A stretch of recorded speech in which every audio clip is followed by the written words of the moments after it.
Yo, what is up, chat? Starting a little bit early because I didn't know how soon they were gonna start all of us start phase two here. I maybe didn't plan out my morning the best, but it's fine, it's fine. We're here.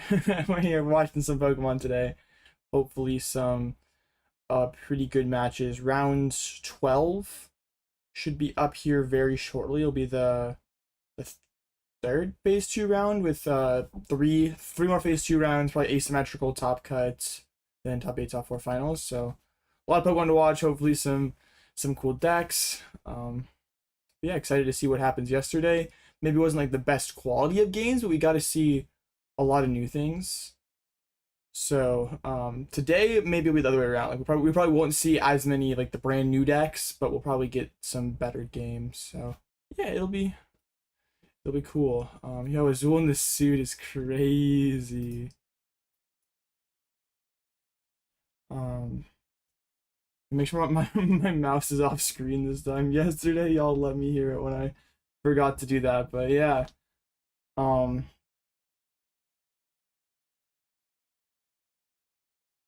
wait a minute.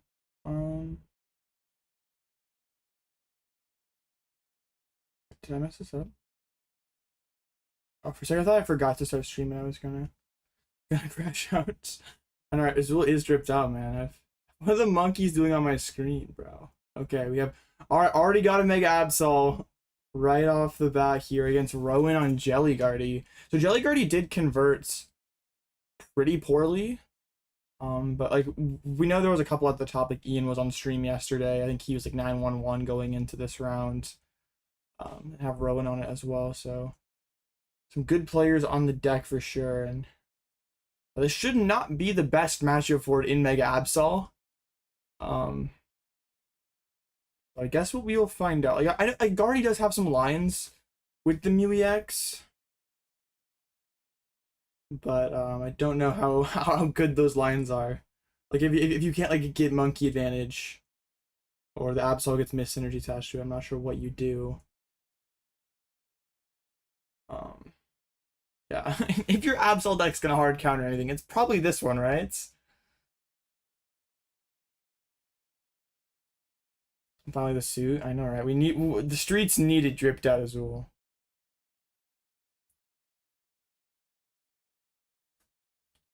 Okay. Well, the thing is, like, if is I mean I don't know how is it how do I pronounce this wonderful fellow on the left's name? Is it Belen? I think I don't even know what the the correct line is here in terms of pronunciation. um, but yeah, that the Absol deck can get hit pretty hard by item lock. So if like Rowan goes second and can get a turn one Frillish, that um would be pretty broken and may slow some things down for the Absol deck. I have to imagine if like Absol Rowan's opponent or the guy with glasses. That seems so disrespectful. I think I can just say like Zhang, right? We can just say Zhang. That's I could pronounce the last name, right? The Jelly Prize. Oh, the Seeker Box. That's not good. Oh, and it's a Prism Energy in the list for Zhang over there. I sure the shower. Yes, bro. I did not time manage very well. Okay, I went for a walk this morning, and then like by the time I got back home, it's like oh shoot, the stream starts in like 30 minutes. It's just bad. I woke up later than I should have, but it's all right. What's a Mega Absol player? True, true. Guy with glasses feels a bit disrespectful, not gonna lie.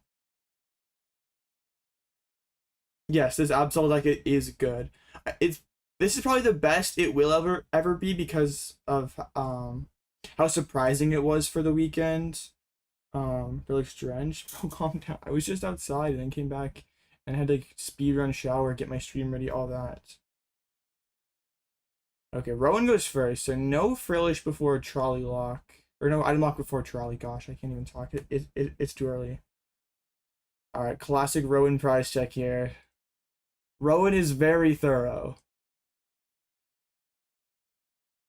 So it's gonna be a little bit until we actually see some gameplay here.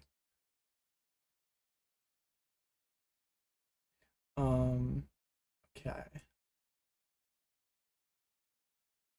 The cornerstone start is definitely not what you want to see as Mega Absol here, but it's like probably not that bad because like it can't get Scream Tailed and they can't get like one shot by Mega Guard or not Mega Guardy. Guardy EX for all these Megas that we thrown off. We are not playing Mega Guardy. It's like probably not the worst. Like, well, I don't know if you'd rather start it or like Patches. Like probably is one of your better 2 price starters. Like having something like Patch Down is just too much of a liability. I haven't got a chance to see what's in the hand for Rowan here, but I mean, Mega Chari. I mean, there's at least one Ralts here. It didn't shuffle the deck, so it probably is going to go back in with something like a Vessel or an Ultra Ball. No, it is attach pass. Okay, so not the strongest start for Rowan there, but it's like probably good enough as long as there's supporters in hand for next turn. Oh yeah. Sometimes the judges don't like let the players go until the other person's done shuffling. Because the Mega Absol is going to go straight into the Artisan here. Sees that the trolley is in deck. This looks pretty similar to the Tordless. I think I saw a counter gain in there. I don't think Tord was playing that. Other than that, though, it looks pretty similar. Doesn't Zork in this format. I feel like you have a lot of problems, but maybe it's fine. But also, I could see the Zor or this Absol deck being the better way to play. Like just better dark deck, better tank dark deck. Like is I mean Absol has worse draw engine, but Zoroark, if they kind of do the same thing, then I don't know that Zoroark makes a ton of sense to play. But I think Piper was playing it, so and maybe it is broken. I just don't have the don't have the elite list yet. Elite list how to counter gain. Okay. The ones we saw yesterday, I don't think had it, but maybe that's the net deck. Okay, no Monkey Dories. We just go straight into double Absol Patch Latias. This is 3 2-prizers in play. So theoretically, Rowan could win the game without killing a Mega Absol. Ooh, the Miss Energy in hand is pretty good. I guess we haven't seen anyone play this matchup against Gardevoir, but are monkeys really that bad to put down? No Energize here? Oh, we're gonna patch. Oh wait, this is so tough. We can get the double, we can get the attachment to the Absol, the patch into the other one. Mist in hands. Yeah, pretty nasty hand for Mr. Zhang over there. Patches into the Absol and will turbo energize to the other Absol. Has like an Arvin, a Gear, a Penny, Mist. Let's see. We haven't really got to see Rowan's hand. I think there is it's like Iono, Monkey, Dark, Charm. Ultra Ball off the top there's pretty good. Ooh, it's an awkward Ultra Ball though. Which has to be bad in this matchup. Probably so, yeah. This bench does seem to be a little bit suspect. Like, if Rowan could get, like, a really fast Scream Tail, well, I guess no. Rowan needs to have, like, CC to be able to kill this Cornerstone, which is, like, really annoying. Like, he can't really just go 2-2-2.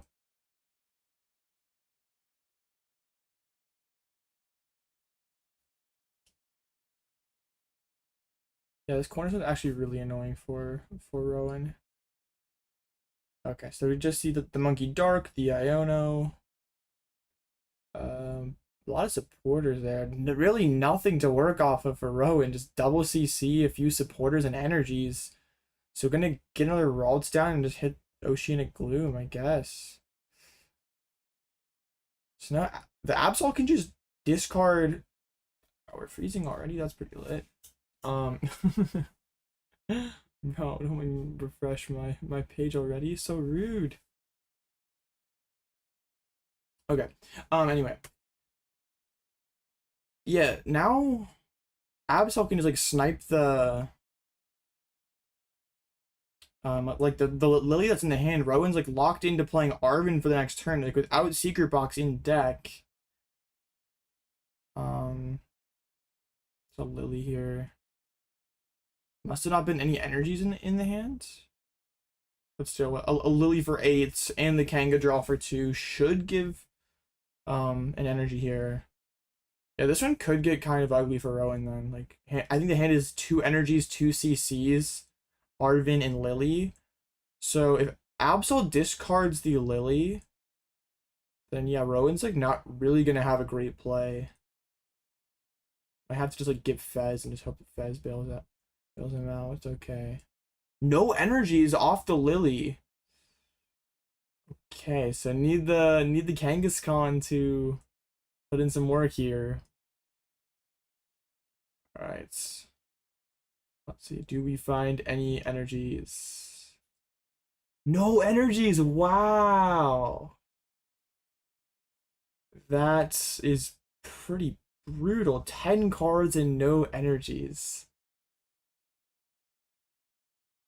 Well, Rowan kind of lucks out there. I think the game would have been pretty difficult to win without that. Just patched into the other one and is going to turbo energize. Okay, well. This Absol in the active is quite damaged. I guess, yeah, Rowan could potentially knock out this Absol this turn. I don't know that I like this from Zhang here. Top like Guardi EX. Rowan doesn't have any energies in discard, so can't really get there. But yeah, it's kind of sus. Like we just need one, like a fully powered Gardevoir plus Monkey. We do have the Dark there and the Lily. Okay, I guess the judges are trying to get the Energize off the board. Yeah, we can charge Petch as an attacker, but I don't know. This just feels really mid. Now we have this Absol that could die. I think we're actually in a really bad spot this game if Absol dies. I mean, maybe we can board fix enough with Penny that it's too hard for Rowan to take the last 3. There is a couple vessels, but no Guardy pieces. Okay, so going to be a whiff from Rowan. That would have been a massive knockout if Rowan found it. Behind the interview, Tord said they would leak the list. Where is it? I did not listen to the Tord interview, so I don't know. Drawing cards is very fake. You can see 10 cards and it doesn't matter. Alright, so just another Oceanic Gloom from Rowan, but this Absol's pretty damaged. I think there's a Penny in the hand here. I almost certainly want to see that and get this really heavily damaged Absol off the board. Treats into the Kangaskhan. That leads me to believe that we're not going to Penny, because we could go Penny the Absol first, and then Kanga, then Treats. So that's probably not what we're going to see here, then. Treat, Patch. What are we cooking? Oh, we're going to Penny again. Oh, sure. Alright, we just ordered it, kind of funny. But we put the damage in the discard pile. Alright. Wonder why no Vessel that turn. I'm guessing Rowan's fine top decking energy. Yeah, I guess so. Also, Rowan probably doesn't want to discard supporters out of his hand because he knows that the Absol snipe is coming. So like even though you have like 4 supporters, if you go like Vessel, discard 1, and then like your other like Iono Research or whatever gets sniped, that seems kind of bad. We do go into the Monkey now, but now we don't have a backup Mega Absol. Alright, well, Rowan has like 4 supporters in Fez, I think, so this is actually not that good of a snipe, yeah. I mean, it's probably the Fez or the Iono. I think you're fine. I don't know actually. Rowan can just play a couple. He's just gonna be the Vessel. So Rowan does have an energy shortage right now. So, yeah, I guess we can go Patch, Absol, or Saluna if that works. But Rowan just KO the Patch with Monkey if he wants to. And actually, there is no mist on the active, so Rowan could potentially get the Mew EX knockouts on the Absol here. Wouldn't it have been better to use the Vessel so you get energy discarded and leave Zang with a different discard option? Maybe. Rowan's going straight into the Arven here? I don't think we want to do this. I think, like, pushing to this Mew EX knockout seems broken. Oh, Rowan did top deck the Ultra Ball. Okay.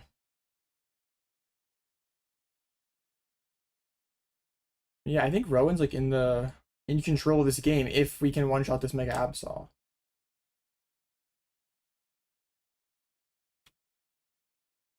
It's not who does discard the Fez. Man, I really like just kind of going all in here to get the um and then you can put it in 10 DP or will lag. You can try. Why not?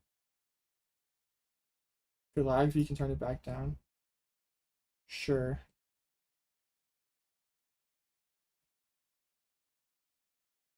How's it going? Oh, fine. So Rowan's just fine getting like double Curlia here. Um. Oh, just like double Curlia, then use Call Sign. Seems kind of risky. Well, if the Absol can get a miss on the Absol, then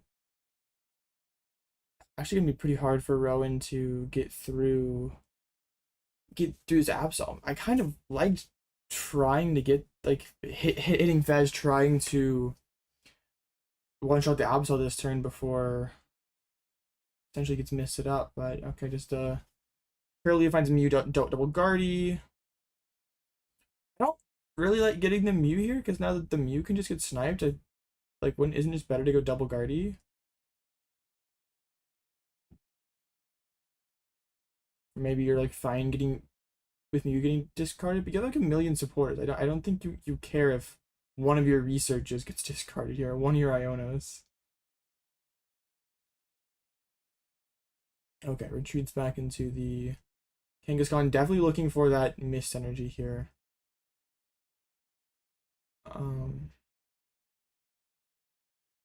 Okay, draw two. There's the mists. Okay, well now it's gonna be pretty much impossible. I think it is impossible for Rowan to one shot this Absol. Yeah, now this Absol's like guaranteed to take at least two more prizes. Like now, how does Rowan ever win here? Because there's also still an insane amount of pennies left in the deck. So if Rowan tries to do some kind of like chase bench Pokemon, like go around this Absol, like eventually, uh, like Patch could get pennied, Latias could get pennied, and there wouldn't be any liabilities left. So yeah, I really think Rowan should have tried to play more aggressive last turn. Like if we KO the Absol, we probably just win on the spot. Um, I mean, you knew that there was no miss energy in the hand last turn, but like with the amount of cards that this deck gets to see, I don't think it's like that unrealistic to say they find it on this turn. Yes, this Kangaskhan deck is real. It is very good. There's some big basics, yeah.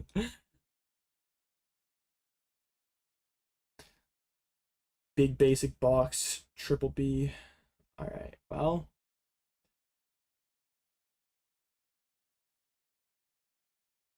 Which card do you snipe here? It's either, Yeah, it's just the Iono. Sure. Okay. Yeah. Maybe I for some reason thought Rowan had like two more, like another research and Iono in the hand, which I guess made the Mew X grab seem worse. But okay, yeah, this is fine. All right. So get sent back up. Ralts down. I mean, yeah, but how do you deal with this Absol here? Like that's like you have to put down Gardevoir, which means boss for 2 is an option. And then do you forget to poison? Oh, you're right. Yeah, it should be poisoned. Because you did retreat into Kangaskhan. Yeah, you're right. There should be poison on this Absol. Hopefully they catch that. The casters caught it. There's -10 on the overlay there. But they did not, the players did not put 10 on. Hopefully the judges get that fixed. Or not the casters, like the production. Okay, so still casting with no mistakes missed. True, as it was locked in. Shout out Rowan for not having the water bottle on the table like that one guy yesterday. Oh, okay, yeah, that's what the judges are saying now. Like, yeah, get 10 damage on your Absol. Come on, lock in. All right. It's a really weird turn for Rowan. Like, I don't know what we're supposed to do to create a win con. Because this Absol deck is threatening to win in 2 attacks. And it looks like Rowan needs 3. At least.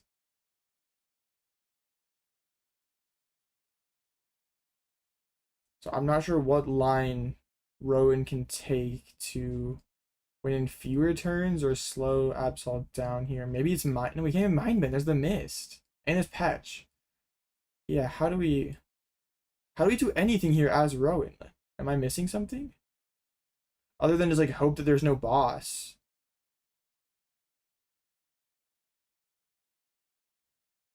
Rowan does have a balloon. We saw it in the opening. All right, Rowan goes in the Mew.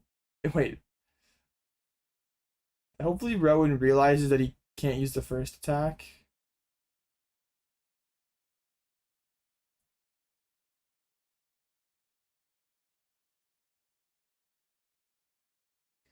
Hopefully Rowan goes for Claw of Darkness and not Terminal Period.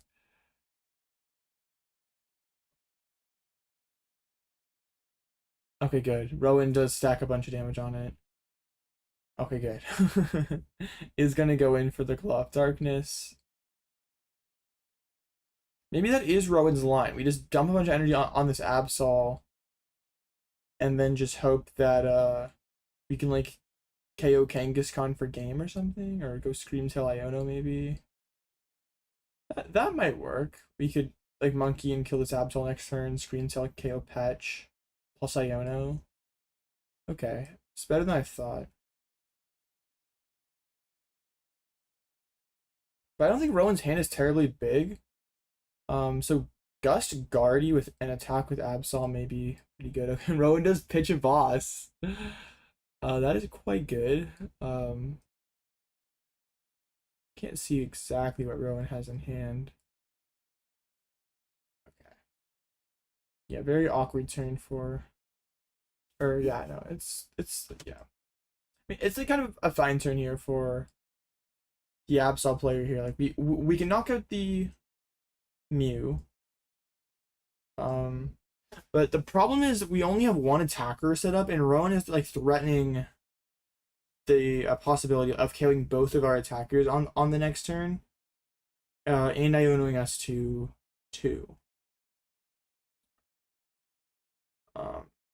Yeah, so like it was possible for that Monkey to be an Absol instead, which would make this position way better.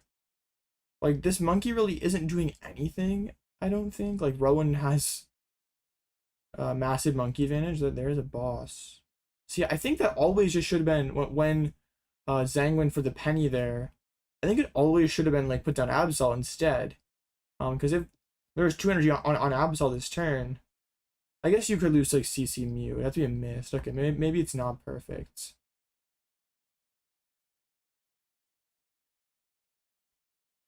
I mean, either way, I feel like you just want another attacker down.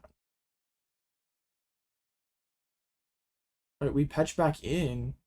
Now Rowan could just like ignore this Screamtail or like, ignore this Absol and Screamtail the bench. It's a Prism on the Petch. Yeah, I assume this is gonna be Boss KO Guardy. Rowan can Absol with Frillish. Rowan doesn't even need to damage this Absol next turn. Okay, it's gonna be Boss KO Guardy. Like there's enough poison damage on this Absol that actually wait, no, that yeah, okay, yeah, this messes it up slightly. But if Rowan can set up another Guardy, I guess he's fine. He moves the fighting back to Kangaskhan.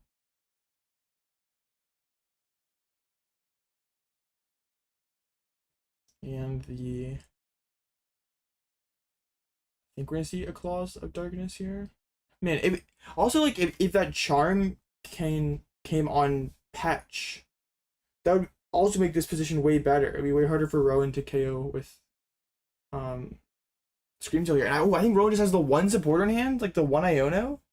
Oh, this has got to be take away Iono, right? It's like Artisan, Arven, Frillish, CC, Dark. Yeah, you take away the Iono. And then if Rowan wants to do like some kind of Frillish knockout this next turn, we could just have Boss on the Mew for game. And this Absol attack is so broken on all these decks without like a real draw engine. Alright, pushes the Monkey Dory. Alright. Can't see what we're on top deck there, but yeah, the hand was looking pretty dead after the snipe. I think it was a Psychic Energy or a Stretcher off the top. But does mean Rowan can get back into Gardevoir. Okay, that's actually pretty good. I think Rowan did top deck the Stretcher. That means Rowan can go Arven for Candy, Stretcher back Guardy, Artisan for Screamtail, snipe the Pecharunt, and then KO the active.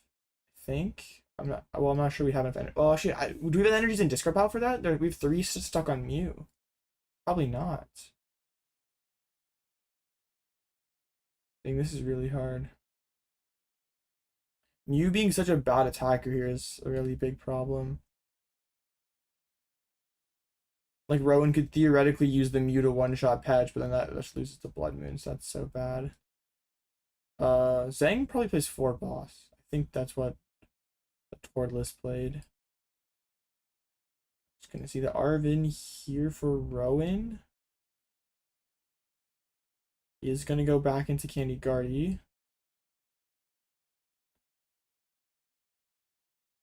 The question is, what attack are we using here? I mean, it probably has to be like Frillish or Mew. I don't think we have energies to do anything else. And attacking with Mew seems really bad. It's probably gonna be like move 1 counter over.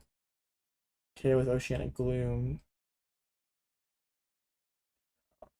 I guess we wouldn't quite lose to Boss, so it might be fine. Oh, actually, he's gonna go for the Mew.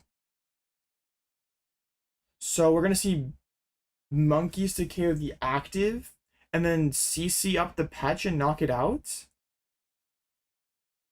And this just loses the Blood Moon though, right? Or wait, is Rowan gonna gust the Mega Kangaskhan and try to get 2 heads? Oh, here we go. Okay. Rowan's gonna flip for it here. Heads? 1 more? Off the table? Did Rowan get it?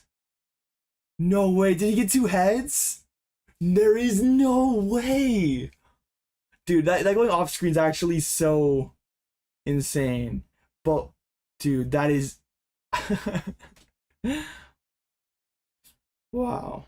I mean that probably was Rowan's. I mean that was Rowan's best line to win, but it was just a 25%. But we'll take it. That is quite the way to lose. That would feel terrible.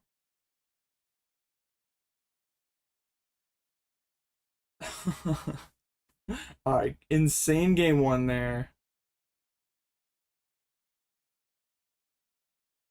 Yeah, I thought, man, that's crazy. Big win for Canada. A true massive Canada W there. High skill gameplay from Rowan, getting double heads um on the Mew copy Kangaskhan. Both players in disbelief. Yeah, I mean it's one of those things that you see happen. And you're like, okay, no way this works. Like, okay, that's nice play, but no shot it works. But sometimes I guess it works, right? He brought a Patch instead and killed it. If you kill Patch, you like lose to Blood Moon. So that's really bad. It sucks that the die went off screen. It would have been such a more it would have been way more hype if we could have seen the die. Like we just had to go off of Rowan's hands there. Like when Hedrick flipped the coin at NAIC a couple years ago, like that was on screen, right? That made it way more hype. Right, insane game one. Rowan's going first again. Secret Rocks in the opening hand. Okay, this is pretty solid start for Rowan here. That was like a fairly long game one, so probably not gonna be enough time for all three.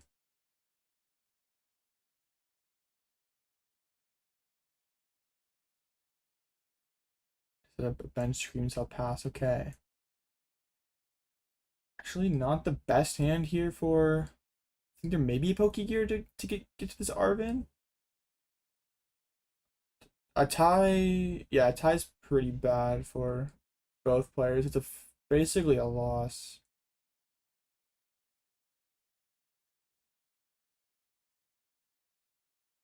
Okay, nothing too detrimental prize there. What matchups is the Lively Stadium good for? Because like Ryuki had them. I mean, all of them have had them, but like I haven't in like the 3 stream games we've watched, the Lively hasn't come up at all. Alright, so straight into the Absol for Zhang. But looks like there is a Pokegear. We had freeze, that's sick. Okay. Alright, anyway. Pokegear did find the Arvin. Bang. Huge. Trolley. Energize.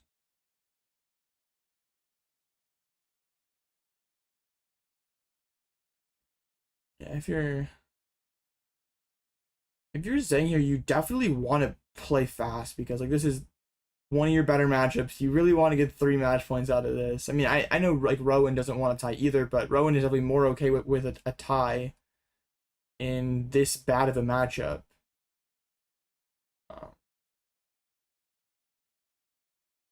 Seems like just a jamming bump maybe overkill what they're playing. Yeah, maybe so. Yeah, I don't know like what math breakpoints you hit with it. It's like passive stadiums like that aren't usually good, but I guess like stuff like Dengo and Sarah Edge don't have a bunch of bumps, so maybe it's fine. Did we shuffle the deck? Oh no, we're gonna do Kangaskhan. This gets me every time. I see the Absol player shuffle and I'm like, dang, we can just go back in and use Energize, but we have to do the Kangaskhan thing. We can't shuffle. Oh, found the mist. Well, that'll be good for next turn if Rowan doesn't Iono.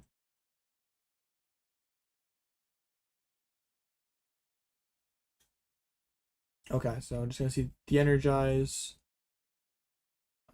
Should just be 2 the Absol and then back over to Rowan, who had Secret Box and I think an Ultra Ball in hand.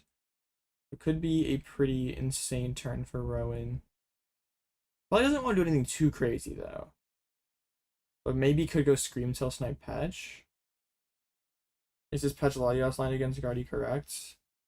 I don't know. It doesn't seem great. But maybe, I mean, the card draw might just be that good.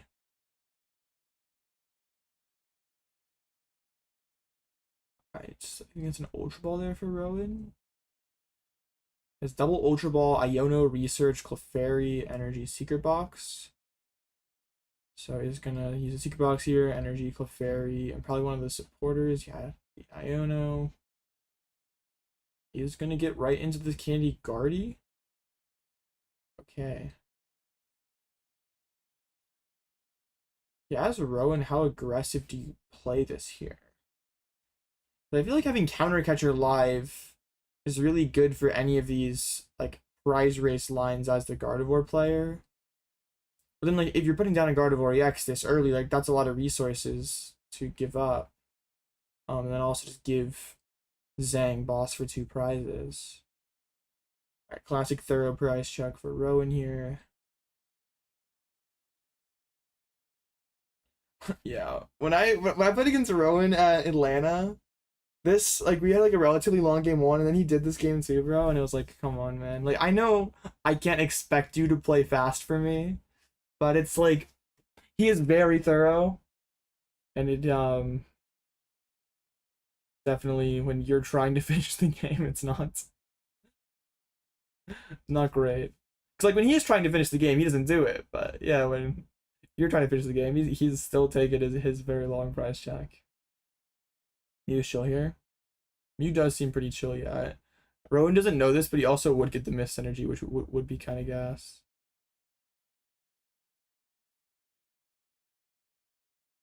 Yeah, if Rowan could like get Mew set up and establish a monkey, that would be really lit. He just gets him the Candy Guardy and is going to play Lily here. Okay. So only 1 energy in the discard pile so far. Does have the Artisan for like monkey or backup brawls, depending on what we see off this Lily for 8. Yeah, I mean, honestly, even just like using a Frillish here doesn't sound like the worst. Just getting some chip damage on this Absol. Like we know Zhang can't really afford to attach to a monkey. Or I mean maybe can, but doesn't seem that great. Is Pokemon not working right now? I haven't looked at it in a while. Did you voice your thoughts on price checking? You don't mind it? I did. I made a video about it. Yeah, I think. I mean, it's apparently legal that you can. I mean, there's nothing in the rule book that says how long price checking should take, but I mean the unwritten rule is like you get 1.5 2 minutes to check your prizes, but the inconsistent enforcement and like penalizing like slow play, also just like how long it takes, just like if every player does a Rowan 1.5 2 minute prize check every game, like that's just so much time spent not playing Pokemon. So yeah, I would really like if they just let us look at our prizes on our first deck search. I don't think prize checking needs to be a part of the game. It's not really a skill. It's just like an extra chore you have to do at the start. Like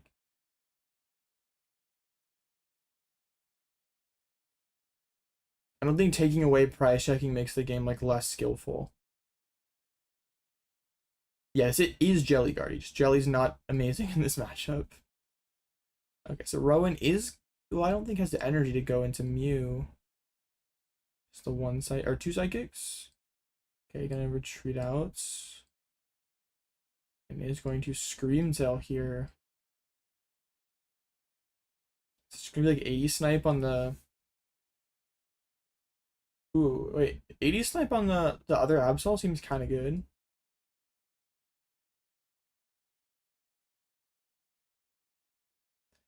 All right. Mew for 1. Oh, Rowan could have drawn 1 before before retreating. Oh, is this gonna be a TM Evo? Interesting. Okay, very afraid of the Gust on Guardy. That probably makes sense. Like you don't value the 80 damage that highly, I guess. Because you kill Monkey better here. I don't think Rowan had the energies to do that. When you play with your friends, if they demand a prize check, it's the spirit of the game. That's crazy. Yeah, like I think if people want to argue that prize checking is a skill, I think we lose like the amount of time we like it's a bigger problem that we lose time that could be skillful plays. I think Zhang's hand is like 6 supporters. I think it's like Iono, Lily, 2 boss, and 2 Arvins. Okay, so Zhang is just gonna one-shot the Guardy here. But the Absol could get one shot back this turn. Ooh, this is a pretty bad hand now for Rowan. Research discarded. Hand is Psychic Energy plus Curlia. Really needs this Mew to do some work. Draw for turn. Is Nestball that is Fez? Doesn't feel great to bench Fez though here. But yeah, I kind of have to do it. Only space for the one Guardy. Yeah, I think if Rowan can get the Mew one shot on the Absol here, can get double Monkey Mew, then like his Guardy is sort of protected. Because if Zhang wants to boss Guardy, there's still this powered up Mew that gives Rowan a chance to win.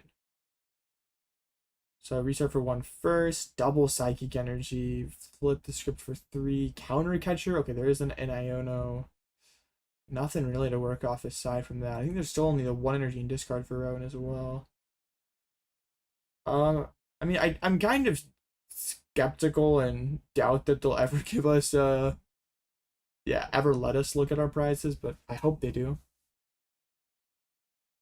No, Rowan can just copy Absol's second attack with 2 Monkey Dories and knock it out. Combined with the Iono here would be pretty broken if he can get to it. There's an Ultra Ball. No energies. Really needs a Vessel here off this last card. Psychic. I mean, that is Gardevoir, but did not get the second Monkey Dory set up, so can't knock out this Absol. It's definitely a big missed opportunity.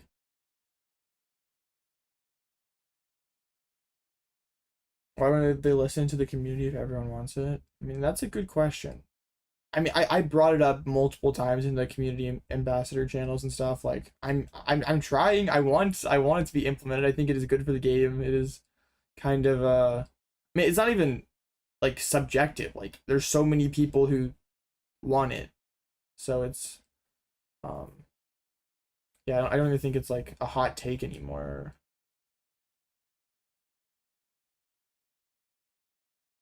Okay.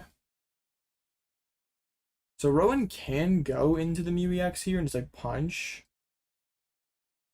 Is this just gonna be a repeat of game 2 where Rowan or game 1 where Rowan tries to go for the 3 prize play or the 6 prize turn, like goes knockout active Absol, knockout Kangaskhan? I think that's the only way Rowan wins this game, right?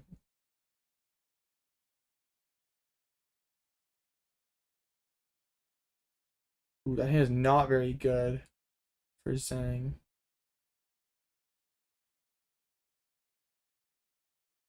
Yeah, I think Rowan wants to taking the charm seems kind of good. You really don't want this Absol to be out of range, but is thinking the dark energy? Okay, really wants to deny monkey draw. Don't know how good that is, or not monkey draw, monkey damage move. Don't know how good that is because you still that there's still a lot of energies for Zhang. There's stretchers, and surely this charm really messes up what you're trying to do, right?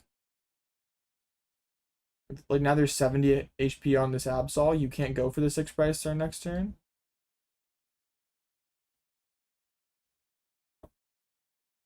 Built to King Absol, Berry Controls inspired by Nace's List. Deck is super fun. Yeah, we're probably gonna play that deck first stream after Milwaukee here. Okay. Wait.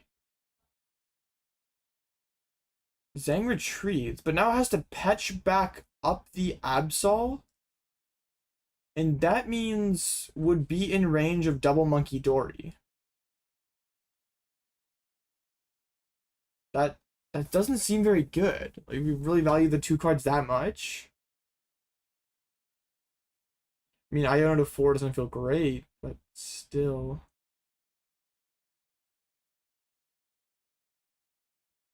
Okay. Looking for a dark energy here. Not sure what else, but we left a card behind, Ron. What the heck?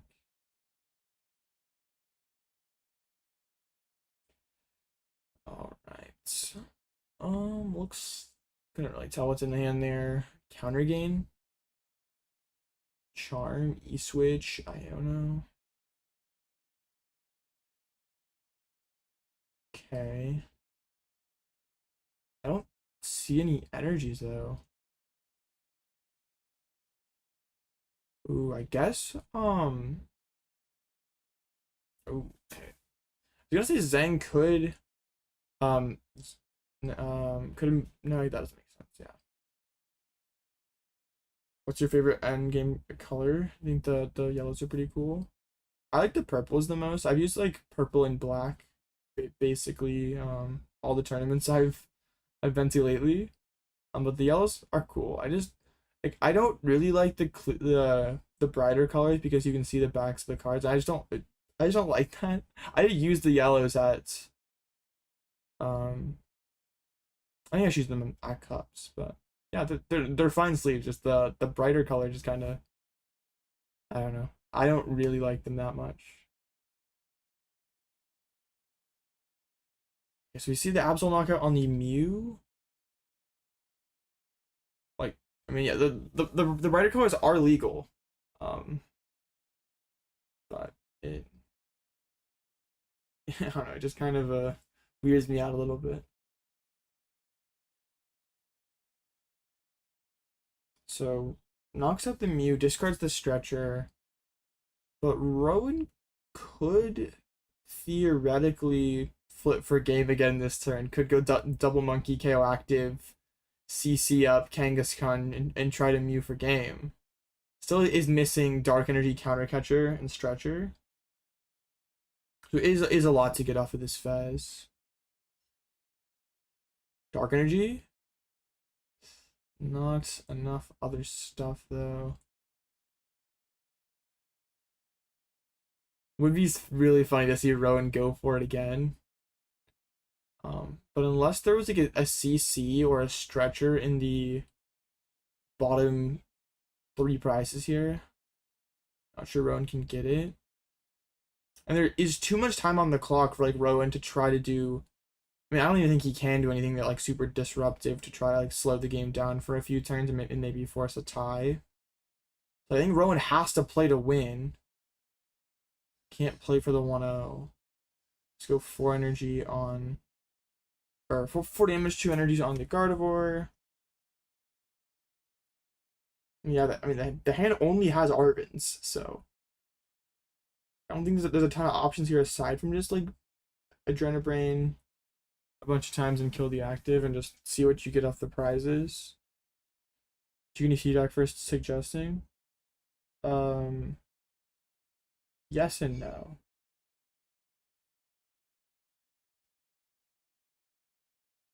Alright, so gets the Monkey Dory. Attacking with Guard, you lose to Patch. If Rowan KOs the Absol, yeah, he does lose to a Patch. Yeah, I think the only way Rowan wins is if super odd, but not. Wait, no, wait, counter catcher. So if Rowan has. No, wait, Rowan can do it again.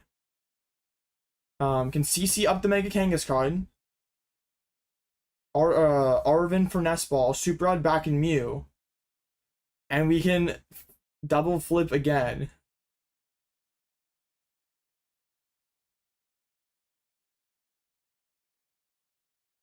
And Sanders Tool Scrapper seem kind of like a good value in the secondless formats. And Guardy? I mean, doesn't seem the worst, honestly. This Absol deck is profiting off of no one really playing anti-tool cards right now. Rowan checking the deck with the Artisan. I think we have to go for the Gust Kanga again, right? Rowan's thinking about a Frillish here.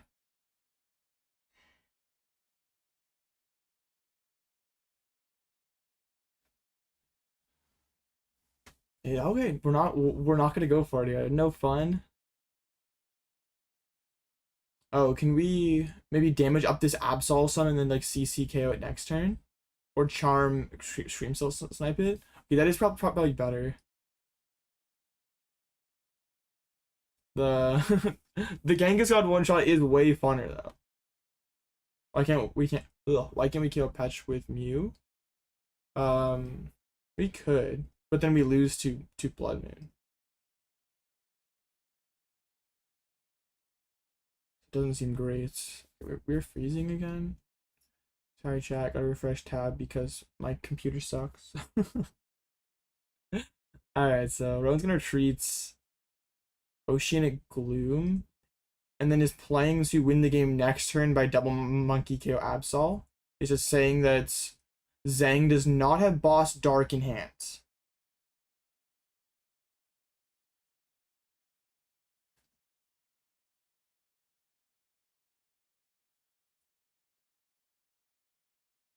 I think Zhang has like 5 cards in it. I don't think has it. And Rowan knows that Zhang doesn't have an energy in hand because he didn't attach last turn. So this is actually a pretty smart play, I think. Draws for turn. That's a penny. That is no boss and no energy, though. Okay, goes back into the Kanga. Can't even get there now. Pedge can't patch up itself.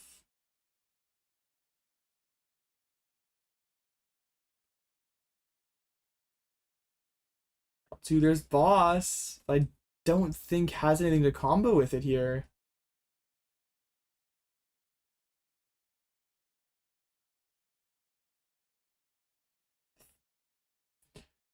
But if Zhang just leaves Rowan bench locked here, can Rowan take 3? But does have the charm Screamtail, I guess. Could get yeah, okay. Doesn't have enough energy in discard yet for that. But yeah, Charm Screamtail theoretically would win the game for Rowan.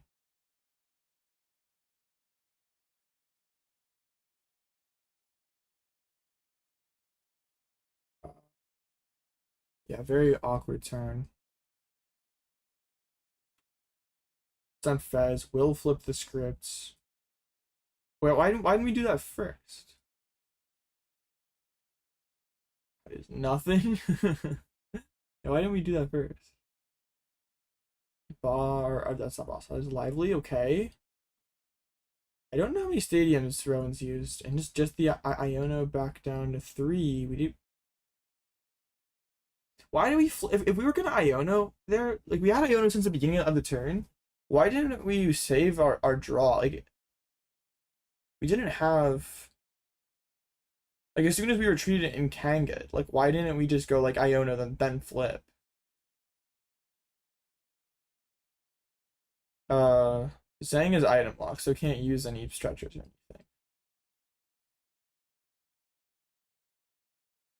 Cannot retreat. You already retreated. You just have to pass it with the Kanga active. Okay.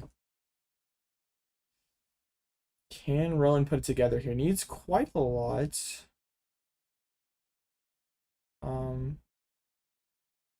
Yeah, only can do. Or wait, is that just game with Gardevoir? Oh no, the lively here. Is lively actually just saving this Absol? Yeah, it is actually. Rowan would have CC Guardy KO on the Absol, right? Or no, it had 260 left. Never mind, never mind. For some reason I thought it had 30 on it instead of 20. One penny on Absol could have been better. Yeah, I don't know about that boss. Or about the Iono putting the boss to the bottom and all that. I feel like it can be kind of hard for Zhang to win now with such a small hands. Like Rowan could just kill with Gardevoir and just say like you don't have anything. I think that's kind of fair. I mean, Rowan has to break this stalemate eventually, but maybe you could just wait another turn and move some damage over to the Absol. Like already committed to CC. Well, that's fine, I guess, because we have Screamtail. Ursa CC wins. That's true. Yeah, I don't love killing the patch here as Rowan. I think we should just spread some damage onto the. He's just gonna put 6 on the Peturons. We could KO this with Screamtail, I guess, but yeah, then we're losing to Ursa CC when Zhang draws a bunch of cards. There's Oceanic Gloom. Is Rowan playing to like kill this Petch with Jelly? It was a good thing Rowan did not take the knockout this turn. Oh, they're in overtime. Oh, Zhang has to win this turn. Oh, Rowan's just playing for the 1-0. I just realized that we're in overtime. Wait, that's huge. I don't think Zhang can get there.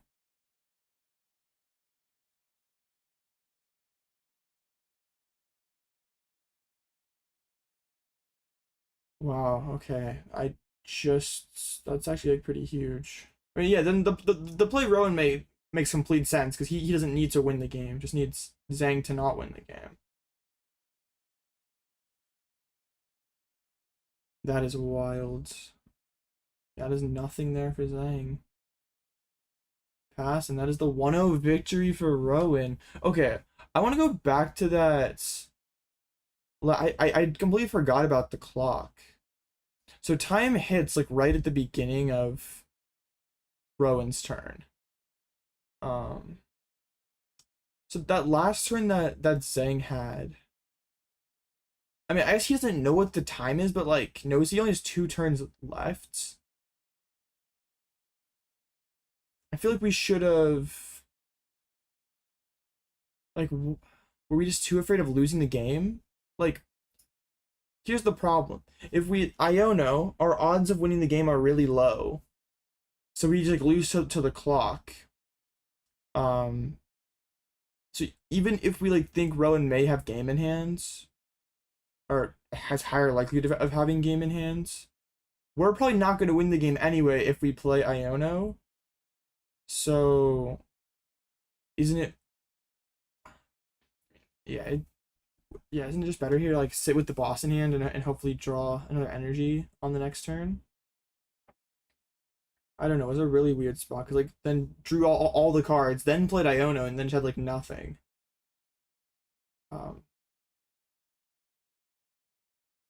Yeah, Zhang needed boss plus Iono to win the game. But I'm pretty sure already had 2 boss in discard pile because he played one and I think Rowan sniped one. Would have had it right. Oh yeah, drew Prism off the Iono. Yeah, so I mean I don't know if Rowan has boss in hand here, or not boss, has Iono in hand here, or has game in hand here. Because Rowan did have the charm, right? So Rowan may have had game. Right? Didn't? Yeah, Rowan has charm vessel. So does Rowan have guaranteed win if Zhang doesn't Iono? Oh wait, did Zhang have Penny?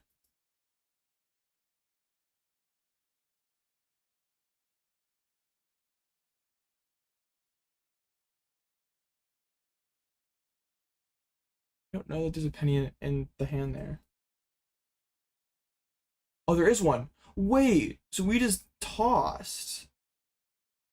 Oh yeah, it is way better here. It's a penny to Absol. And just pass. And then on the next turn, unless Rowan Ionos you, Rowan could still go like Iono, Frillish, and then you might not be able to win. But if you go Penny Absol, Rowan doesn't really have a play to win the game, only a play to 1-0. And then yeah, Zhang would have drawn the Prism Energy, could have gone boss KO Guardy with the Peturons. But yeah, I don't know if I can't remember if Rowan had a hand or had an Iono in hand or not, but still, that Iono just felt wrong when it happened, and I wasn't even thinking about the clock. It just like that whole sequence felt really weird. Okay, well, Rowan does technically get the. I mean, yeah, got the dub there, but that was not a very clean win. It felt like he was gonna lose both games until he just kind of won. Well, I probably wouldn't have won the second game. But we're out of time. So maybe if we didn't price check for like 4 minutes tonally, we would have lost. Or would have tied. Okay, yeah, we saw the meta breakdown yesterday.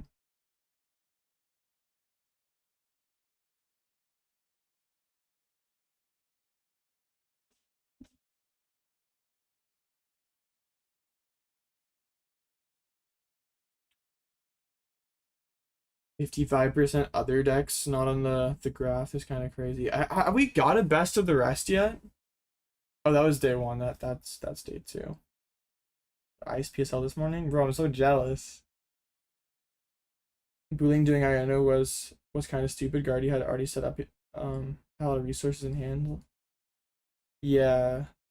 I mean, yeah, if we were scared of Rowan having game on our Absol, then why didn't we just penny the...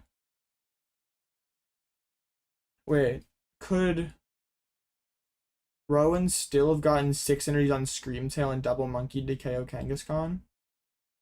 Like, did Zhang need to get rid of the charm out of the hands? That it probably was not true, because if it was that, if the charm was that important for Rowan, he would always like pre-attach it to the Screamtail. Like, Rowan loses the boss anyway, so might as well just Iona proof himself.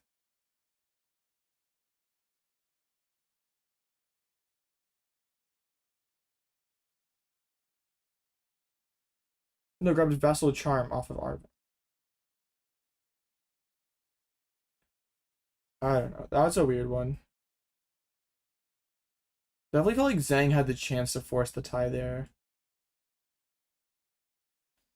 Alright, let's take a quick look at the standings then before the next round here.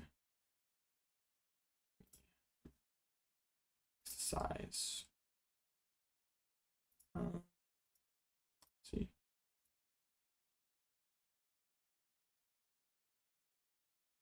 Okay.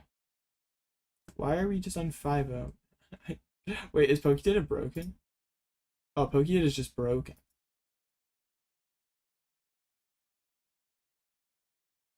Okay, yeah, Pokedata is not working right now. They have everyone at 5-0 despite it being in round 12. That is definitely not how it works. Okay, so we have to go over to Arcane 9 then, I guess. Oh, they already have round 13 up. Let me see if I can size this a little bit differently because chat's kind of blocking. Whatever. Chat, you may have to disappear temporarily. Okay, so we have this is the second to last rounds. Yeah, there's still 2 more rounds. RG Squires versus Xander Pero. RG's actually a first year master. I table 1 I think his second regional. That's pretty sick. Szymanski versus Jackson, Rowan versus Ryuki. Rowan gets another one of the Absols. Christopher versus Luke Smith. Sangs against Nick Robinson. Lucas Zhang versus Makani. That would be a pretty fun match to watch. What else do we have here? Hale versus Hedrick.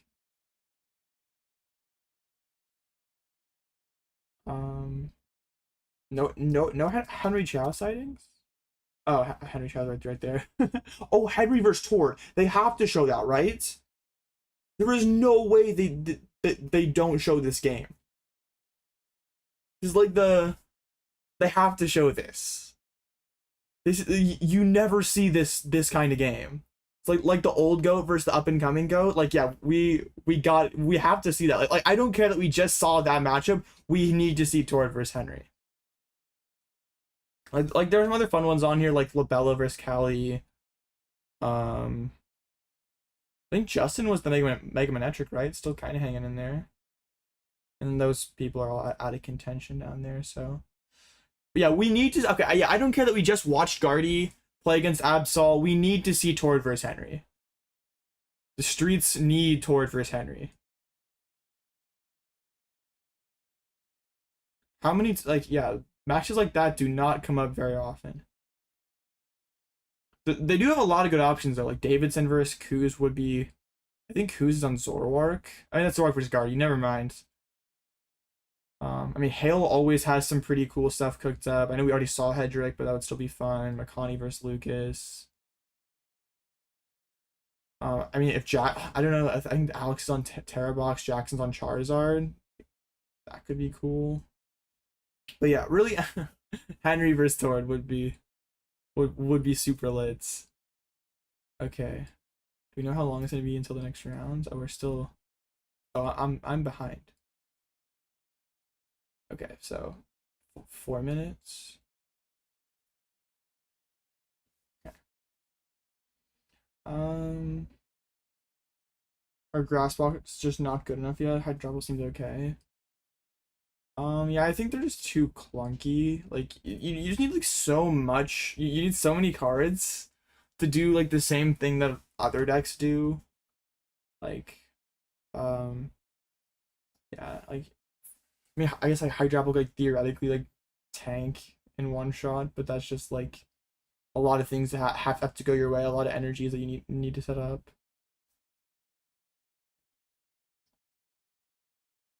What's the best grass deck? Maybe Mega Venusaur? I don't know. I have like no clue what this table 1 match is. Like Xander usually like is on whatever list Bradner's group is on. But I don't think Bradner's here. So I have no clue. Maybe the Absol deck. I guess we saw John and Rahul are on Absol, so Xander's probably also on Absol. Sheesh, there are a lot of Absols in contention then. Because Ryuki's on it, Zhang's still in contention, Tord's down there. I'm sure there's other ones floating around here. Yeah, it's...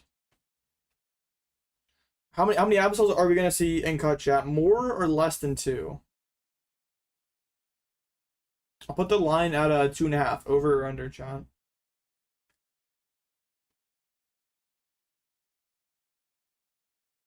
Well, a lot of them are in potential win-in situations. I think 3 so over. Yeah.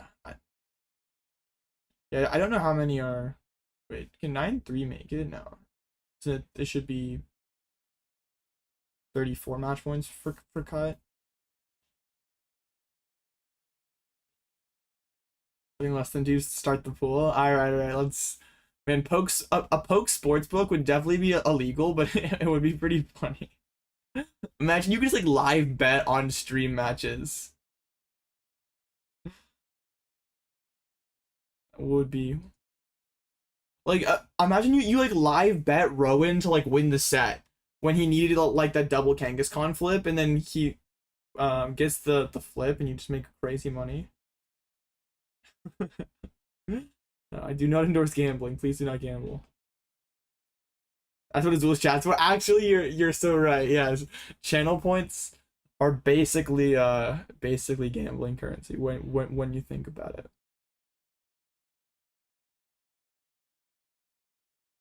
804? Holy ties. Alright, well let's head back over to the mainstream then.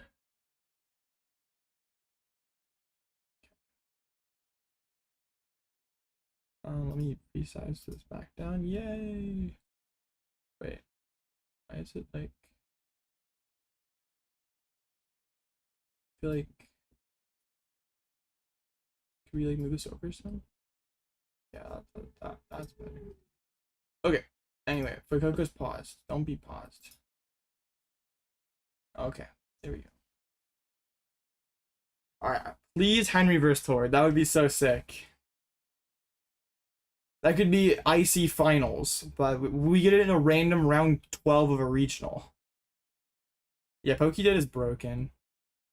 You have to just use Arcanine. Burn our eyes on light mode Arcanine.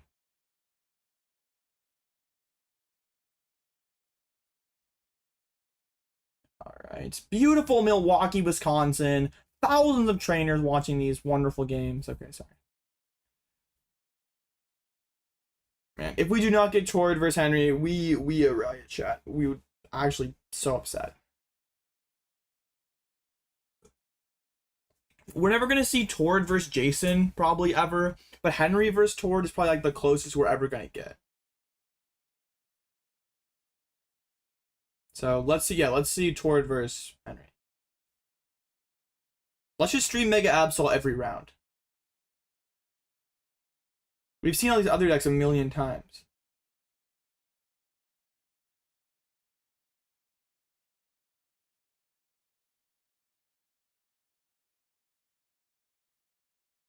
Right, Ryuki top seed? Crazy. Am I bub? Yo, what's up, Meep777? Ever see AOB commentating a major? Hey. That would be pretty cool. RJ might go. Yeah, RJ is so tough, bro. First year master? Table 1 already? Young goat RJ Squires, so tough.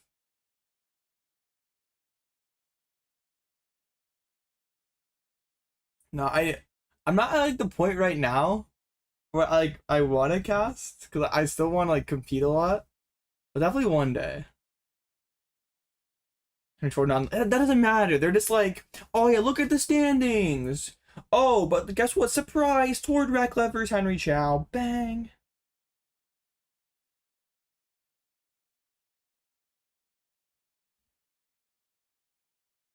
Pokemon needs to find the trash champion. Yes, bro, that would be generational. We need it. Actually, 2 Japanese players in the top 16 here. The Europeans fell off towards the end of day 1 and in day 2, but we have still have 2 Japanese.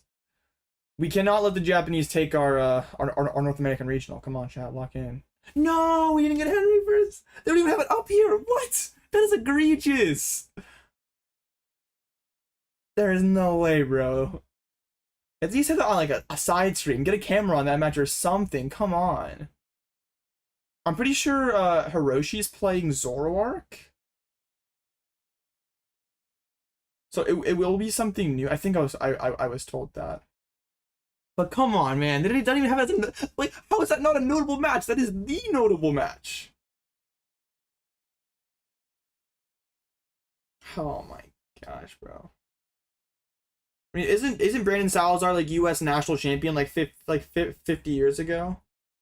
Okay. I do remember like watching. Wasn't it like 2014 Nats that Brandon Salazar won? So like that was like the first stream I ever remember watching. Whatever year he won Nats, that was like my first poke stream. Yes, bro. Get Azul screaming it on his phone right now. We need it. What is the notable match? It's just like the way they like display like all the top table matches. But they did not show Henry versus Tord, who are like still in contention playing against each other. We'll not know list until after the tournaments. Yeah, it's the most notable match possible. Like you get the GOAT versus like the best player right now. It's like the closest thing we're ever gonna get to Tord versus Jason. It's like basically like Michael Jordan versus LeBron. It's not a win, is it? It's like they have to win that and one more, but like the loser is eliminated. So yeah, it's like an insanely high stakes match. Oh, the archives for the next match. I don't know. I'm pretty sure Hiroshi. I think that's how you say it, right? Is on Zoroark. I think I was told that. I don't know about Salazar.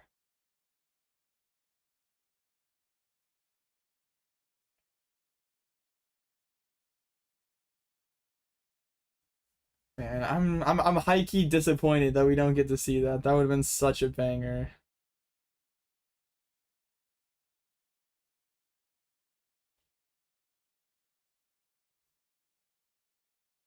All right, well, I mean, I guess they just didn't want to stream like the same match 2 rounds in a row.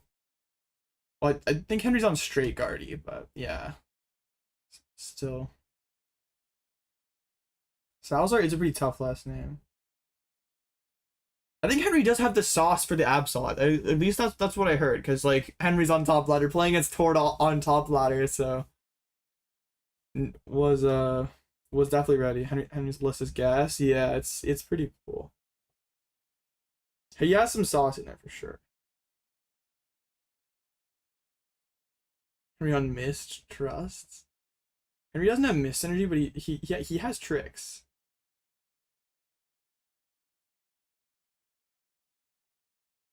His list is a lot better versus Absol than Rowan's. Does Mist prevent hand snipe from Absol? No. Mist blocks effect on that Pokemon. The hand snipe is an effect on the player. Did you say that? Do you see? Oh yeah, they were doing online match slips, which awesome, man. Paper match slips feel like such a, I don't even know. Like they just feel so outdated. Like we got rid of paper deck lists a while ago, man. I miss the days when you'd have to, when you'd have like your deck face down on the table before round one, and like all the judges would come by and pick them up before round one started. Those were the days, man. We use Arcanine. I want to online match slip. I don't know. It makes sense. It's so much less like paper waste. You can completely like remove all the cutting, like all that extra work that it like goes into getting the match slips like sorted and ready for the rounds.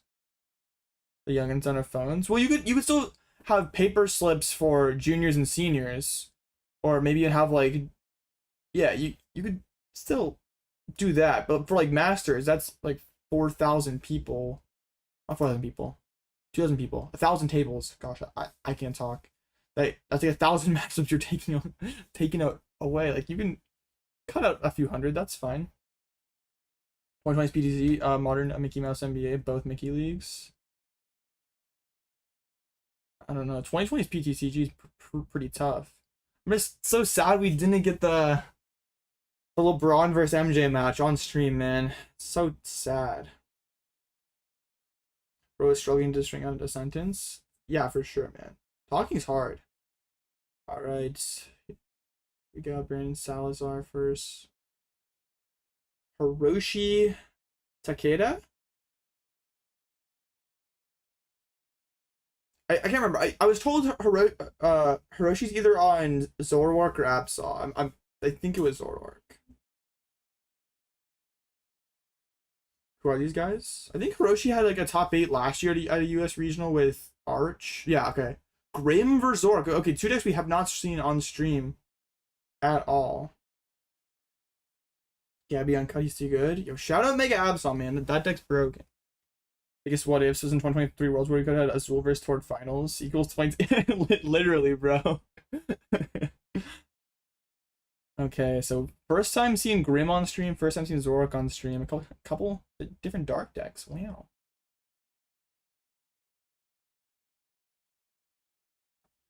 Zoroark is very hard to play, and it doesn't seem like even, well, it beats Gardevoir, so that is pretty good. But you have some other sus matchups. Like, I wonder if Hiroshi has any sauce for the Sarah Edge matchup.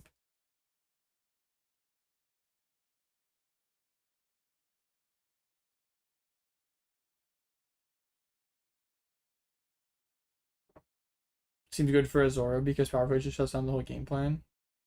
Well, not really. There's still like the Frostlass spreads. There's still gusts. You can get in like some weird stalemates, and like generally Grim is like favored in the stalemates because of Devo. I thought this is Zoro. I think it's fine, but it's like not great. It's a pretty close matchup. Like generally as Zoro, you just want to like build an unbreakable board. Dude. Oh shoot, they already played a couple turns there. Looks like Hiroshi would attach pass with a cornerstone on the bench. Salazar opens up with Nest Ball. So this is not Toad Scroll. We have the corner pawns in the deck for Hiroshi. Just a filch for Salazar. So it's a pretty slow starts for both players here. No raw Seeker Box. What the heck? It has another cornerstone top decked for Hiroshi. Okay, the prize is triple lilies. What the heck? And snow runs. Boss and Turo is a bit annoying for Hiroshi, but not nothing that bad. Triple Lily is insane. Another cornerstone. So Hiroshi's really committed to this cornerstone line. I mean, cornerstone is quite good if you can get rid of the frost lasses, I guess. I don't know about the second one though. I feel like we kind of want some monkey dories in our and Zarua's on this board. Excuse me. You hate Hiroshi sleeves. Are those like lightning dual mats? I think they are, right? Or shock, whatever color they are. They're like dragon, some kind of dual mat color, right? Yeah, I used those one time, and they were one of the worst packs of sleeve I ever bought. I bought them at a cup because I had like no other choice. Yeah, the dual mats are just really bad. Like, why are they more expensive but then worse than normal dragon shields? Gets this Rua down. I think there's like a monkey and a dark in the name, but like whiffs his Zoroark. Weird start. Gets the monkey plus dark down, and the hand just looks like four supporters and a Reshiram for Hiroshi. So back over to Brandon. Brandon's top decks and Arvin can get to the secret box. Oh, we can't actually Evo into any. Well, okay, we have double Morgrip. That is really goofy. Okay. The cactus in Brandon's deck. Blood Moon. The box. Yeah, the Evo. Evox is an awkward matchup too, so that's why you keep Watchtower. Yeah, they seem okay. I mean, Bolt has fallen off a lot, but they're probably alright. One time you see a deck for the first time at a cup with Eclipses, deck check for top cuts. Yeah. I remember like back when I was in juniors, you got like made fun of if you used eclipses. Like eclipses, if you used eclipses or ultra pros, the other kids were like not like you hear the end of that. Like, but that was also like prime dragon shields. So, um, yeah, you didn't have a reason to use any other sleeve, but yeah, shout out eclipses, man. I mean, they might be better now. I've not used them or seen them in years. But those they were like the worst sleeves, and you were the you got made fun of if you used them.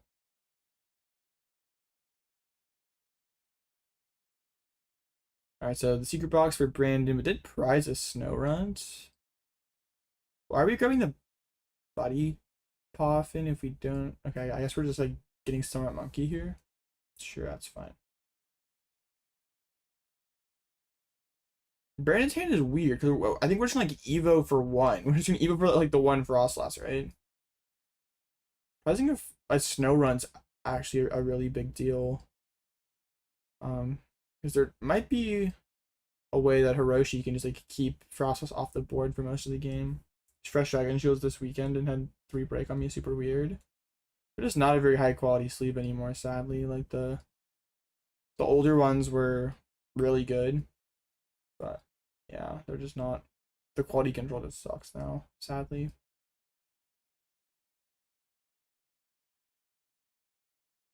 The last box I used myself was like really bad. Can I issue a refund on their page? True. Wait, oh, is it 3/3 snow run line for a Brandon? I did not realize that. Okay, well, actually, this is way better than I thought it was. Okay, then this cornerstone line seems actually pretty bad. Did not. I saw the Frostlass prize or the snow run prize and thought that we were only gonna get one set up this game, but actually never mind. Hiroshi's board is now like really bad. 3-2 last.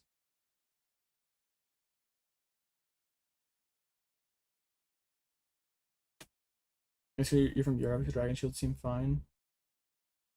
Yeah, I have heard that like the EU Dragon Shields are like way better.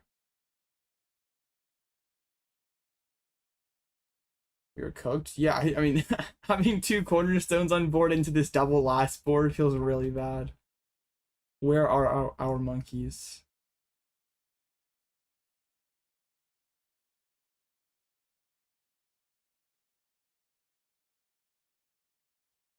Okay, I mean,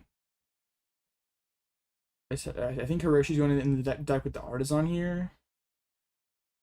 And the hand's just like all supporters and like Psyduck, I think.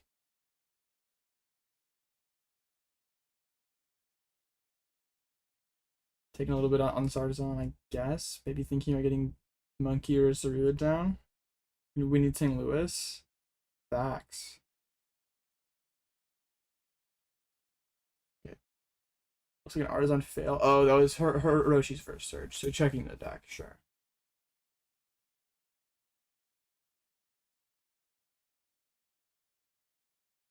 Oh, is Hiroshi's whole deck in Japanese? I think when Ryuki was on the stream, his deck was all English. I didn't know that you were allowed to use Japanese cards in U.S. majors. Well, that's cool. I mean, I think your deck has to be all Japanese. Like, it can't be a mix like you can with other languages.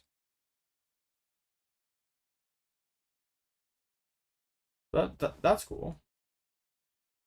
All right, he gets the oh yeah, I need to rush him down. I need to be able to. Oh, dude, this bench is so scuffed. Only two Zoruas. We have these cornerstones clogging up bench space. They changed the ruling for language a few months back. That's cool. I mean, that made sense. Like, that was such an outdated rule. Like, is that still a thing? Right, Lily for 8.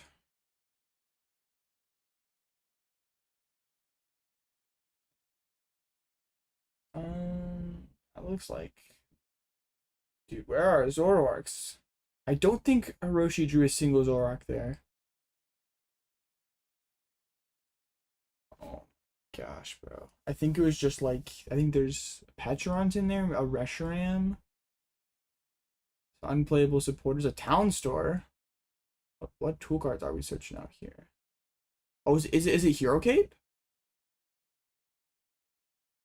I think there's an Energize in there. I think that is Cape. Could we watch Henry? I know, right? All right, so we are gonna turbo energize to the cornerstone. Are we shuffling if we're gonna go into the energize?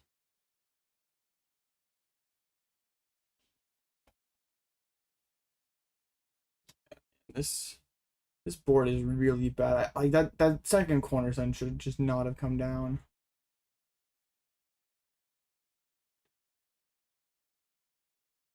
Monkey 20 over to the last, and we will see the energize and getting 2 on cornerstone. Okay. So, I mean, yeah, but like with this double last, I mean, these cornerstones are gonna get kind of melted. But wait, there is the hero cape though, right? So this cornerstone could theoretically last for a very long time. Maybe it's not as bad as I think. If like Brandon goes ahead and Hiroshi has like CC and cape, can remove these lasts with a massive cornerstone, then maybe it's okay. I still think the second one was like crazy trolling though. We have no need for it. Alright, looks like a balloon to active in research for Brandon. I think Brandon's just fine, like setting up another Monkey Dory this turn. Like, doesn't even have to go ahead on prizes here. We do see the monkey in the dark for Brandon. So can see some damage get moved back over to Hiroshi's monkey. Team Devo grabbed off the town store.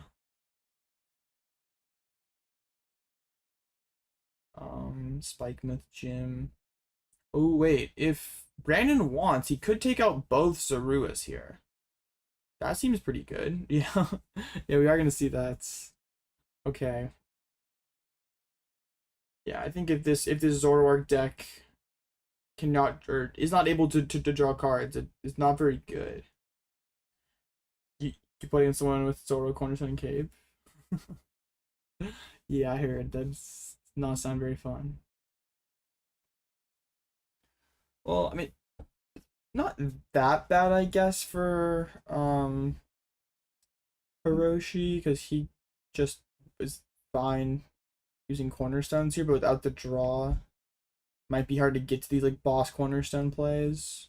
Also, without the town sword, can't go search out the cape. But yeah, it does or will have counter catcher live. If wants to start chasing Frostlass.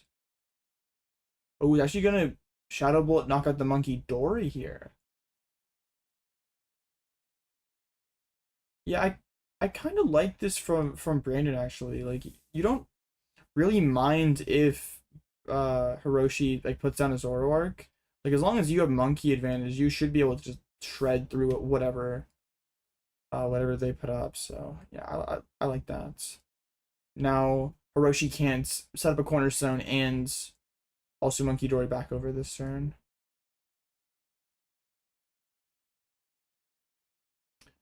Okay, so Frostlass damage. And Hiroshi had like a handful of supporter cards. Still like no Zoroarks or anything. Can't see the hand at all. Evo committed there. Don't understand this corner pawn line at all.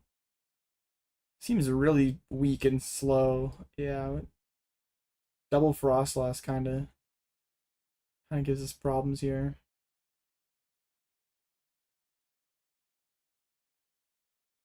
Okay. Checking the counter catcher counts with the Spike Myth. A lot of darks in discard. Let's see, there's Palpad, Nest Ball. We're gonna see the Nest Ball grabbing. Probably another monkey. Oh, we have Veltal. So we could trap the Frostlass here as Hiroshi. And that does buy time, but the problem is without monkey advantage, I don't know how you make progress. Like, Brand is just gonna be able to Frostlass and monkey down your board while he's stuck, so I don't think that really gets anywhere, but we could theoretically trap Frostlass. Okay, then place the Iono after that. 6 cards. Oops, tried to draw 7 there.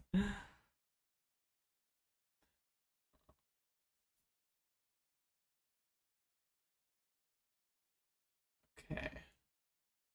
I'll say a Charm in hand? Or is that Buddy Poffin? I guess a Buddy Poffin. These gold cards are so hard to tell. Okay, there's a counter catcher, a Buddy Poffin, I think Fez. See 2 Poffins. Doesn't look like any Zoroarks again. So into the Yveltal for Hiroshi here. No energies though. I said energy switch and counter catcher up the Frostlass. This feels so weak. Debating on whether wants to bench Fez or not here. I don't know. I feel like we're getting to the point where we just need to think about picking it up.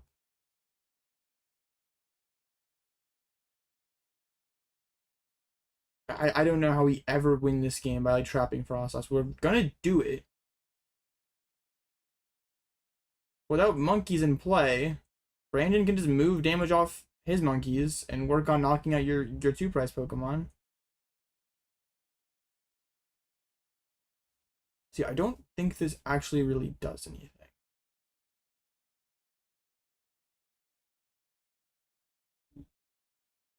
And we really don't want a tie here. Like, a tie eliminates both players from contention. So, unless I'm missing something, I think I really don't like this line for Hiroshi. If this game drags on for like another 10 minutes. Fast comes out. We don't have bench space for monkeys. Oh my gosh, this is so bad.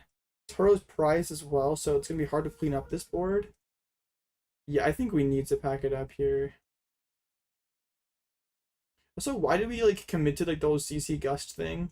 Or CC E-Switch thing like before using Fez and drawing more? Yeah, man, they're just all kinds of bad here. Yeah, in the 5 turns that this Frostlass is stuck, Brandon can get plenty of damage moved over to Hiroshi's side here. Yeah, it should be 4 on the, or yeah, 2 on the Frostlass. Big coins throw at people. That's pretty fun. And maybe trying to slow it down. I mean, yes, this does accomplish slowing it down, but I don't know how Hiroshi wins. Like, what's the win con here? We can't really clean up our board very well. We have so many liabilities. But yeah, we're just like Brandon is gonna like keep spreading damage on our guys, and eventually we'll knock out this Frostlass, and Brandon will knock out the rest of our board. Not an expert, but how can you play with Korean or Japanese cards? Since Hiroshi is from Japan, you can play with. Okay, the stream froze. Sick. Oh, I actually didn't freeze. Brandon just like wasn't moving at all. Since Hiroshi's from Japan, he can play with cards from his home country. But like I couldn't play with Japanese cards. It's just because Hiroshi's from Japan.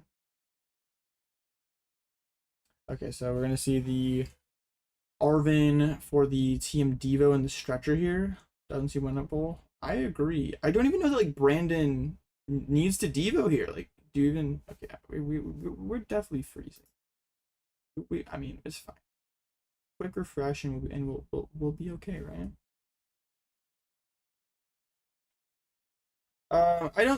I don't really know. Control is so bad into the Mega Absol deck. I'm skeptical for sure. I want to play it. I know some of my friends are like quite a few friends made day 2 playing it, but still I don't know. I'm not optimistic. Top 8, you can top 8. Like it definitely can still day 2, but if this Absol deck is going to be top 3 to 5 deck in formats, we're already bad into Grim. I think Hiroshi should concede now because a tie knocks both players out of top cut contention. So Hiroshi, I mean, maybe is fine taking a tie for some reason, but I don't think should be. And this game is not winnable.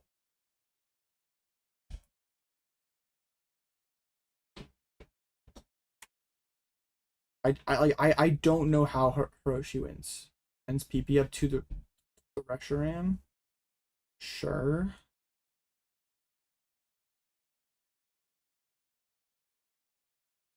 What do we think there's do you think that there's a way to fix Nash for control? Mimic UK penny looping. I don't think so. Because like what if they just sit there and just absol your hand every single turn? True, Hiroshi's just so BO1 pilled from playing in Japan. He's like, gotta play to all my outs here. Yeah, bro, we do not need to. We do not need to treat this like a best of 1.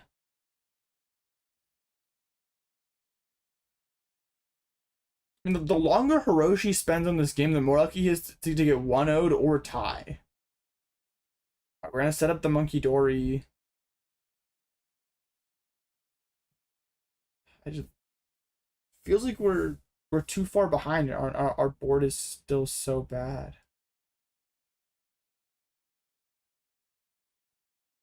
I don't think Brandon is trying to make the game last longer because like Brandon still wants to win. So like still I don't think there's enough time used up that like Brandon would not like be okay like taking a normal amount of time. Like I still think Brandon should finally decides to scoop. We could have done this like at least 5 minutes ago, maybe more.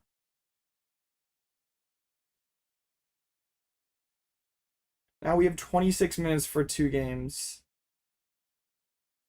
which pretty rough. Yeah, that was pretty bad for yeah. Hiroshi. That was not the best time management. I don't know like what he was hoping to have happen. We got a second up for Mochi Zaruha Donk Monkey. I mean that is one way for this game to finish. Like Hiroshi probably should have scooped here. Like as soon as the board like degenerated to like one Zorua, no monkey, he whiffs. I mean, I don't even know like what he was hoping to get. Yeah, but like Hiroshi probably could have conceded with 35 minutes left in the round, instead like torched 8 minutes.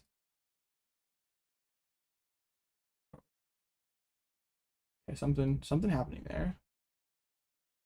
Judge takes the headset off. Not sure.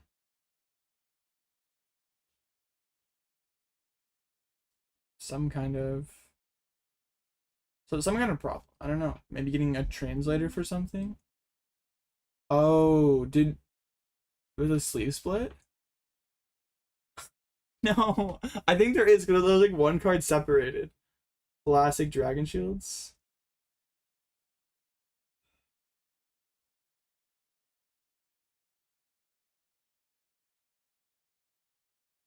I don't know. Okay, well, we're back. The judge left. Judge had to use the bathroom? Maybe so.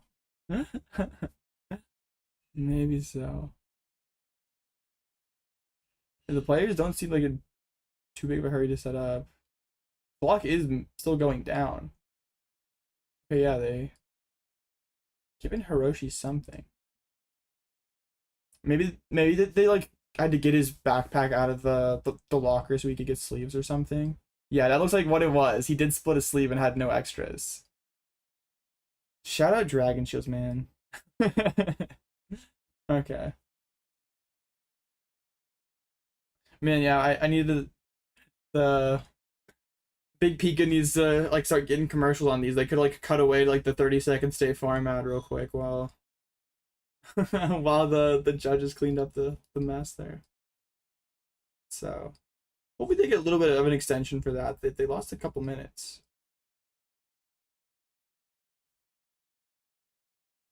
Yeah. Judge said, bro, Hiroshi, if you're not gonna scoop, I'm gonna leave. And then just left.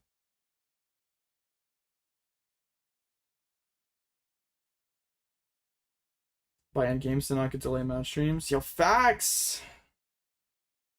We right as the match started, we were commenting on how terrible specifically this color of Dragon Shields is, like this dual matte color is, and then splits a sleeve.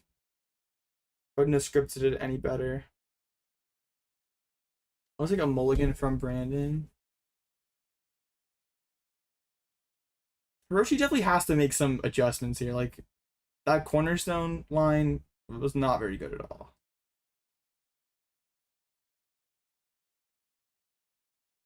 And yeah, 23 minutes for 2 games does not seem very probable. So for Hiroshi, they're probably tying at best. That would knock both players out of contention.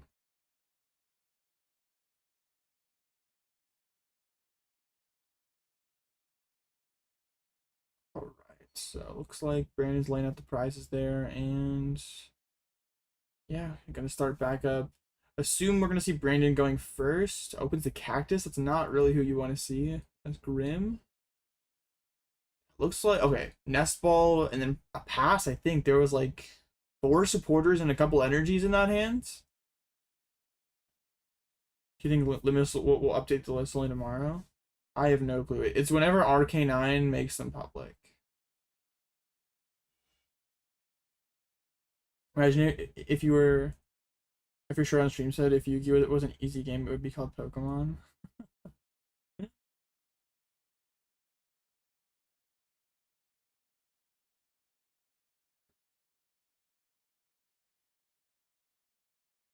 Have we seen anyone wearing like the play Pokemon shirts? Now that you mention it, I'm not sure we have.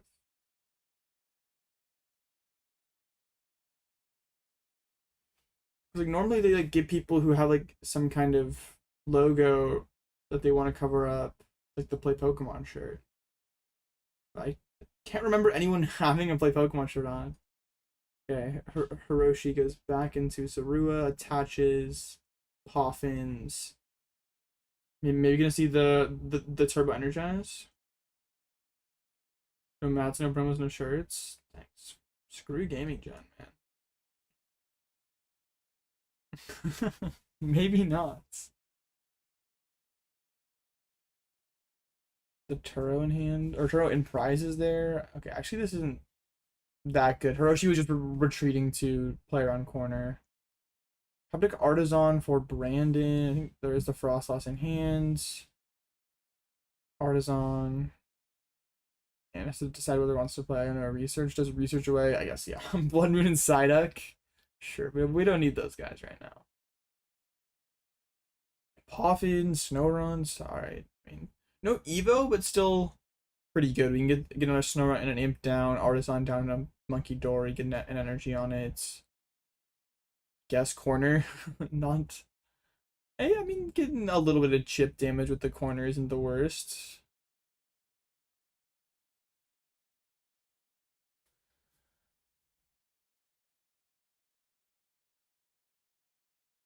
Yeah, Buddy Poffin. Assume we see Imp Snorunt here. And Hiroshi's hand is not the best. I think it's Dark Energy, Nest Ball, Mochi Zoroark. So it could just start punching with Zoroark. But hitting into the cactus is not great. So for Hiroshi, you're definitely hoping to see Boss KO on Frostlass. Brandon actually chooses to not get down second Snorunt. So yeah, if Hiroshi could get Boss KO on the Frostlass, that would be really good.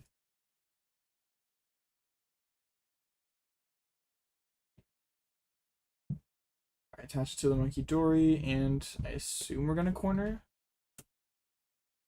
Or no, just passes. Oh no. Yeah. Gets the 40 damage. Alright, draw here for Hiroshi. Top X ends PP up. That is not very good. Okay. Should be an Artisan for the ends Reshiram. Gotta see some urgency here from Hiroshi. I mean, even if we aren't. Did he split another sleeve? Oh my gosh, bro. We did. These Dragon Shields, man. What the heck? Is Azul on the cast right now watching all these Dragon Shield splits? Man.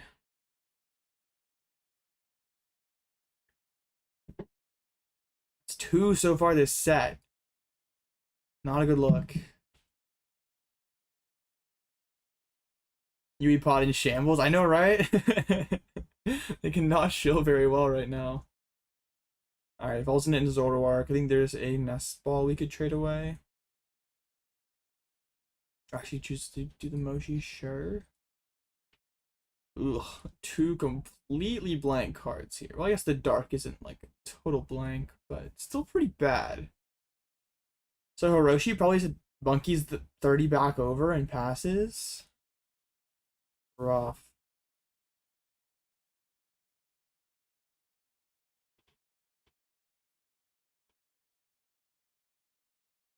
Alright. Not great turn there for Hiroshi. Do these sleeves have to be colored sleeves, or can I have text on them? No. The sleeves have to be either single color or like official Pokemon sleeves. Because if you had like custom art sleeves, they could technically be marked. Like you could have like the design altered slightly on certain cards, to tell you like where certain cards were in your deck. So the only like non-single color sleeves that are allowed are like official Pokemon ones that are not marked.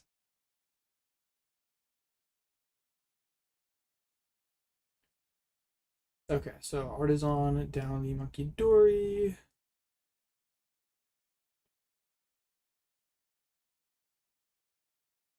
Brandon's bench is kind of awkward. Like there's only the one Snorunt down, so if Hiroshi can get through it, it is pretty awkward board for Brandon to break through. Like Hiroshi can boss KO the Frostlass, and then if Brandon ever tries to like punch with Grim and rebench snow runs, then Hiroshi can move like double monkey to kill these snow runs. Let's see. Oh, the corner trap on the monkey Dory. That is pretty good. So yeah, putting. Wait, I think. Wait, is that supposed to die? Wait, moves 50. That's only 70. I think it's not weak to. The monkey should still be alive, right? Why did the monkey die?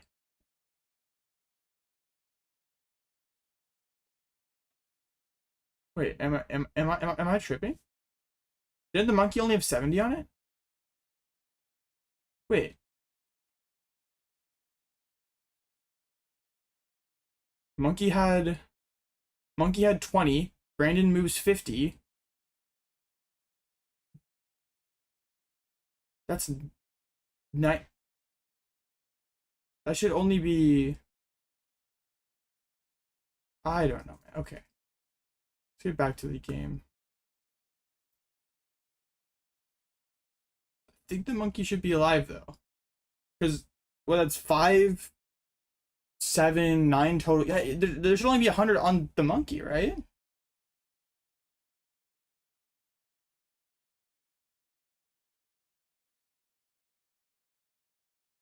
Don't think that's right. Um, I mean, that is a really big deal. If Hiroshi attacks and the game state's broken. Like, I think if Hiroshi attacks, this is not a reversible game state. Like, I'm not trolling. That monkey should be alive, right? There was 20 on it, 20 from the corner, 50 moved over from monkey, that's 90, 10 from Frostlass.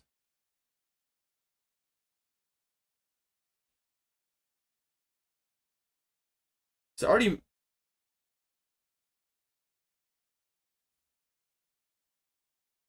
Wait, yeah, now the bench is full.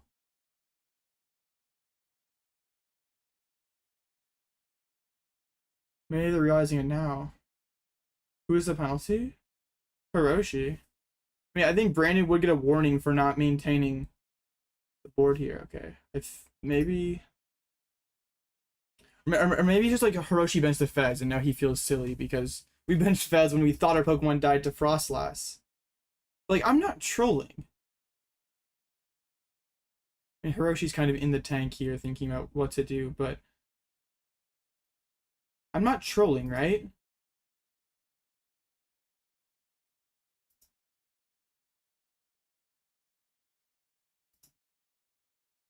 Monkey has 20. Yeah, Monkey has 20, 40, 50. Yeah. Wait, now how much damage? No, Brandon only can move 50 over. Brandon has at max 70 damage. Or only 50 damage. So there only can be 70 on the monkey. Yeah, this monkey should be alive. The board state's broken.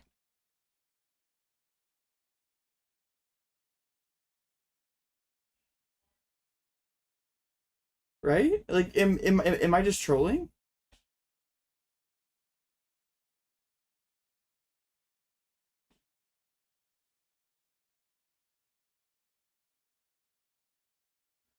Like, and yeah, if the monkey survived, like, this is not reversible. Like, Hiroshi has 5 on the bench, has seen cards he shouldn't.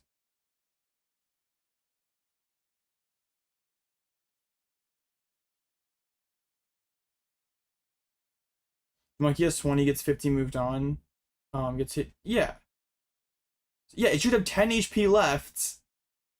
And then Hiroshi's whole remaining turn is illegal. Like, yeah. Dude. We need someone to catch this. Judge is falling asleep there.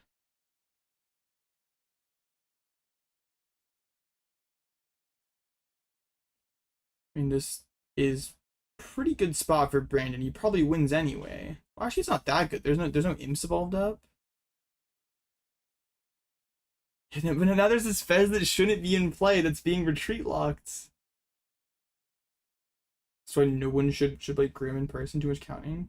True, man. These poke players don't know how to do math.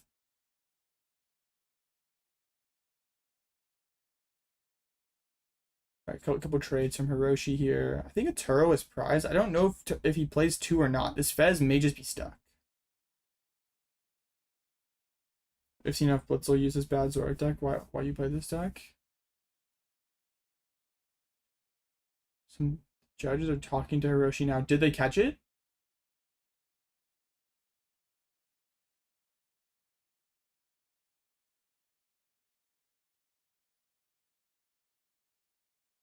Oh, Hiroshi didn't put Frostloss damage down on the bench. Okay, yeah.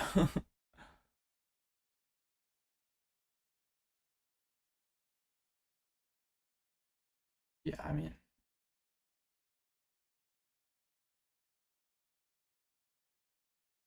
I don't even know like what happens there. Like I think Brand is probably winning this game anyway, but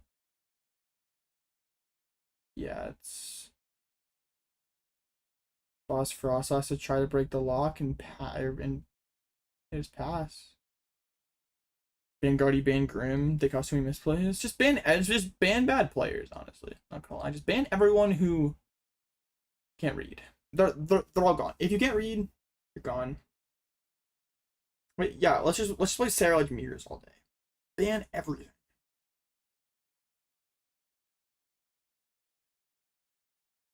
Monkey Dory is the enabler of these decks. Monkey Dory's creating these problems, man. What the heck? It's the monkey that got trapped that shouldn't have died. It was the monkeys that moved the counters over. You shuffle your hand into exactly, man. Just ban him. Get him out of here. Grim is fine, yeah.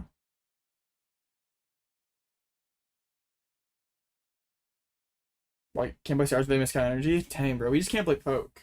Ruben collapse, Celeste Giants also just significantly curbs the power of these decks. True.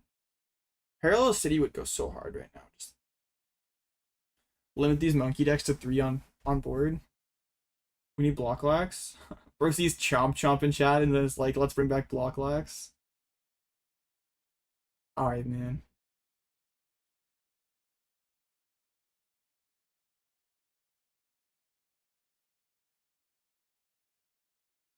I mean, yeah, I'm kind of tuned out of the game now. I mean, this still seems like a really good spot for Brandon. Hiroshi's board's not the best. Can take 3 prizes this turn, have a damaged Zoroark. Hiroshi can't one-shot this. Grimmsnarl back. Toward 1? Dang, bro. That would way better a stream game than this. Like, no shade towards these players, but this has been a pretty one-sided stream game.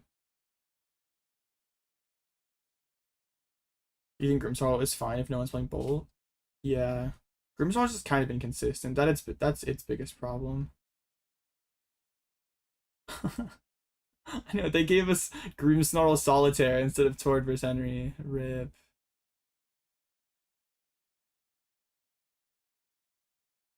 Alright, well maybe they're saving Tord for the Winnenden. Like, they have to stream Tord on a Winnenden, right?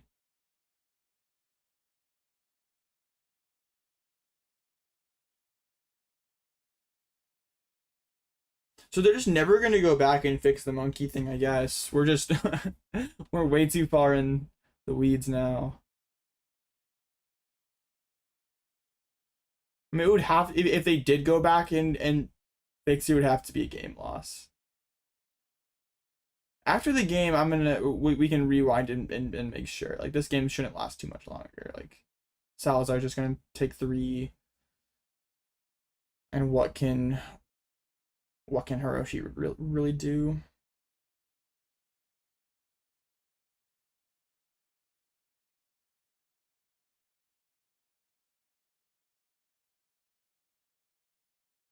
A stream chat was about the fact he's out of contention. True, yo. Kind of a tough start for the season for Henry. 2 regionals in a row without. It hasn't even been on the win it in 2 rounds in a row. Or 2 regionals in a row, 2 NA regionals.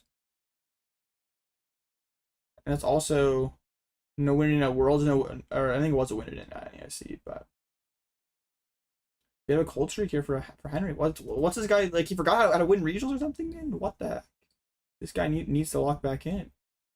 Henry should go back to Dengo. I know, right? Scardo deck may not be tough. Hiroshi's trading here. There's the cape in hands. That maybe messes things up some. How is that hand that bad? There's 2 super odds, a PP up. You got Watchtower, Cornerstone, Cape. Man, how is it that bad? Alright, Henry gave it to Tord on the Gentleman's. Hey, well, I'm glad they didn't just tie. That's good. How's Sky 2 playing horribly? Hey, I mean, we a lot of people have played bad on stream. Just because you play one game poorly doesn't mean you're a bad player. Like, he's drawn pretty bad in his defense. Like, sure there have been some questionable plays, but yeah. One bad game on stream doesn't automatically mean you're a horrible player. He also won 9 rounds before this, so clearly can't be that bad. We're trying to Carly, so he's gonna be flipping burgers. Henry Chow's gonna have to get a job once Cardi rotates. So cooked. Alright, now we can fez for real this time.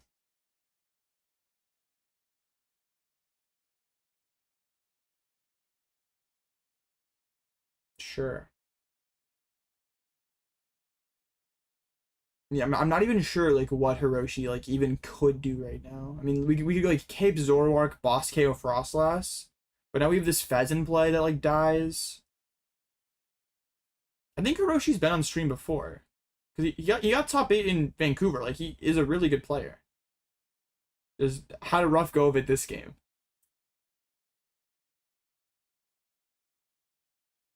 And first time on stream is really bad, man. Yes. First time on stream is brutal. Catch Grim KO plus Iona plus Stadium Bump. Maybe. I mean, this is okay. We are losing to Boss, but like this isn't the worst. No Frostlass damage. Only 2 Guardian for Grim Snarl. Yeah, didn't Hiroshi have a Watchtower he could have put down? Match to the Monkey Dory. Can monkey over to also monkey to the Frostlass, yeah. Okay. Stuff is happening. I don't think there's enough time for a comeback. There's only 5 minutes. And Brandon's turn should be pretty quick. Taro off prizes is pretty good for Hiroshi. Iono Dark Poffins, and really nothing that good for Brandon. So the Zoroark has 310 left. Yeah, might. Well, Brandon may just be able to punch the Zoroark twice. Go like punch for 180, 30, snipe the bench, and then set up another Grim. Not sure Hiroshi has a way around that. It's gonna go into Buddy Poffin here. I don't think we can bench another Snow Runs because it just gets double monkeyed down. We actually are. I don't like that. We give a double monkey target.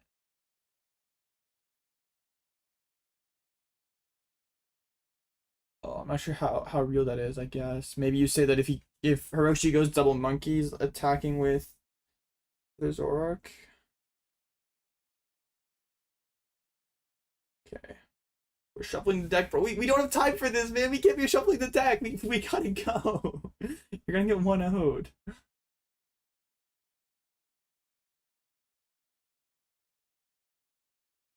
Alright.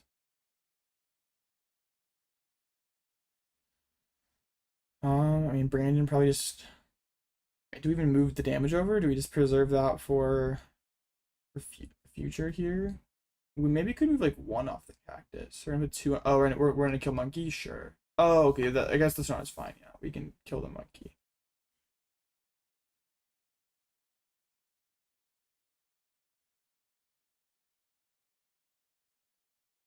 Going from Yu-Gi-Oh after retiring from Pokemon is like voluntarily going homeless after living in Beverly Hills. What do you mean? You want to go from winning 10K to an air fryer? Isn't that the wrong amount of damage on Hiroshi's monkey? Shouldn't that be 80? I have to imagine, I mean, I don't know if Hiroshi understands English or not, but I have to imagine that makes it harder.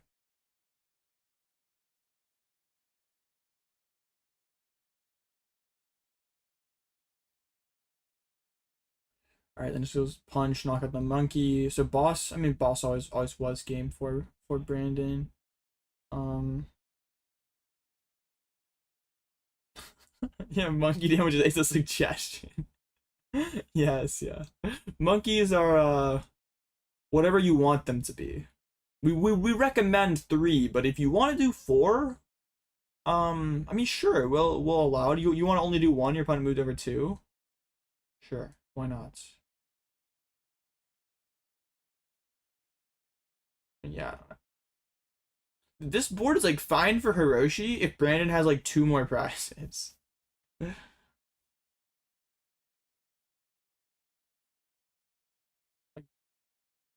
Hiroshi has to like keep gusting around these Grims. They have translators at regionals. I don't know how that works exactly. I've never had to use one.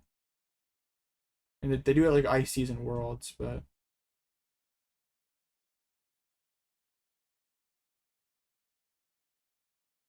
yeah, I don't know. I mean, yeah, Hiroshi just doesn't have time. Like, can try to go like KO Monkey, avoid hitting into this Grim, but yeah, I don't.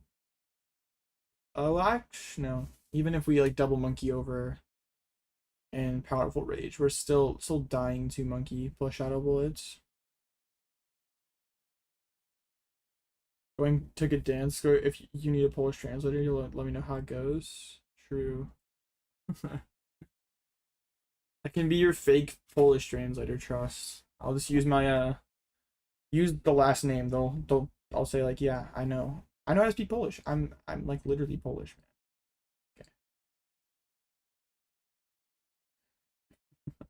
man. Okay. Kowalski, yeah, Polish, sure. Exactly, man. Close enough. You can stack stack your deck in Polish. Give you a nice judge shuffle stack. How do you say sauce is Polish in Polish? I have no clue, man. I'm not actually Polish. I'm probably the most American Polish guy in the world. Okay, I'm gonna refresh because we are lagging. Hooray! Okay, yeah, I'm the most fake Polish person of all time. Hiroshi does not look pleased here. I mean, I don't think there's really anything that he can do. Like the big cursor. Hey, I put it on screen before, but then people are like mad. They're like, "Get the mouse off screen!" And it's like, okay, fine. Yeah, Brandon just has game. Oh, I mean, can't Brandon also just kill the active? Yeah.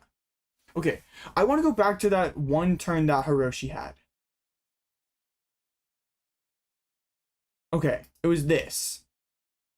I want to start from the beginning here. So, okay, this is the first turn. Brandon corners 10 on the monkey Dory. Hiroshi does his turn. We have 2 on the monkey Dory. That is right. So Hiroshi does the turn. Oh shoot, I went too far. Okay, yeah. So yeah, Brandon's turn here. Let's get to the point where we're playing counter capture. Yeah, boss. So this has 90 HP left. We move 50 over. Now it has 40 HP left. 20 HP left after the corner. Yeah, this monkey should not have died. We did not miss something. So luckily Brandon won anyway. But yeah, that should not have happened. And I don't know how differently the game plays out, but yes, this thing only received 80 damage and had 90 health left. So come on, judges, lock in. I'm sure chat was having a ton of fun with that one. Crazy. Thought I was maybe just like tripping or like they didn't put the first Frostlass tick on right.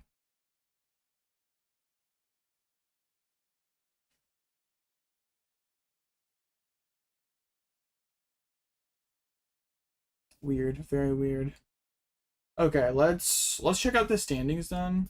Is Poke Data still broken? Okay, no, Poke Data is no longer broken. Okay, let's do that. And that. My face is blocking all this stuff. Let's just go over to Arcane 9, I guess. That's fine. So yeah. Oh, next round's already up. Okay, so Jackson, Xander, Rowan, Luke, they're all guaranteed in cuts. But I think all these 32s have to play. So we have 1, 2, 3, 4, then 5, 6, 7, 8, 9, 10, 11, 12, 13. So it could be a 13-person ASIM. So wait, shouldn't Rowan be playing then? I guess maybe there's gonna be some ties. Okay. We gotta get toward versus RJ Squires then, right? A Bond versus Ryuki. That'd be crazy. Makani versus Nick Robinson. Yeah, Gabriel did top guy Brazil. Rescue the judges. Well, didn't Lance Bradshaw top 8 Pittsburgh? Or am I tripping? That name like sounds familiar recently.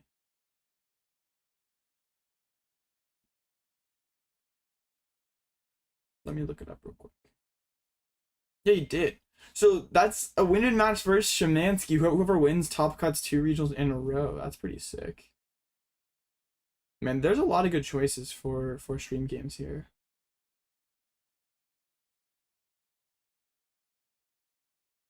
But does not look like a very good run for the Guardy gamers. Like I don't see anyone here in Henry's group doing well. I mean, a Bond, I guess, is like the only one out of Henry's group.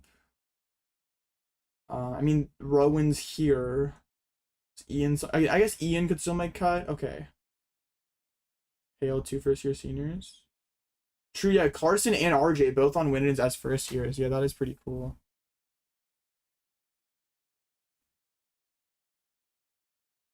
Am I gonna get a masterclass on Pidgeot controlling on playing into for regional? Maybe. I don't know yet. If I am, I'll definitely get it out before Vegas, but I don't know if I am or not. I should definitely get it made soon if I am. All right. How long until the next round? 6 minutes. Okay. I don't know what the decks are here. I think Jackson's Charizard. I would assume Xander's Absol. We know Rowan's Jellyguardy. Luke Smith has played a ton of EV Box lately. I think like he's played EV Box like most events since rotation. But I don't know if he's still on it or not. Don't know about Makani or Nick. We know Brandon's on Grim.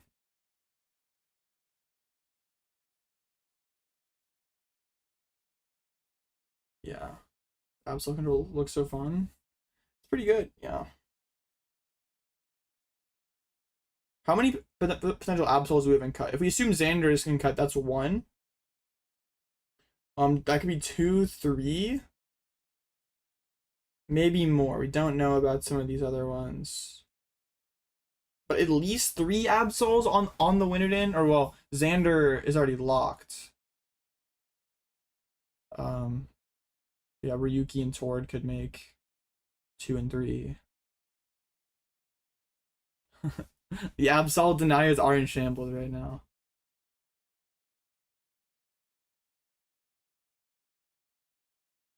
Actually, a lot of like older names at top tails of this region, like Xander, Nick, Brandon, like a lot of the unks are doing well. Hale, Shemansky's even kind of an unk.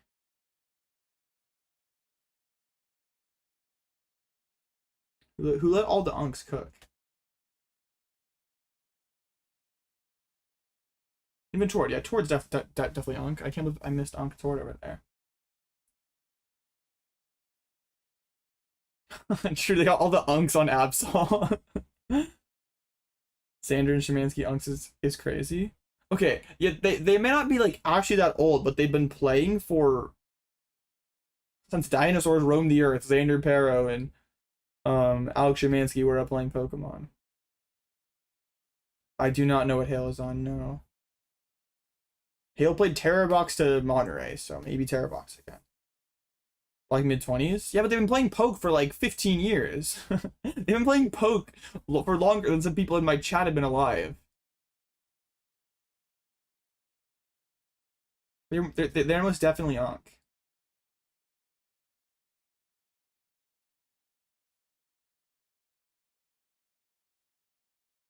It's so funny seeing like this random table 10 that like both these people have won 1 round in phase 2 and they're just sitting there in between some goats. Ankh is a vibe, it's not exact science. Exactly. There's like not an exact age that makes you Ankh. Is Bradshaw Ankh? That's not a name I like remember from that like forever ago, but maybe so. Let me literally check Bradshaw over here. Is Bradshaw Ankh? Oh shoot, yeah, we have a 2016 U.S. Nationals finish on here. Okay, bro is definitely Ankh. Nah, he got 17th at 2016. Yeah, the star is static seating. Okay, yeah, and all the Ankhs cooking. What the heck? Okay, how much time until the next round? Yo, one shot hop. Don't, dude. I go to Zool. Alright, 2 minutes. Unk still got it. True, man. All they needed was Unk Azul to come back and cast. Then they started cooking. Alright. I guess so, Yoshi. You got the crown. What decks are an asymmetrical? Jellyguardy. I think Jackson's on Charizard. And then Absol. Well, I forget what the other one was. At least Jellyguardy and Charizard, I think. Azul retirement confirmed. True, man. All these old heads pop off when Azul's casting. Remember watching this finals? Back in the good old days. You get the crown and YouTube reminds you that you yapping too much.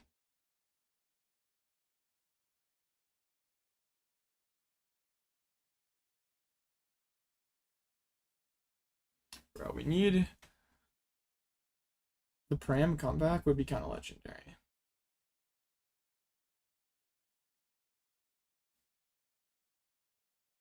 Wait, I just realized I took chat off screen last round and I never put it back on. Hello chat, you're back. Sorry all you VOD watchers later who wanted to follow along with who I was yapping with. My bad. I'm so bad at this whole streaming thing. I have no clue what she's saying, but it's definitely scary. We're gonna like jump scared by Gengar here in a minute.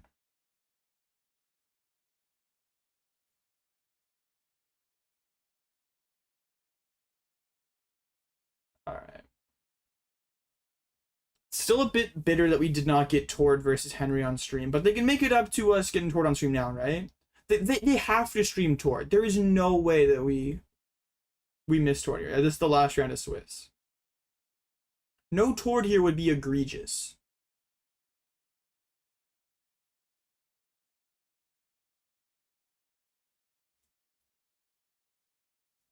We need Tord. Or also, I mean, I wouldn't mind seeing my goat Makani on stream either.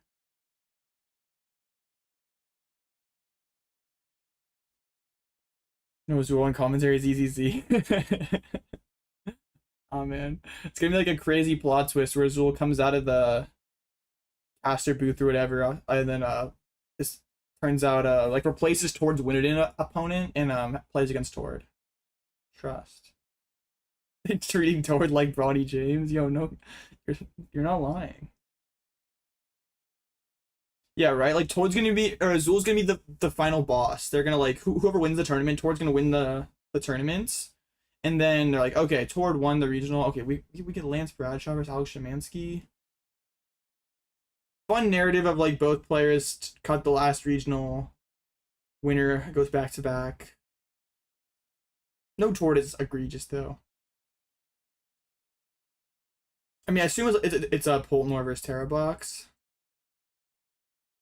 Possibility of a Wonder Tag podcast finals demonstrates the immediacy. True, bro. The Wonder Tag podcast right now it's 1 and 2 right now. I guess the content creator buff is real. Dude, where is Tord? Does Tord just not exist? Is Tord just not real? Maybe the real Tord was the friends we made along the way.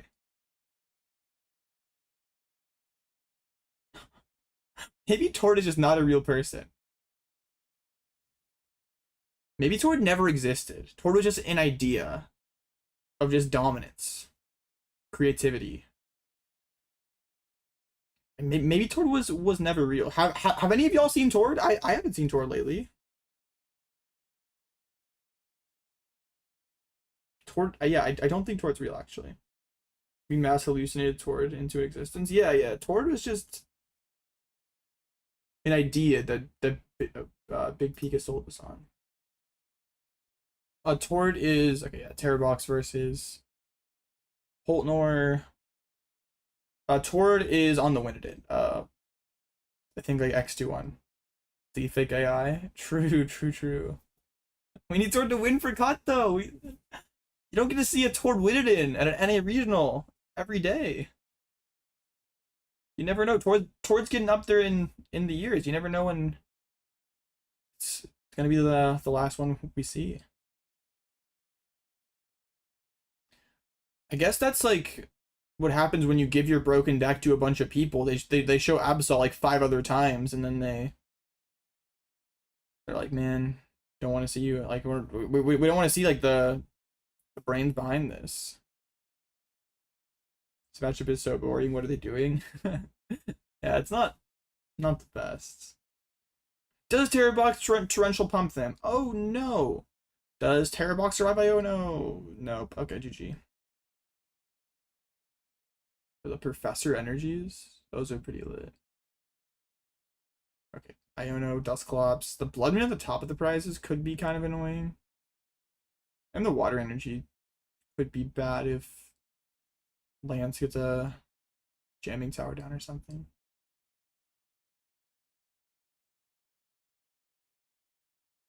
I know, right? Szymanski has the Unk energies here. 2004? That's older than me. What the heck? It's not fair. Yeah, Szymanski plays the EV line, the one EV Leafeon Flareon. And once again, no play Pokemon shirts. I'm getting suspicious. They just don't have play Pokemon shirts, actually. Altar Wellspring? Is that an Altar Pikachu? Holy, Ankh is rich. Yes, this is Polnor favored. Oh shit, you're younger than 04? I'm 06, man. It's so cooked.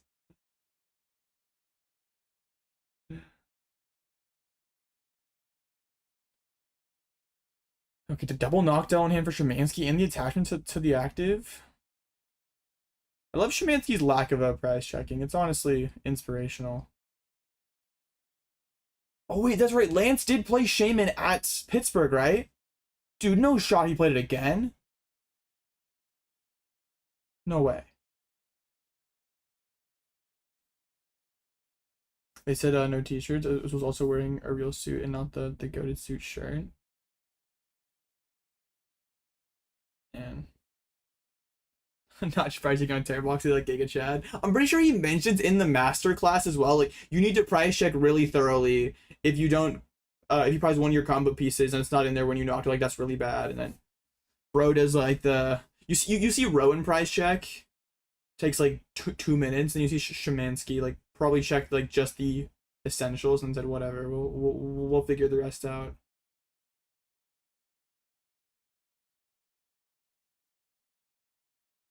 Couldn't really get a good look at Lance's hand there. In the tank a little bit, getting the Ultra Ball here. Noctile's the only deck you prize check. Bro, come on, lock in. We need more prize checking than that.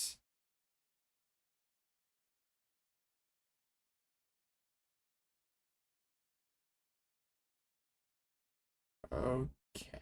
And Lance is going full prize check here, man. What the heck? I mean, Shemansky, you had the time. You see Lance gonna have a nice 2-minute price check here? Man.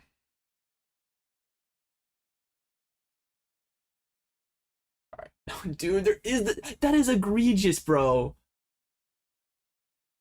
Playing Shaman. First of all, playing Shaman. And then hitting Terror Box on the win, getting rewarded for playing Shaman. And then they chose to stream this.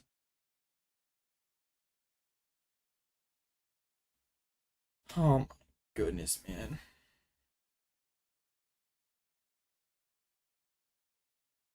Well, this matchup has to be atrocious for Shemansky. It's already Poltnor favored. But then we have this Shaman in the deck. We can't even pump. Shaman on the win should be in prison. I know, right? I can't believe they actually did. They could have streamed toward Reklev. They chose to give us Terror Box versus a Shaman. A couple Dreepies come down. Do we have the Badoo in hand as well, bro? What a start from a... I mean, the only thing bad about this Shaman is we're playing with 4 bench spaces, so that's a little awkward. We can't like keep retreating into Badoo over and over again. Alright, Itchy Pawn from Lance. What even is the... We froze? No. Gotta be very sad. We're back. Huge. Is the play for Shemansky here just to like Crispin and punch for 100 without shuffling in the energies? Well, I guess we don't even have to do that. We could just go Crystal and Lily to reset the hand. Yeah, so alter Lily? Yeah. This guy's got crazy money. They streamed toward early ones. And then now he's banned from streaming outside of finals. Wait, that's true. They streamed him at Worlds and he was really upset about it. But also, like, everyone knows about Tort's deck now. Everyone knew about it on Tuesday. Alright, Lily here for Shemansky.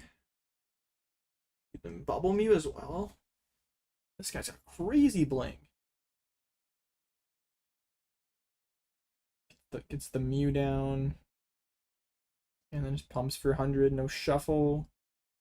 Yeah, Lance like not like having this Shaman instead of a Latios is actually pretty annoying for Lance, but I'm sure he'll he'll be all right. The bench is protected. Full shuffle the Bubble Mew. Bro, chat. I'm so stupid. I won a Bubble Mew from a cup like 2 years ago. I sold it for 80 bucks. It was, or maybe 80, 100. It was something like that. I'm so smart, chat. I sold it like a week later. Oh, I'm so smart. Isn't that card like $1,000 now? 12 into the cloak. Also a Turo in how did Lance fill this stuff? We have a Shaman and a Turo. It's okay, you had sealed base set packs you sold in 2020 right before COVID, because everything to skyrocket. Unlucky. Down payment on a property. True, man. Yeah. Alright, couple cloak, or yeah, at least one cloak there for Lance. Lance is probably fine just like letting whatever, like this Dreeby in the active die. Getting attachment to a Dragapult. Find another cloak. I mean, Szymanski can theoretically be fine here, I guess. The Recon is an energy.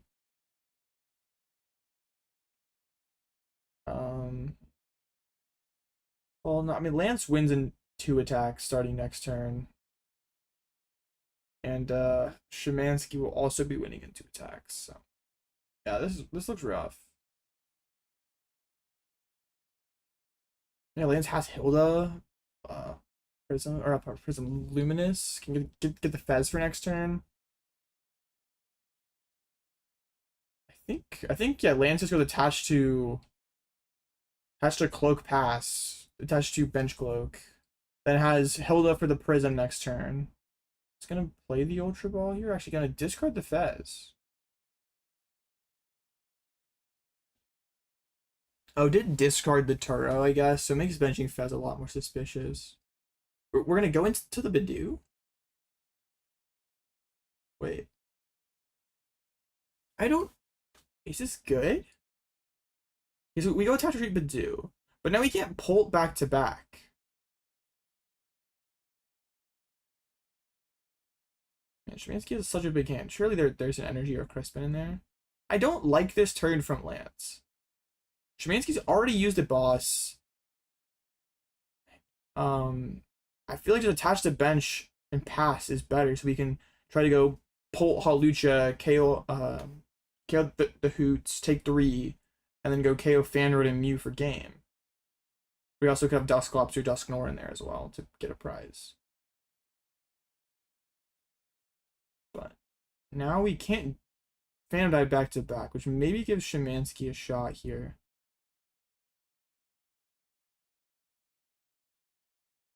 Szymanski's playing the Owl. Like, how's he attach retreat? But he's gonna play the Owl here. Curious to see what's. Oh, gonna go for the Air Balloon.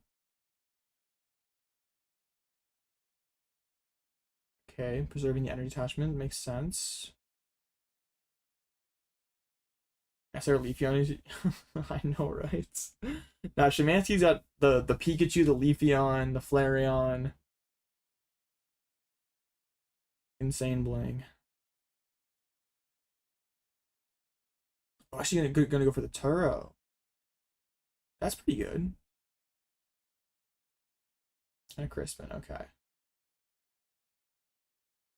So we get to turn this Noctowl into a Crispin and a saved energy attachment. Pretty good. Yeah, I really do not like that last turn from Lance. That felt really weak. Never mind. Szymanski is cooking. Oh, we're gonna Fanroid him here actually. Tough, actually. Tough.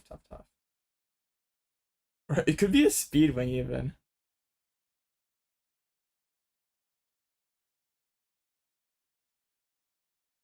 Lance did already use a counter catcher.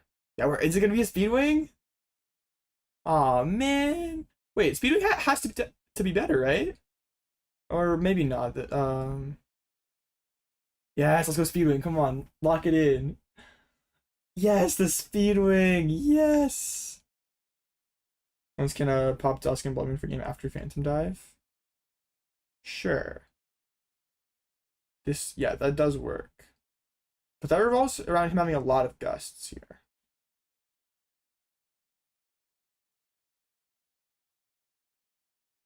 But also, yeah, needs to find a Clops this turn plus Phantom Dive. Is down like a Stretcher, Nor, and a Pulse already? Something Alex said of Washington before. Yeah, Alex opened Shaman attached, and Lance had the Shaman, like, Nest Ball for Shaman immediately. Or his Ultra Ball for Shaman. Found it right away. Research there. Okay, Lance. Lance is missing counter control. Like, the CC on the Noctowl was so bad, we don't have Gust now. We're just gonna Hilda? Now this game is gonna have to, like, Lance. I mean, Lance can still win this game by Ionoing Alex, and that is a very real win con for Poltnor. But I feel like if we hadn't CC'd last turn, we'd have such a better turn. Like, Alex's hand was so big that the CC was not gonna do anything. I mean, we can get the Clop set up. I guess Alex still, okay, Lance is still in position to win. But no, wait, there's the Turo. Alex saved the Turo. So now Lance can't go like Dusknor, pop 130 into Mew and KO the other thing to win. So Lance just has to like take 4 here, or take 2 here. And then hope that Alex can't Clefairy. And Alex may, I think Alex has it. I think he has E-Switch, Psychic, and an Ultra Ball. First of all, off the top, that is definitely... Actually, does he have the energies? Maybe has Clefairy. And if Lance just saved that CC, I think he has the game. He still might win, though. Iono is a pretty devious card. And Alex may not have the energies in deck to play this Crispin. Let's see here. I did not see any energies. Well, this still might work out for Lance then. Because Alex has a bunch of energies. Crispin, Turo, Leafeon. And don't know what the other card was. But yeah, there are 0 energies in deck. Oh, Alex has a fire and a water prize, right? Man. We still could have gotten there if those weren't prized. Right, Fez here, Area 0, Nest Ball, Eevee. That is nothing.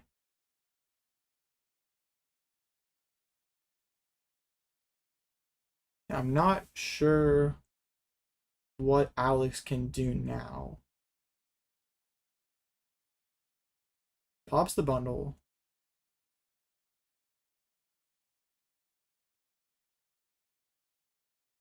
Well, Eevee to tank for a turn's bad. Because, yeah, no. Lance would just win the game, right? Nah, I feel like tanking there's... Okay, well, not Eevee Leafeon. Sure. Wouldn't lose. I guess that maybe could work with the Turo. You just do that and say that Lance doesn't find Gust. Off in here to get another Hoot down, or just shuffle up the deck. Oh, is Shemansky looking to play down for a restart? I don't think we have too many energies in his hand to do that. Yeah, there are way too many unplayables. Waiting on whether not to play Turo here. Maybe Lance is afraid of Briar. See Turo on that.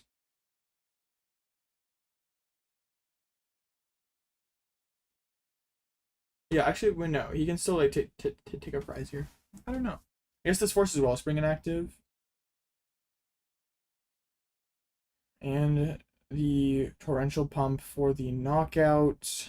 Seems like a really bad spot for Shemansky, though. Lance wins in 2 attacks. Alex wins in 2 attacks. But Lance has the advantage here. Can Lance win this turn? Oh yeah, Lance just wins. Lance just wins the game with Dustar. Okay, yeah, never mind. Yeah, that was just cooked. Yeah, that Shaman was devious.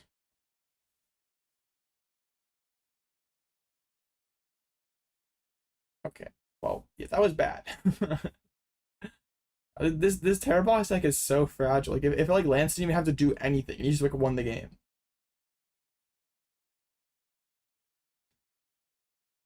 Man, Szymanski looks so sad. He like always looks over there. He just looks so sad. Toward one. Let's go. Big if true. But yes, that's awesome. Toward and cut. I'm glad he. If this is true, I'm glad he made cut. Because the haters would have loved it if he like missed cuts. I mean, like, oh, your deck sucks.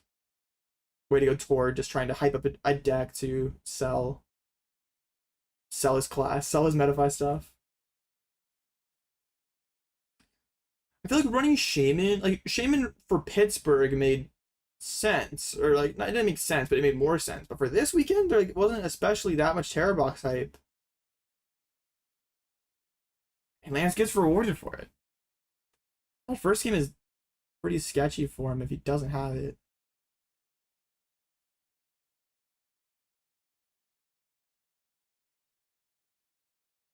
Alright, Szymanski going first. EV right off the rip, but do start for Lance. Oh no, is that triple Noctowl Flareon and a Super Rod? That hit is unplayable for Alex. Oh my goodness. Well, I don't think... You definitely do not want a Shaman on your board versus Grim. Lansdale isn't that especially great either. Has the Poffin, can get the basics down, but there's like no follow-up here. I think his hand is like 2 Dreepies, a Monkey, a Dusclops, and a new upper. Clefairy Prize was at the bottom. Double Iono could be kind of annoying for Lance.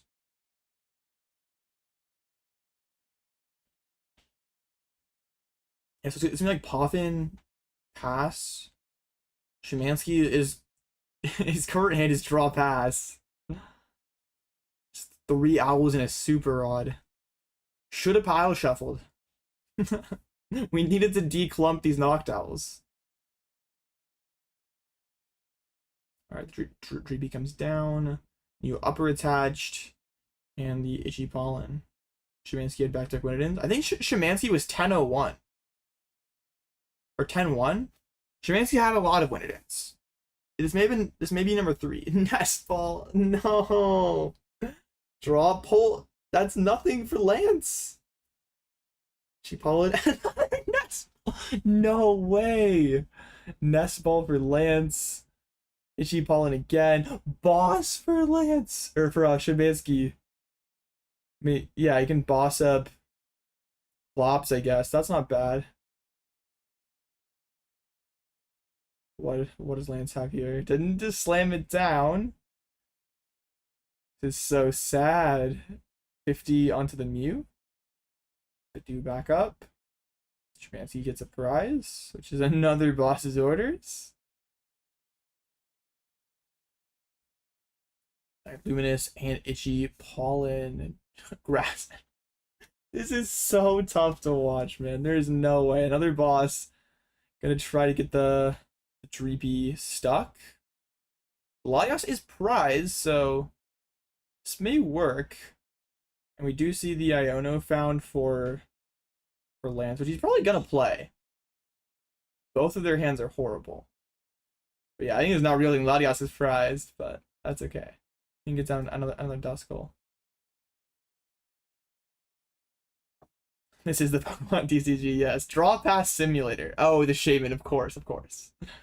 How could I forget the Shaman? And Szymanski's used all the bosses, so the Shaman is chilling. Alright, and the Iono from Lance. Insane how bad Szymanski's hand was. Right, 1, 2, 3.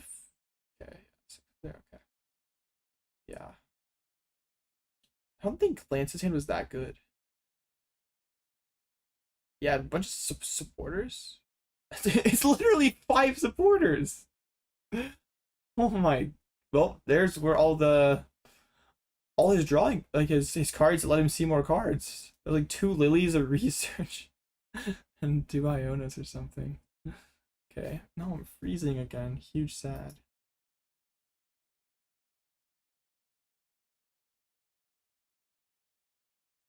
Yeah, we need. Can we request the judge pile shuffle? You know, Itchy Pollen from Lance Misty Energy too. Alex gets the Terra Orb for the Teal Mask. For 004 with Bichon yesterday. Oh my gosh. Alex also found the Fire Energy. You look sad. I mean, I would be sad too if this is how my deck was working. Nest Ball and E-Switch. Okay, can get another Hoot down. Is Alex not playing the 80 HP Hoot? I don't think he is. I mean, 80 HP Hoot is high key a griefer. Gonna read Burning Charge. Sounds good. Alex may power up this Mew for a Phantom Dive Clefairy one-shots? That sounds kind of lit.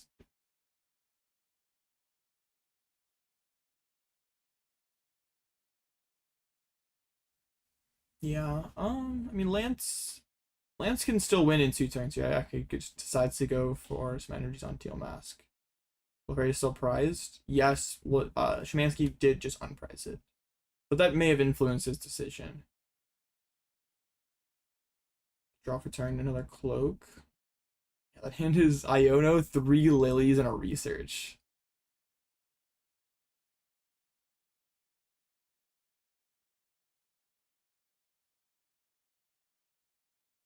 Wait, riffling like that? Oh yeah, that is not it. We do not endorse riffling like that.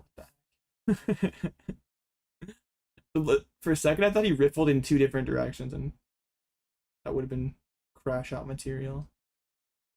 Right, 8 cards for Lance here. Another.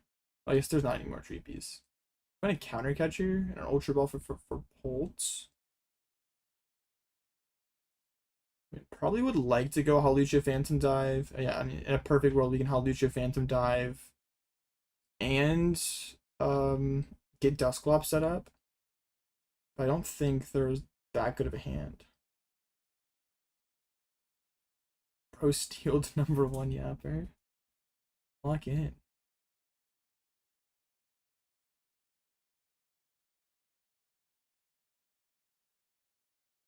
I mean, Lance kind of has to do something this turn. I mean, I think the threat of this Mew Phantom Dive is really annoying. Like, Alex can take a, well, like, take a prize. I don't know how good it is. If it's just knocking out Bundle, it's not that great. Or knocking out Mew and not, like, getting, or not, knocking out Badoo. I know what Pokemon are. Knock out the Badoo, and there's not a single prizer on the bench to Phantom Dive. Polt gets grabbed. Sure. Okay, I mean, there is a counter catcher in hand, but I don't think there's a Clops or a Hawlucha in hand.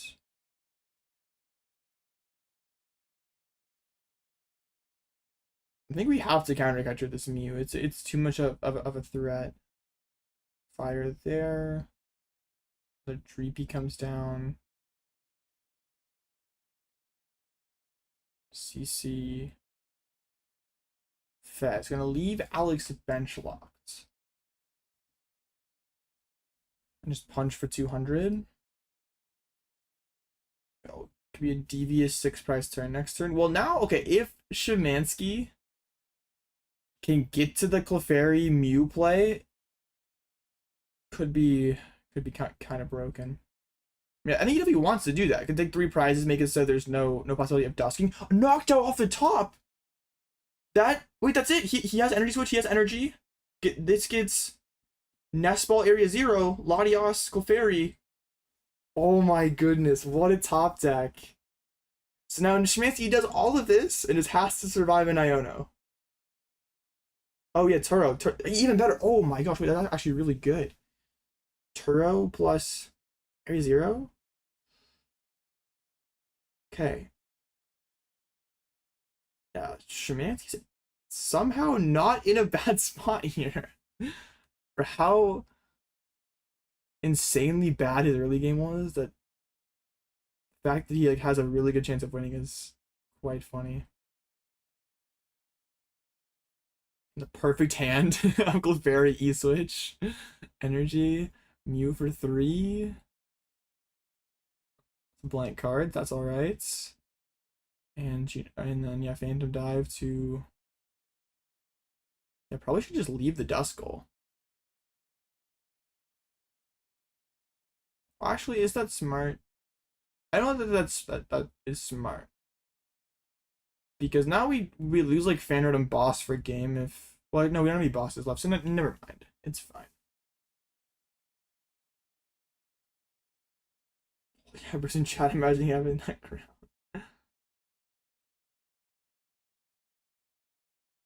Szymanski probably still has to like power up Clefairy to win this game. He's at a boss. I guess Szymanski's thinking that the Badoo can do something, but Duskull can't. But Duskull could get... Well, I guess there's nothing to evolve out of range of, because Szymanski can't boss.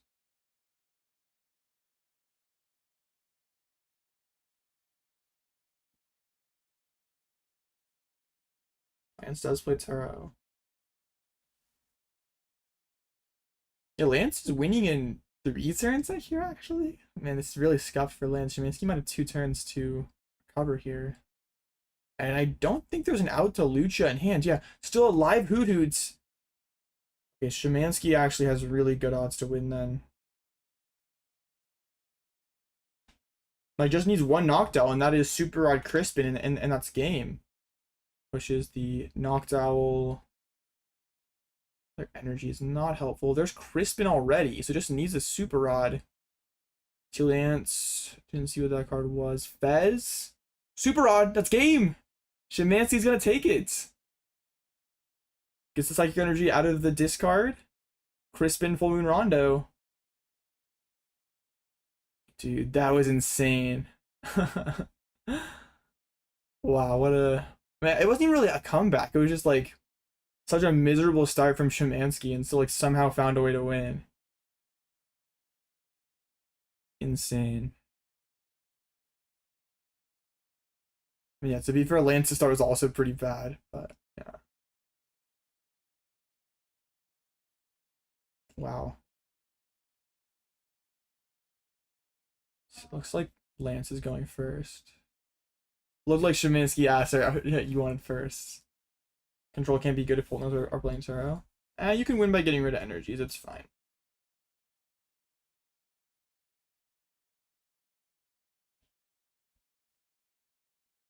Alright. Terror Box is broken.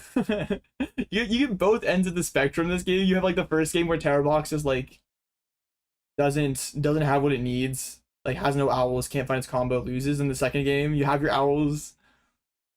I mean, eventually got the owls, got the combo in one. KO Duskull forces Mew KO this turn. If we KO Badoo, the lands could have bossed around the Mew to KO Clefairy if he evolves Duskull out of Phantom Dive range. Wait, so yeah, Szymanski could have. No, I think Lance still always KOs Mew because that forces Super Rod Crispin instead of just Super Rod or Stretcher.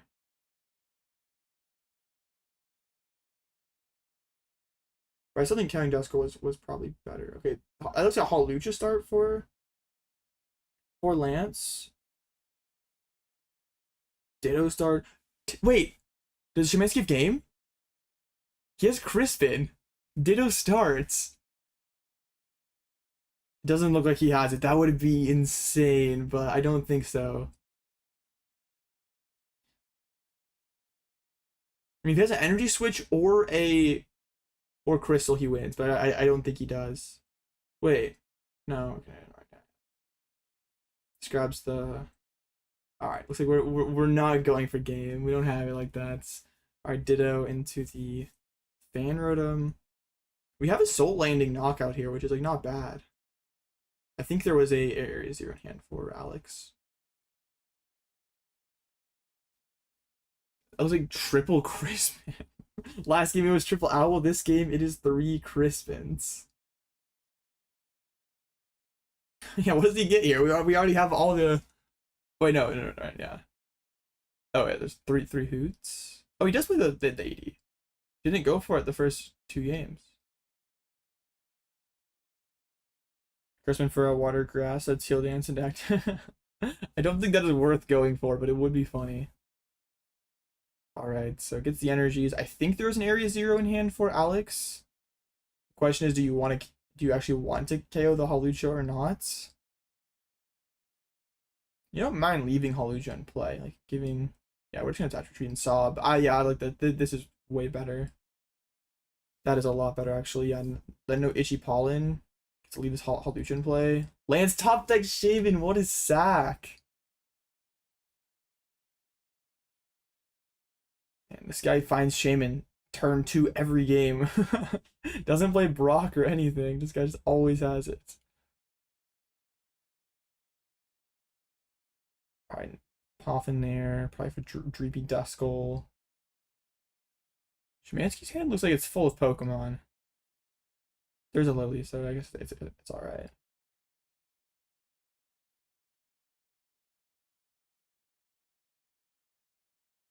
And it's figuring out what to get here. Maybe doing a little price checking. One beacon is a rank 1 shadow certified yapper over here. Lock in.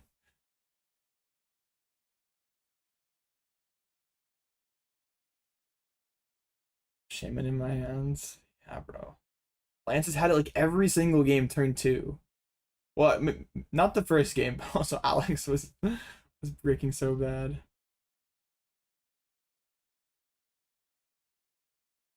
Okay, did Lance find any cloaks? Finds a third Dreepy. He's passive, no cloaks. Okay. Tough part for Alex is like, how do you advance into this board? Ooh. Maybe you could have gone Iron Bundle there. So you definitely don't want to kill this Lucha. But we benched the 2 mass bench like out of bundle, so I guess that's not an option. Area 0. Probably got to be Crispin, right? Looking for something. Maybe wasn't what he thought was in there. Rescue Shaman or Energy Dreepy. I don't know if we can get to Shaman Knockout. I don't think there's an energy in hand. Those areas you're in Nest Ball, gets the Latios down. Is there an energy in hand? Oh, there's E-Switch. Okay, so I guess could go to Soul Landing. Often fail. Okay, no. Just gonna continue to take this slow. Or maybe is fine going for the Assault Landing knockout this turn, but only if. I don't know. I feel like Assault Landing here is so bad. Like, you don't want to give Lance Hawlucha back, but Lance also has the Turo.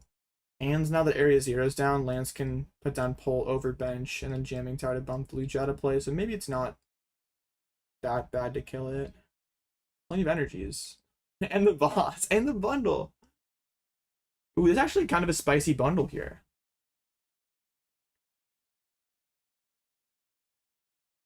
Man, I kind of wanted to bundle first and see what Lance pushed up. Because if Lance pushed up Shaman there, you could sob it. If he pushed up anything else, you're getting a higher value knockout.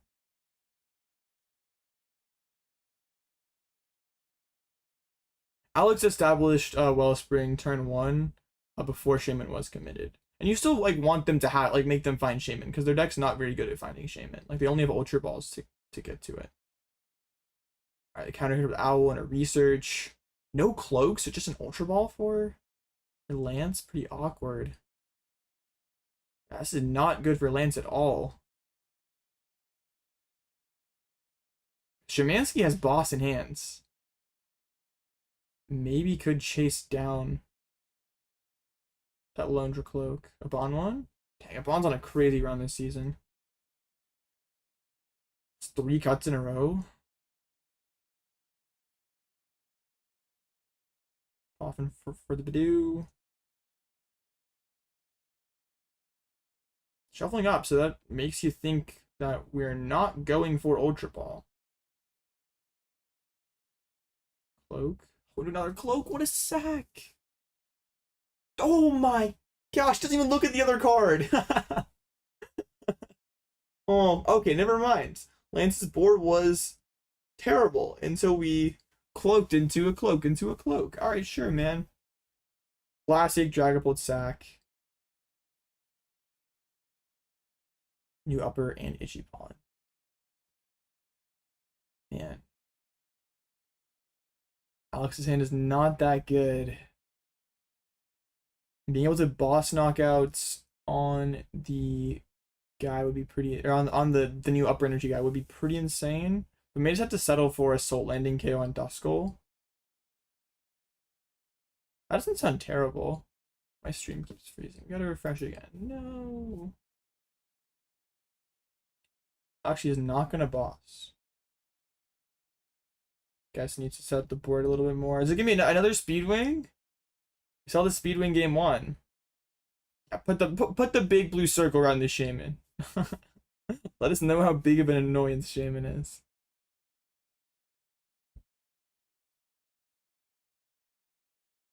Okay, well, Crispin. Since you already have the energy on the Fan Rotom, it probably makes more sense to just retreat into it this time. Get the energy put somewhere else. Get the energy on the Mew.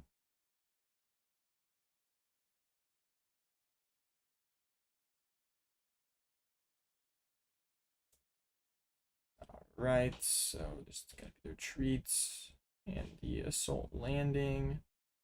It's a lot less clean of a Mew, like a 3-price Mew. Because Lance could just evolve out of it.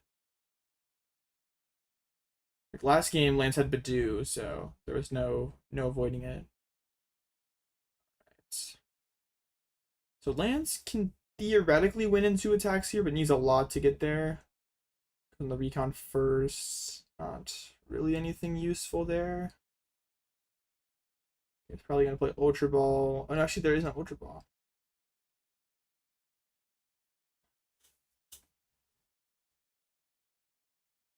Hey, playing Jirachi versus Bolt to dodge Mew Clefairy. That's crazy. I forgot that Jirachi was even a card. Alright, wondering how many cards are in hands. Going for the Recon. So looks like Lance is digging for Iono here. Finds an Ultra Ball. That's not bad. Recons again. That's Fez if he wants it. Okay, we're gonna get the Nest Ball. I assume go for Fez. Still on the hunt for Iono. And Iono and Dusclops are like the really, well, Iono, Dusclops, and Lucha. Like the big ones here. Oh, she gives up the Ultra Ball. No Fez. Okay. There's an Area Zero in play for Alex. Like we could have gone wide with the Fez and not had to worry about running out of bench space. I'm going to CC up the Mew. And Lily looking for that Night Stretcher. Like, Night Stretcher plus Clops gives Lance a really good shot to win this game. If he doesn't find that, then he might be in trouble. Done basically all the draw. Okay, there's a Night Stretcher. And the first 2 cards! Oh my goodness. I mean, yeah, the rest of the cards almost don't even matter. The Luminous for a pivot is nice. And that's insane. There's the Dusclops. And Lucha's in discard.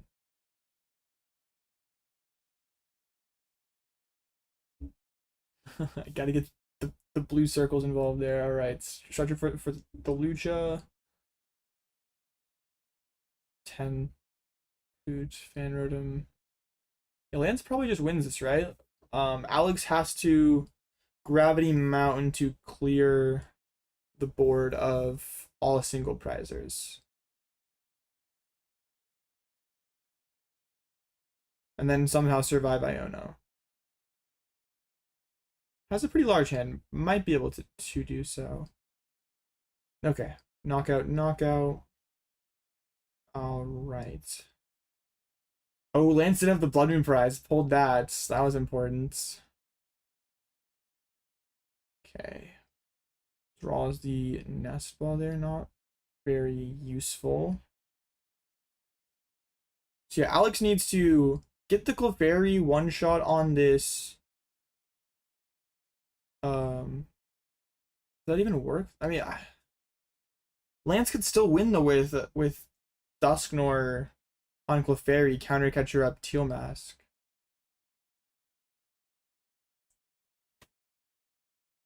So that's like Turo plus Gravity Mountain.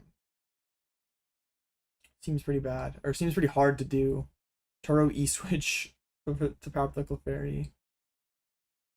Yikes.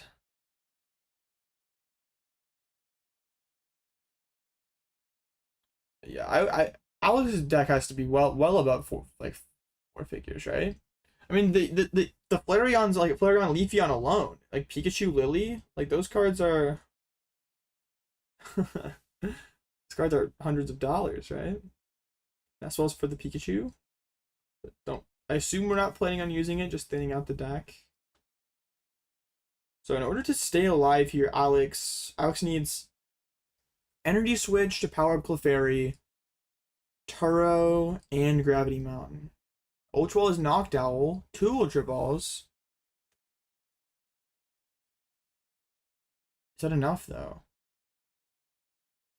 It's the Owl. I don't know that Alex can get the full play here. Might just have to be fine losing to Dusknor. There's East Grav Mountain. Is the Turo already in hand and I just missed it? He's in solidarity to the Magic players, yes.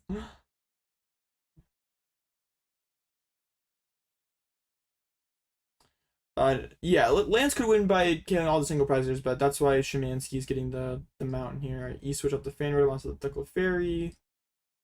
Attached to the Clefairy. Stadium Bump. By single prizers. But Lance still has game with Dusknor plus Phantom Dive on the Ogerpon. So I'm not... I mean, this does force more. Or is it the same? Yeah, it forced a Gust. Forced a little more. But still not looking great for Szymanski. But yeah, that is Boston Stretcher and no Turo.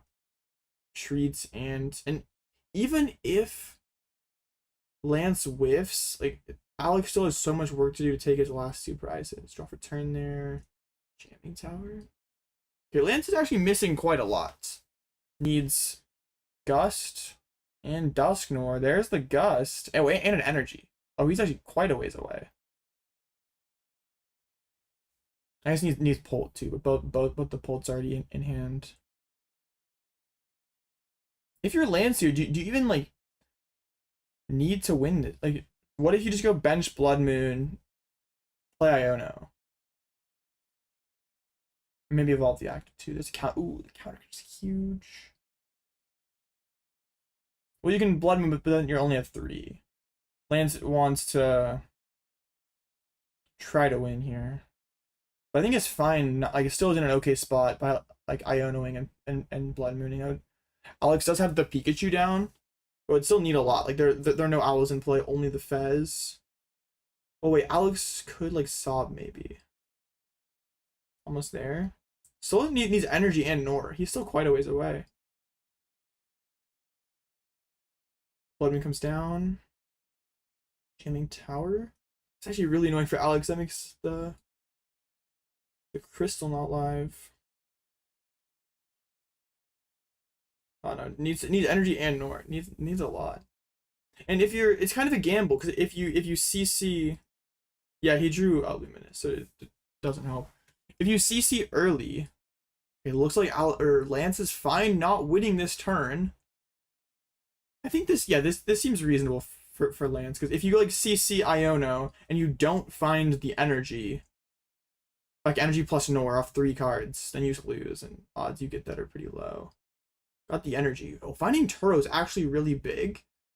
Because Szymanski could try to sob to buy a turn. But now can't do that.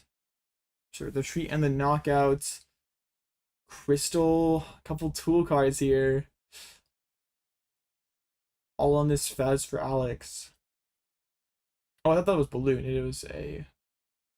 These gold cards, man. They trip me up every time. Just the one grass in deck.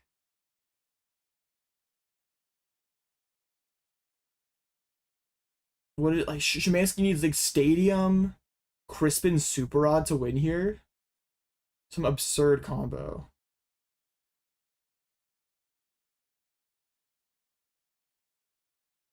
Stretcher, Turo, Nest Ball. That's not it. I think that's just game. Well, Alex doesn't know it's game. He's probably gonna try to sob and say, "I'll win next turn with Blood Moon." But Alex or Lance has the Turo. Or if you're Alex, you know Lance has the Turo. Do you play around it?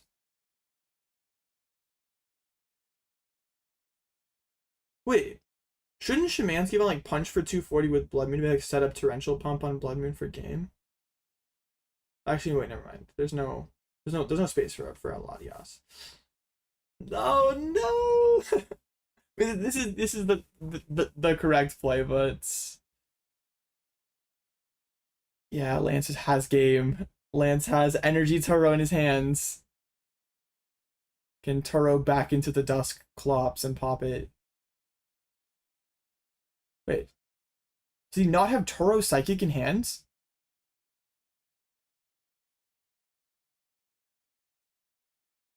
Bundle Bear wouldn't have done it.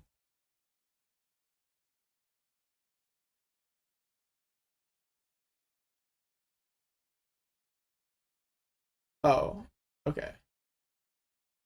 I mean, yeah, Lance had it both ways. I think you have the Psychic in hand, right? Dang. That matchup seems really hard for Terra Box with the Shaman.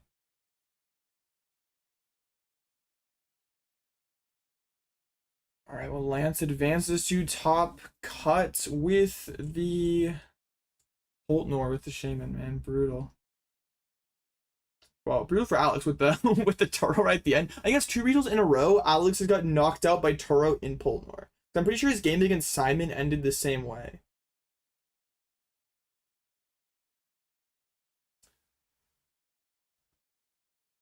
I feel like a lot went Alex's way, and still the games were. I mean, yeah, they were sort of close. Yeah, Polnor isn't real. True. All right, chat. I'm gonna get some lunch real quick. And then we can take a look at standings, and I'm sure we'll have an ASIM game pretty soon. So I'll be right back.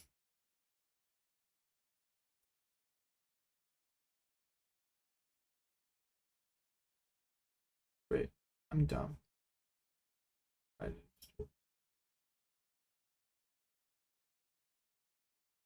Okay, whatever. I'm pressing buttons I shouldn't be pressing. Bye, chat.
Hello, chat. How goes it? All right, let's see. We can get top cut standings. What? Wait, Luke Smith got DQ'd? Hold on. I think the chat's blocking it. But that is 11-1 drop. Hang on. That's like the same thing. Way to go, me. Yes. 11-1 drop. Okay, what happened?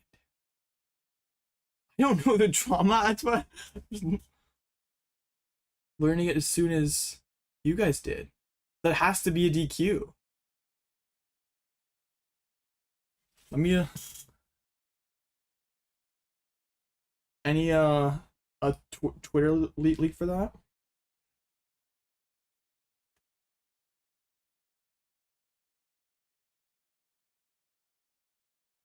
That's crazy. Okay.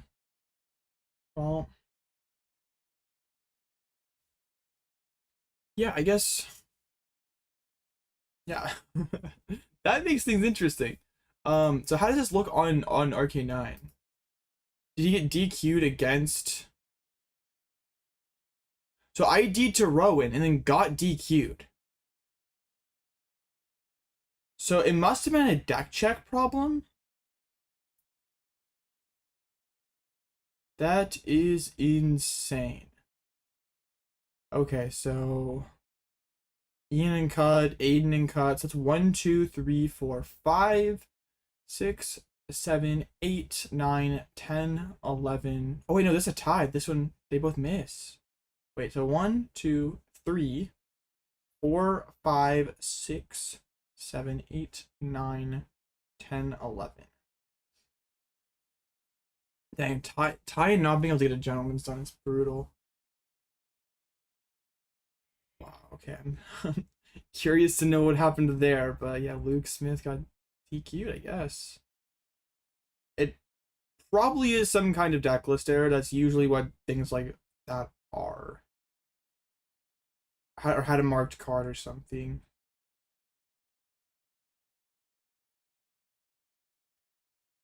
But yeah, if anyone sees like the news gets dropped on Twitter, just send me the link and we can take a look at it.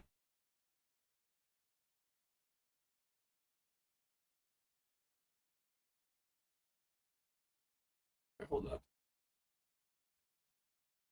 One of my juniors that I coach is in top 4, and I gotta answer this DM real quick.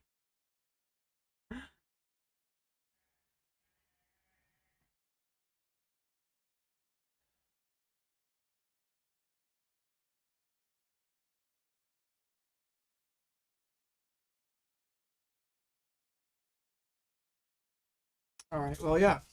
Hopefully we find out what happens soon. It probably is a marked card. It almost always is at this point in the tournament, especially on an ID. It wouldn't be any kind of, I don't know, like probably not some kind of bribery or collusion. I don't know. It's not really worth speculating. Um yeah, I've also played against Luke before. He's nice. Yeah. That is insane. Wait. Oh yeah.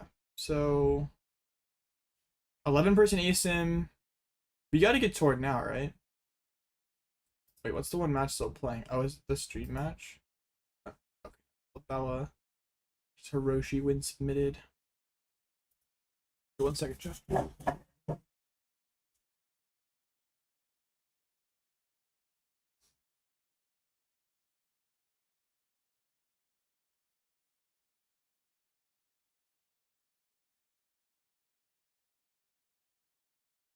Okay. Be good, I think. How long until the next round? There, we are yapping. It's gonna be a while, I think. We better get toward now. Let's see if the Pokestats, they have like a graphic or anything that we could pull up. they some. I mean, I don't know how fast they'd have it out, but they almost always have like some kind of top cut decks thing. Doesn't look like they have one yet.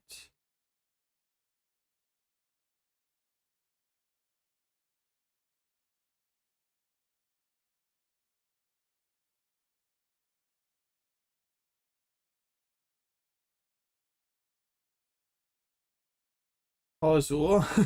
Yo, let me get Azul on the phone here. He's in the caster lounge right now doing his thing, but you think Azul would pick up if I called him right now? Wait, they actually have Azul with the whiteboard? No shots. Wait. Oh, guess that flavor text live? Oh man, this is definitely a banger. Wait, do they have to like draw it? Or okay, wait. Here, let me zoom back in. Sorry. Wait. Oh, I just scuffed my whole thing. Dude. Okay. Yes. Awesome. Wait. Are they gonna make him draw it? Just knowing that Azul knows his flavor text? Definitely not. I feel like we might need to listen in on this. This one's probably a banger.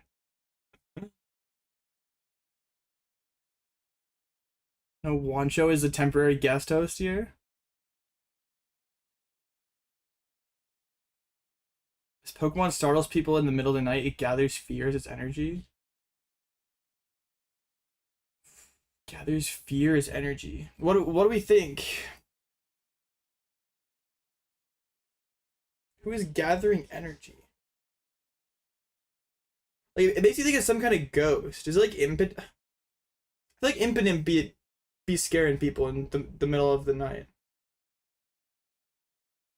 Grim, yeah, that's what I'm thinking. Like it's definitely one of them like silly guys. It's like probably Azul does not look very confident over there. It's almost an ancient Pokemon. What is that supposed to mean? Mischievous. Oh, okay. Mimic you Azul. What are you doing, bro? Lock in. They gave you almost an ancient, and you came up with that. Oh nah, bro. What the heck? Wancho gave it to you. Almost an ancient Pokemon, and he still doesn't get it? That is so bad. DQ him? Oh man. To steal the life of its target, it slips into a prey's shadow and silently waits for an opportunity. But we're stealing life?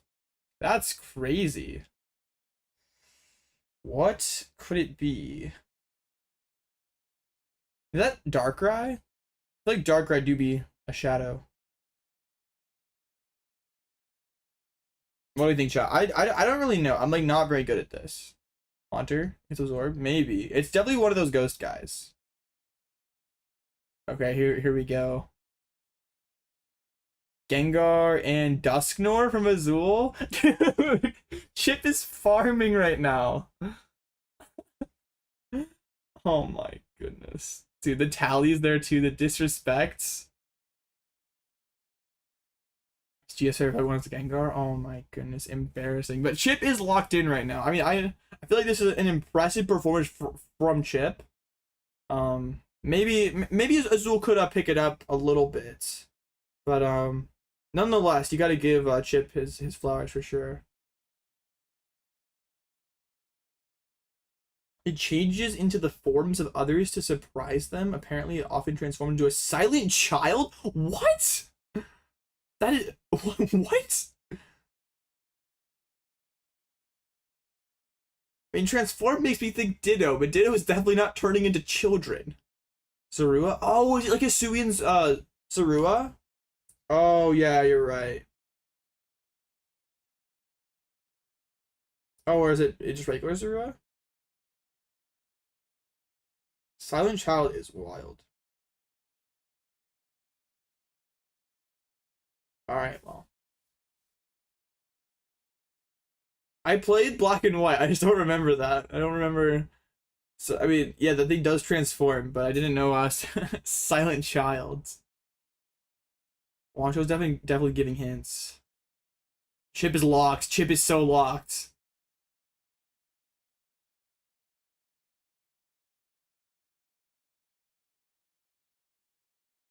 Let's see.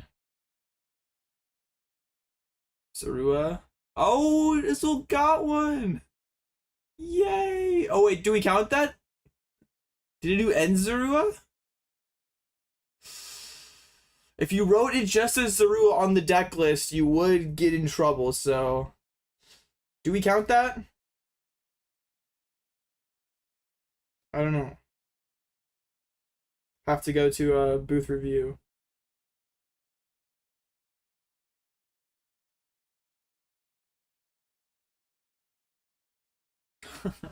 Still got one of those. So proud of him. So proud of him. Chip cheating. Chip definitely got the answers beforehand. Its extremely soft wings make no sound in flight, but it silently sneaks on its prey without being detected. It's extremely soft wings. Is it like Golbat or something? Noctowl, Murkrow? I don't know. Murkrow doesn't strike me as something that is stalking prey. And yeah, it's been mostly like spooky Pokemon.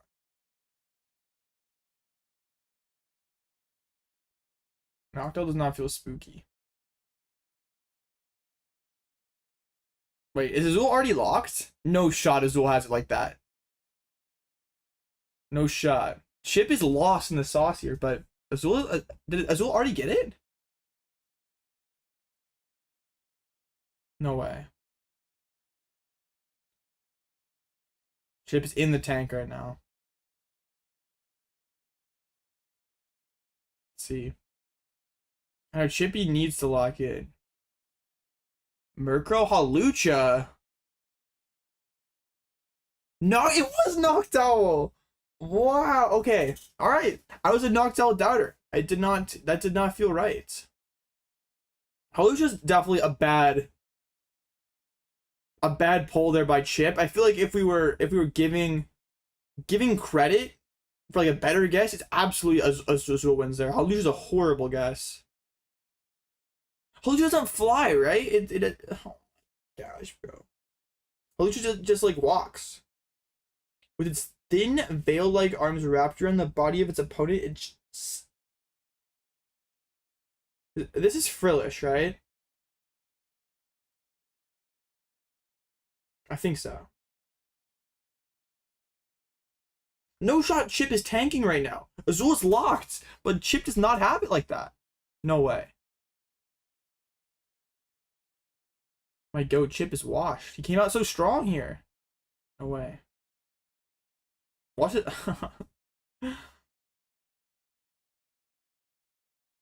Let's see here. Jellicent? Is it Frilly? They both guessed Jelly. Cooked. We got him. True. Azul needed Counter Catcher live while playing Guess That Flavor Text. No shot Chip choked that. Like, Azul missing that one is to be expected, but Chip choking that one is honestly pretty embarrassing for any Chip believers out there. It uses its strong psychic power to squeeze its opponent's brains. Okay, that Monkey is that Monkey Dory? Brain? I feel like Monkey Dory do be on mind bending. It's been a lot of playable cards. Or is it Psyduck? Oh right, Psyduck, yeah. Probably so. Chip locked in, or is he like actually like this lost right now? Or did he just like one shot it? No shot Psyduck. Yeah, Psyduck. Psyduck from Chip. Psyduck from Azul. Dude, what is?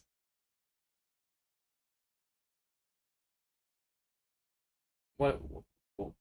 Are we? Did we get there? Are we right? They're not gonna tell us. Oh, Elgin? What? Dude, you're lying. All right, why don't you just making stuff up at this point? That one was not. All right, yeah, whatever. Elgium. Insane pull by Wancho. Wancho's just flexing now. It controls flames burning at over 5,400 degrees Fahrenheit. It casually swims through a sea of lava created by melting rock and sand.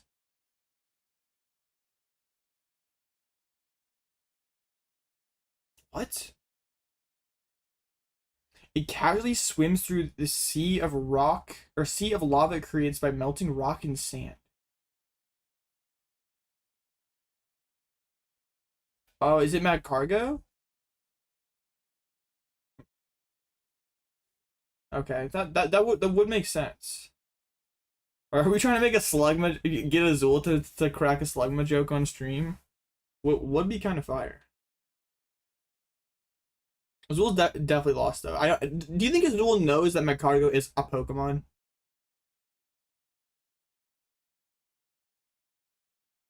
Maybe not. Nah, probably so. There's been some playable Magcargos.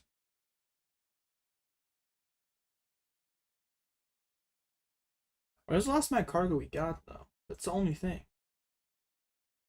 Oh, Ethan's Magcar. That's right. That's right.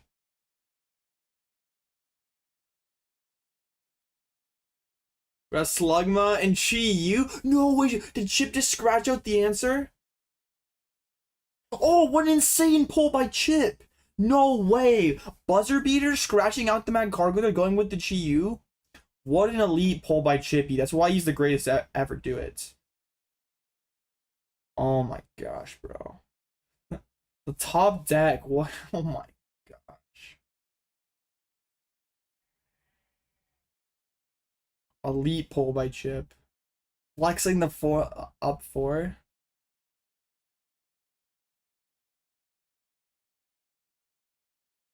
Has Azul only got one? Its elegant finishing moves performed by nimbly leaping around using its wings are polished in the forest where it is born and raised? What?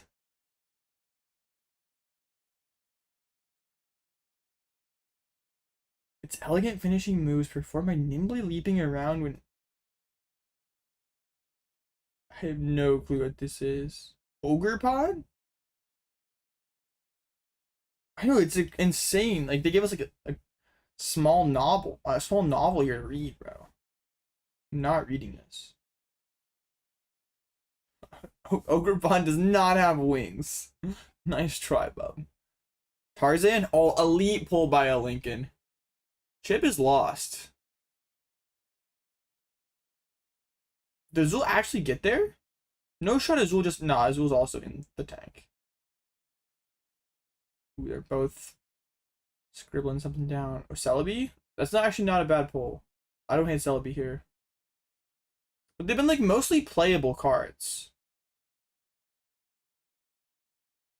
Hawlucha and Murkrow again. Bro, this is like the exact same thing.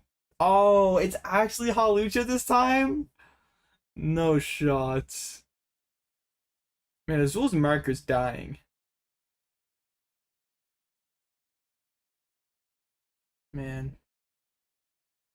Hawlucha's an insane... I don't know, man. That did not feel like a Hawlucha flavor deck. But that's why Chip's the greatest to ever do it. There's no one better at guess that flavor text than Chip.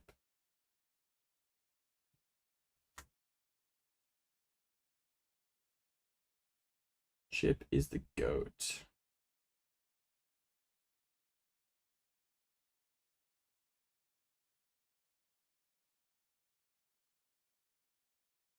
Let's see. I don't see anything on Twitter about the Luke Smith DQ. Okay. Swallowing large amounts of water, they make snow clouds inside their bodies and attack their foes with violent blizzards? What? Who be gulping water and then making snow clouds?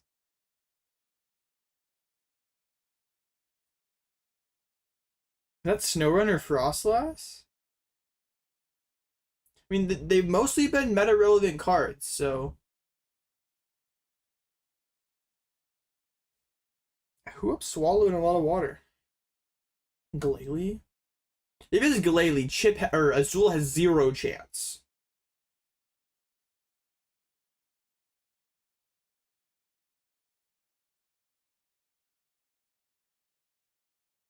If it is Glalie, I think Azul has no chance. Yeah, Azul does not know what a Glalie is. There's no way.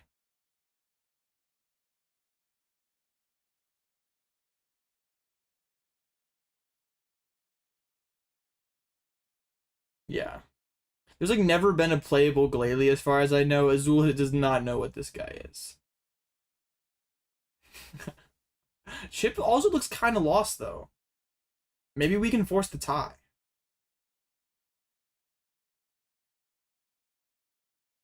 So Azul locks it in. Chip is still tanking here.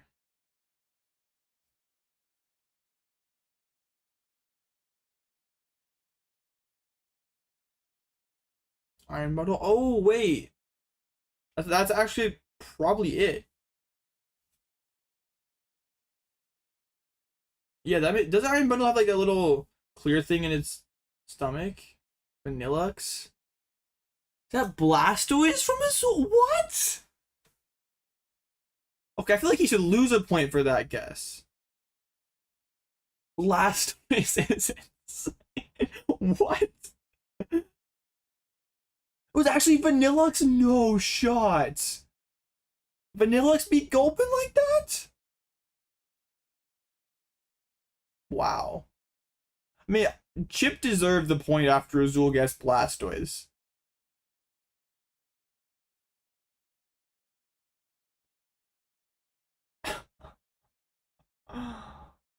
Azul has 1. 9.5 to Azul's 1. That is crazy. Yikes. Dominant showing by Chip. Honestly, though, about expected for Azul. There were some really bad shots that Azul put up, but you at least got to give him credit for, taking those shots. Some people in that same situation would have been too scared. So respect the GOAT Azul for being Azul. I know, right? All right. Do we have top cut standings at all? Let's see. Doesn't look like it. Okay, we have ASIM. So we have Aiden Kuz versus Bon, Lance Bradshaw versus Ian Robb, and Carson Washer versus Tord. So I think Aiden's on Zoroark. So Zoroark versus Gardevoir, Poltnor versus Guardy, and Poltnor versus Zoroark. They've actually already streamed these 4 people, so they may just stream a Bon and Aiden because they haven't streamed them yet. If you stop shooting, you've already lost because you lost confidence. Exactly, man. It's like the one quote. No, wait, did I say towards on Zoroark? I meant Absol. Aiden's on Zoroark, I think. I think he said that in his tweet. He may have been capping.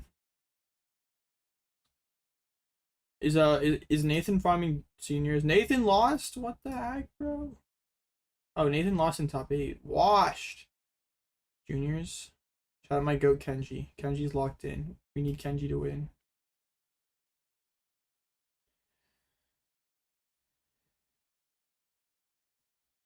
Okay.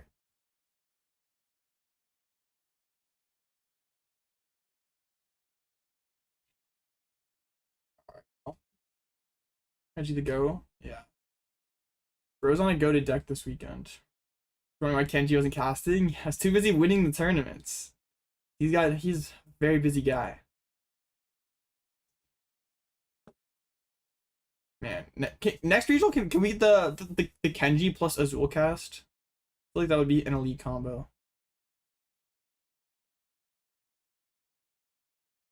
Oh, how long until the next round? How long are you gonna make me wait? 5 minutes. Okay, that's not bad. Let me check if stats made a graph for what mid top cut. I think we know all the ASIM decks. There's no Pokestats top cut graphic, but I believe Aiden's on Zoroark, Abon is on Guardy, Poltnor, Guardy, Poltnor, Absol. And then for the rest of top 8, we know Brandon Salazar is on Grim. We know Rowan's on Guardy Jelly. Xander is probably on Absol. Jackson is probably Charizard. Luke Smith's gone. I have no clue what Hale is playing. So we know what most of cut is. No Sarilege or Dangos. Fraud decks, to be honest.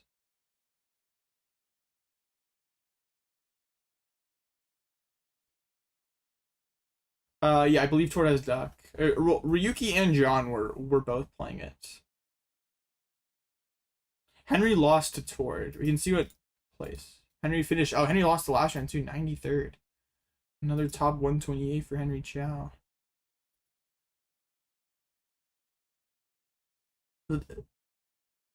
Bro, my goat Chandler Crane getting 21st with control? That's huge. This guy's tough.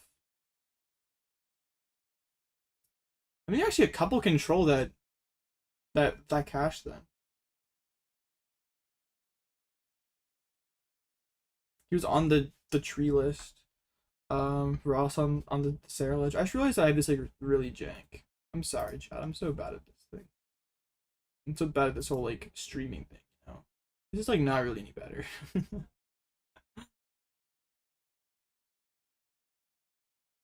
Yo, we bubbled out a cash based on opponent's win percentage. Wait, is that right? Oh, never mind. Never mind. That was just Callie and Labella who missed. Yeah, Piper. Yeah, Piper did not cash. Big sad. Don't think we know what happened to the crossed out match.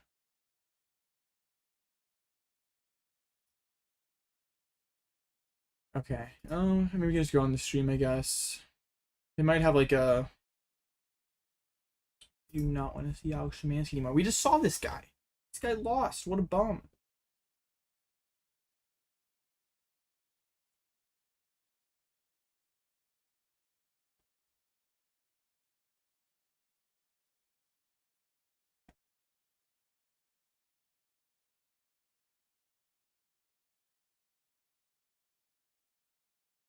So there's a couple Guardy jellies in cut. What's top 8 lineups be? Well, let's make it through ASIM first. They'll probably show a screen with all the decks.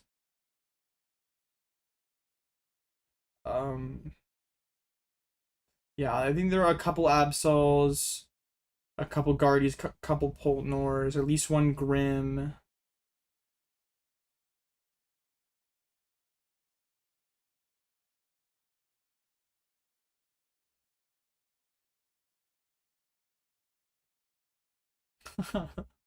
Henry Chow being on Sarilege would be a wild.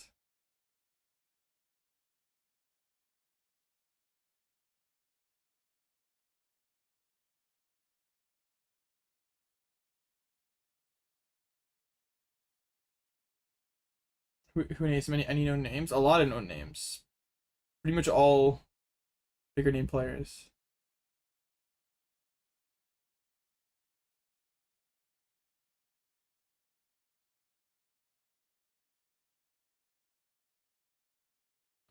Alright, get this Henry guy off my screen.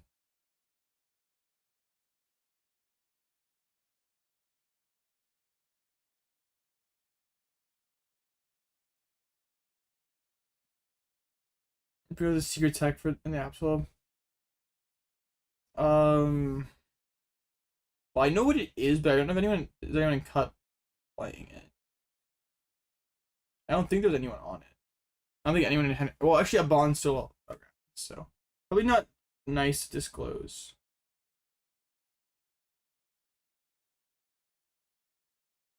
Yeah, there it's something old that Guardians used in the past for a similar issue, and then some relatively brand new card, like a card that hasn't been seen before.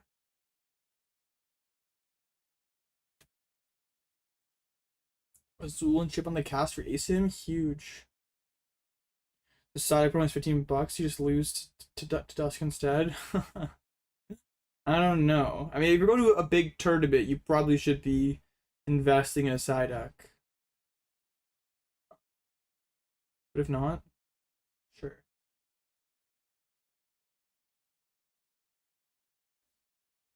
$15 for just this stupid duck is pretty annoying.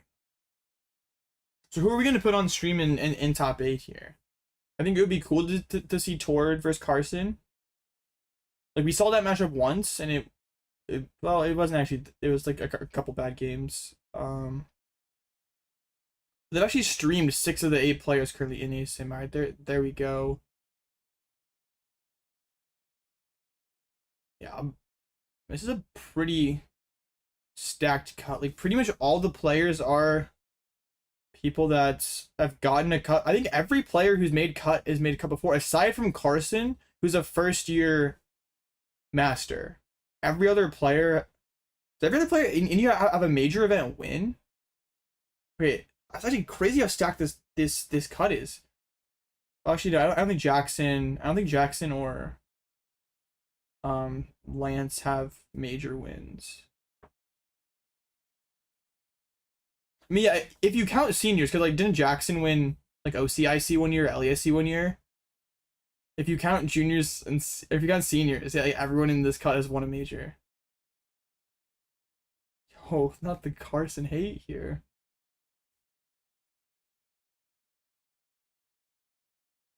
Usually we see like 1 or 2 people that maybe not everyone's super familiar with, like breaking through and getting their first cut, but this is, hey, it's fine. Like see a lot of the bigger name players. Well, I mean, some of them are like old time big name players, like Xander Pero, Hale, Brandon Salazar, like aren't people like right now. Maybe people, or if you're relatively new, people wouldn't really view them as like big players, but like back 5 years ago, like were top players. So pretty cool to see. Yeah, you met someone named James Kowalski told me I can't talk to him unless I have a day too. Bro, that's so toxic. Ban that guy. Can we just DQ James Kowalski?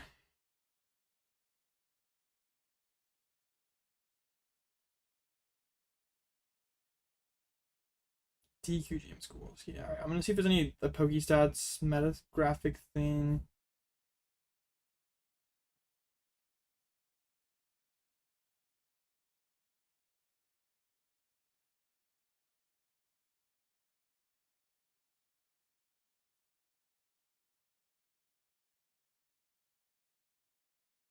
All right. Well, yeah, I don't see anything like any top 8 deck post or anything about the DQ. You're saying you can talk to James Kowalski, big if true. Oh my gosh. These allegations are not true.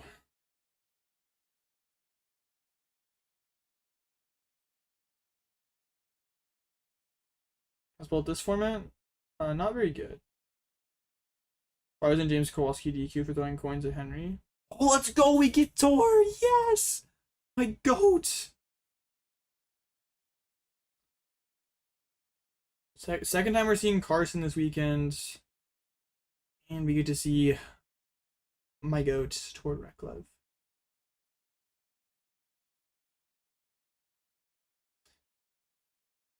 And Tord was winning ICs when Carson was in like elementary school. That's wild. That is crazy.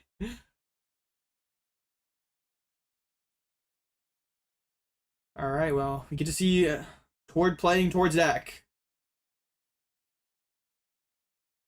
And Carson playing a fairly stock Poltnor list. I don't think there were really anything that insane in this deck.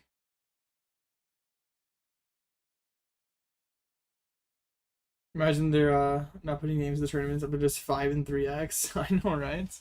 Toward having more IC wins and regional wins is pretty funny. How old is Tord? No clue. I assume he's in his like 30s. But... Nah, Tord doesn't look a day older than 23.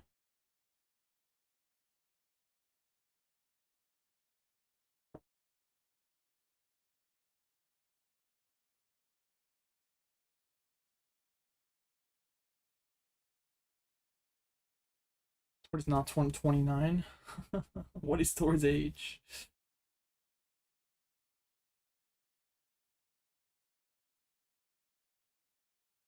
All right, chat. What do you think? Does I feel like Tord has to take it here? Right? He's got the knitted Celebi. You freeze Tord being a year older than you. Yeah, I had no clue, man. He's been. I think he has Masters finishes like dating back to like 2015 on his Limitless page. But that doesn't really mean anything. That's just like 10 years ago, right? Could have been 16 back then. Yeah, I don't know. I'm not like that familiar. Like any PTCG lore that like predates 2014, out of my range. Hoping that you're not an Ankh. Okay, let's see prize cards here. Oh, Psyduck prized? It is on the bottom too, but that is pretty bad for Tord. Nothing like that bad for Carson. I guess the monkey may be nice to have, but he'll get it pretty quick.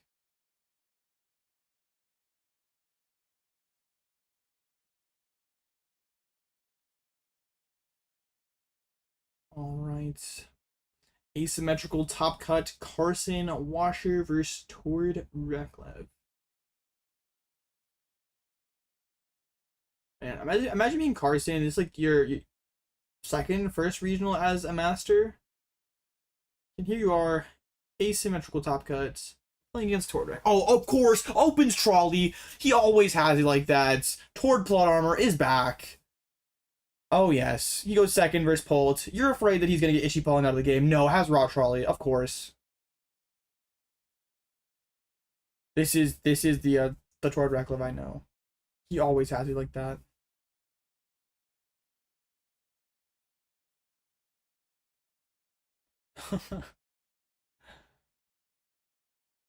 Double Penny missed. Have the out to energize on the next turn. True, there has been like 3 trolley opens for Absol Kanga. Alright, thank you for fact checking Tord's age. I really appreciate that. I was desperately wondering how old Tord was. An interesting part of this is Tord is not gonna go for Psyduck here. Because of course it's prized. So does Tord like not bench lock to make Carson still think that he might have it? Or does by not grabbing it, does Tord basically already tell Carson that he doesn't have it? So he might as well just bench lock. I'll say 5 Pokemon. So Tord is just gonna bench lock out of it. Carson would probably know that Psyduck is prized if Tord didn't go for it immediately. James was born when Tord was 19. That's cap, bro.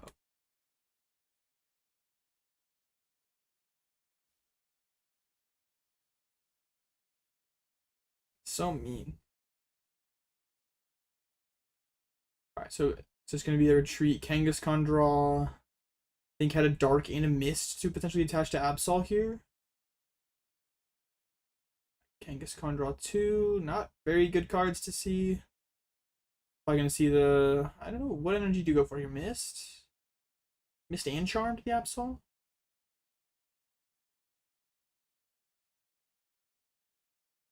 Well, Tori did win his first IC when I was in juniors, but we can ignore that.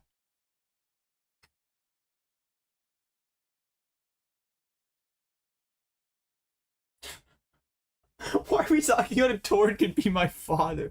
Get out of here, man. If you weren't a mod, I would time you out, XR. That is egregious.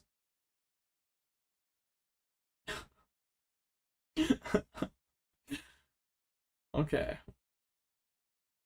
So Carson, didn't really see what Carson's hand looked like here. Grabbing double Dreepy. Yeah, the Badoo doesn't really do very much now.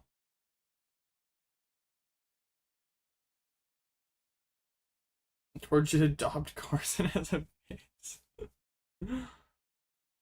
That is insane.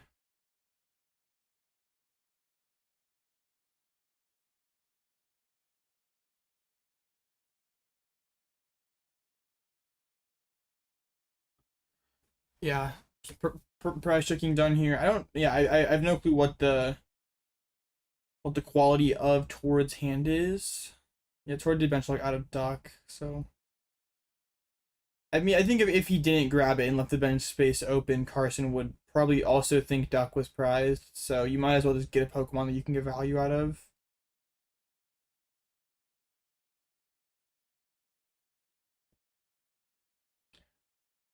So yeah, price check here. You can take a quick nap, bro. What is this price check? We do not need to be this thorough. Like, what? Who cares if you price something good? Figure it out. Yo. Fall asleep over here. Coffee time, I guess.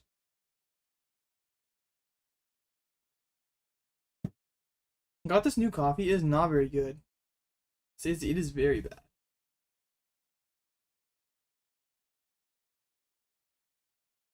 Try miss on Absol. Yeah, that Absol's not getting broken.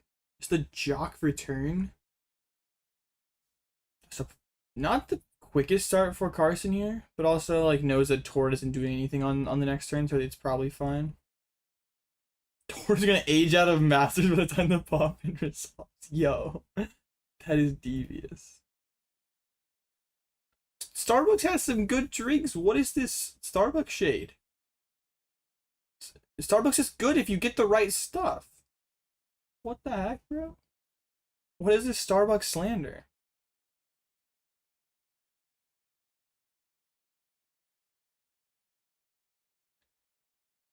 I used to be a Starbucks hater, but then I got converted. Okay, that is I think Poltz, two cloaks, a Clops, a Nor, I think a boss. Tord's hand is full of supporters. Probably gonna see the Arvin for the Energize here. I assume Tord plays 2 Energize, right?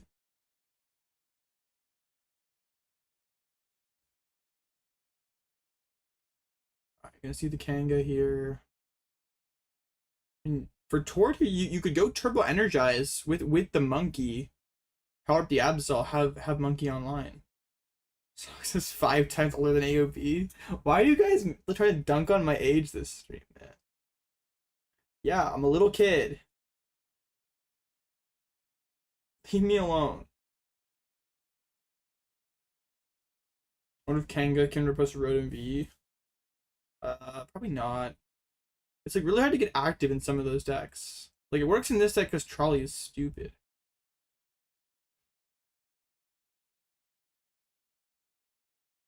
Yeah, there is a second Energize here for Tord and a Dark in hand, so it can go Monkey, Energize, get 2 Darks on Absol here. Tord looks a bit perplexed here. Definitely big things happening. What's 18? This is cap.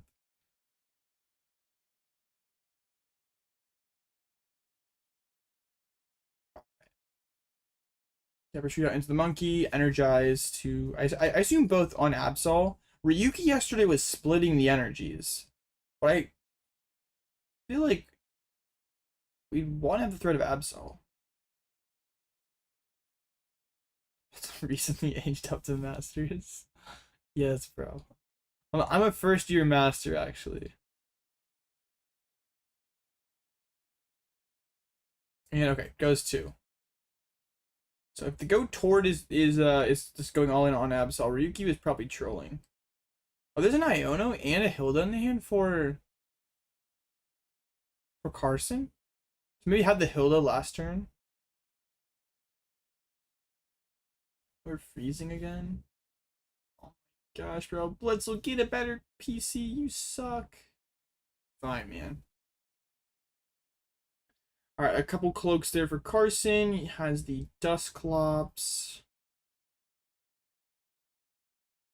Might just do the Hilda here. No, it goes into Iono. I mean, if you're, I don't know, as Carson here is kind of weird because like this Clops is not great to have in the active spot. I don't know, feels kind of troll. I mean, yeah, he had, well, you commit energy to a cloak. Tord probably has boss, and then you have like one cloak, and your hand's probably dead. Oh, true, you get the third cloak. Yeah, I don't know. Probably was a bit troll. Maybe he was just afraid like Tord sniping his only Iono and having like a pretty dead hand. Yeah, then also just kind of drew the nuts off this Iono.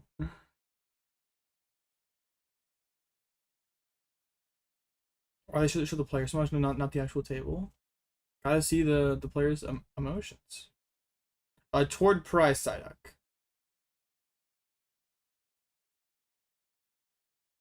Alright, Recon into the boss. Pretty crazy hand for Carson here. And the only thing to complain about here is the lack of another cloak. But Tord doesn't have a boss in it. Not that Carson knows that. Alright, goes attached to the Polts.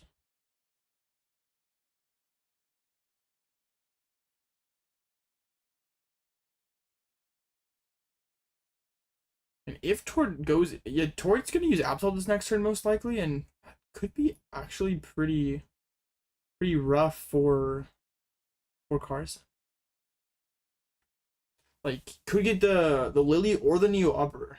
Both would be pretty good. Sniping the ace back, pretty broken. Like, I think Carson like for a second there was debating whether should attach the Neo Upper or not because knows that it's probably gonna get discarded. Yeah, you probably do attach Neo Upper, right? Well, I guess you attach Neo Upper and then Tord discards your Lily. Okay, so Tord actually drew a pretty bad hand. Was like looking for a boss there, but did not get to it.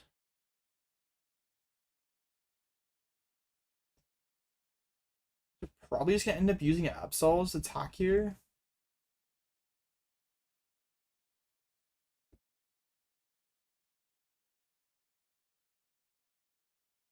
If you don't attack this turn, then Carson could have Dusknor Countercatcher KO on your Absol, which would be really bad. Treats into the Kangaskhan. There is a penny in hand for Tord, I think. So he's just gonna penny up the Kangaskhan here. Or no, penny the Yveltal and bench Patch. Okay. Alright. Chains up Absol. And Claw of Darkness.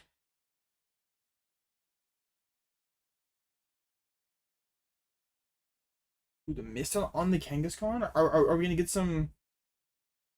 Are we gonna flip some more coins this game?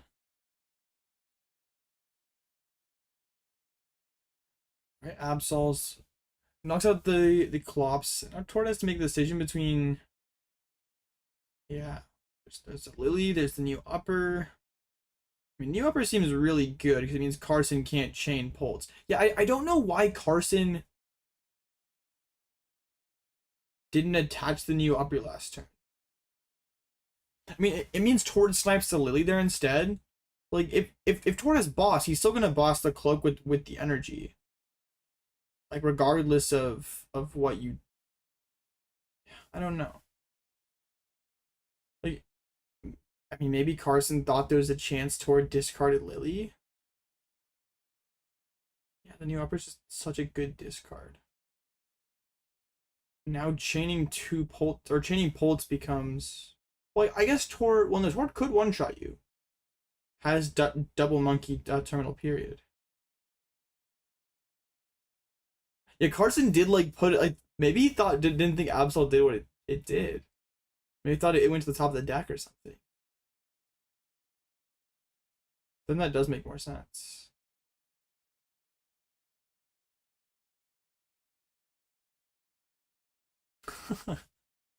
So this is Azul guess that flavor text level performance.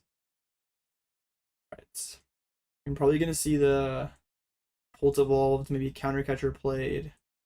I mean, if you're Carson here, you really want to avoid hitting into the Absol and leaving 6 damage counters in play that Carson can move back over to you.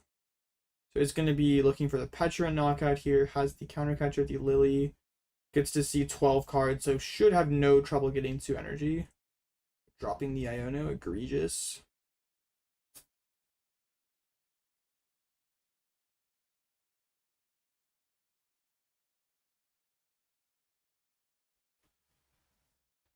Yeah, I wonder. I get mentioning that Petch felt so bad for Tord, but if he didn't, I think Carson probably just KOs a monkey instead.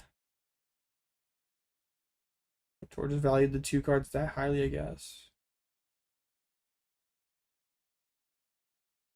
Right, so Carson wants energy. Any Dusk line would also be good. There's a Luminous. Not actually too much to work off of aside from that. I guess there's an Ultra Ball, Nor, Boss. There's some okay cards. Or no, that's Taro. Never mind. Yeah, not the best Lily draw, but we still have a couple recons. Jamming Tower is really good. Recon number 2. Boss is pretty good, I would think. We already have the Ultra Ball in hands. Yeah. I know, right? This kid just got Plasma Ultra Balls. So tough. I like how Carson's deck is like mostly min rarity aside from the Plasma Ultra Balls. And there are like a couple full arts, but yeah, it's mostly min rarity.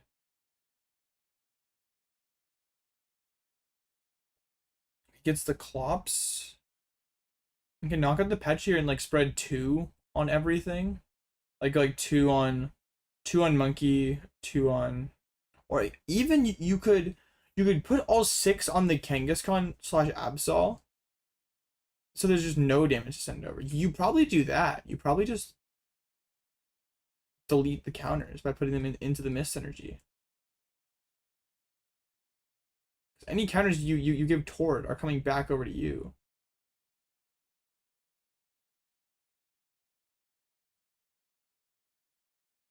Tord grabbing some dice though.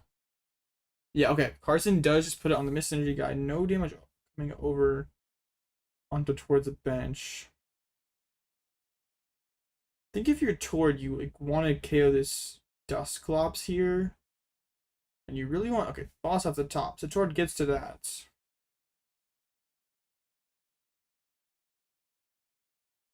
Well, no, yeah, that's why he puts it all on the Mist energy guy. So Tord has no damage. I mean any amount of damage. Like, even if he goes 2/2/2, it doesn't give Tord 2 3s to move over. Like that's still damage Tord. Like free damage Tord gets.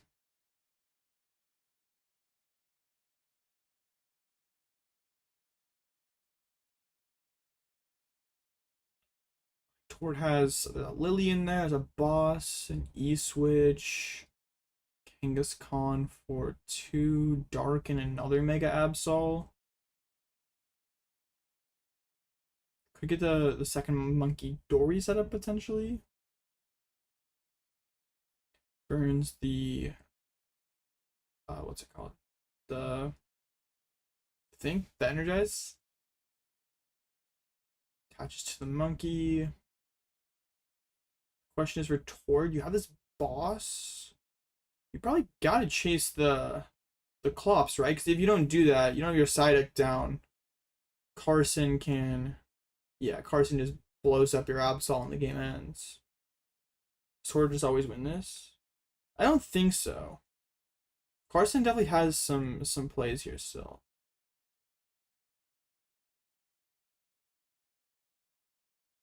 Well, no, this is pretty bad for Carson. Like this next turn is going to be really hard. Moves the 10 over to the Dusk or the Dracloak, and then Claws of Darkness to discard. Let's see. I think there's a boss name that's almost certainly going to be that, right? You really want Carson to hit into your Absol here? Also, this jamming tower is not bad. Even Toro could be kind of valuable. Makes it possible for Carson to bench Fez.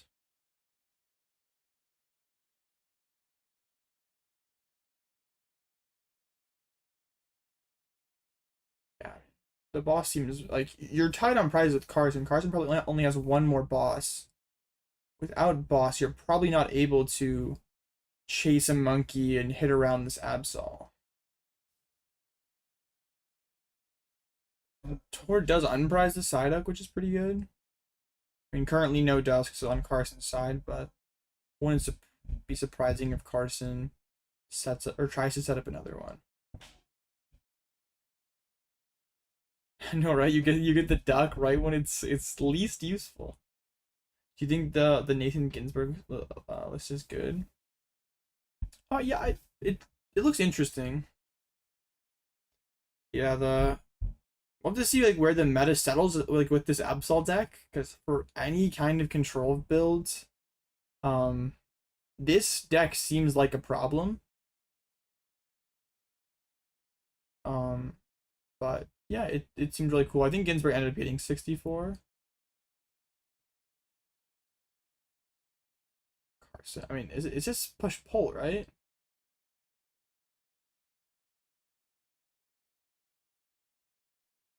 The stream overlay there is not used to taking this long. Actually, I guess my head's covering it up. Carson is in the tank right now.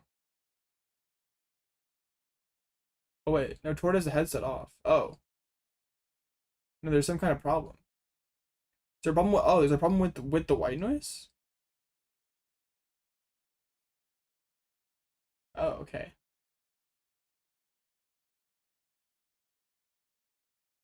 Oh, are the judges not happy because Tord put his prize card face down on the board, then interacted with Carson's hands? Dude. Or is it a white noise thing? It probably is a white noise thing. Oh. Okay. They won't even let us look at it.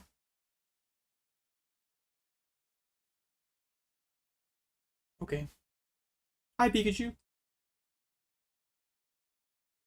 Alright, we're back over.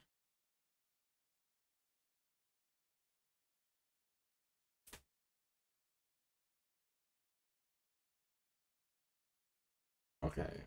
That's it back on for Carson.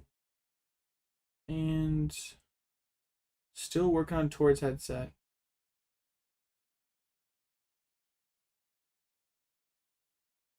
Yeah, it must just be an issue with the white noise. Yeah, can we get some I guess that flavor text going? Come on.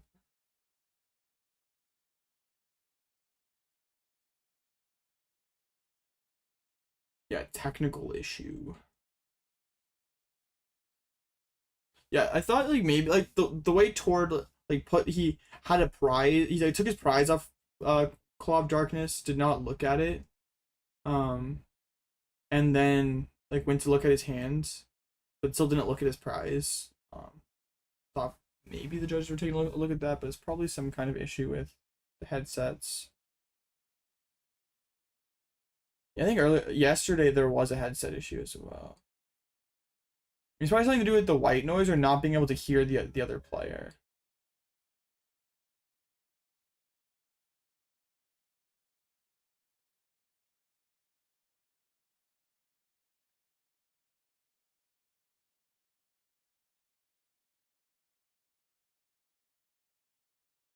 Yeah, I'm not sure. Not sure what happens here.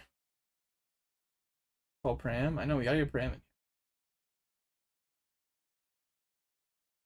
How do you do it the Tordless as control? You don't. It's horrible.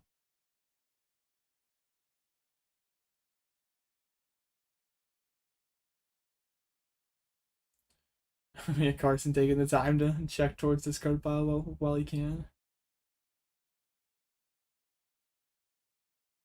No, LGM span doesn't work. They have too many energies and a couple energy switches.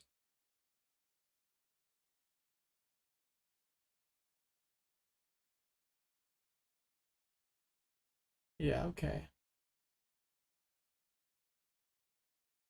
I have no clue what's happening. Carson takes off the headsets. The clock's still running. Well, Mimikyu, does Mimikyu even work? They can just monkey. They can monkey over to Mimikyu and hit you with. Let's get 3 energies on Yveltal. No, that doesn't work. The matchup is just unwinnable. They also, even if they couldn't deal with Mimi, could probably just hit you over and over and over again with Absol until you decked out. Just make you discard cards every single turn. Okay.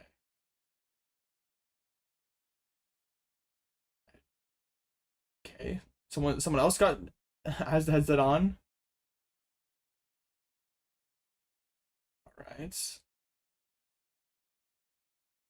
Man. Gotta love technical difficulties.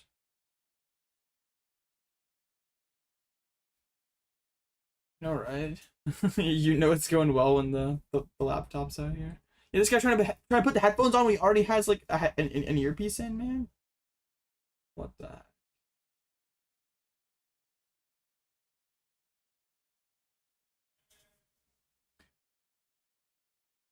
Okay. Are we back?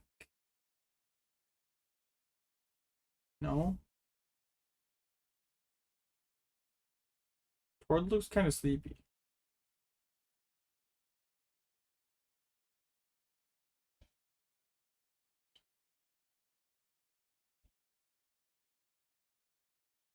Let's see if there's any like anything funny from Twitter or anything cool from Twitter I can throw up here.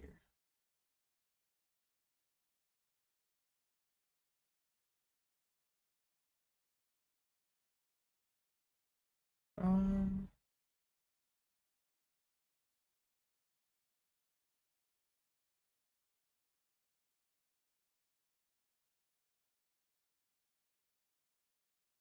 let's see. I don't see anything. Are we ready to take up the headset again? Oh, okay. Are we back? We've got the headset back on.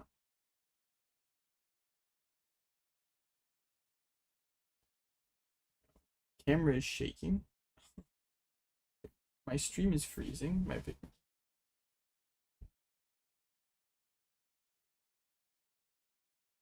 or needs coffee. True. All right, Carson's playing cards. All right, we are back.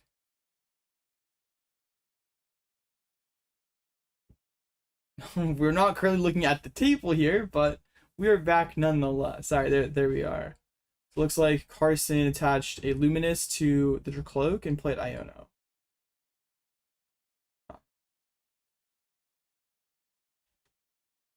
So kind of a hard turn for Carson here. Because if you hit with Pult into this Absol, your Pult dies, and that's kind of bad. But that might be fine. Yeah, if we have a bunch of time in between rounds, sure, we can look at Ginsburg's.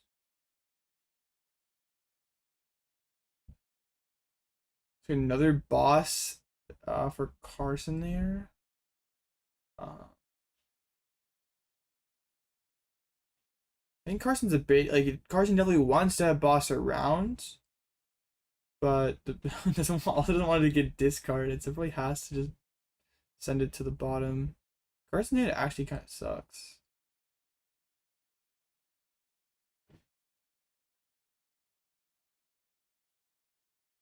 Thinks about grabbing the Ultra Ball or Pole, I mean.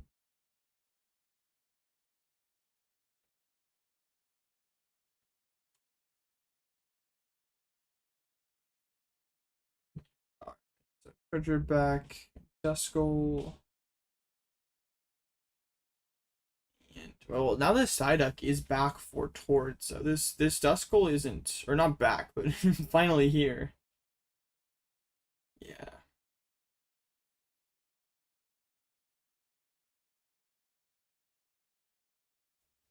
Okay. So just a phantom, yeah, phantom dive here from Tord. So the weird part for Tord, or yeah, where did Tord's last two prizes come from? Um, it's probably like 5-1. Does Tord ever go like double monkey KO Duskull and then boss KO Cloak, and then just try to win the game with patch E switch?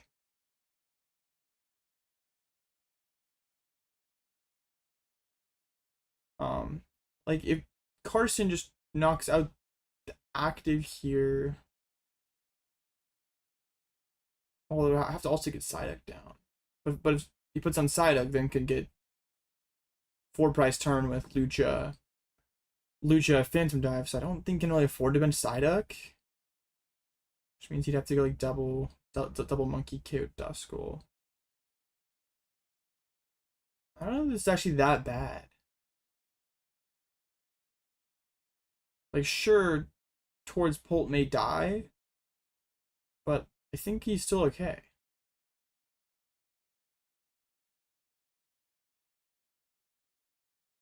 I haven't really got a good look at Tord's hand though.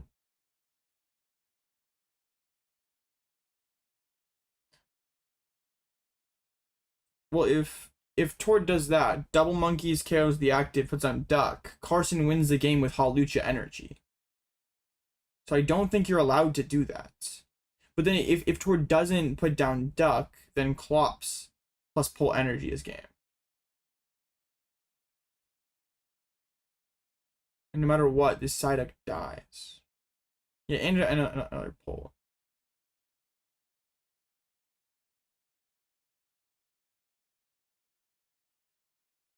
Alright, just Arvin's for a nest ball. What are we looking for here? Duck?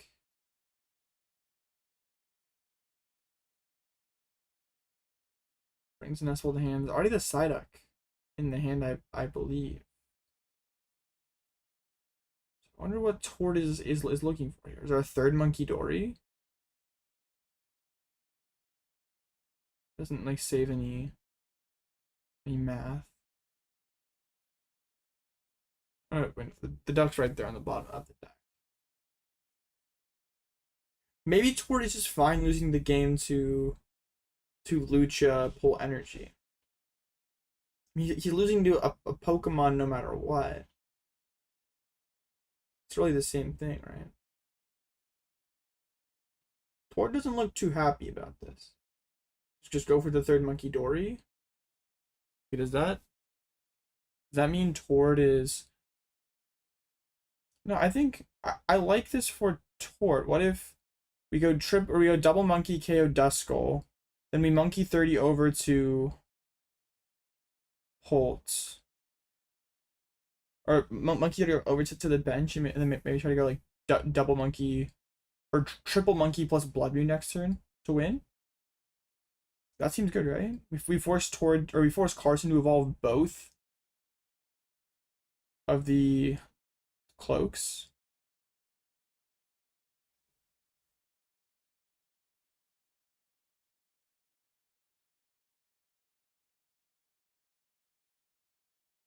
Alright, double monkey Dory's kills the Duskull, adds the cornerstone to hand. Nothing useful there.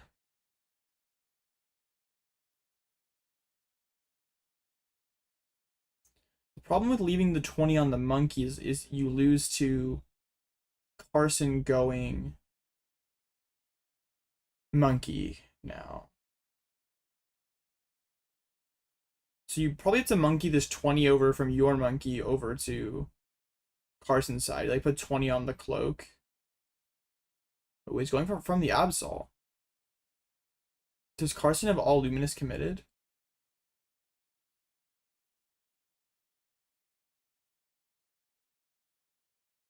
I don't know about this. What's the 30 there? But now Carson wins with Monkey Dark or Monkey Luminous.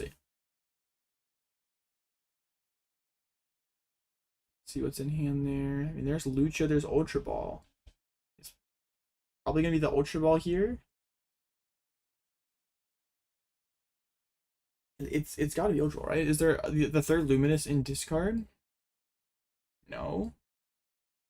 Yeah, why didn't Tord move 20 off the Monkey Dory?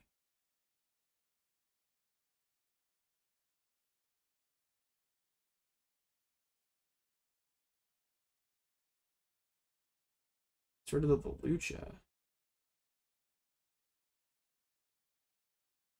Why would we not get rid of Ultra Ball? Am I missing something? Carson wins the game with Luminous Monkey Dory. Recon, okay, maybe not.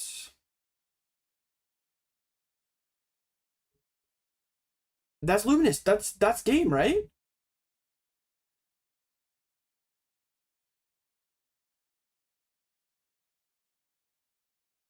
Yeah, that's unless Monkey's prized.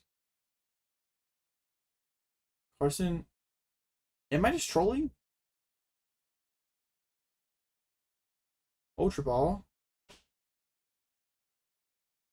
Monkey Dory. We move 30 over to towards Monkey. And that's a knockout. And that's game, right? Okay, I feel like Tord could have like almost certainly played that cleaner. That was really weird. Like, yeah, why didn't we move the 20 off the Monkey? Like, I don't think Tord realized he could lose to that.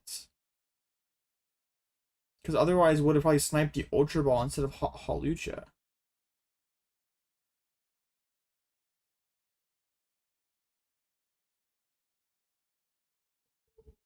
I think mistakes were made there from Tord.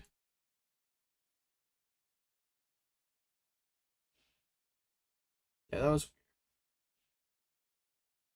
I think like the double Monkey killed Duskull was good.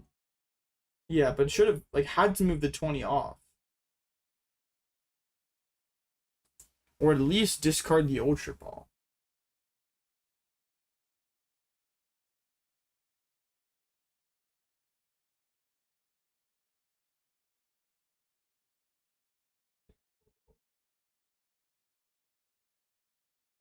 Oh. Yeah, this matchup doesn't seem to be that good for Absol. Like every single time we've watched this matchup, it just seems difficult for Absol to close out the game. Like it can take the first 2 to 4, but getting its last two is really hard if there's not a Fez in play.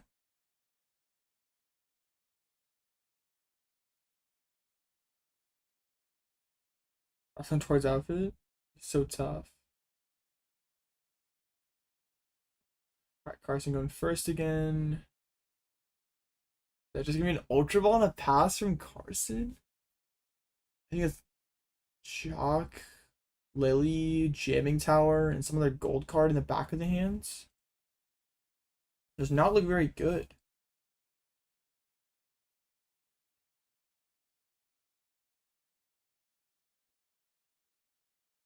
Alright, a lot of Pokemon prize for Tord. Not Tord, Carson. Nothing that bad though. Like benching Fez feels pretty rough in this matchup, so it being prized isn't that big of a deal.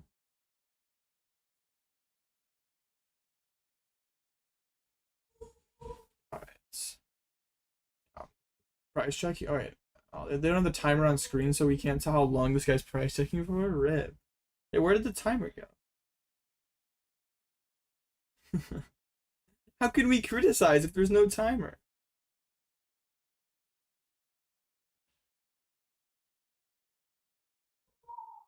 Alright. I mean, yeah. I haven't got to see what's in for Tord. Looks like a vessel, a lily. Could be some stuff. Small indie company. Yeah.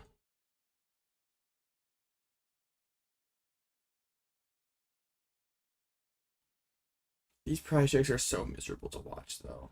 Timer's back. Of course, they bring the timer back after the prize checks already happened. They probably were like they took it off screen to calculate how much they should add back when the technical difficulty happened.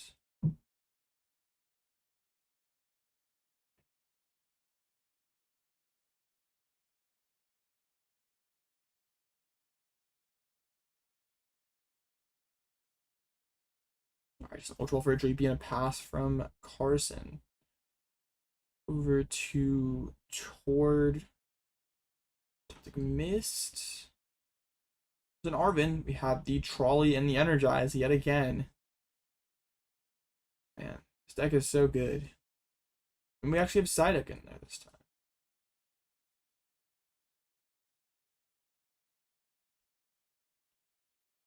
Tord did, yeah, nothing really that bad.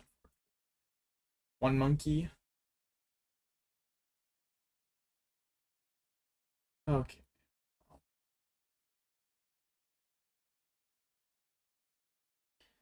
I mean, this is like basically a repeat of the first game for Tor. There's, I think, multiple energies in hand. Probably gonna try to Latios and Energize with the Monkey Dory. This deck only plays one Latios, right? Like, Latios is pretty broken in it, but it only plays one. Or does it play two? I can't remember. Ooh, I think only Trolley Energize and Trolley for the squad.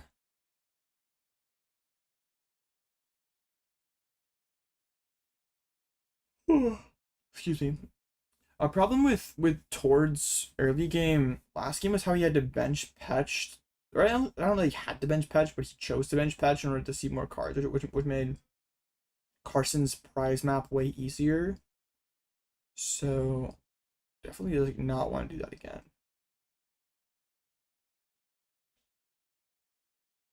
Okay. Alright, I can see the squad. There is the Earthen Soul here, but we're just going to we're gonna energize with the Psyduck. Well, this is actually really cool. The Psyduck can be kind of a liability later, but not anymore. Anyone Latios one patch? Yeah. Rising Latios seems pretty detrimental though.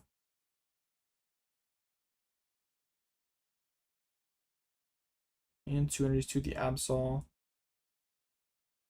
Okay. Carson's hand should be fine now. Has the Lily. I think is that gold card counter catcher. Yeah.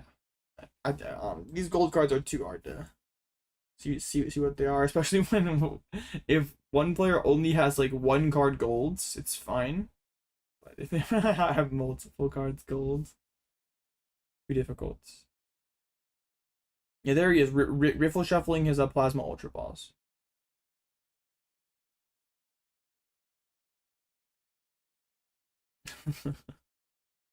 Just 500 ultra balls getting riffled.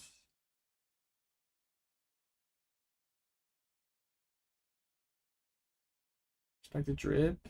Oh, thank you. Double Poffin. There's an ultra ball as well. S probably doesn't want to put down Latios. Gotta get the XR cards right now. True, man. Ripple shuffling these ultra balls is pretty not okay. Carson probably goes like, it's probably attached. It's a play about these Poffins attached to a Dreepy and pass. Like, I don't think you want to put too much value on this cloak, right? You're already crazy weak to boss.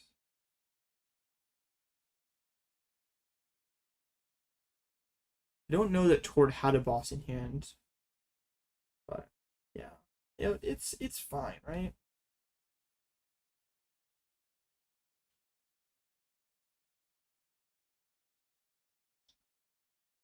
Oh, Carson's gonna recon eventually. So much shuffling and freezing apparently. Not okay.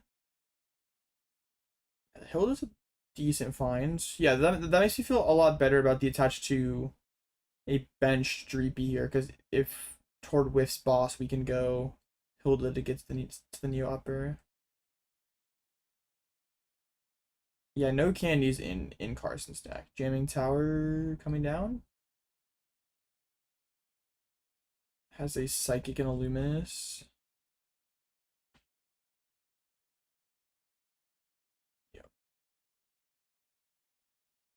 I think debating which energy he wants to put down here. I mean, it's probably rather it be the. It's gonna go on the cloak. Thinking about it here. Let's go attach the cloak. Okay, well. Tord has boss, we are getting kind of cooked. Tord has boss, but no energy. Oh wait, no, there's Vessel. We need Ichiball. No, never mind. Okay.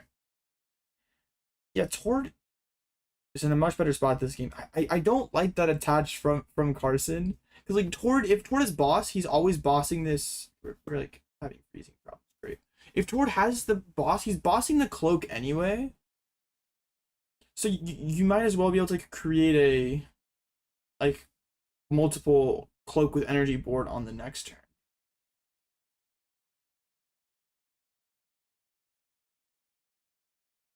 You only can pay for the Ultra Balls. Candies are too much. Yeah, true. Couldn't get the plasma candies. Had to cut them. Oh, Tord actually goes in. Tord doesn't boss. And there's an attachment to Monkey Dory as well.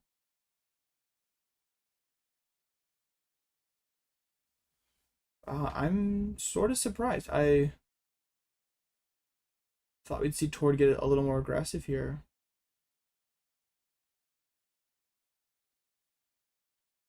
Yeah, these Absol like end games are kind of sketchy, so I feel like we want to get as big of a prize lead as we can. But Tord and I do not see eye to eye with this. But I do trust Tord more than trust myself. In this situation. Alright, gonna shoot retreat into Kangaskhan, draw 2. Countercatcher and Penny. Yeah, it's a lot of fun cards. Should just be a pass back from Tord. Pass. Carson has Lily. Carson still probably won't Phantom Dive this turn because that would involve benching Latios, and that seems pretty bad. It has Turo, so could maybe get there with the Turo. Rolling away Lily and Hoffman, it looks like, to get another cloak.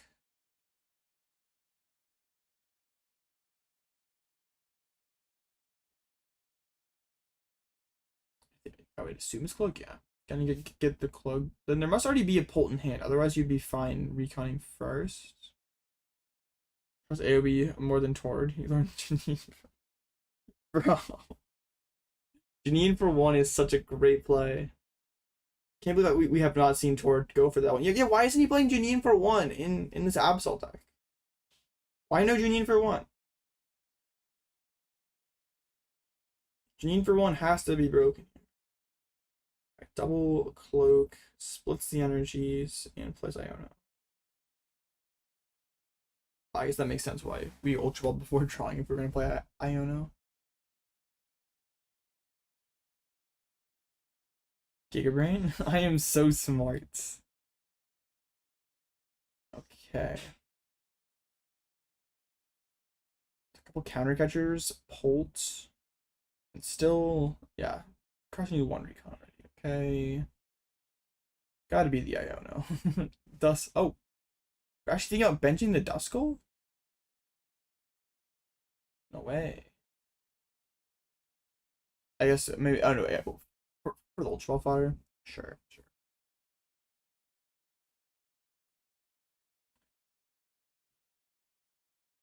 Okay, probably just gonna be another pass back from Carson here. Lily Tord does have boss and Vessel in hand, so Tord could be aggressive here if he wants to. Alright, Carson passes over to Tord. Toward this Vessel, there's a Boss. Ice Potent Top Cut. The deck is good. And turns out most of the decks that play side deck are unserious. Most. Ooh, just find that Lively. Lively's kind of cool. Carson's already used one of these jamming towers up. What happens if there's a tie in a match where it needs to be a winner like this? It's you do the +1 turn, and whoever has fewer prize cards wins. If it's tied on prizes, whoever takes the next prize wins. And if it's some kind of infinite situation where it's impossible for either player to take prizes, then the higher seeded player wins.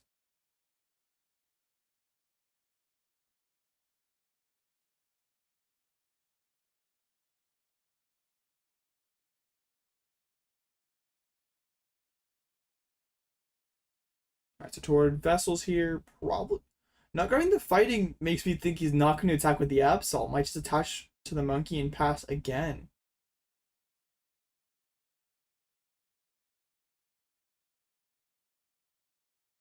Yeah, Tord playing extra patient here. He knows Carson can't attack, or most likely won't attack on the next turn. Would need Latios to do so. Just getting this board full of monkeys set up first. Up off the top for Carson. Pretty good finds.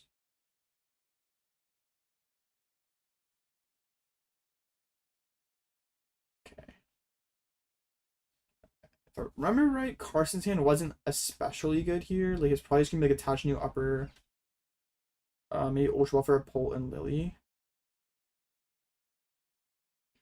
Attach the new upper. Oh, it was an Ultra Ball. Oh, yeah, there is an Ultra Ball back there. There's a Polt in hand as well. Does just go for the Lily. I mean, Carson's threatening 3 Phantom Dives in a row.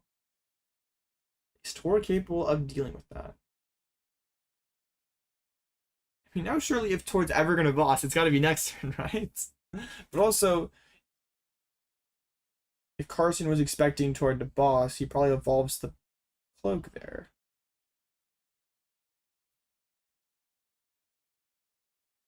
Yeah, this matchup is very weird. I've never played it before. I'm sure that shows with the way that I'm casting. Jamming Tao. We did just send a couple of counter catchers to the bottom, but jamming is quite good here. I think Torch is in the mindset of this board is unbreakable. Even. Yeah, probably so.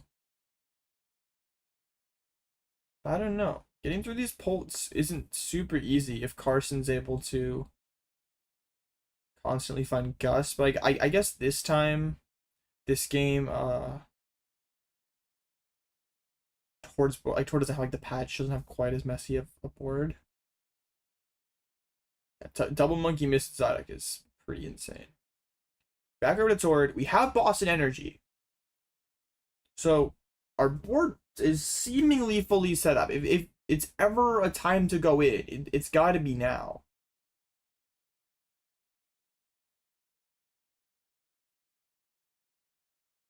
No, just attach pass. Wow, okay. Tord really does not want to give Carson counter catcher.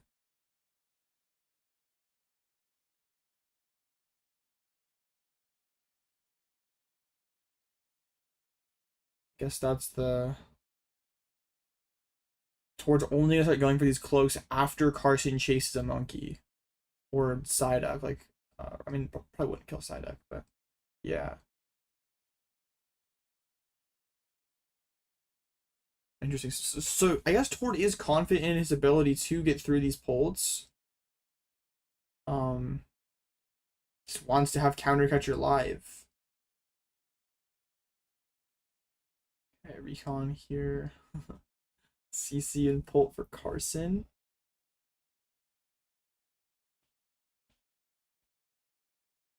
And Carson's got pretty much everything you could possibly need in the hands. I could fast forward. No, this is really interesting. will likely mean any game 3 situation comes down to time here. Yo, Carson setting up for the mind bend?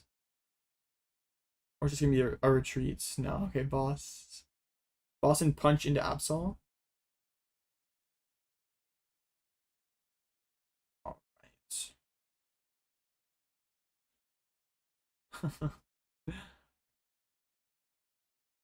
Yeah, the interesting part about this is like Carson cares a lot less about Tord being able to one-shot Pults, like going monkey monkey one-shot Pults, when he has the ability to chain 3 Pults in a row.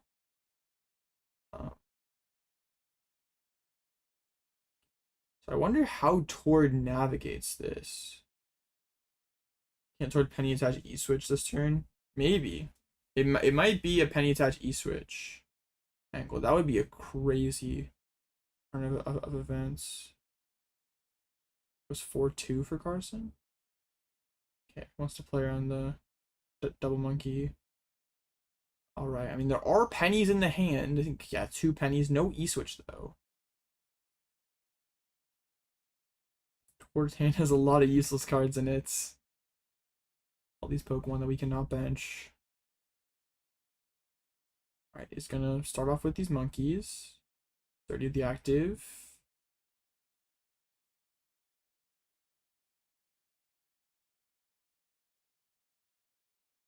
And monkey again. They're not going for the terminal period. Is Torb just thinking Penny? Oh my goodness. Penny back into Kanga. And just reload here. I mean, no, I like this. Carson already used the boss. Like, yeah, I think Tord can.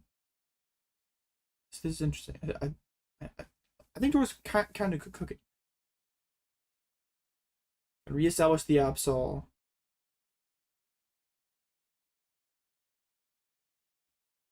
Just pass back over. I mean, Carson doesn't especially love to hit into your Kangaskhan and give a bunch of damage. But at the same time, there's only one boss for Carson. So doesn't really want to just like sit there and do nothing. Because even if there's a boss, or even if yeah, like if Carson punches it, there's no guarantee that he's gonna be able to clean up this knockout again or anytime soon. Like Tord could just monkey penny up again. Poppy playing this deck to low. Man. You'd think with like a big basic deck, there shouldn't like there's usually not depth to those kind of decks, but this one is an exception. Okay, monkey's 30 over to the Mega Absol. Carson's monkey is pretty good, And probably just gonna see a Phantom's Eye from Tord. I mean, what is like? I wonder like what breaking point Tord is looking for. Like, is it this turn when we can terminal, whatever it's called, terminal counts in KO, or are we really that concerned about giving up CC? I don't know. Terminal period. Okay. Because Tord could go for it here. Could go back Penny the active terminal period. But then we give Carson counter capture. I'm gonna start things off by running some errands. E-switch and CC.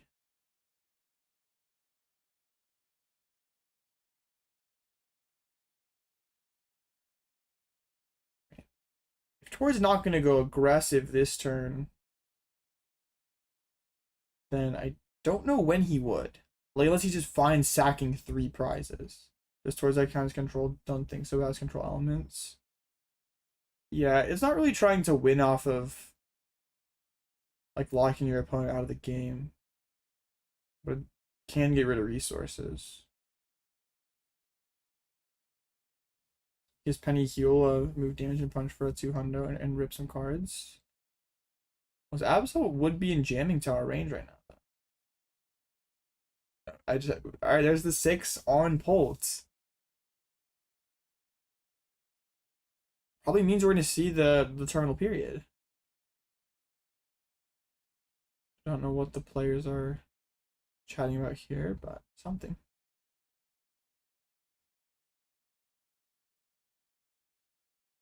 Yeah, you switch off the Kanga onto the Absol. I think Tord has another Absol in hand. Pass? Was that a pass? I don't think so.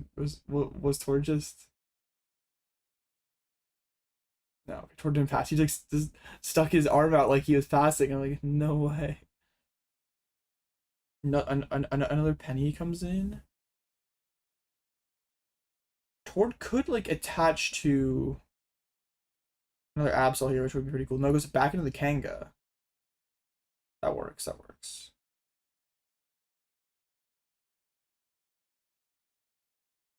Burns the Energize. Just gonna see the terminal period for the knockouts. Okay, this was the moment Tord was waiting for. We KO the Pult with the terminal period, and it's impossible for Carson to one-shot us back. Man, that is sick. That was like 3 to 4 turns of planning, and Tord finally got to the moment that he wanted. That is really cool. At this point, probably not.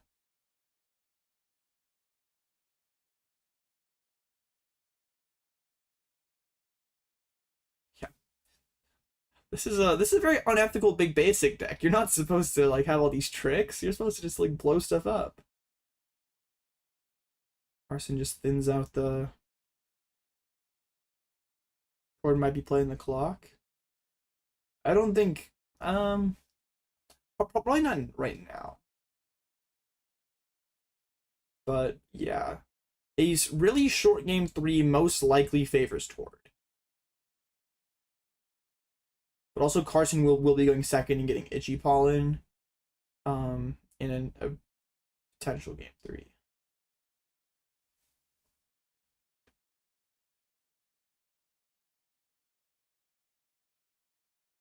Or is Carson bossing the Latias and deleting the damage on the duck? That probably is Carson's best play, but he has to find Jamming Tower Countercatcher to make that happen. And then still eventually Tord is gonna, or Carson's gonna have to deal with the Absol. He's just like kicking the can down the road for a turn though. Alright, it looks like what Carson is eyeing up here. Gets the Latias pulled up. No Jamming Tower just yet. Street is being glitchy. Fun. AOB buy a new PC. There's that view. they've had some trouble with the like this like weird player cam thing.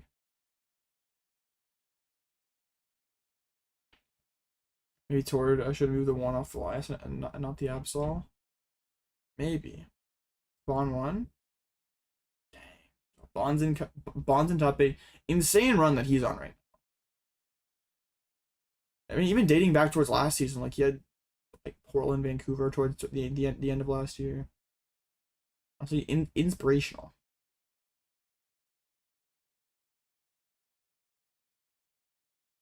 Man, Carson whiffed the Jamming Tower. That's actually so bad.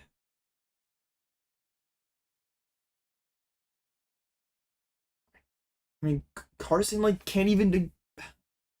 Like, what does he do? He's gonna do hits. Man, if Tord has a penny, this is so over for a Carson.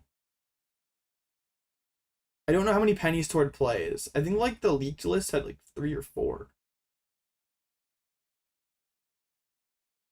No penny for Tord.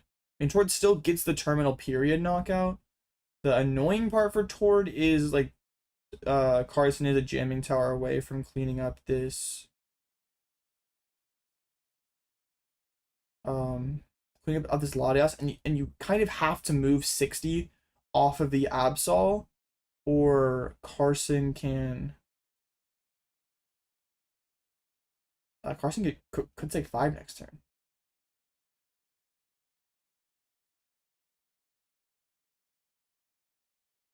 Not like anything in out towards deck. This will had 4. The list people adapted was 2 to 3. Okay.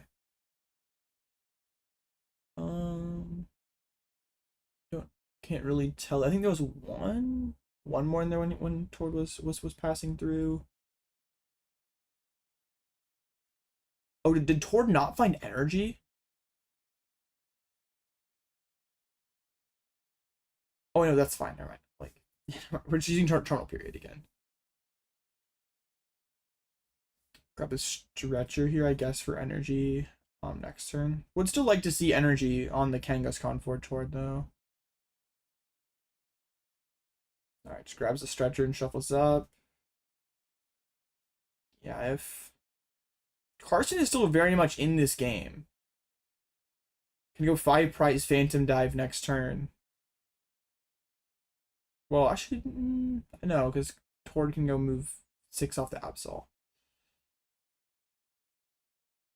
It's not great. So like Carson can get 2. Yeah, never mind. This isn't like super clean.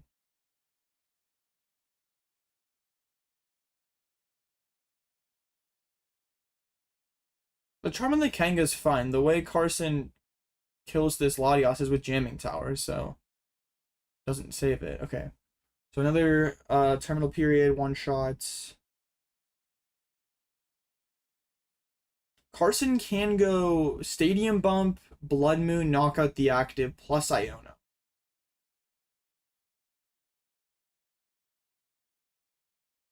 But his hand is like actually pretty dry on resources right now. Recon. Don't think Stretcher helps. I don't think the Fez is in discard. I think Carson may be kind of stuck. Unless we can jamming tower in. Like pull an Iona off the prizes, but I can't remember if there was one there or not.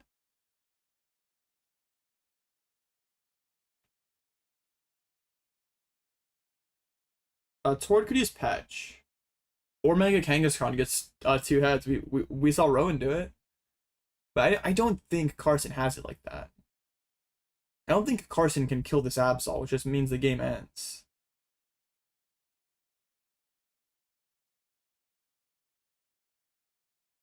Yeah, if I think that there might be a counter catcher in the hand for Carson. There's a gold card at the back of it, and I think that's a CC. Can we ever like KO a monkey and dump the rest of that? I mean, that just feels so weak. But, like we could KO a monkey, dump the 6 on Absol, and just say Tord doesn't have 2 Monkey Dories.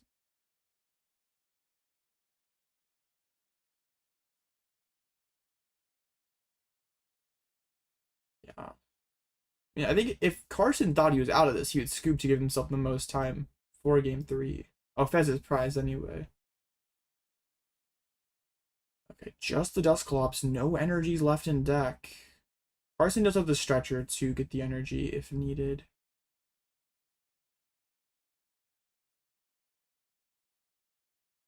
Okay. Stretcher back the fire attached to the active. Evolve, attach, probably the jamming. CC. You make CC at monkey. Yeah, I think that's what Carson is. Oh no, Carson didn't find jamming tower. Okay, so just dumps everything there. So now Tord cannot win this turn. I don't think. No. But also Carson. No,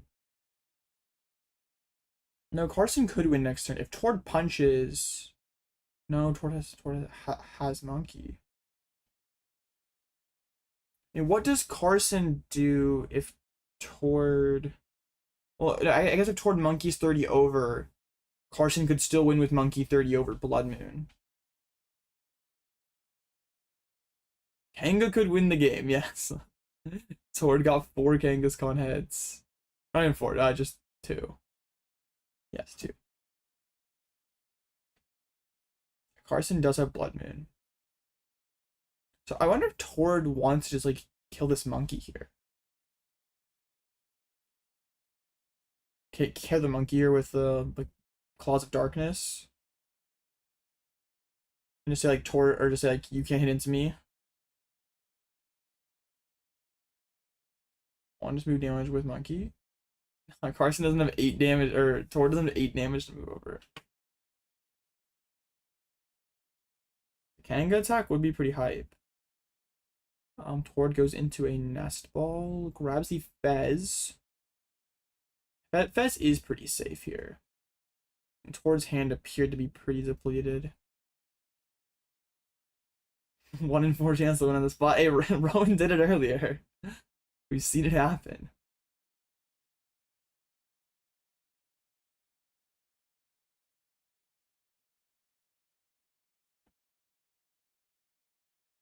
Funny thing is, Tord doesn't even have to attack this turn. Carson's in that. Well, yeah, Tord kind of does have to do something. Finds boss. This jamming tower Blood Moon is very concerning. Has Stretcher, has boss, can go Claws of Darkness. KO Monkey if he wants to. And Monkey the 30 over and just delete it. No, Kanga's plus 50. You need 2 heads plus the monkey damage. How does Carson advance if you KO the monkey, like snipe the best card out of his hand, has no draw power in play, wouldn't really be allowed to bench Fez? You know he doesn't have Iono in hand or would have played it last turn. Like, yeah, you know Carson's hand is pretty weak.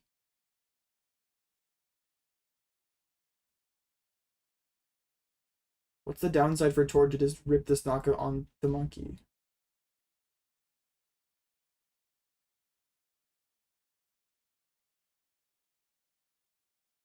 Okay, attach.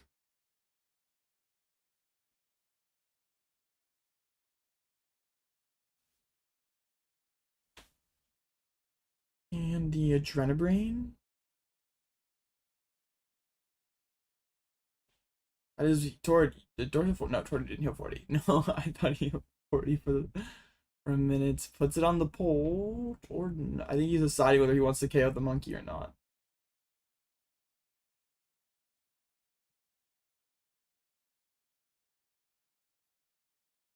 Just hits the active. Wait. Oh. No, not yet, not yet. Tord has to decide if he's killing monkey or no. Is gonna punch the active. Maybe he isn't even punching. Oh, he isn't punching. Yeah, there's no way you punch the active and well, you still lose the blood. Tord is fine losing the jamming tower blood.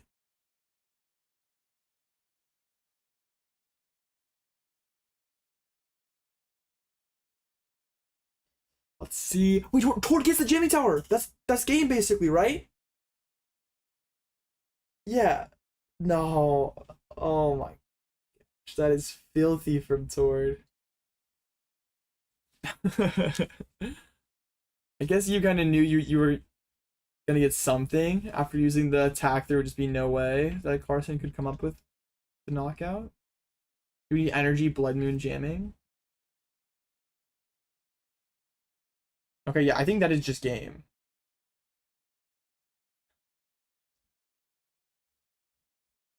What do you? I was afraid Tord had more stadiums, I guess. Taro the active? There's no way this play results in us winning the game. Maybe Carson. I think if Carson doesn't think he can win, we need to pick it up. We need to give ourselves enough time for a game 3. Like, if I'm Carson, I ask Judge how much time is left. They tell me 10 minutes and I pick it up. Like, there is no way we ever 1-0. If there's 1 minute left in the round, sure. Okay, we're gonna mind bend. He's playing to all the outs, but like Tord can just like put down Patch. Well, actually, wait, no, there's not a lot. Yes, wait, never mind. Hold up. It might be trolling. Am I trolling? We are bending. We have structure for Latios. I think we're fine. Carson has advantage of a short game 3.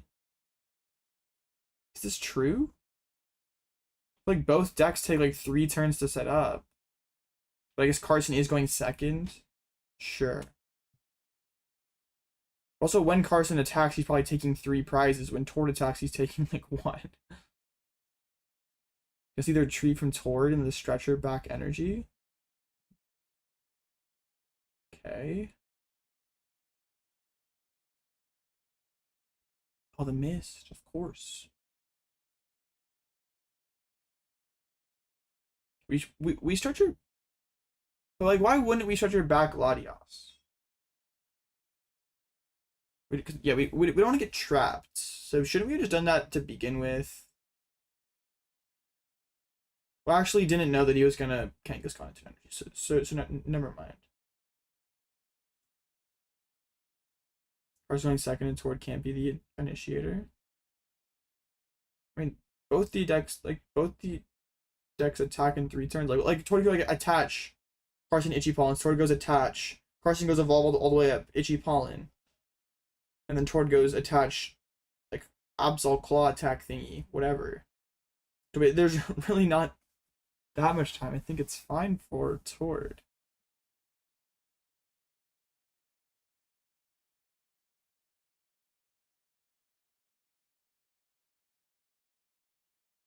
Just throwing cards. Wait, can Carson win here? How much damage is on this Absol? This Absol is like, this Absol has 80 total on it, right? And has like 360 HP. Well, has 50 on it. Yeah, this thing is not dying. All the jamming towers are gone. It has 310 HP left. I mean, Carson is just playing to yeah, waste time for game 3. And maybe Carson is advantaged in a slower game 3. Or in a short game 3.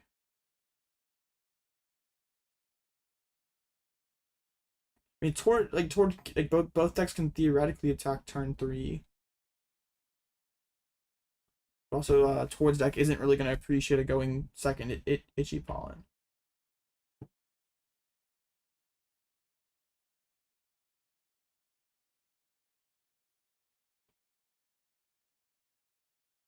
I guess Carson's going to boss in to say that.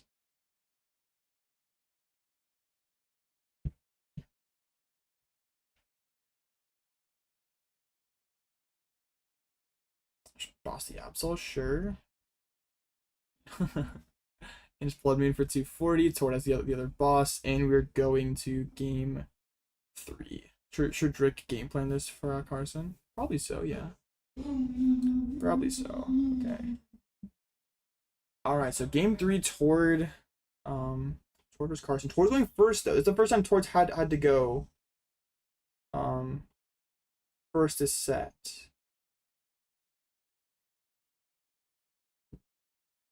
Yeah, no, I think it makes sense for Carson to try to burn the clock, but I don't know. It's it's probably just like that, right? Maybe. Yeah, I don't know how, like, these aren't really situations you think of when you practice Pokemon. It's like, how much time, like not turns, like actual minutes do I need to reach my attack?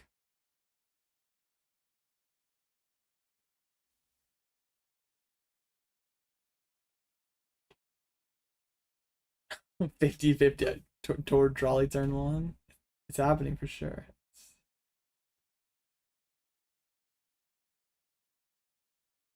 That's 5 minutes. So like both of them, like maybe if they really turbo, get like 2 turns each.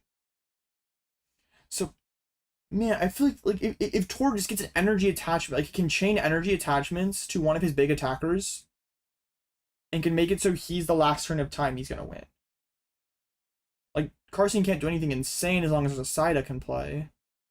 But I guess none of that matters if Tord gets to scam it. Top deck trolley, no way! Oh my gosh, bro, this guy always has it. There is no way. Wait, and also Carson isn't really allowed to use Badoo, because Tord can Yveltal trap Badoo. Oh, I guess he's not gonna use Badoo anyway. There's we got trolley. Oh my goodness, the Tord plot armor is elite.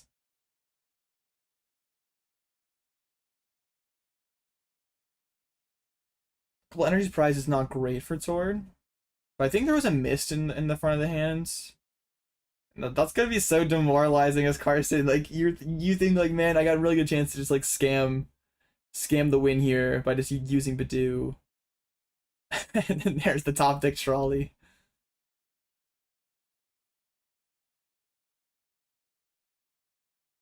On top of it is times in Pokemon, other TCs aren't. I think their being time is okay. I mean, it's already 4 p.m. and there's still 3 more rounds to play. Imagine this game had another like 30 minutes to it. Would be a late night for everyone. Yeah, Tord has Vessel. Tord has Vessel energized. Tord can attack next turn. Or not next turn. 2 turns from now. It's gonna be tough for Carson to beat that. Like Carson is attacking turn 3 at earliest, but Tord's ahead on energy attachments right now.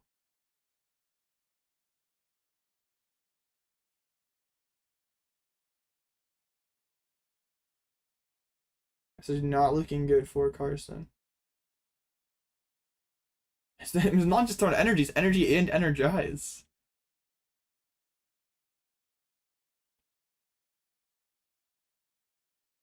Alright, retreats +2.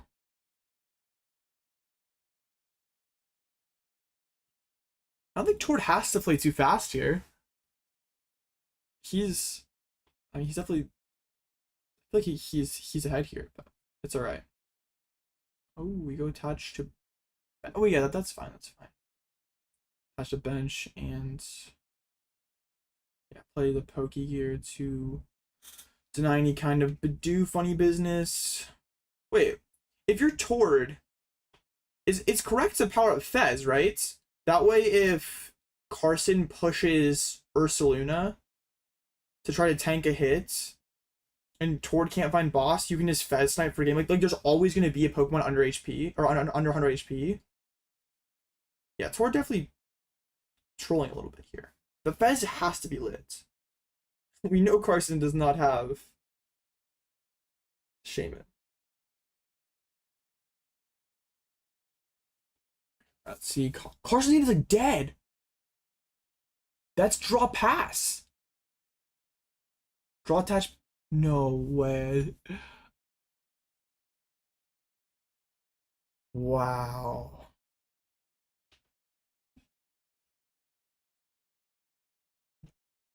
Yeah, that is miserable. I mean, the jamming tower is something.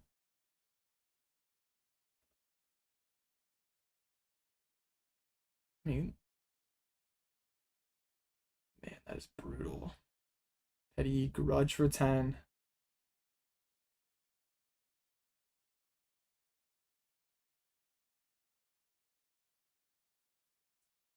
Yeah, I mean, Tor just goes attached to Absol, or yeah, draw to see if you find the lively. And we can go attached to Absol and yeah, sure. We can play Arvin too.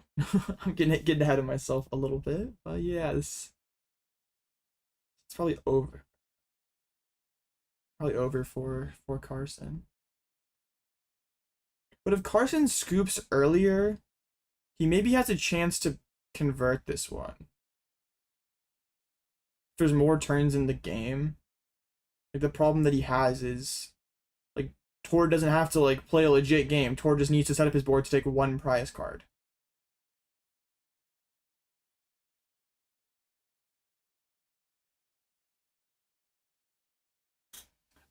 I think the overtime is just for turns. I don't think the take an X prize thing has anything to do with it. I'm not sure why there's the overtime 10 minutes and cut. That doesn't make sense.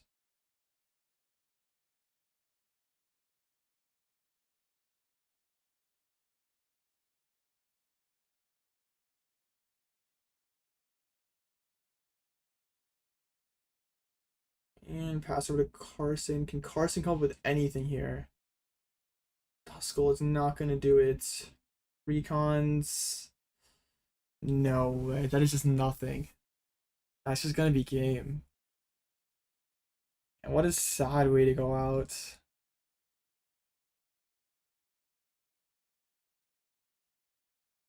Man.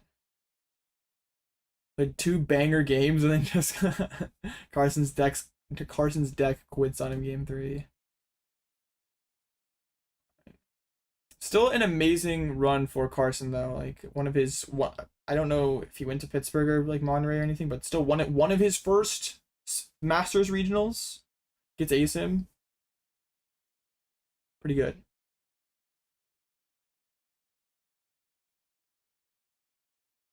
Those were some really good games too, especially that game too.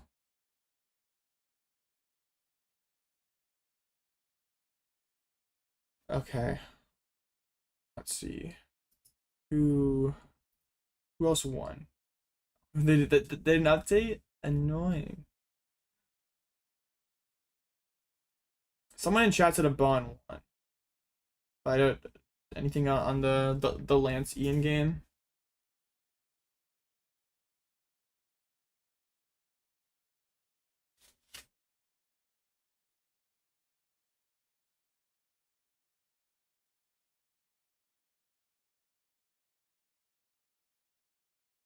I'll make him again. Yo, a Bond's elite. Okay, well. Yeah, I don't know how everything's going here. Is Poké data working or no? I need to know what happened with the Luke Smith DQ. Did we get any? Oh wait, yeah. Of course, Brandon Salzer won. He got the buy. Yeah, nothing on Poké data. Okay, so we don't really know anything, so just I guess can go back over to the stream. Hunter Smith said he'll update about the DQ soon. Okay. Yeah. I assume it's a marked card thing. That's almost always what it is, like that late in the tournaments. A Bond 502. I think a Bond was like 3-2 at some point, maybe 4-2. Yeah, pretty insane run. Toward winning 2025 like Tiger was winning back in 2019. We need it. Oh, implying Torres washed is crazy. And deck check results in them ruling 2 bank cards. Now that would do it. That would do it. Yeah, Tord was 2-1. The Mega Manectric got him. Oh, 2-1 of his bent. Rough. Oh, we get a Guardy Jelly Mirror chat. Let's go. Ian Rob versus Rowan Stamina. Let's go. Ben Fez and Ben Squawk. Wait, was Luke playing Saraledge? Did the judges like rob us of a Saraledge in cut? Crazy. Yeah, Guardy Jelly Mirror. Dude, this mirror is so bad. Hale in top 4 took out Xander. Jackson versus Tord. A Bond versus Brandon. I mean, I guess their options that they can't stream Tord again, so they could stream Grim versus Guard. I feel like Grim versus Guardy is a lot better than Jelly Guardy Mirror.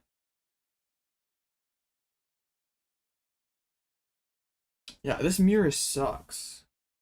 I not confirmed. Fixes in for abs looking up there. Cut. Actually, true. Big Pika instructed the judges to get rid of any Saraledges that may be in Tord's way. Let me see if PokeStats has a top 8 thingy. Oh, PokeStats asleep over there. No tweets.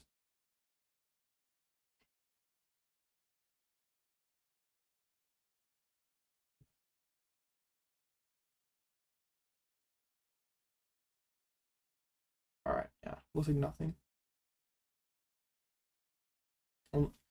Unless you have some unknown text, Zargber's Apple box seems miserable. Gouging Fire, trust. Dark Mirror is also pretty bad, you think? It's such a weird matchup. It is weird. But like the Guardian Mirror is just like dumb, jealous, and frillish scamming stuff. Like it's, I don't know. Not my favorite matchup. Yes, 4 displaying Zard, okay. Classic.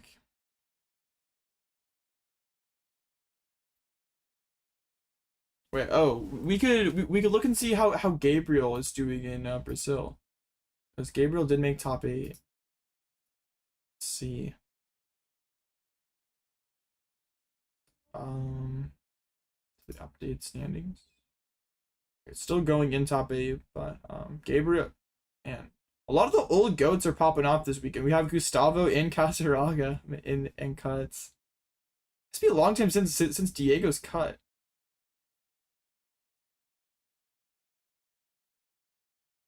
Man, all right. The only one I know, I know Gabriel is playing Absol, but I don't know what anyone else in here is playing.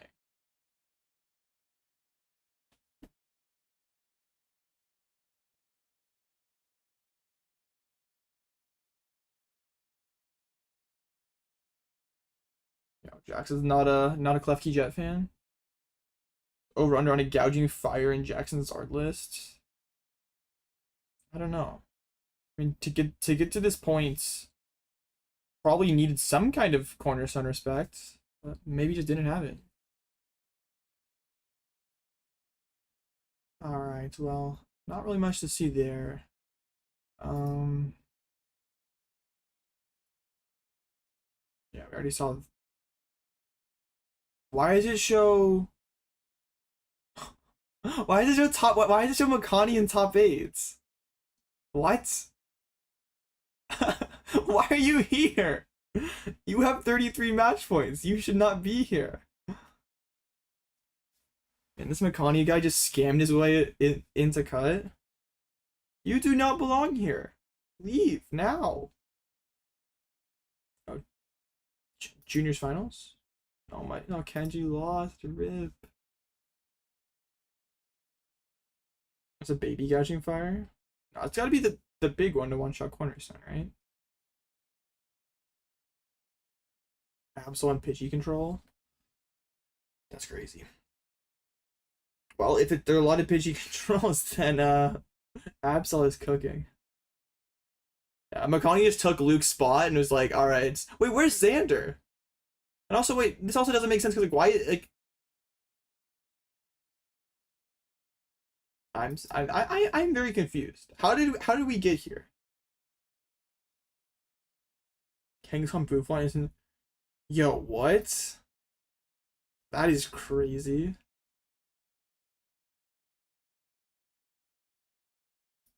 There's ASIM, but this ASIM doesn't make sense. Like, why Hale didn't play ASIM? McConaughey didn't even make cuts. Like, yeah, what happened?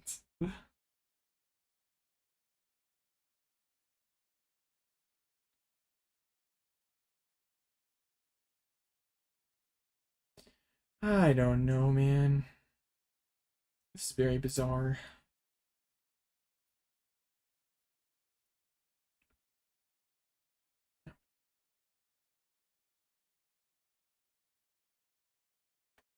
ASIM messed up the numeric pairings, they'll correct it manually. Okay. Alright. 4 minutes until we can see this awesome Jelly Guardy mirror. What a banger.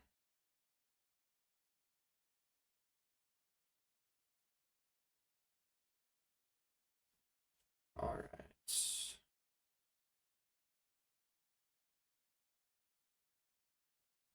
What are we doing with? Oh, is that Bennett? Variety hour with Tord. Yo, I got it. I'm so good at this.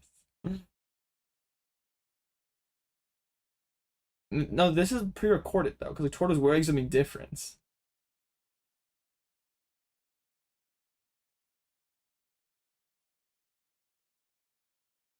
I know, right? This Tord guy needs to lock in.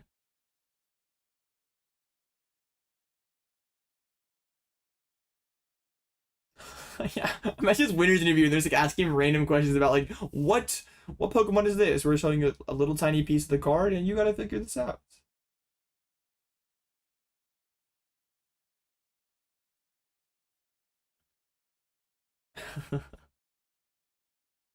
Oh, not sure that I'm a bit uncomfortable with how close. I don't know. This is making me very uncomfortable. Yes, Tord won. Tord won on time. Probably would have won the game normally.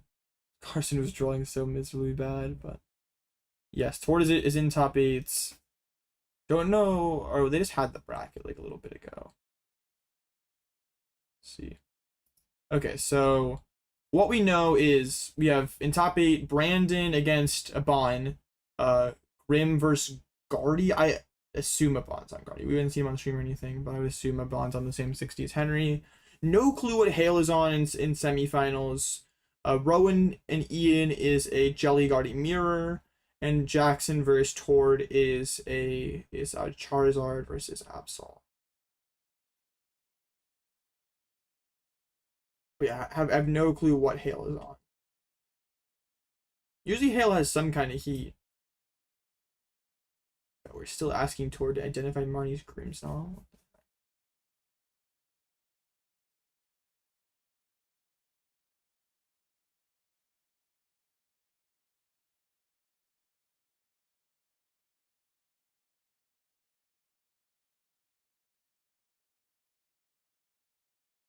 Are you betting on to win? Well, if I knew what Hale was playing, I don't know. I mean, Tord's bracket looks really good. Assuming, I mean, yeah, Tord probably beats Guardy in top 4. Jackson doesn't have a cornerstone answer. That's Tord in finals. But yeah, I don't know what Hale is on.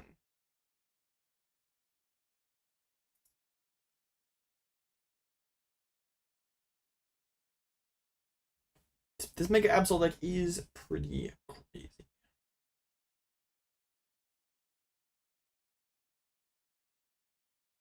Like Hale did play Terra Box to Monterey, but not sure if it was if he ran that back or no. Hale is towards deck. This Tord guy seems pretty good, not gonna lie. He's alright. Has a few solid finishes. He builds some okay decks. Yeah. Oh. Can't believe they put King Hair across on the screen there. That was crazy. Fun fact, if Tord won today, the time period between his first tournament and his most recent would be longer than AOP's. Bro. Did Tord win his first tournament 19 years ago? Maybe actually. Tord's pretty unk. Dude, that's wild. It's not okay. All these age jokes are not funny. They're not funny. Yes, I'm a little kid, okay? I understand that. I am a little kid.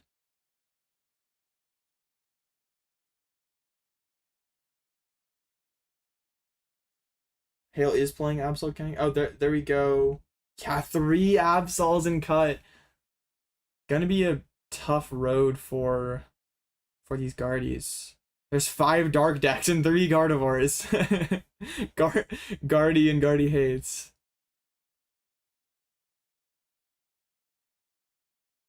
Well, if there's gonna be a regional Guardy doesn't win, it's got to be this one, right? 5 Dark decks.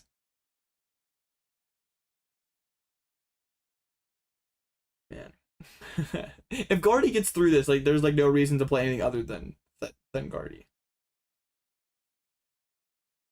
Yeah, we saw Brandon on stream earlier.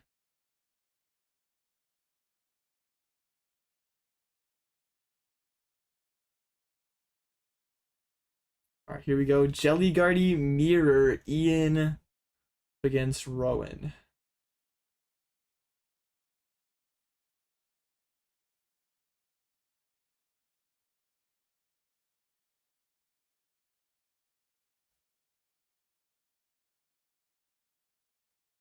Yeah, one of the it's gonna be one Guardy out of the tournament. Surely the Kangaskhan Absol Mirror isn't more dead than the Jelly Guardy Mirror. It sounds quite rough. Like, how are you supposed to initiate? Well, okay, if you have like a Misted Absol, then that's fine. Or no, are you on Kangaskhan? Like, what even is the line? If anyone's thought about the line, it's probably Tord.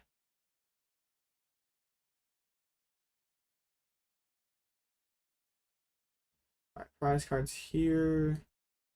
Secret box for Ian. 2 energies for Rowan. Yeah, the box is pretty bad for Ian. Nothing like that bad for Rowan. What is this? This is top 8 game 1. Jelly Guardy Mirror.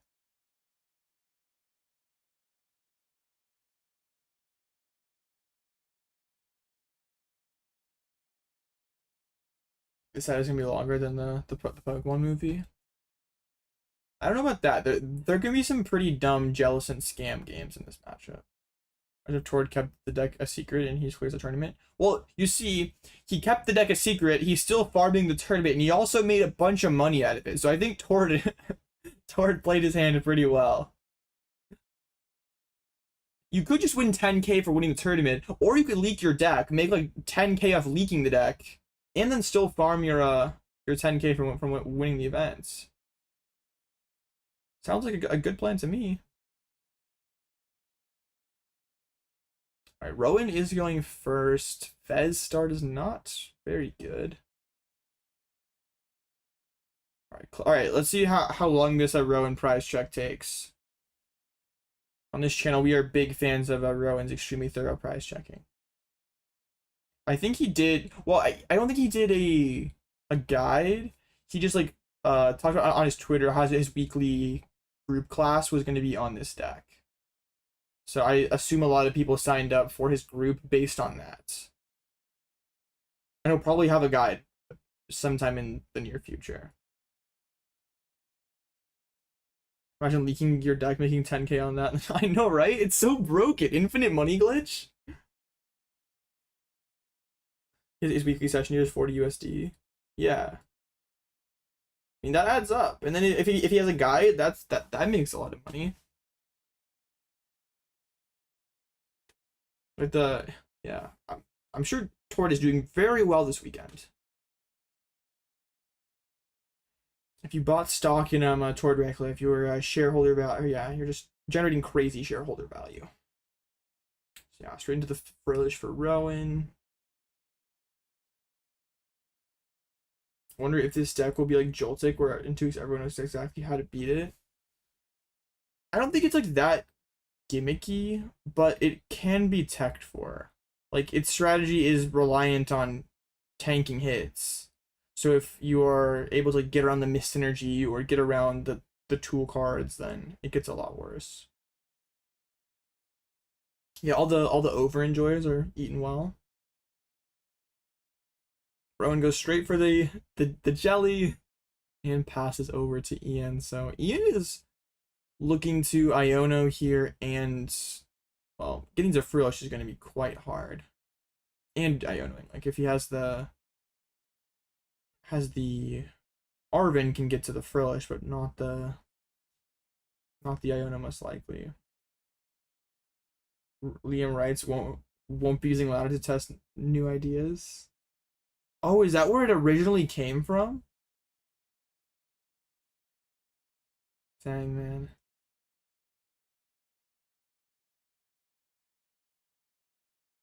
I mean, I had heard about Liam like laddering with an Absol deck, but I didn't Didn't know that I was told it originated from Tord. But I guess wait. I meant to go like look through my DM timeline, but there's one point where like Cheesecake was laddering with it. So if Cheesecake was laddering, it probably came from Liam. Yeah, that makes sense. All right. That's crazy.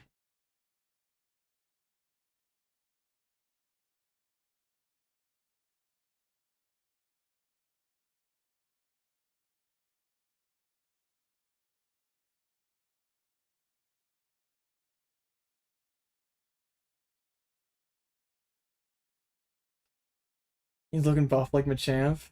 Ian do be shredded. All right, so Ian is getting into. Has the team Evo in hand? Are we just gonna see like the Evo into Jellicent here? To learn how to make cheesecake, bro. I was just talking about cheesecake.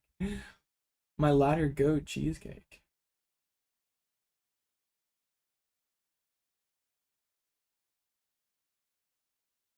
Okay.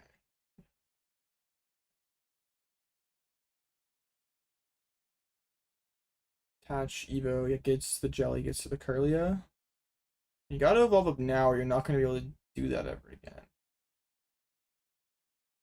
Another monkey and Evos. So, I mean, Rowan can still kind of scam with Jelly. It's not at all guaranteed that Ian can get to Guardy. Just researches away candy.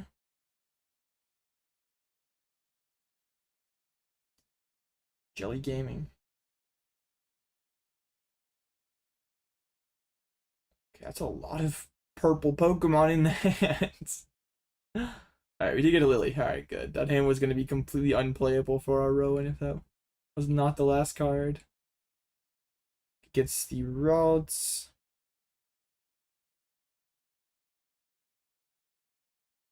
Okay. It's probably just gonna be like retreat pass here.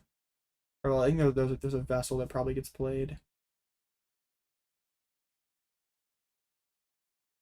You play Florfez and Guardia just so you have even more purple Pokemon.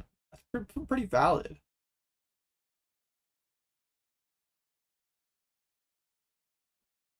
Okay. So yeah, retreat into Jelly and pass. I assume it's gonna be awkward for Ian because he has no energies in discard pile. Okay, I gotta get the vessel as well. Yeah, it's still gonna be an awkward for Ian to get around this because did get the Curly and the Jelly evolved up.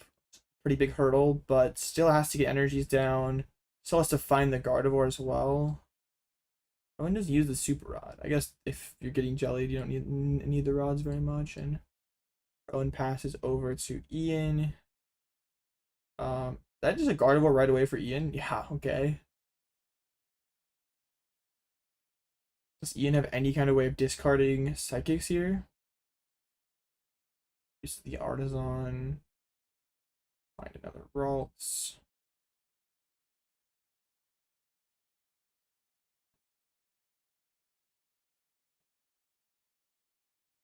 Okay. I haven't really got to see what the other cards in Ian's hand are. If Research discarded Psychic, okay. Ian's doing quite well. That had double Guardy. Got another Psychic Energy to attach Retreat and preserve the dark. Well, actually, wait, no. We can still, like, yeah, it's fine, whatever. We can Psychic Embrace. Same thing. Yeah, this is better. I don't even know what I'm talking about. Yes. Attach Retreats. Psychic Embrace. Can punch for 80 with the Jelly. And Ian currently has Monkey advantage, so it's a lot worse for... Well, Rowan's going to be able to like attach Dark move back. Couldn't tell if there's a Dark in hand for Ian or not. Just moves the 20 over and Jelly punches for 80.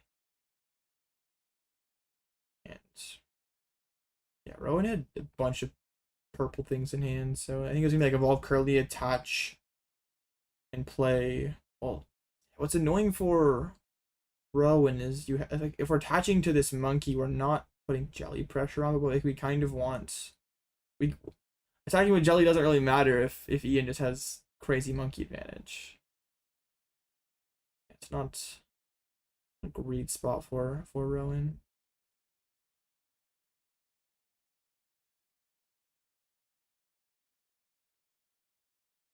Oh, top tick to the Iona, so I guess maybe debating on whether playing that or not. Just goes for the lilies here. Okay. This, I normally when you're, yeah, you're like really hoping that this quick jelly scams your opponent pretty hard and they can't really do anything, but the jelly did not scam Ian. Ian found Guardy Jelly attack, has Dark on Monkey. Like somehow has the better board despite Rowan item locking first.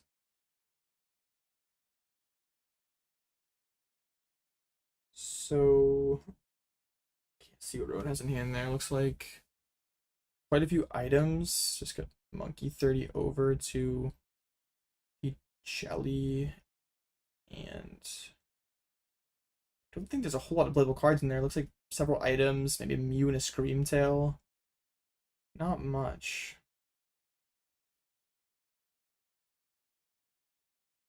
We got an Artisan down, another Monkey. Sure. Thought we could do this before the Lily because I didn't really know that there were any other Pokemon we wanted to draw into there, but yeah, it's fine.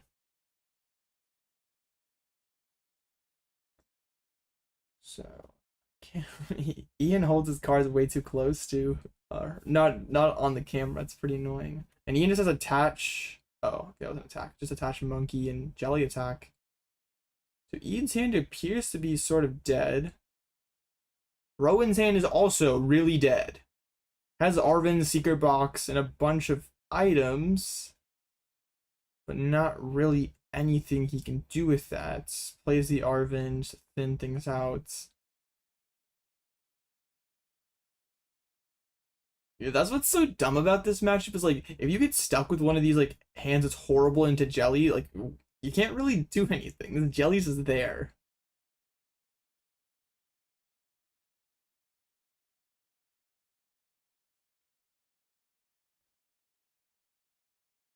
Gonna move 30 back over, and I think this is gonna be a pass. I don't think he had anything else playable in hand. Yeah, just passes over. Ian can't knock out the Jelly yet. Gonna move 30 back over and just power press again. Rowan top deck anything. A Gardevoir EX? That is something. AOB, are you playing any Limos tournaments soon? Yes. I'll have my tournament on Wednesday that I'll play in, and I'll maybe stream tomorrow. We'll see.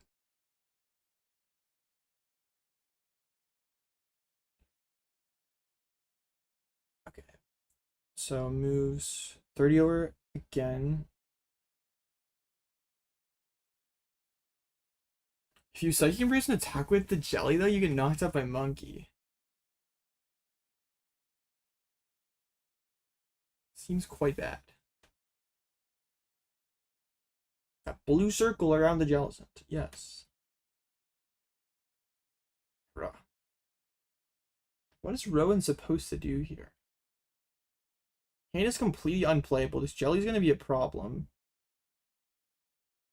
I mean, if once his Jelly dies, can go back into Mind Bend to try to get Ian to stop jellying.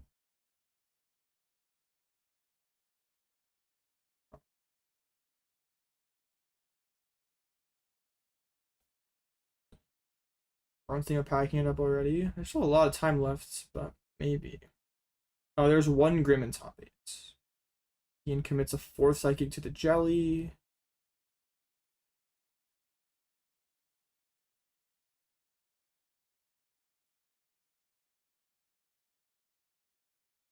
What is on here?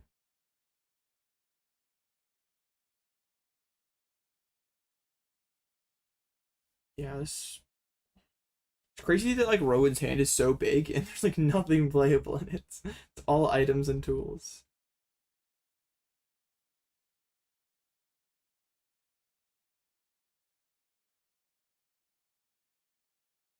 Ian, Ian isn't dead. He has like, just okay. I haven't really got to see what's in Ian's hand. Yeah, it was Salazar who was on stream earlier. Okay. Power press to KO the jelly. Okay. So what is Rowan's course of action here? Mind Bend seems okay. Iono off the top's not bad. It helps him get rid of this horrible handful of items. Rowan still does not look very happy with this. Artisan. Getting Frillish back, but as long as Ian has jelly in the active, Rowan can't get his own jelly back. So probably needs to go into some kind of mind bends to try to get Ian out of Jellicent.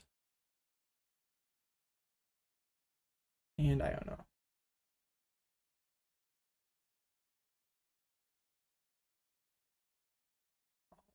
Right. Oh no, he froze. No. Shout out AOB's terrible PC.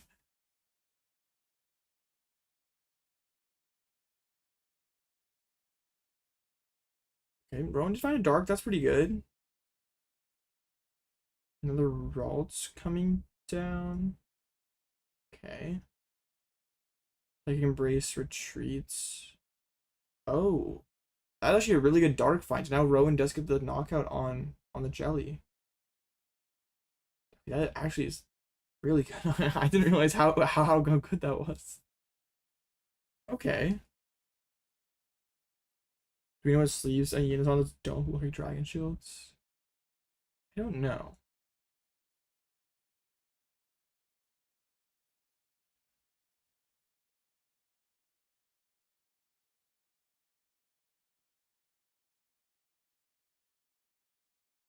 It might be Screamtail Monkey War time.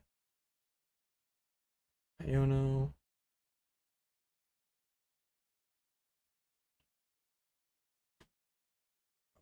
Okay. Or endgames hashtag ad hashtag sponsored chatter.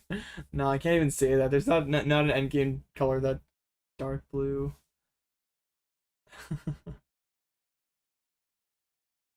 Thank you for being a plant though, Big Yoshi. Okay, Ultra Ball. This Fesby on the board is really bad for Rowan. Oh, I guess not that bad. I was thinking like Ian can just go like 1-1-1-2 or 1-1-2 to win the game. With the Screamtail, and Rowan couldn't. And Ian is still ahead on that trade, so things are, I guess, okay for him. But oh wait, I just had a completely dead hand. Like the three cards that attach Dark then Ultra Ball for the Feds. Okay. I'm supposed to the end of Pidgeot control. Yeah, if Absol is a real deck, which it most likely will be. If it's something that good players are going to play moving forward, then yeah, it seems pretty bad for Pidgeot. I don't know how it's possible to beat that.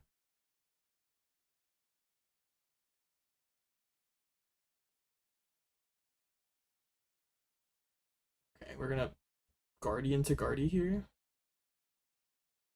Sure. And knockout. So Rowan could get back into the jelly. That's probably not amazing though. Yeah, man. This play from Ian is kind of nice because you keep Rowan bench locked. You also don't give him counter catcher. So there's no way that Rowan can go ahead here. So yeah, this leaves like Rowan is not a great play, I don't think. Kind of like Rowan has to just like hit this active Guardy with something. That doesn't really feel good when Ian's ahead on hit with Guardies. Can Nathan Ginsburg's list be toward Absol? I don't think so.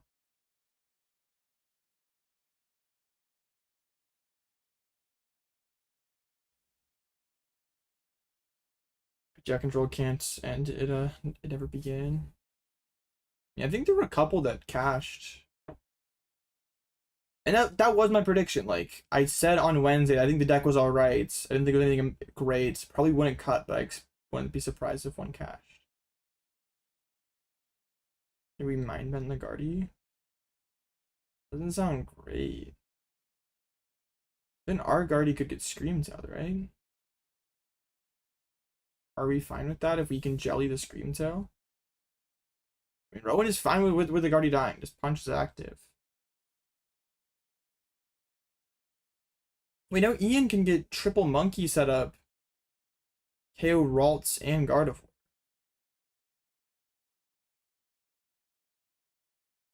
That's kind of crazy.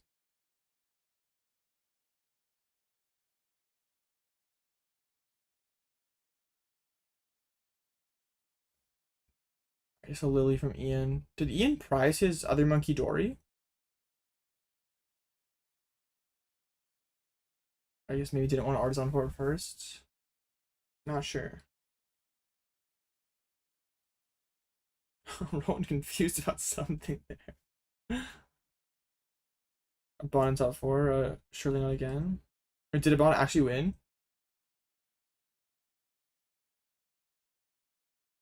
I mean, that would mean we would see Guardy versus Absol on stream next rounds.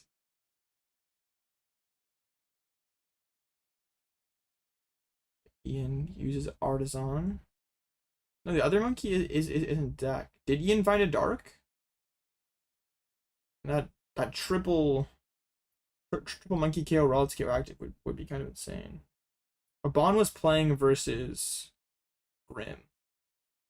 We have Ian found the Vessel can KO the Guardy and the Frillish, or both Guardy and Ralts. We probably take the Frillish. I don't know actually. Because Ian's not able to set up his own second Gardevoir, so kind of wants it so his own Guardy survives, and then it makes more sense to KO the Ralts if that's the case.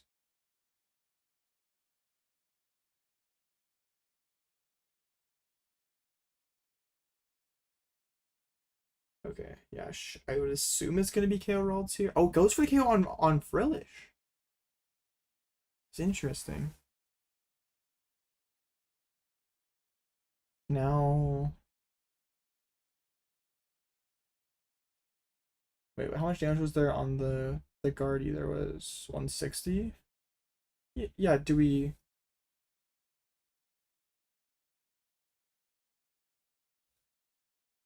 Well, we're just saying that Ian can't get like Candy Guardy Ionis a 1.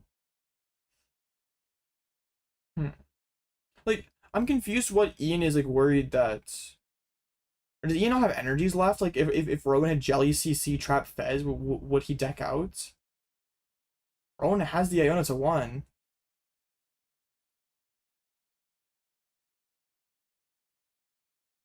Yeah, I don't know about that.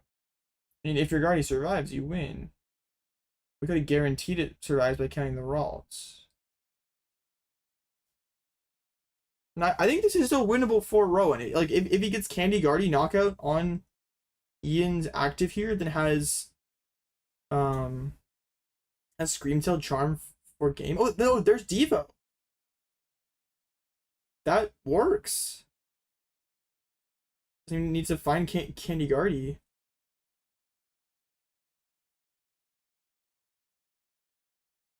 Is that I didn't let's was there 2 candies coming? I thought he had one hand that got Lily back into deck last turn. Can Zard beat Absol easily? If Zard is an answer for Cornerstone, I imagine the match is pretty easy. But I don't know what exactly Jackson's list looks like.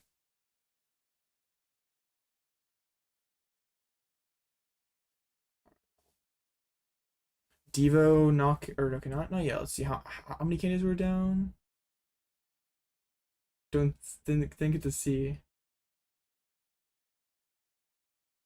2 I discarded 1 to 2 from Ultra Ball and a research. Oh, actually, I thought that was Rowan that discarded the candy off of research turn 1. Smart CC here to force another energy out of Ian. We'll stretcher back the Frillish. And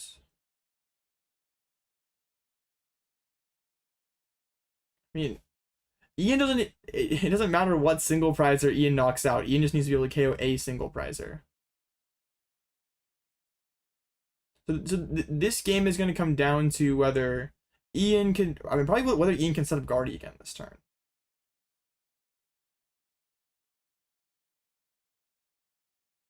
I guess it probably was correct for even Ian to KO the Frillish because Guardy or Devo with Gelatin just lost the game.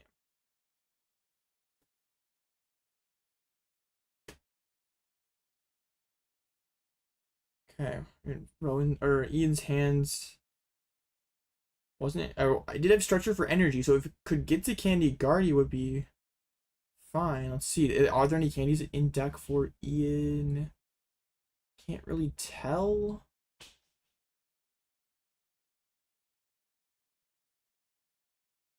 Thins out another Ralts. Still has a secret box in deck. I think at least one Arvin. Alright, for the script here.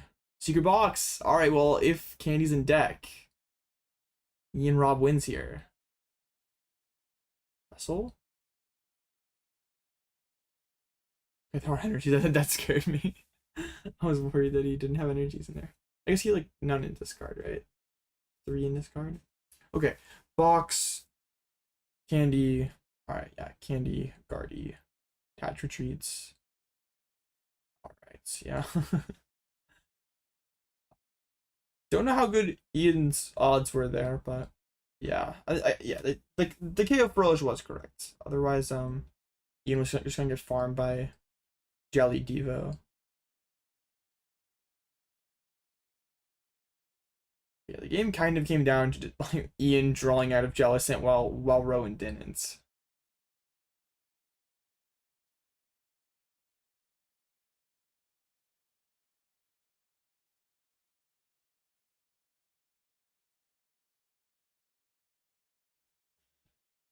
Yeah, fun matchup. Great matchup. Truly inspirational powered pressing going on right now.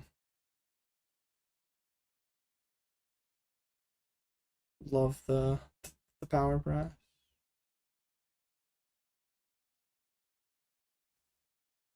Okay. I mean, I don't think Ian's odds were like great there at the end. His deck looks about 20 cards.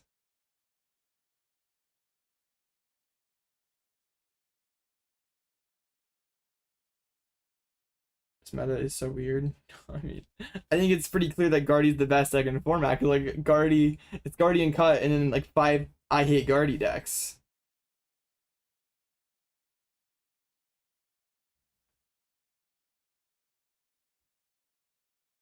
What beats Guardian I Hate Guardy decks?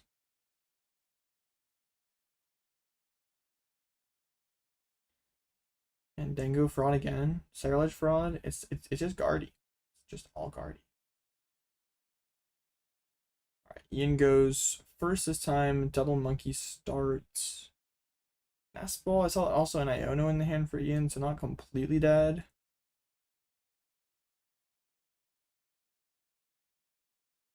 Serrilage is the most fraudulent hype deck. He priced box again. It's like the very top prize as well. So Ian is not getting secret box this time.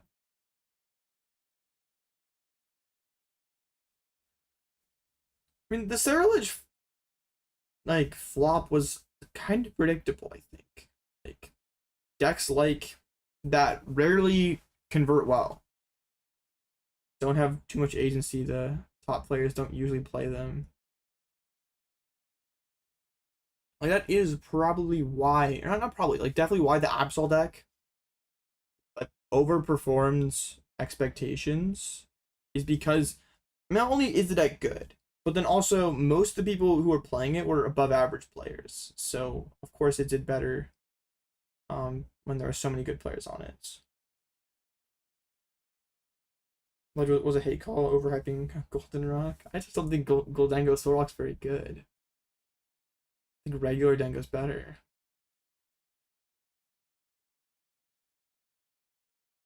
Fernandez in finals. Man, him winning his first regional would be insane. The Gabriel Fernandez hype would be off the charts right now. He told me that he like had to win, or people would like think he's a flop, that he had to lock in and win. So I guess he did.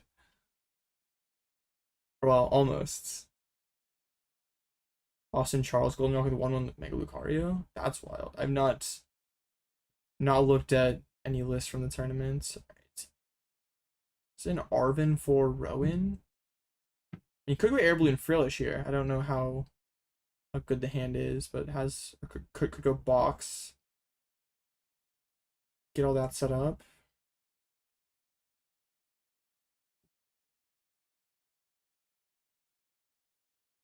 Or could Evo. Both seem alright.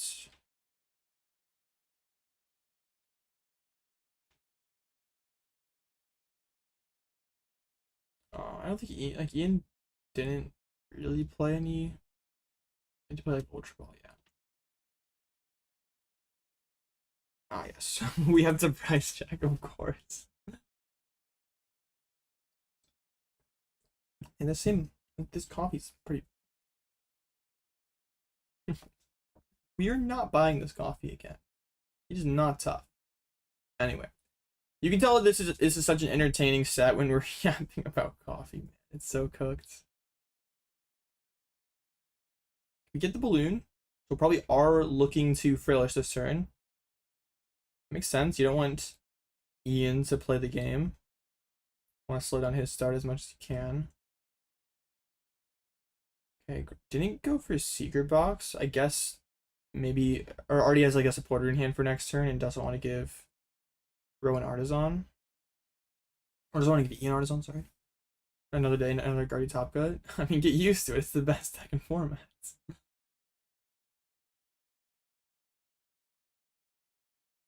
Alright, there's the Frillish. Oh, no, box is already in hands. Evo. Whatever, supporter for next turn, probably Vessel. Artisan. Lily. And oh, Candy. Oh, we're just saying that Ian does not item block us. That is interesting. I mean, Ian did throw away a Psychic Energy and has a Frillish on board, so we think that there's another Psychic in hand. I mean, he doesn't have that many cards. So maybe not. Maybe it's just like supporter, Jelly, Curlia, those cards.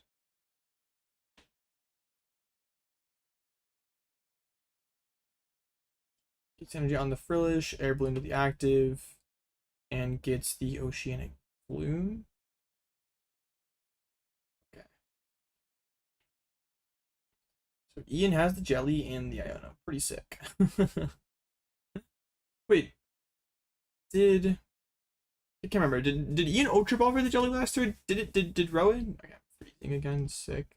Did Rowan know that Ian had Jelly? If that's the case, why are we ever grabbing Candy there?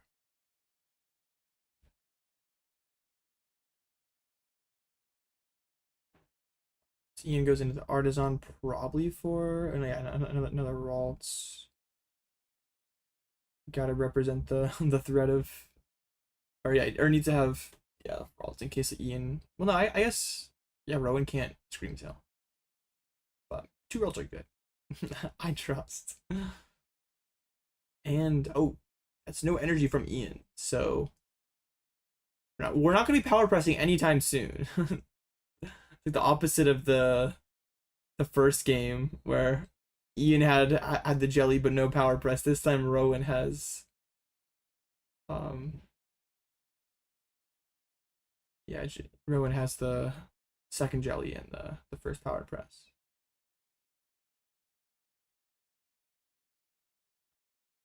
Okay. And down the Curly, that's pretty good.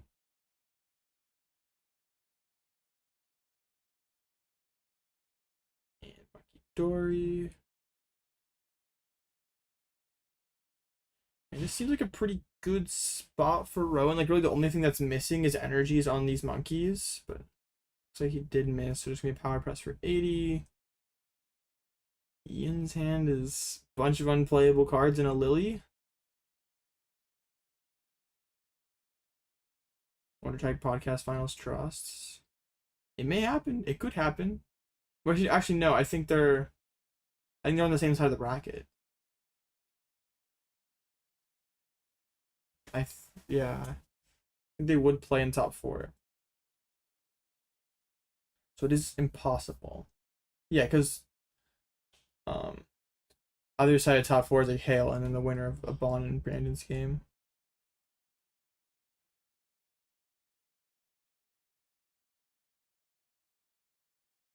Alright, so Lily for Ian. Gotta start getting these Curlias evolved up. Or these Ralts evolved into Curlias. That is nothing. I mean, we can monkey back over. But, man, that is such a terrible hand for Ian. Rowan top decks the Dark, has the Guardy EX. Quite good. I don't think Rowan doesn't have any psychic energies in the discard pile, does he? Usually Rowan like sets him like above his discard slightly now, so I just don't think he ever had the opportunity to throw away very many. Alright, we'll monkey 30 over to the active and assume we just start power pressing. It's already been set up for Jelly Guardy. It's kind of a problem for it. On top, there's another item card. So, yeah, there's like nothing playable in there. There's a Fez for when Rowan eventually takes a knockouts. I like how both these games have basically been the inverse of each other. Like the first game, Ian gets the jelly. Rowan has, or well, they both get jelly, but Ian has a powered up one. Rowan doesn't. It was still like kind of a close game though. But yeah, Rowan's scamming pretty hard with jelly, and Ian's board is this game is worse than Rowan's was last game. Like no Curly a follow up here. Like Rowan had the Guardy EX response to the jelly, but that is not happening for Ian. I think Rowan top decked a Lily. Pretty good. Fixing the damage.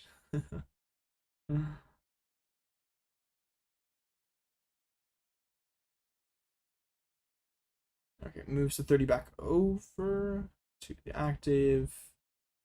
So okay, yeah, 240 or wait. No, yeah.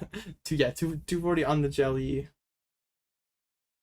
Rowan, interestingly enough, didn't want to play the league, I guess, values the psychic energy that highly. Okay. Like, this is his last turn of Lilying for 8, so I'm surprised he didn't want to do it last turn. But, I mean, I guess the psychic energy is just that good. I think that was a Lily in hand. I think so. Maybe not.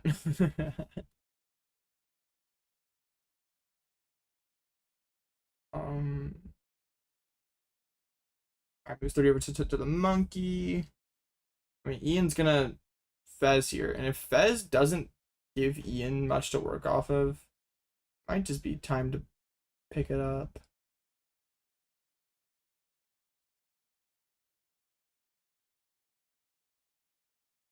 Artisan straight away for Ian. Had both Curlies bunched up toward the top of the deck.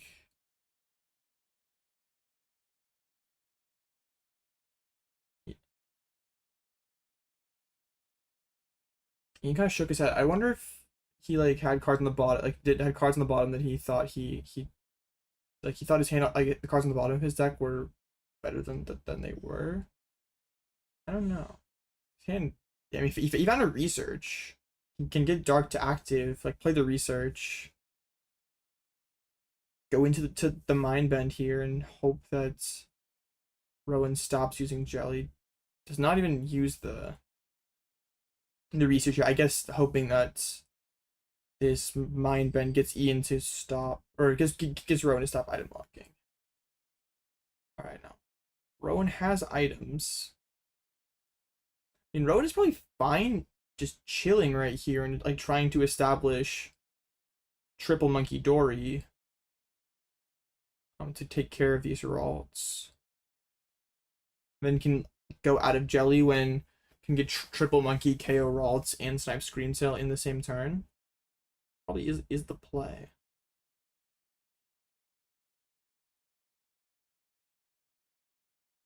So Arvin.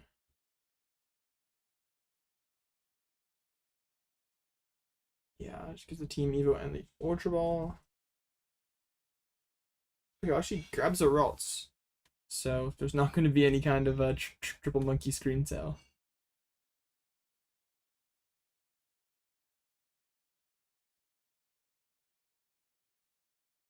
Not what I was thinking, but that's okay. Evo there. Moves 6 back over and is gonna try to flip. Yeah, gonna try to flip. Okay.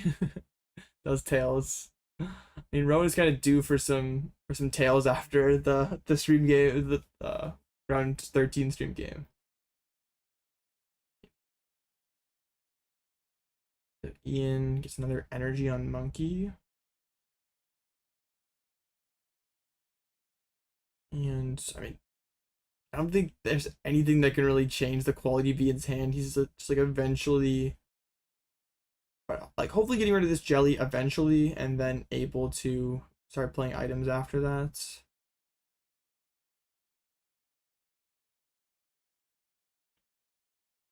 But I mean, yeah, could knock out this jelly next turn. Actually, no, it will be time short. Because Rowan will heal 6, throwing the Mac over, yeah. So it's only 2 more turns on this jelly. Well, if the jelly can fusion tails, Ian or Rowan can knock it out. Or no, Ian can knock it out. Yes, both people are playing the same deck. This is too hard.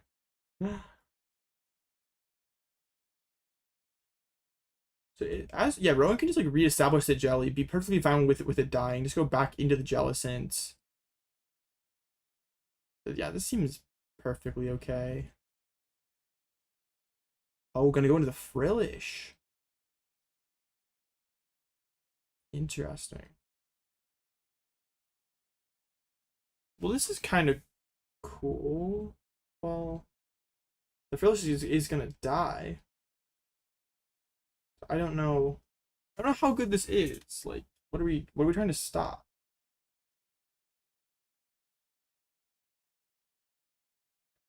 Okay, just Monkeys over, Oceanic Gloom. I guess it's like trying to reset some counters on the jelly. But I don't know, like couldn't we have just like let the jelly die and then like reset up with a fresh one? Or is that a problem because Ian has second powered up Monkey?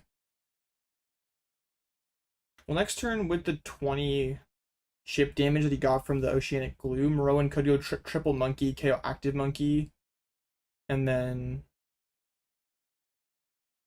knock out something else. Oh, we're gonna see that. Oh, this is really good for Ian. Can knock out the active Frillish and Devo KO the Jellicent. Finally get to play items. That is good. Good call by Ian. I feel like that was a mistake from Rowan to let Ian do this. Kelsey, what did you miss? Not much. Game 1, Ian Robb scammed Rowan with an early jelly. And yeah, they both got jelly, but Ian could power up his while Rowan couldn't. Game 2 was the other way around, but then Ian Robb was able to get rid of the jellies through some Monkey Dory Devo shenanigans. So we're kind of, or we're probably done jellying for this game, or not. We are back. But like Rowan can't keep attacking with jelly because every time, well, actually, there's not any damage over on inside anymore, so I guess it's fine. Dude, this is so goofy. I thought we were just gonna see like I think Rowan has the ability to get like triple monkey setup. I thought we were just gonna start clearing out these Ralts.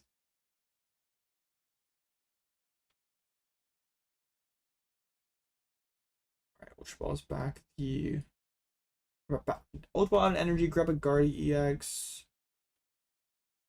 And Lily's, or didn't grab the Guardy EX, but yeah, still plays Lily. So yeah, Rowan's probably going to probably gonna use Oceanic Gloom, but no, then his Frillish dies. This is like pretty bad. So we can't really use Oceanic Gloom or our Frillish dies. But also we kind of want to use Oceanic Gloom so Ian can't. Oh, we found the charm. It keeps the Frillish alive. Oh, we're probably gonna go for that then. Charmed Frillish, Oceanic Gloom. This is so goofy. Yep. Treats. And yeah, let's keep item locking. Ian will never play items. And then turn after Rowan does get to KO the monkey Dory with Jelly. And maybe at this point there's not gonna be enough time for an actual game 3 of this again. It's gonna take a while for well, yeah, it probably is gonna take a while for Ian to get through this stuff. And for running through this stuff, but Ian might scoop.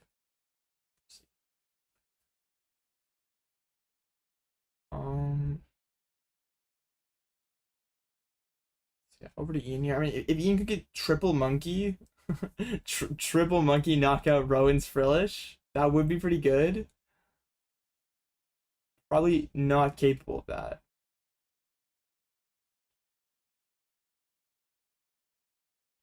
We knock out the Frillish. Surely, with 3 monkeys in play, we are freed from item lock. Surely, at that point, we are freed.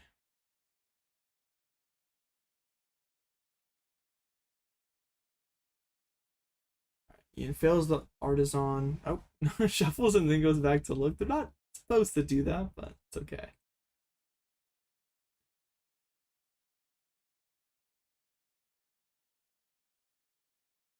I mean, Ian's hand is still just like a bunch of items in a research, but did get to like get value out of the tools he was holding on to, so it might just be fine ripping the research now. Yeah. Benches the Frillish and plays a research. Ian's Jelly's in discard though, right? So we can't we can't get back into our own Jelly lock unless we somehow deny Rowan of Jelly. Oh, Ian did draw into the other dark, so if had the third monkey could have killed the active Frillish. Alright, move 6 over to the Frillish and Mind Bends. Okay. Well, Ian could maybe finally set up a Gardevoir next turn, and somehow, like, despite this game feeling like it's exclusively gone Rowan's way, it is somehow tied 4-4. Like, this one is is winnable for Ian. Like, if all Rowan can do is knock out active, that seems not great. Or I mean, no, it's fine, but like there's still ways that Ian could win. Rowan could lose.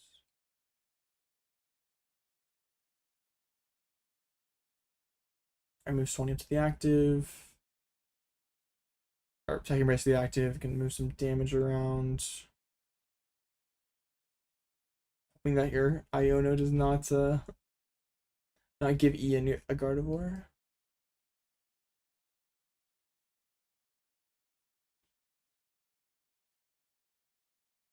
Oh. Yeah, monkey dies. You put the X over the monkey and circle the bench. I move 6 over to the Curlia. And knocks up. Okay, yeah. So now you're putting so much pressure on Ian to like find Guardy this turn, or almost certainly loses the game.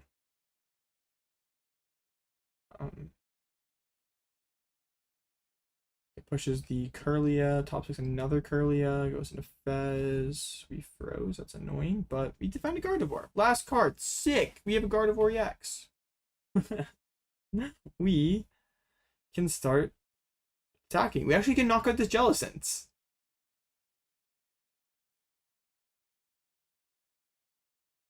That is pretty good for Ian.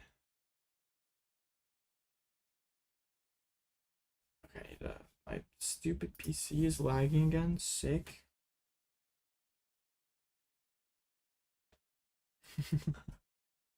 Okay. Yep, Ian.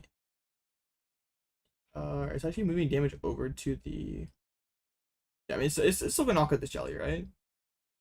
Knock out the jelly. Then,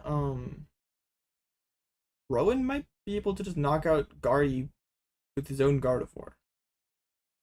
And then what happens? Okay. So, oh, the Ian's monkey is paralyzed. That's why he didn't go for the triple monkey earlier. That makes sense.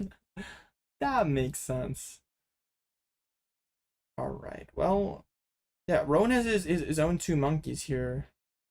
Can Gardevoir, Gardevoir one shots. Can you build a new system? You don't even give me 35 PC. Oh, I think I'm fine. I appreciate it, Clifton.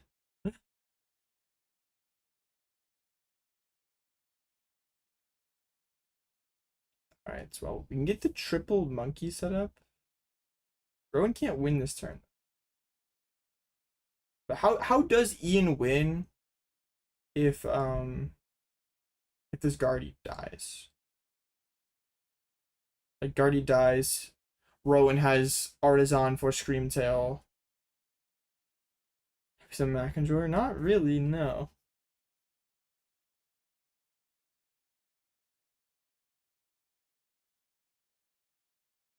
It's like, I'm tired, boss. True, bro. It's like two 8-hour stream, like 8-hour streams 2 days in a row. And bro got a lot of use coaching during the week. Yeah, the PC is tired. Bro is worn out. Rowan's not killing active. Wait, what am I missing? Why would we not just KO active? Oh, because then Ian could no. We move our damage over. What is the downside to that? What am I? Yeah, what am I missing? Ian couldn't one shot the Guardy.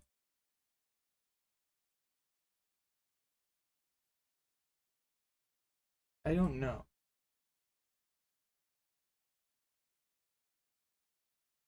Yes, I'm on a Mac, but I'm not a. I wouldn't call myself an enjoyer.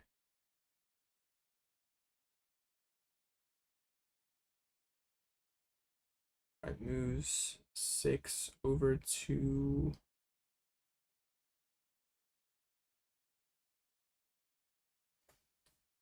I mean, over to the Gardevoir. Okay. I'm confused why we didn't just KO the Gardevoir. That seemed really good. Like, what was Rowan afraid of? Oh, like getting his. Does he not have access to Screamtail?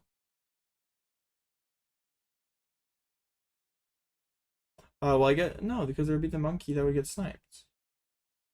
Yeah, if there's Artisan Screamtail in deck, then what's the downside to killing the Guardy?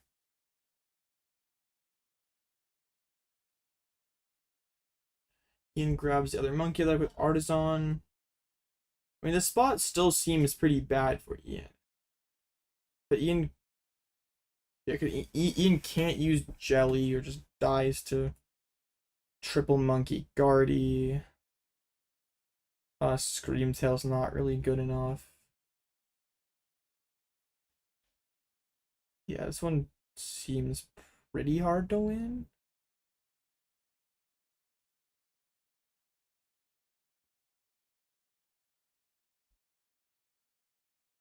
Yeah, how did like what attacker can Ian present that doesn't just die?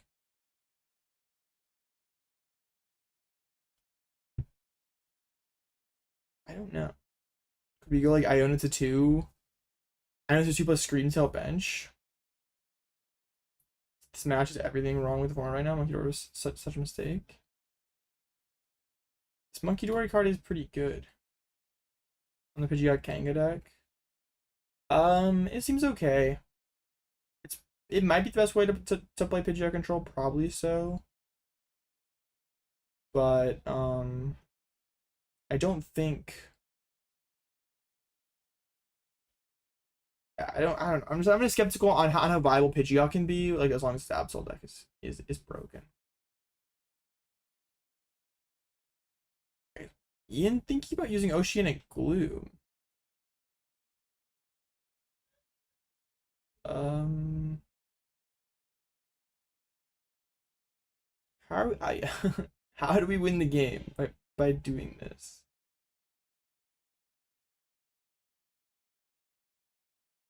Are we Oceanic Gloom over 20?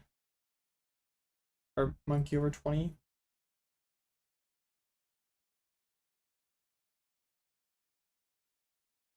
Yeah, there's just Scream Tail. Yeah. Okay, that was really weird. Okay, so we have 20 minutes left for a game 3. Um, that game 2 felt like it took forever.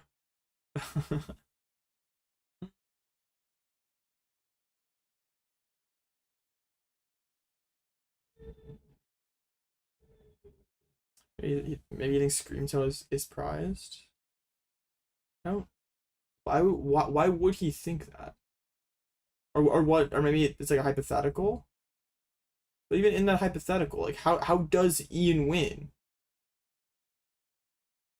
Like what if he just moves like 6 over with Monkey KOs the Frillish? Because we were gonna do it earlier. Yeah, because he was just attacking with Jelly for most of the game, and then Guard. Or maybe it was like because like that like the mid game where Rowan didn't move out of the Jelly into Scream Tail when Ian's board was like just Ralts. I don't know. I mean, I guess at this point, sure, like you might as well make your opponent show that they have it.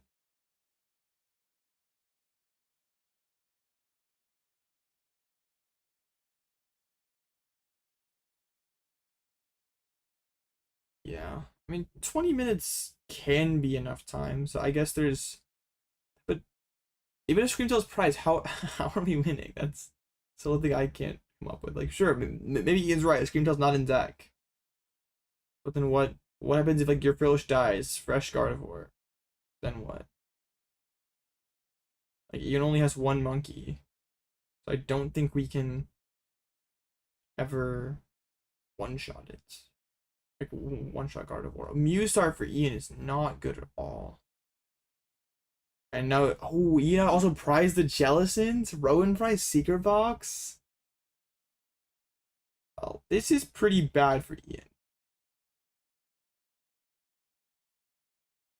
No Jelly's huge.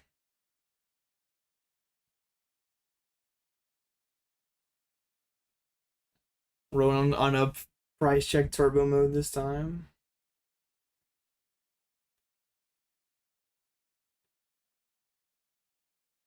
Jelly prize is really bad. And a Guardy prize gonna make it harder for Ian to get to Guardy under item lock. And a secret box has been prized every single game.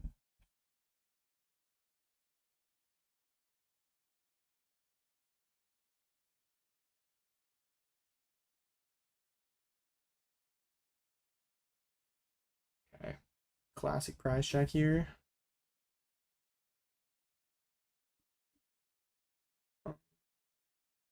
Haven't really gotten a chance to see what's in either player's hand.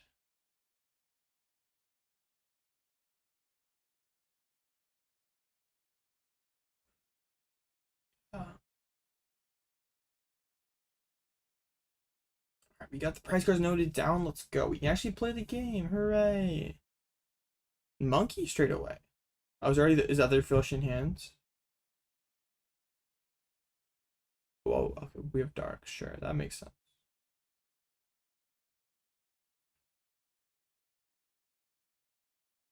Someone on Twitter said Luke Smith was most likely DQ'd for Mark Sleeves. His brother got a penalty for Mark Sleeves too.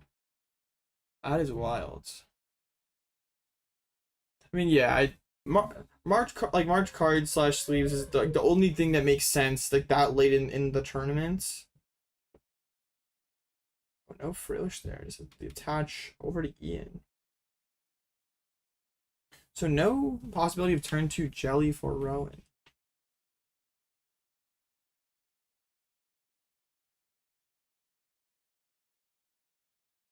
Yeah. So we're implying that the Smiths were marking their cards maliciously. Kind of crazy.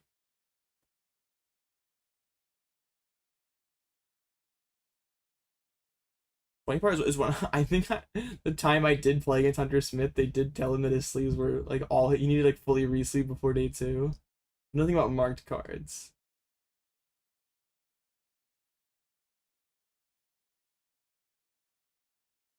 It's funny.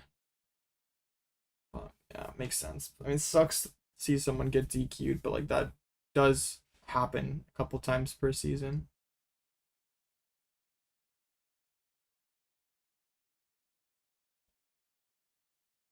Ian, Ian was another. Like Ian hasn't done like too long of price checks at all this set until this game.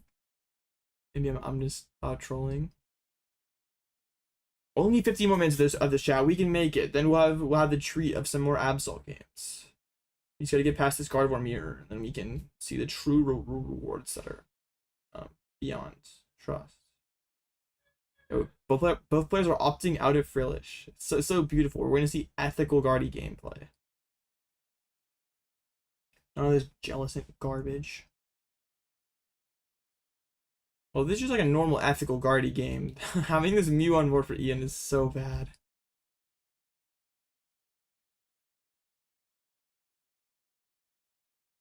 Attach to Dark. Charm. Reset for 3. It does find Iono. Gets the secret box, we can't play it. Alright. Finds. Ooh, that is not a very good hand for Ian. Rowan has Candy Guardy. And Ian's hand was like Vessel, Energy, Monkey, Curlia, maybe Counter Catcher. Not a lot going on. Does Vessel away the Frillish? That's another Psychic. And that's not good for Ian at all.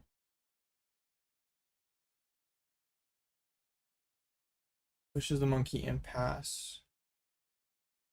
Treasure top deck for Rowan. I mean, Rowan has Candy Guardy, but not enough energies.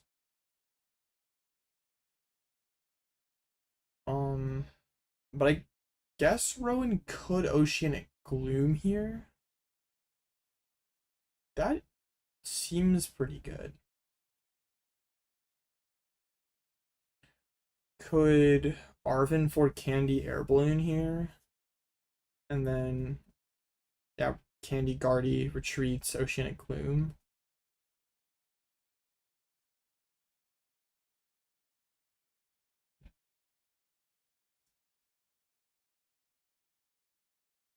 The candy doesn't mean you're like weak to, or yeah, much more weaker to Devo.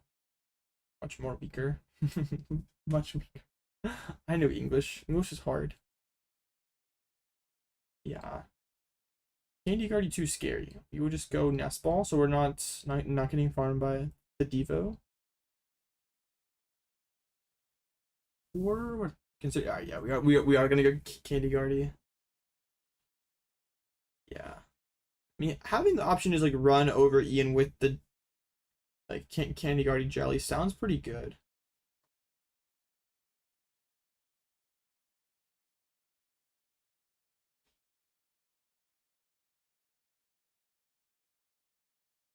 Use the artisan. Alright. Weren't sure if artisan had been used yet.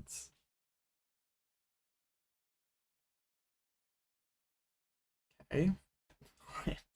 Just when you thought we were gonna have a real ethical Guardy game, we're back to Jealous in Gaming.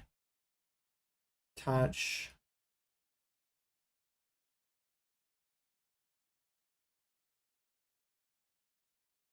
Wait. Wait, now Rowan's. Oh. Oh, we are. What? I'm confused. We aren't gonna jelly. Candy Guardy. Psyche Embrace. And we're just gonna Mind Bend? I mean, as soon as we attach to active, then our Frillish died to Mind Bend, so that seemed like not that good. Okay. You think Ian's hand is that dead? And you are right. Yes, this hand is extremely dead. And a dark on monkey, but yeah, it's a bunch of garbage.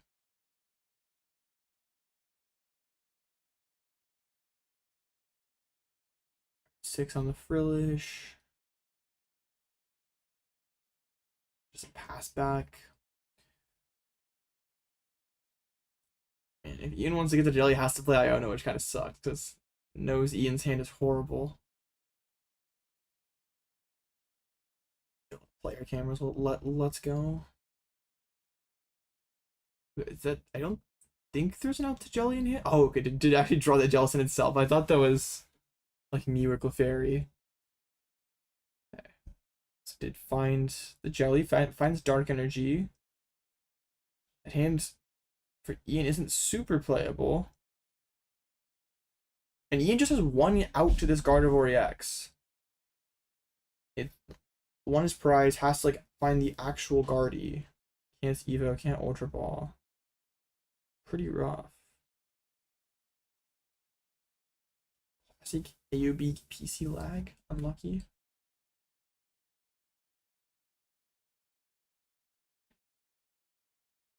Okay, so just gonna knock out this Monkey Dory.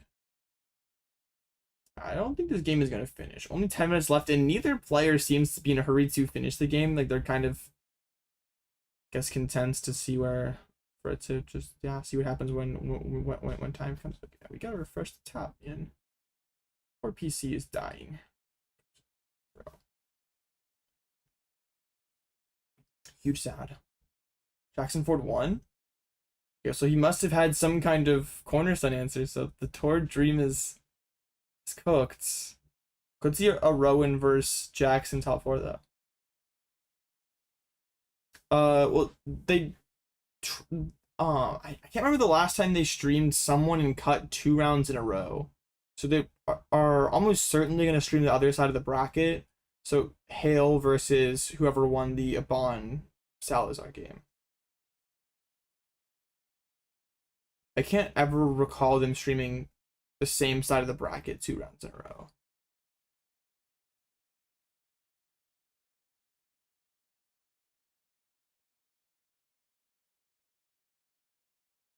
No Guardy for Ian, just gonna be a Mind Bend on Rowan's Jelly. Alright, this is a pretty familiar spot to game 2. No energy and discard for Rowan, going to. And the other Frillish is prize. Just gonna have to go for another Monkey Dory.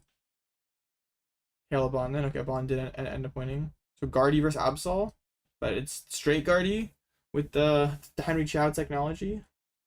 Love to see it.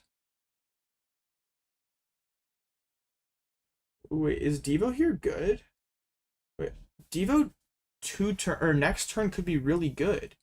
We could go as Rowan here, move 90, knock out the Ralts, and then next turn push 90 over on Devo, the Curlia, assuming Ian doesn't find Guardy. That sounds pretty good.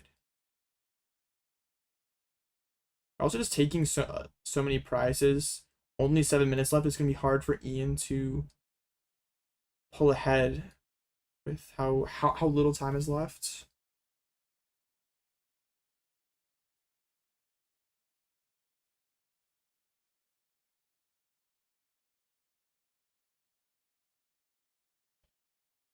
All right, I'm gonna move all 90 here over to the yeah. I have the X on the rolls, but no. Rowan decides to go for the flip, and it does work out. We get the monkey's already knockouts. And there's a research for Ian. Ian whiffs Guardy. And he just concedes. Yep, that is crazy. Wow. Love the Guardy Jelly Mirror. Just classic jelly scams. You think that cargo is about to be popular? You're gonna make it so? I trust. Alright. We did it, chat. We made it through the Guardy Jelly Mirror. What a wonderful matchup. Huge fan. I like joke about it being like just jelly scamming. Like there's definitely skill in there, but does come down to a lot of just like jealous and oh you didn't draw what you need. Okay, I win. We still have to go through Guardy in the finals later though. No, there's one Guardy on each top 4 games, so there theoretically could be a Guardy-less finals. It's Zard versus Guardy Jelly, Absol versus straight Guardy.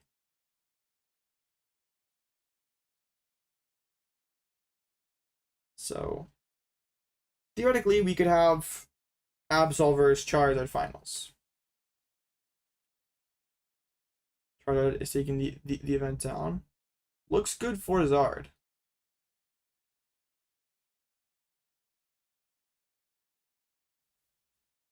I have to imagine Jackson's had to go through some Charizards to get, or gone through some Guardy Jellies to get there. Oh, Jackson did lose to Ian. Okay, maybe not. Maybe not.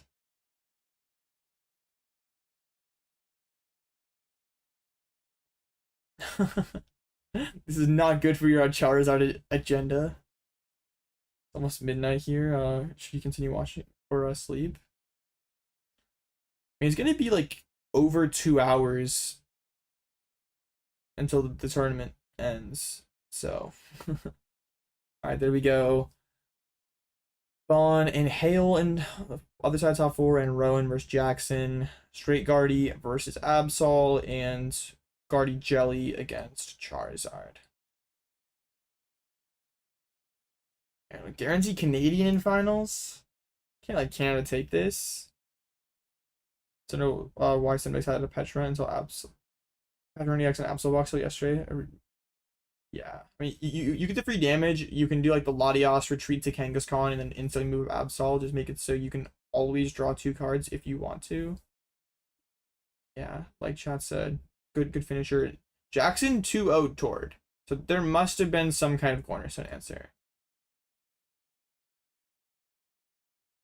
And a Bond also 2-0'd Brandon on Graham. And Slowpoke jump scare. If your Grimmsnarl deck is getting 2-0'd by Gardevoir, Reaper Abs should not be playing Gardevoir, or not be playing Grimmsnarl. Sounds pretty bad. Okay.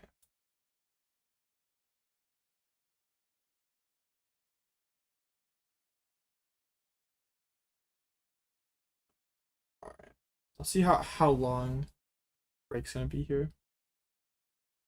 Want to the Grim insanely quick too. It's funny. Playing Klefki Ghost and Zard, do you think? Is that enough to get through Cornerstones? Gustavo Gabriel finals. Man, wish we could watch that one. That would be pretty sick. Okay. Finals match in like 4 minutes. That's fine. Not finals, top 4, whatever. Guardy vs. Absol. Is Absol seriously gonna win both regionals this weekend? It might happen.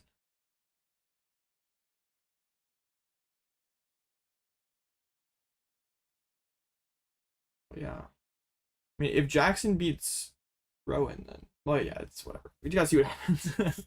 See if Absol makes finals first. Yeah. Okay. I don't really know what there is to yap about chats. We want Absol. Zard winning would be kind of cool. Another Guardy win would get Twitter to complain a lot. That would be cool. I think these Zards are playing Ho for Cornerstone. That would make sense. There has to be some kind of way to get through Cornerstone. Like maybe Jack Klefki's enough. Or maybe there's some bigger attacker, I'm not sure. Just Jet Klefki and Chi Yu sounds kind of iffy. But maybe it's alright. Check some of the list that people have posted. Can just scroll the Twitter timeline on a main. Put it on the big screen and just have scroll. What could possibly go wrong?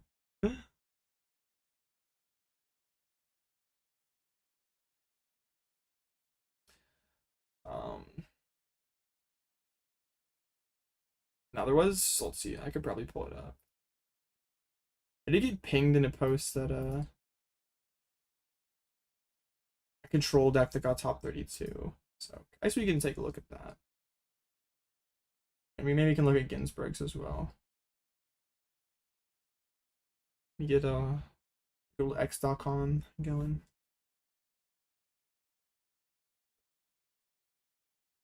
If it will load.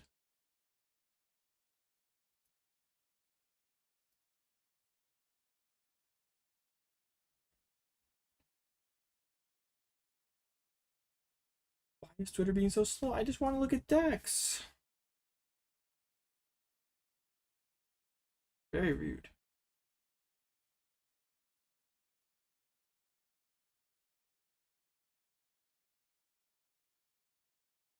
Yeah, I don't know why, but Twitter is not loading. It'll not let me in.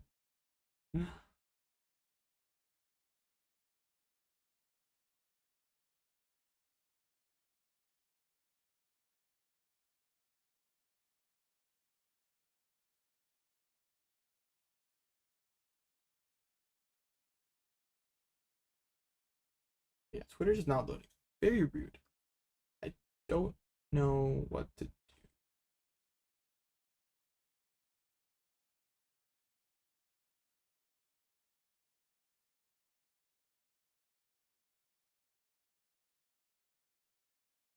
Just has a big X on my screen with an all black background. It's not very cool.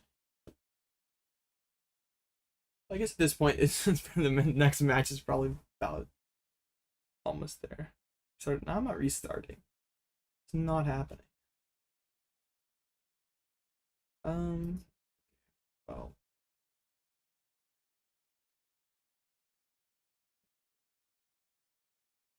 it's probably just, yeah, look at, I'll try one more time.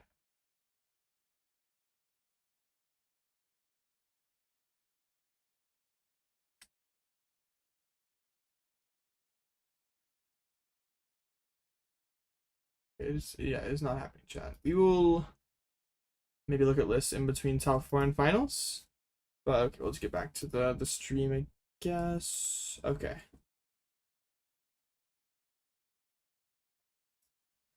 Okay. Yes. So we should have Absol versus Straight Guardy here. And Bond should be on the pretty heavily teched Henry Chow Straight Guardy list. But Tor did beat Henry in Swiss. So we'll see how it goes.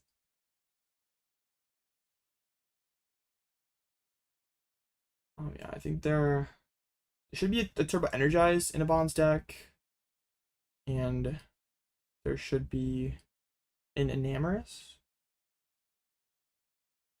Jackson has not been on stream.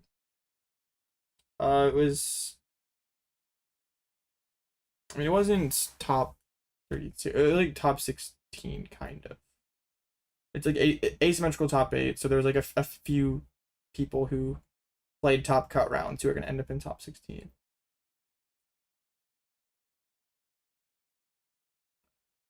What you do? What would you do at a Zozling in casting match of ass? Definitely consider it. Yeah, I don't. I mean, probably so, but yeah, depends. It depends on the situation, but maybe, probably.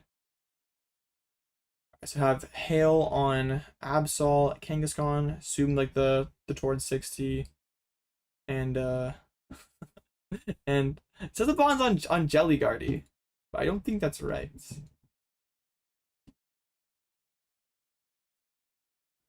Oh man, yeah, Hail hasn't got like a big finish in a few years now, but yeah, has a lot of big finishes like pre-COVID. I mean, even has a regional one out of like coming out of COVID, Salt Lake. Okay, is Hail the most recent stream since playing? Yeah, since like the Peonia incident that he had.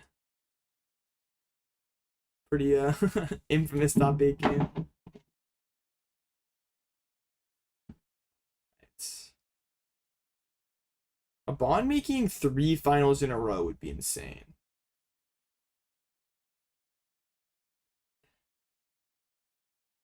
I think the Absol deck is good. People just don't know how to play against it. I'm sure it's some of both. If people weren't necessarily teching for it, and also didn't really know how to play against it. Alright. Broad Guardy Prize. Couple lilies, couple energies. I mean, yeah, some annoying prizes for a bond, but nothing that should like really grief that hard here.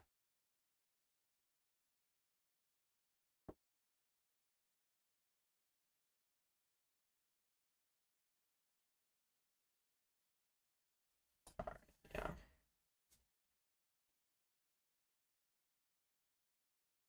So yeah, it's my stream is lagging. Huge sad. My computer's just dying. It's just giving up at this point. Alright, here we go. Hail going first. That was a draw pass. Oh, he's playing Bidoo. Wait, a Bond could donk with Scream Cell if he plays. Oh, he's not playing Jelly Guard. He doesn't play Balloon.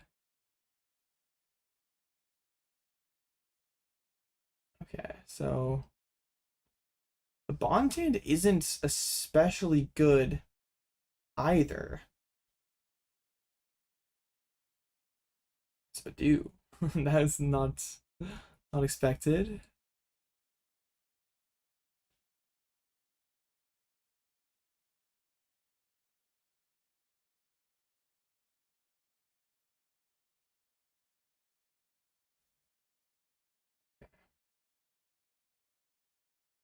So yes, what is Henry's Guardy list? I'm not 100% sure on the 60, but the list I heard about is just Guardy with like Energize. Energize is really good in this matchup because like the double monkey Mew play is really strong, but you can't always get to it very fast. But if you have the Energize to get monkey advantage really early, it's a lot easier to do that.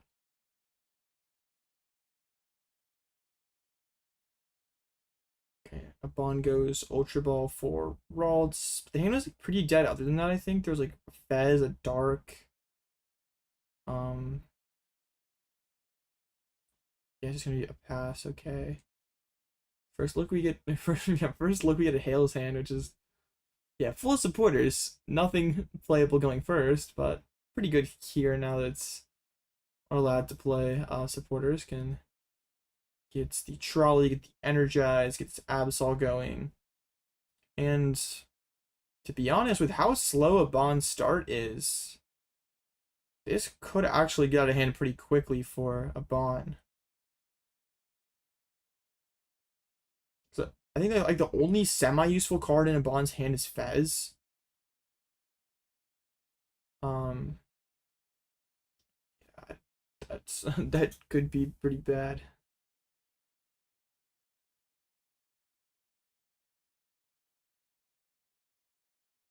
How's my day going? Fine. I've been watching Poke all day, but that's fine. It's been fun. There've been some good matches, some some not so good matches, but hey, we're in top four.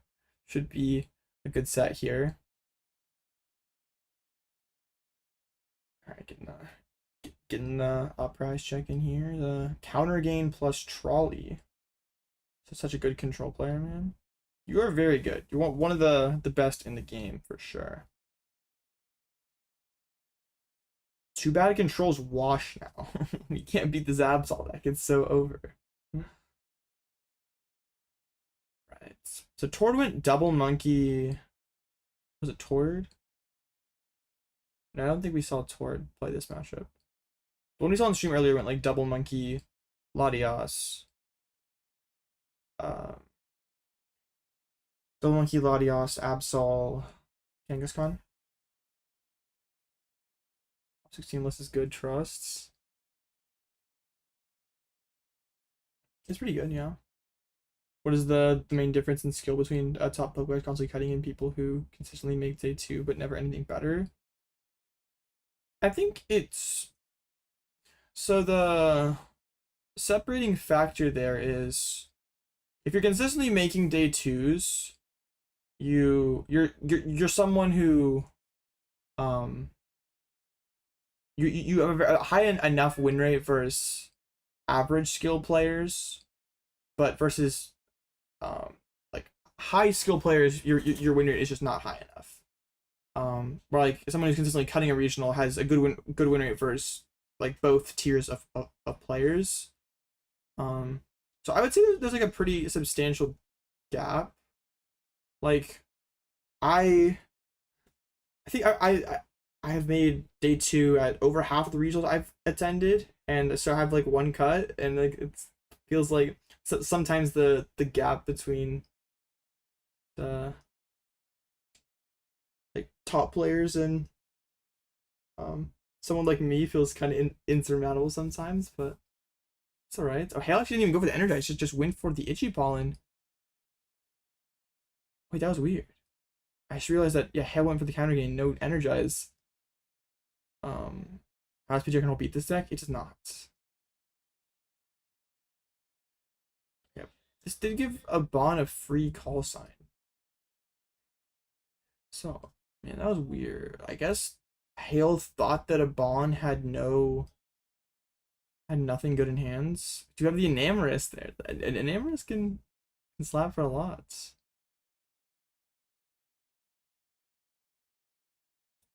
It's not just patch. It's patch the insane amount of pennies, E-switches. There's just no way.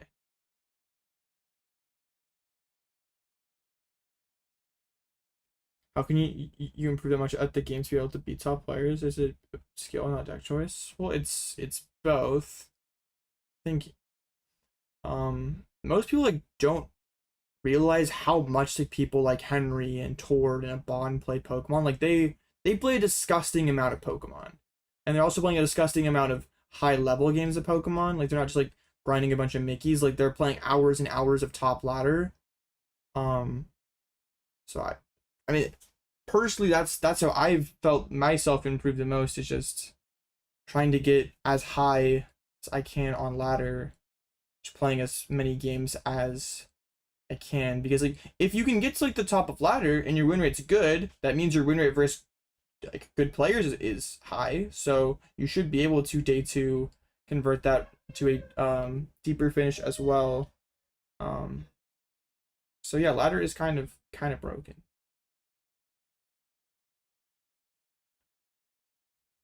Raging Bolt or Conk? I guess Bolt, but neither deck is that good.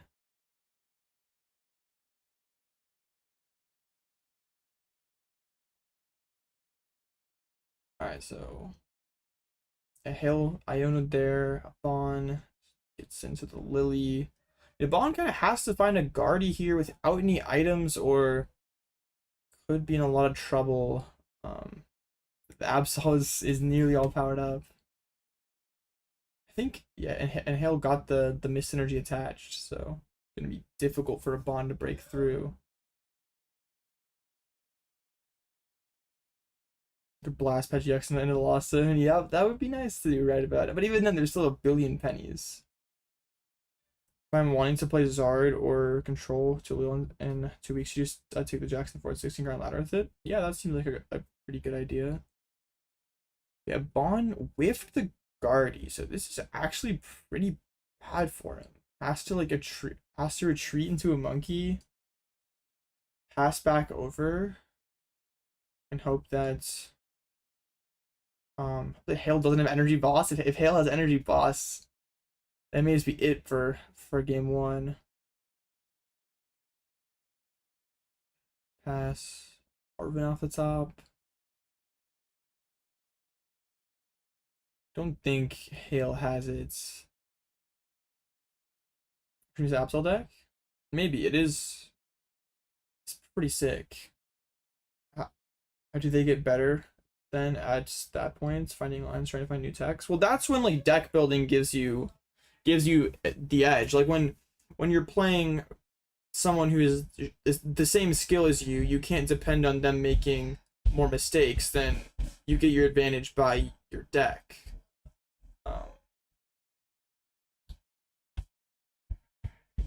So yeah, then, but yeah, building decks is really hard. Just like net deck good decks from Limitless. Just play a bunch of ladder and try to get better like that, and then eventually, if you stick with it, you should get good enough that can build your own decks or maybe innovate. But that's really hard. I've been playing this game for 10 years. I'm not that good at building decks. Alright, a Bond does get the Arvin here, but it's like not that good. Hale has boss KO on the curly. I don't think a Bond has. It doesn't have Ralts or Guardy. We breaking control for Vegas, trust me. I mean, hey, you know I'm down if we do. It's 1850 high ladder. Yeah, I would say so.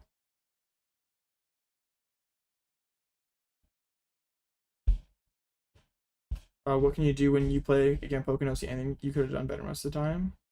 Well, then you need to record your games and rewatch them, or try to get other people to watch your games, whether that be like friends or through coaching. Because I can guarantee you're probably. We see energized to the Enamorous. That's pretty sick.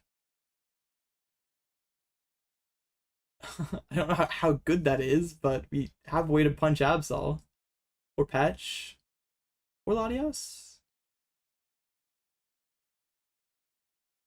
Okay, and Hale has to read the Enamorous. Alright, so to retreat into the Mega Kanga, draw 2. I think Hale already had boss in hand, so should see boss KO Curlia. All the other lists we saw on stream, like Tori and Ryuki, didn't have the Badoo. But this Badoo put in a ton of work for Hale this game. Yeah, boss on the Curlia. Can rip a card out of the hand as well. It's fighting on the Kangaskhan.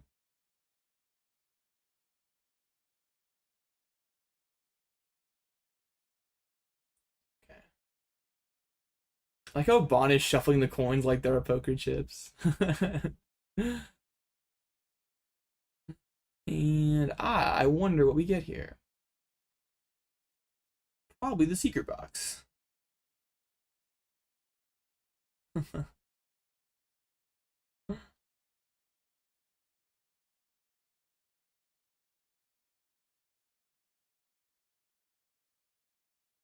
Yeah. It's gotta be box. Like, if you type anything else, box just gets the card that you threw away.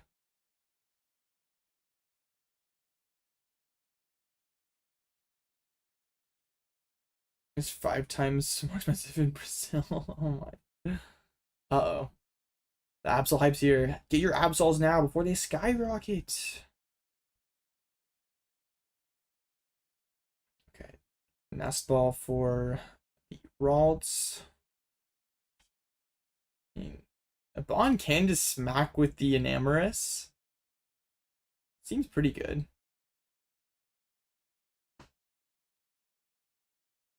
It is a lot of damage. On a single prizer, and then if Hale ignores it, then the Absol dies. Yeah, this game still seems fine for a Bond, because can Enamorous punch the Absol, can take out the Badoo with Monkey Dory, and then take out one of these two prize flag one, either Patch or Latios. Seems pretty good then. Shouldn't Abon's discard probably on the other side? Well, Abon's, I assume he's left-handed if he's playing like this. So yeah, I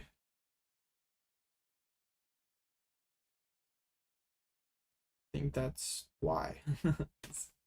It does look weird with both Teal stacks on the same side.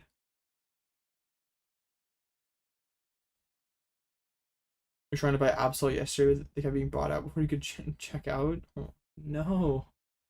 But the Absol hype's crazy. I see their retreats into the Enamorous and the Punch for 200. This game actually seems pretty fine for a Bond. Depending on what the hand is, I guess. So yeah, Bond has a nice 3-2-1 prize map here.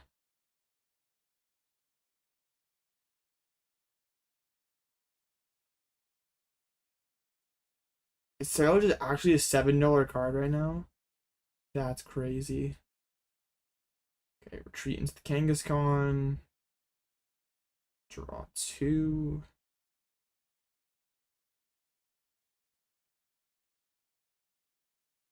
As a Bond, what are you trying, or not Bond, as Hale, what are you trying to do here? Because like you can kill this Enamorous and just hope that a Bond doesn't have Candy Guardy. That seems okay. Bond did Ultra Ball away Candy already.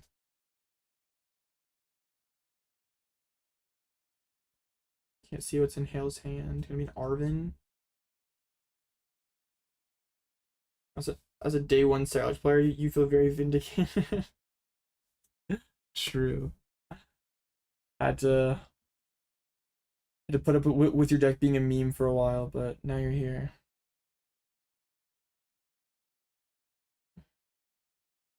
Charm and Vessel for Hale. Right. You might see the patch get powered up here. I assume Hale wants to represent some kind of threat of a Guardian one-shots. Or we could keep piling on Kangaskhan. Maybe touch a Monkey. There's a few ways you could go here.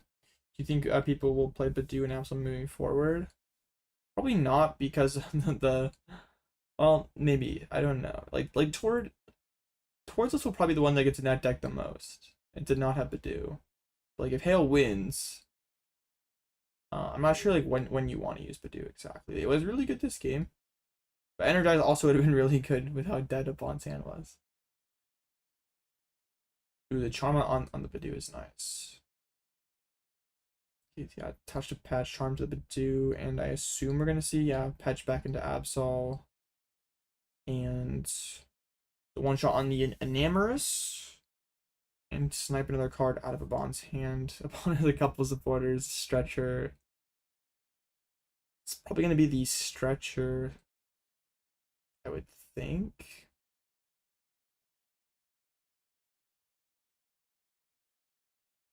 Oh, is that? I wonder if Hale just like net deck the list out of the Tor Discord then.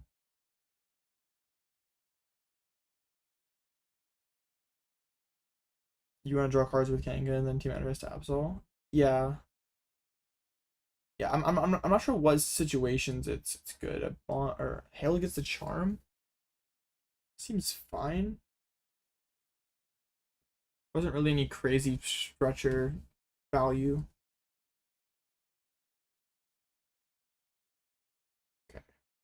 So a Bond's looking for Candy Guardy. I think if a Bonnie gets Candy Guardy Enamorous again, he's actually kind of chilling. Well, the Bravery Charm on the Bidoof is annoying. Means a Bond does need like 3 turns to win. Yeah, the slow start's really hurting a Bond because if he was able to monkey over and kill the Bidoof like right away, then the other 5 prizes wouldn't be that hard from this point. But yeah, now it's gonna be kind of hard. Oh, so you had Bidoof for the games you didn't want to energize or prize the energize, but then that just turned into 2 energize because you didn't want to use the Bidoof. Makes sense.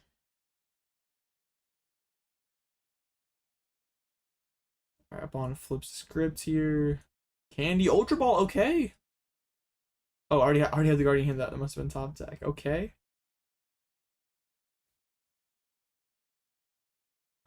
Well, still not amazing. We need 3 attacks right now, but has the Gardevoir at least. If missed Gardevoir for too long here, things would be pretty rough. Let's have the Iono. Needs to find some decent attacker here. Yo, shout out my computer for being horrible. Glad you could watch party. Just started watching yourself. Glad you could catch a stream. Oh, yeah, happy you're here. Hopefully my yapping's not too boring. It's Artisan for a Bond, probably for a Screamtail to knock out this. I had Screamtail in the old hand. We probably need Ralts down. Yeah, what does a Bond attack with here? Don't want to swing with Guardy. Yeah, we have to go Screamtail. I wonder if we could have not benched the Mew and had a cleaner board.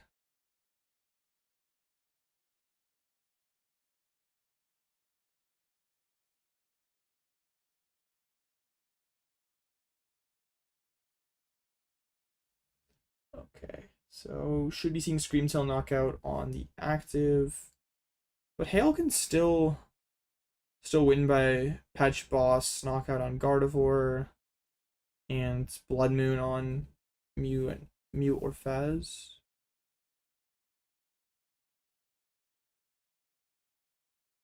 It's still fine for Hail as long as Iono gave some decent cards.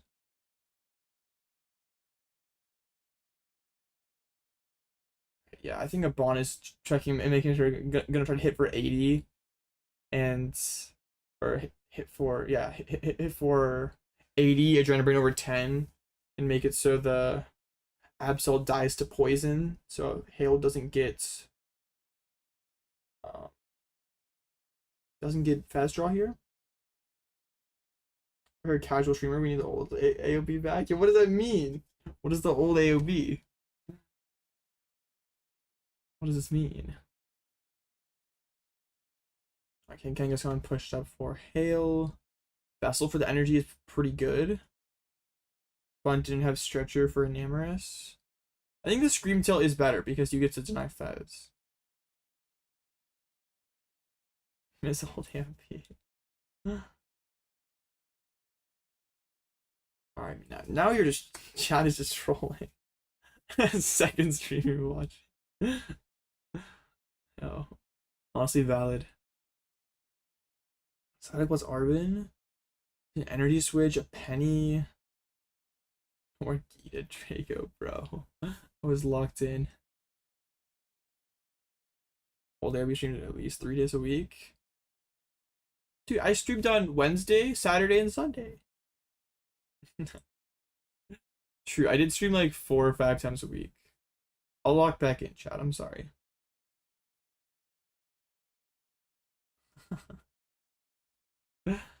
Oh my gosh, the AOB phone streams. Diabolical. Oh, there is a CC in this list. Oh, no, I think there's a CC in the other list. But okay, Arvin for CC is actually pretty broken. I think Tor did have a counter catcher, But yeah, that is pretty good. Can get the Guardy. That probably just ends the game. Well, not quite. Bond can snipe Badu and get another Ralts down. But no, but both candies are in discard pile. Yeah, how can a Bond come back from this? A junior AOB. Oh no. Shout out Junior AOB. We've got a VOD review that banger stream game one day. What light does a Bond have? I not sure there's anything unless there's a third candy in the deck. Oh, there's a third candy. Okay, never mind. Okay, since there is a third candy that a Bond still has a chance, can go Screamtail, Badu, and then like CC and Enamorous for a game, but does lose to a Gust. Juniors AOB over Masters AOB, at least Juniors AOB got to finals. True, man.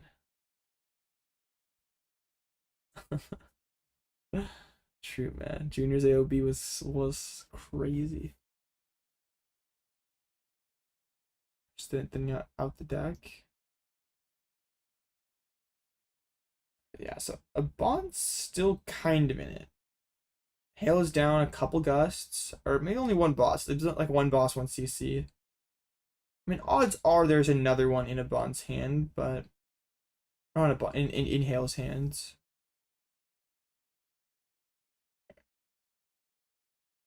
Countercatcher up the Latios for some reason. I guess to just get rid of the CC.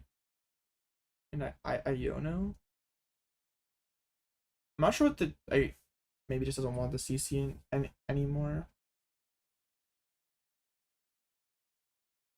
Burns the Energize, reset for 1. Fez for 3. There's the candy Ultra Ball Turo. I don't think there's a Guardian deck, but there are stretchers left. So a Bond could get there still, just needs Hale to not find boss. Hale didn't just slam boss immediately. Fez comes down. Fez is pretty good. Yeah, but no, nothing off to flip the scripts. I don't think Hale can win then.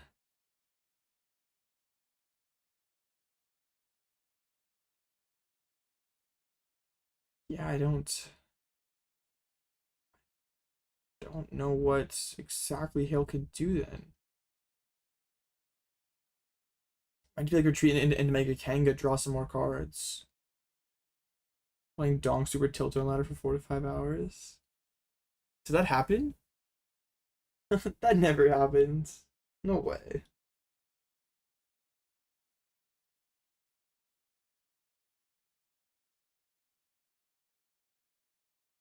Hale's in the tank right now. It probably has to be like retreat into Mega Kangaskhan, right?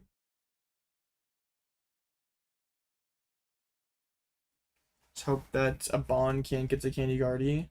I don't think a Bond is there yet. There's like 1 or 2 stretchers left. And there's the candy in hands.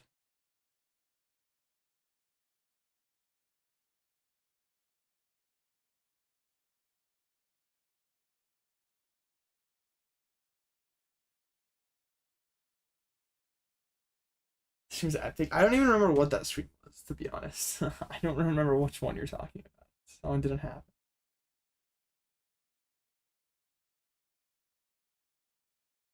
Attached to the Kangaskhan.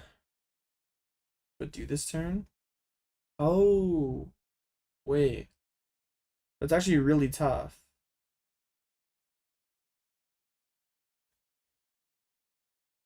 Hale goes for that, right? Oh, Starship Badu is really good.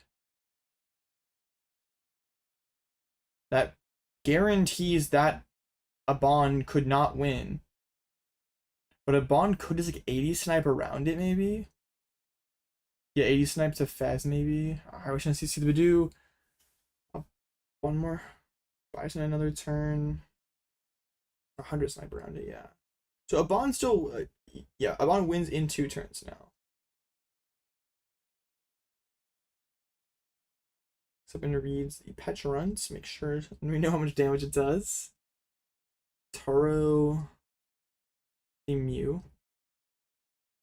Oh, Charmon Fez. Wait, okay. This is weird though. We can 100 snipe to something on the bench. We still lose the game to Dark plus boss. We add an additional card.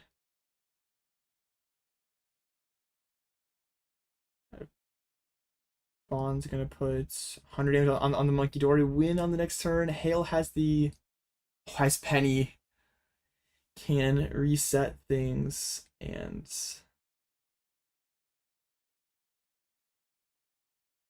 wait. Hale can kill this Scream Tail this turn, right? There's a Darken discard, can go attach Dark to Monkey Dory, move 30 over, Itchy Paw and knockouts while pennying up the monkey? Oh. This goes into Kangaskhan. Wait, is there just not a Darken discard? The Absol died. There should be a Dark. Why wouldn't we go for that?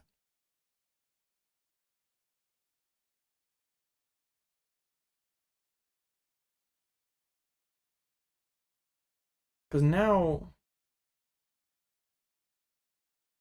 Hale has like Penny active.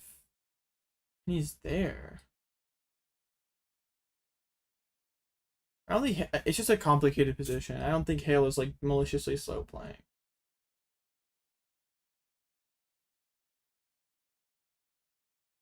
Pennied up the monkey so it doesn't just lose.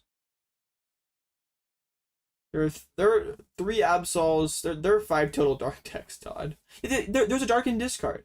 Why didn't Hale go move 30 from the monkey, Badoo knock out the Screamtail? Because then that means a Bond would have no way of winning on the next turn. And yeah, no, I think that would just be guaranteed win. How would a Bond do anything?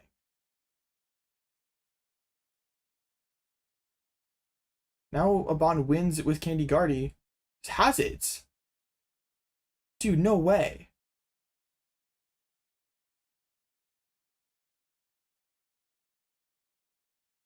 Bro. That is insane. I can't believe that. Wait. Okay. We need to go back. And back and back and back. Okay, so this is the start of the turn.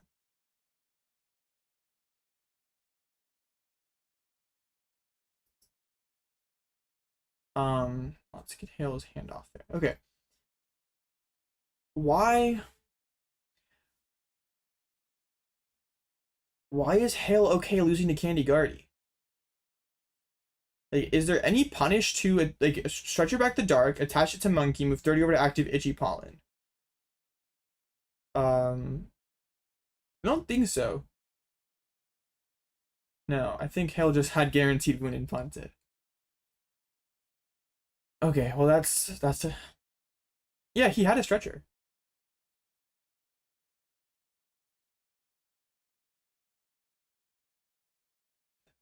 Oh, I wonder if Hale didn't think a Bond played 3 candies, because the Bond had discarded 2. Maybe thought there was a chance a Bond only played 2. And most Guardiolists only have 2.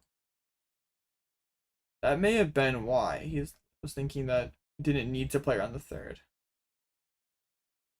That probably is true, but still, I think the Badoo plays is like guaranteed win anyway.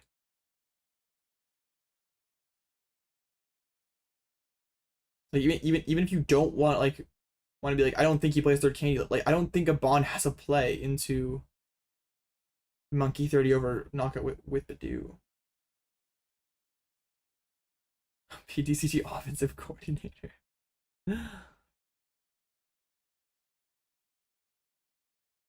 All right, Bon going for some raw trolley for Hale, bro. There's this Absol deck opens raw trolley like every other game.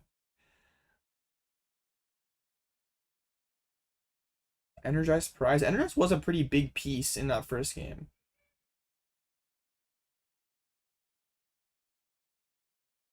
Wait, are there multiple Energized in this Henry deck? See, Energized to an Amorous, and then Energize attach Energize to a Ralts later in the game. Are there two Energize in this deck? Or am I just misremembering? That'd be kind of wild. I thought there was at least the list that I heard about had only one. Only one? Oh, I thought for some reason a Bond attached one to a Ralts and just like wasted it. Maybe that was an Evo.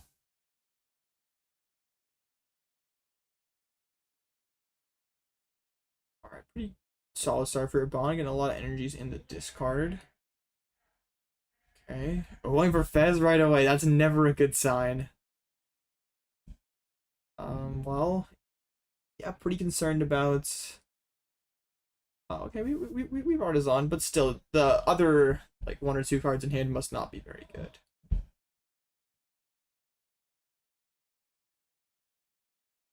Okay, I mean we can't see what they are. Dark. I think there was a Lily. Maybe this is fine. Oh, Hale's hand is weird. You have the trolley, but not the best follow-up.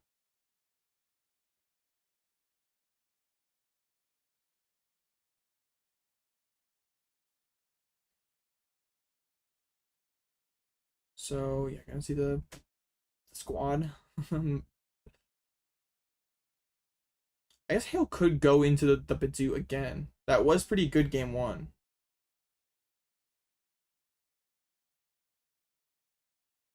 Probably not bad here. Hale threw that game, no doubt about it. Yeah. Oh, Laia's prized.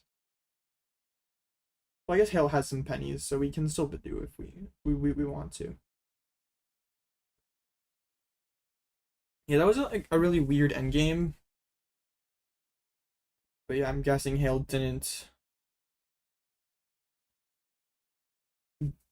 expect there to be a third candy in his deck and thought the play he made was 100% safe. Hale a regular? Like, what do you mean? Hale is a regional champion. He's pretty good at the game. He just doesn't go to doesn't go to as many events as some people, but he's really good. Usually plays wacky decks, so don't always like sometimes plays some silly stuff and doesn't do the best, but when he's on a good deck, he usually does really well.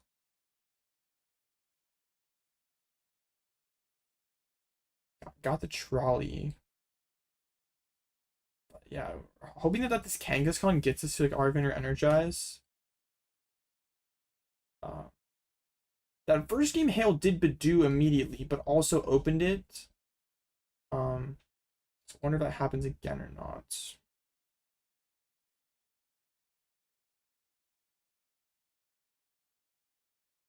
I mean, it didn't.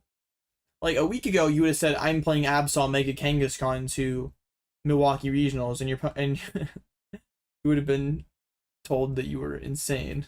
But, hey, it's pretty smart now. Yeah, he's shuffling them like they're poker chips, bro. It's actually pretty tough. I'll have to remember to do that next time I'm on stream. Alright, looks like can get the Yveltal to get the pivot back into the Bidoo and preserve the pennies. Well, Absol, no Monkey Dories. Attach the Absol. Yeah, Petrons in, retreat out, and Itchy Pollen. Curly off the top, that is pretty good. Okay, it did have Lilies as the other card, so it was probably still doing okay. But Yeah, curly atop deck is very strong. Imagine a Bond finds Evo here. That would be lit.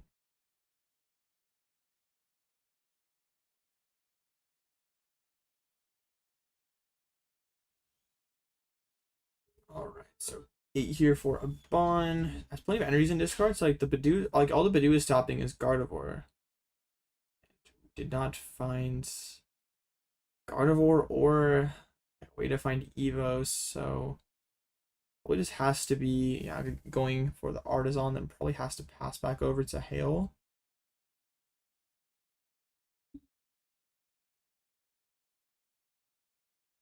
Well, Hail wanted to use Bidoof, so that requires Patch, Yveltal, Bidoof. Wanted at least one Absol, and I guess decided that the second Absol was better than the one monkey.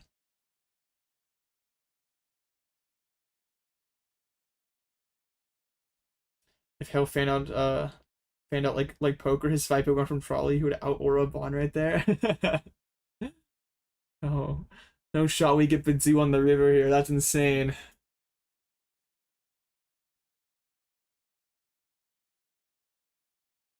The aura me game. Was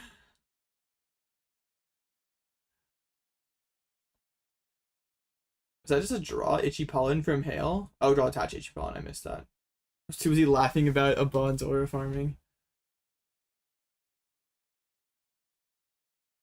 So Bond looking for Gardevoir once again. Could have a really strong turn if Guardy is found. Oh, I guess a big reason for finding the Fez right away is to activate Enamorus.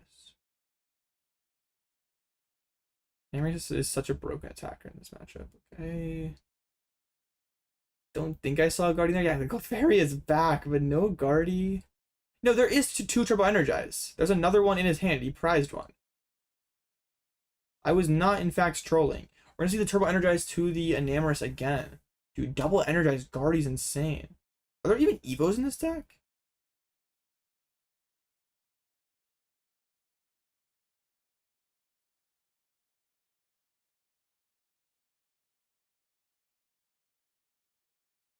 Alright, so the Energize 2 to the Enamorus and back over to Hail. This is like very, very similar to game 1. Hail does not have the boss, he's just splitting energies. Enamorus does 200 if you have a matching type with your opponent. So since Abon got the Fez down right away, you do have a matching type. Just another Itchy Pollen over from Hail. We do have the Monkey Knockout on the Bidoof if we want it for a Bond.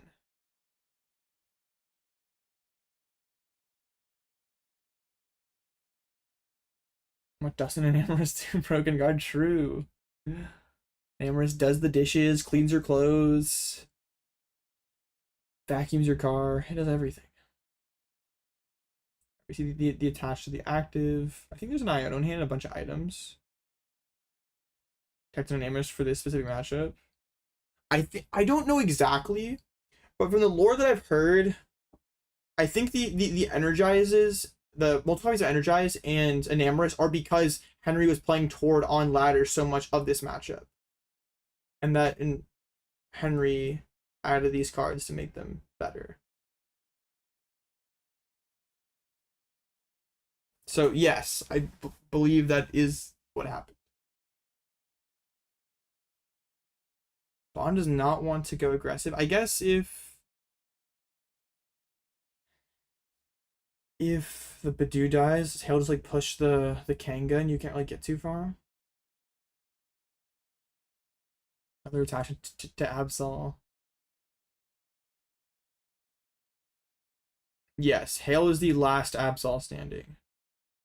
Alright, splits the energy onto the Absol again. I guess looking for a miss to be the last energy. Yeah, Henry did lose to Thord anyway. But yeah, that was the lore that I heard. I told Henry to take Turo out of his deck, but he didn't listen to me. I told him he didn't need that card. Not a fan of my my recommendation. I found the Mist and Boss. Pretty good draws for Hale here. There's another Itchy Pollen. Bond does. That's already off the top. So, will this be the turn that a Bond goes in?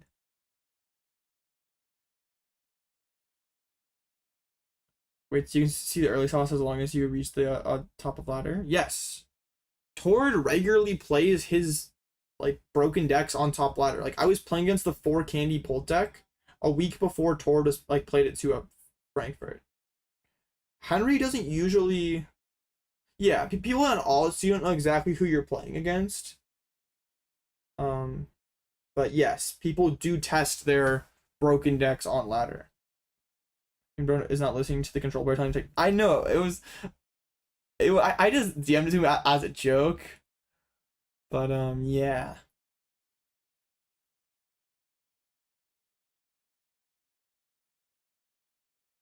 Yeah, it was not. It was not taken very well by Henry.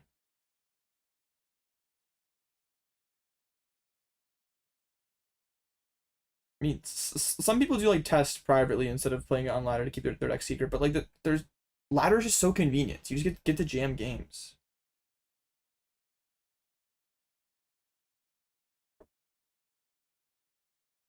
Well, the thing about having the alts is like some people will like insta scoop if they know they're against a known player. Um, like some people like they'd see that they hit my main account on ladder and they'll just insta scoop to me because they know that like they don't want me to know about their deck. But if they hit an account they don't recognize that they don't think is of a top player and like a one of the like a more well connected player, then they won't uh won't insta scoop. All right, Avon gets the knockout on the patch here, but no second Guardy EX. And yeah, this is exactly what I was talking about for a Bond the first game, is you can get a nice little 1-2-3 prize map here with the knockout on like Patch Absol Badu.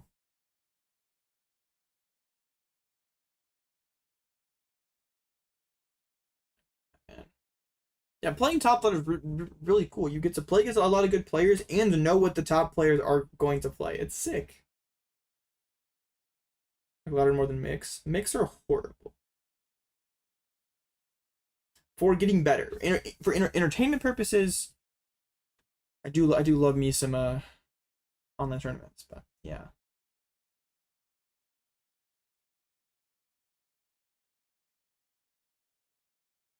Okay, so over to Hale here. Has the Mist on the Absol, the Turbo Energize, burned on the Veltal. Tricky turn, because even if the Guardy gets KO'd, there's still the Namorous Punch that exists.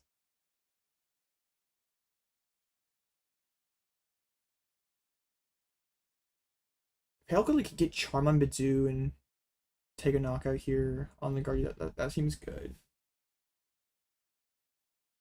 Feels like getting through the lower tiers is such a grind. How do you constantly get up to such a high elo? Is it because I have a job? Probably so. Being employed is a massive nerf. Yeah, you can't play control on a low ladder. You gotta play like some normal deck and then grind your way up. And then once you stop seeing dumb stuff, you can play control.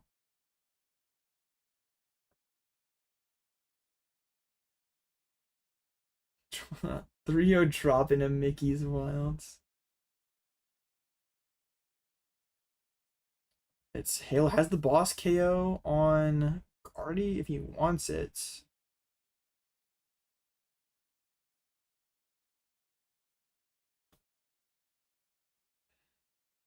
Alright, well, I mean, KO on Guardy is pretty good, but a Bond still has 2 loaded up attackers.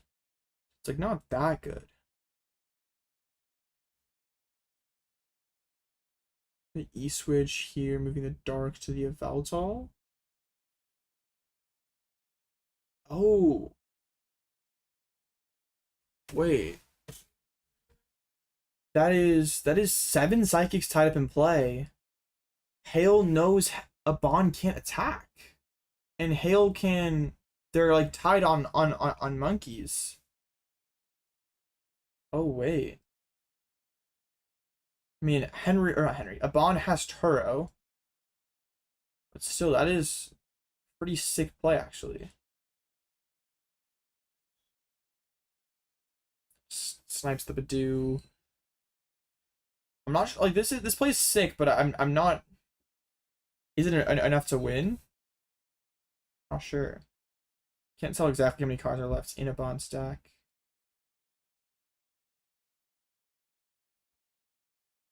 Okay. He has the Arvin here. Should set up another Monkey Dory if he wants to. Not really sure what we're trying to play for here. Like, is it just going to be Yveltal over and over again until this Guardy dies, or get the patch? We get patch so we can start generating damage. So what Hale is probably going to try to do is like KO the Ralts and the Guardy on the same turn. Or Ralts or Guardian Fez on the same turn or something like that. This Henry Chow guy's crazy smart. Started winning the event. I don't know. It's got to get by Jelly Guardy first. Yveltal was 2 to Udo. Nah, he's got this stupid Turo in his deck, man. But wait, what's kind of broken here for Hale is if a Bond Turos, then there's this Fez which can get trapped by another Yveltal.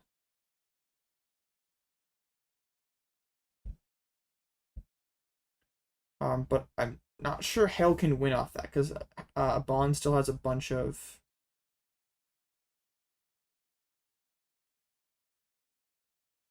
ways to shuffle his deck, put more things back in.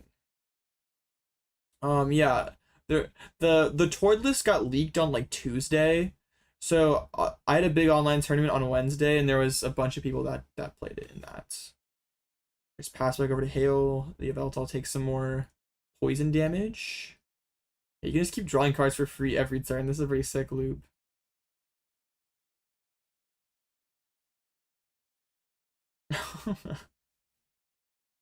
You think Cal can slide a Bon Monkey right now?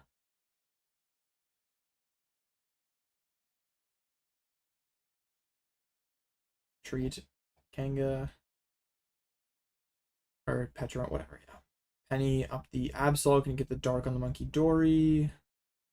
Start moving this damage over to Bond side. Eventually, yeah, doesn't want to do it yet.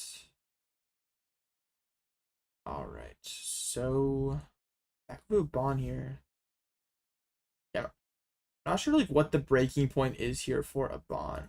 Like, all you need to do is KO one of these Mega guys to win, which it did get a lot harder. The other Mega Absol out of play. And the clock could definitely be a factor in this one too. Like they're not gonna have time for the full game 3.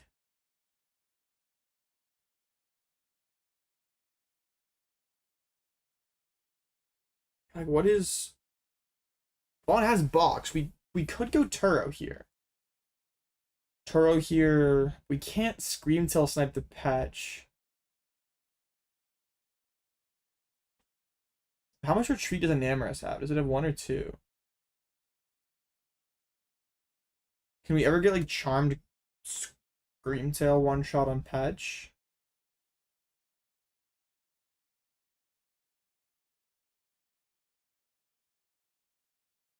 That seems really good. Wait, could a Bond win? No. 60 on Screamtail would be 240. Double Monkey. I think we could get there, right? Or do we not have quite enough energies? There's a Turo and the Vessel. Yeah, does a Bond have it? Or does a Bond not have a Charm?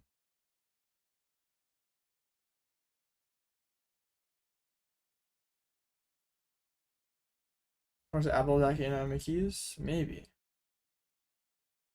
Turo's thinking about turning the Enamorous? Well, if you Turo Guardy, you could go Candy Guardian. Pro Screamtail? Okay, freeze up the 4 energies there. He's 10 short? How? You have double monkey. You can move 30 off active, 10 off the roll. It's 240. Dead. Wait, yeah, did a bond just not have game? Or does he just not have a charm in hand? There's a charm in hand. Wait. Am I trolling? Of a bond 1 here. Absolute has 280. After... We'll rewind this in a minute, but... I feel like a bond could have won this turn.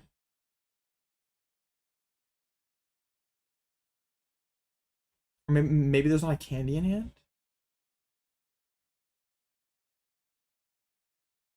Ah, no candy. I don't think there's a candy.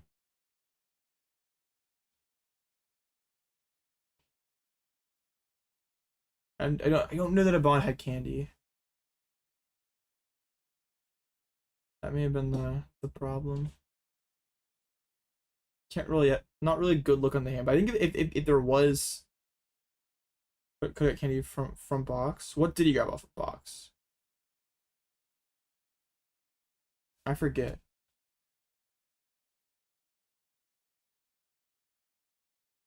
Too long turn from bond.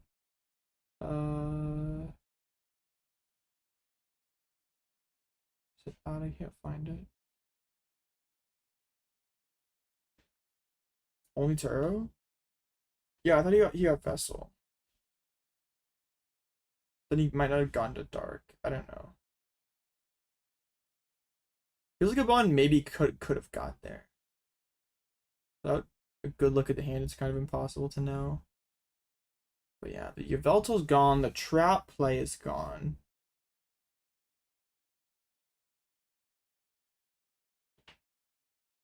I think a Bond has to, or a Bond, Hale has to go like Iona to 2. Going back into Yveltal. Oh, we're gonna trap the patch, or not the patch, the feds, whatever this thing's called. Does this work? I don't know, but a Bond cannot move this. The Turo is gone. My stream is frozen.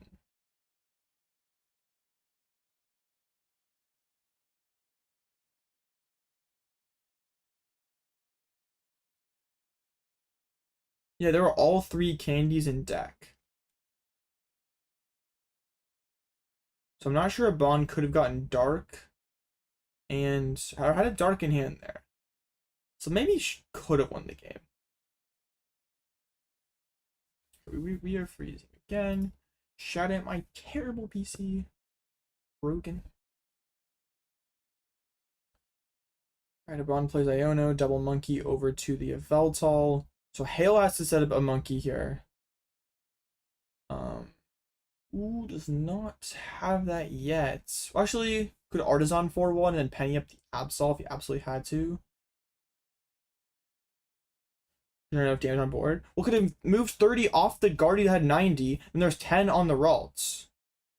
And then Screamtail Charm, 6 energies, 240.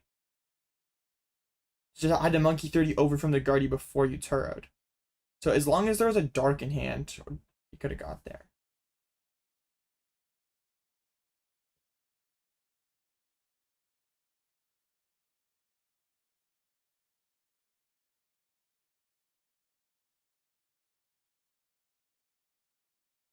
Hale might not be on 3 monkeys.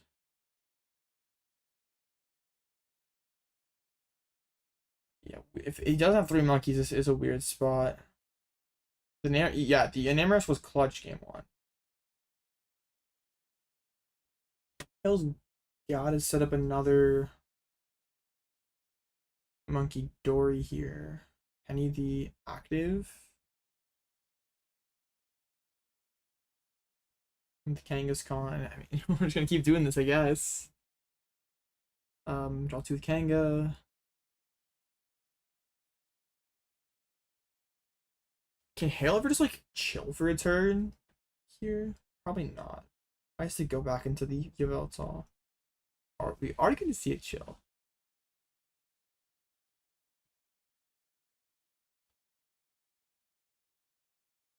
You know, Bond can't knock out this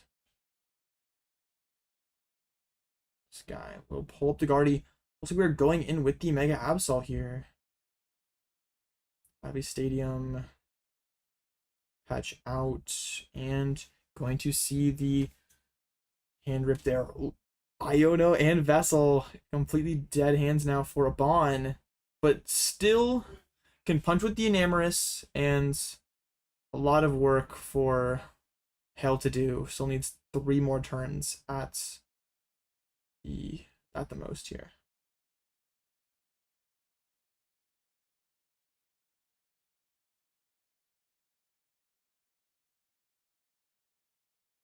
Wait, could Hale have killed the Absol? Oh, he didn't move Monkey 30 over from the Yveltal. Yeah, you're right. You know, Bond could Mew for 1 and go for it. Landing there from a Bonded Choke. Nico's okay. This game is still very winnable for a Bond. Mew for 1. Bond's usually very animated when he has games. I don't think he has it. 10 to the active.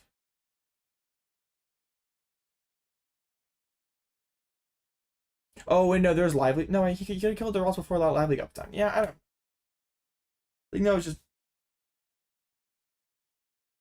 weird sequence. Like Penny the monkey double monkeyed, yeah.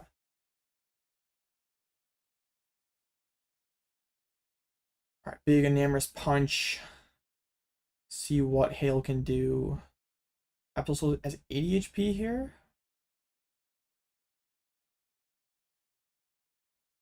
Kind of want to knock out this Fez.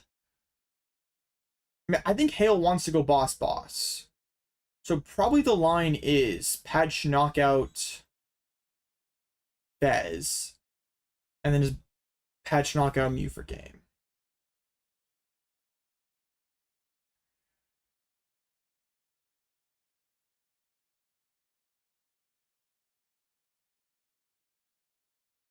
So really mid on stream today? No, that's actually crazy tough. What do you mean? Enamorous isn't a Bond's active. No Gust for Hale. Snap plug 1 in your life? Man, that card's lit.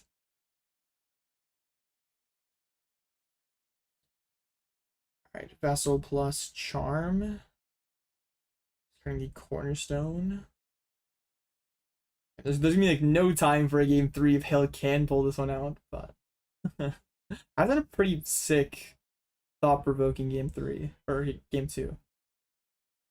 Attaches to the Hatch. Charm to the active.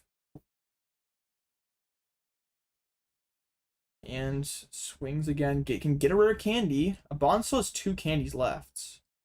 Mew pushed up.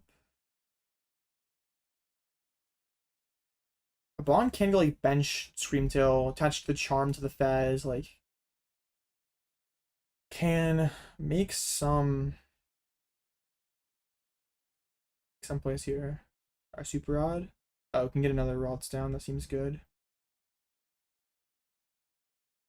Or maybe not. Just yeah, but should Artisan for another Rods, right? Are we fine with this? We're just trying to win this turn. Maybe that's okay. Bench Charm, Mew for 3. Guardy EX, Stretcher. Ultra Ball, Dark. No candy for a Bond. Now I think a Bond loses the game to... Or a Bond's in a really bad spot if Hale can go boss knockout Ralts.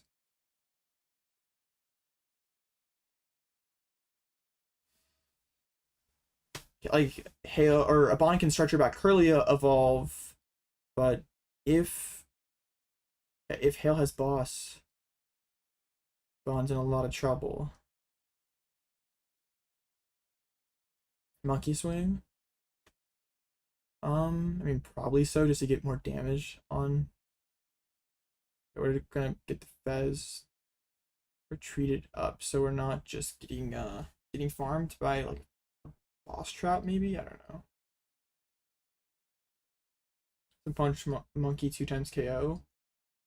Well, Hail could attack with Patch or something else, so not really. A Bond doesn't have any way to gust when tied or head on prizes. There is a boss in hand for Hail, so we should see boss KO on the Curly here. I think Hail is just making sure that a Bond can't ever knock out the Absol. I think Hail has this one. Barring some kind of crazy sequence from a Bond. Boss on the Curlia, Claw of Darkness, and probably gonna get the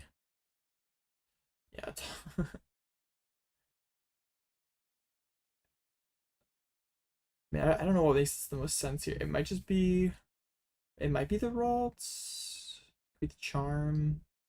What's in the what's in the discard really matters here. No, you since the discard's a public information zone, you're not allowed to fail a card that interacts with the discard. There has to be a target. So yeah, you have to put back in at least one. There's the Gandhi.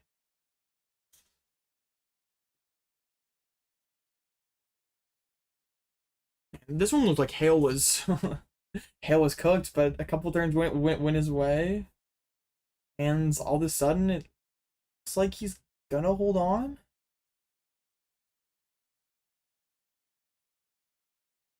Iona to 2. I mean, it still has to find boss off of this Iono. Hey, a Bond's got Candy Guardy for next turn.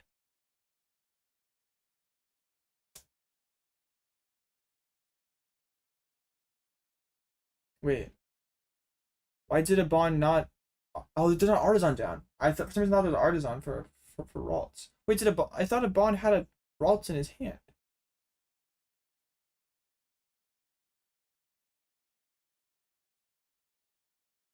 Oh yeah, and oh no, wait, did he draw 3? Or okay, yeah, he mewed though. Yeah, he did draw 3. But yeah, that was Mew. It was Mew.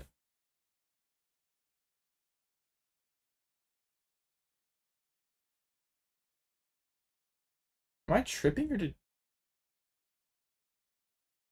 or was that the game with Penny? How is Penny game?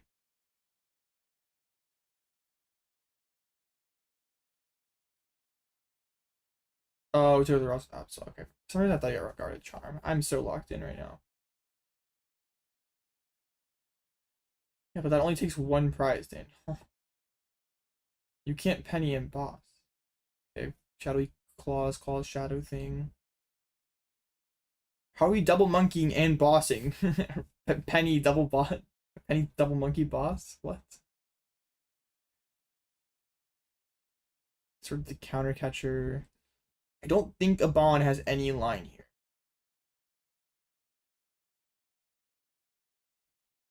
I thought it was active. Am I dumb? Did I forget what Absol does? Yeah, I think it's active. That would be way too good with any Pokemon.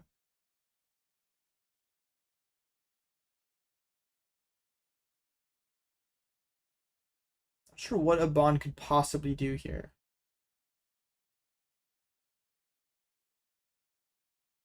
Treasure back Ralts. Mew for 1.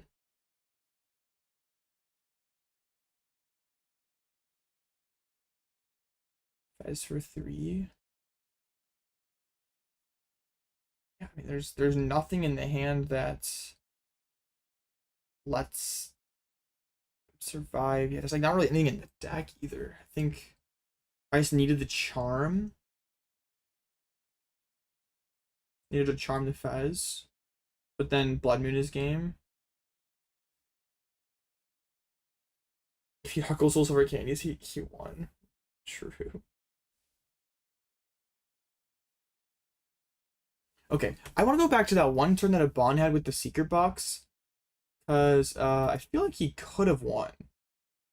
Okay, it's definitely a chance of it.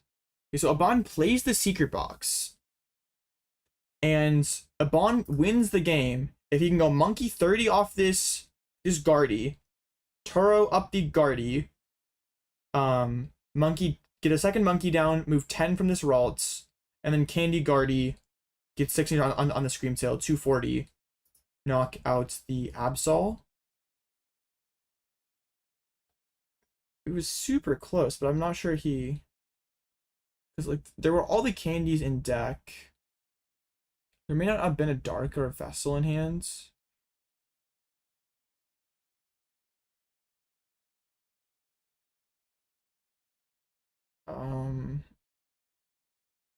Well, he's gonna get the energy and discard off of Turo.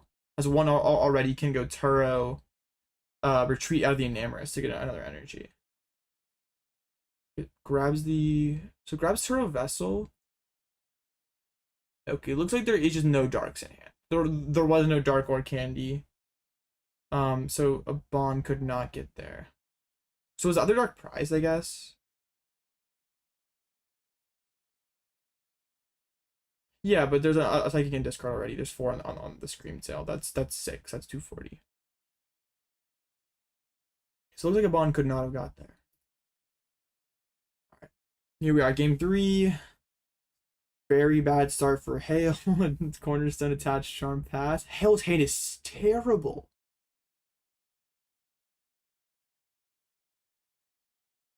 That is really bad. I think there was like multiple pennies, a Psyduck, another bravery charm.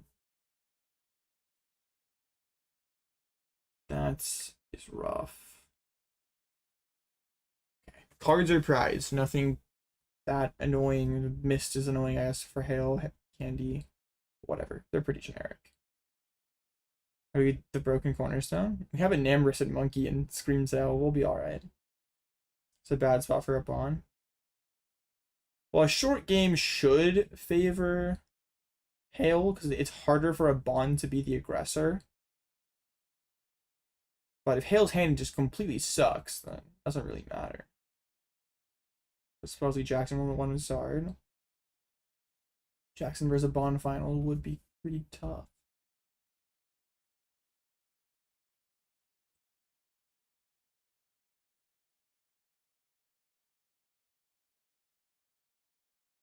It's actually active and Iona. Okay.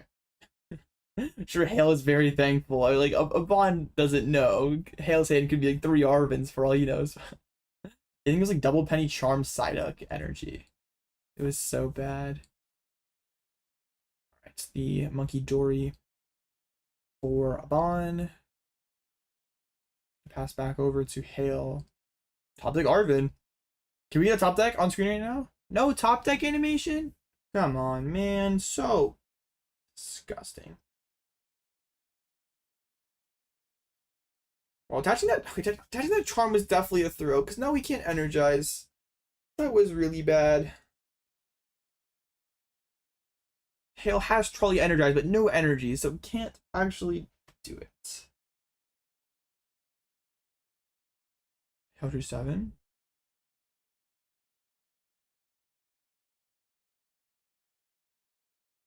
Oh. He drew 7 off the Iono?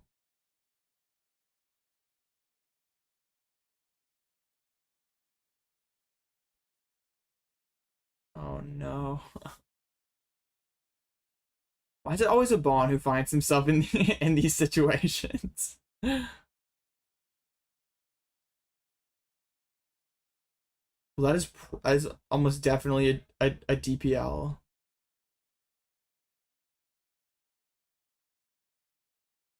How does a DPL? I never had like I assume that the DPL is like -2 prizes for a Bond in the tiebreaker situation. Hale drew 7 cards off an Iono.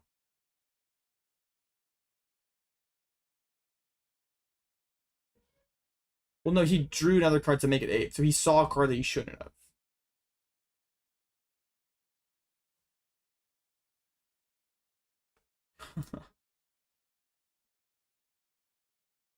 Thought it didn't affect tiebreaker, but cup rulings are 50-50.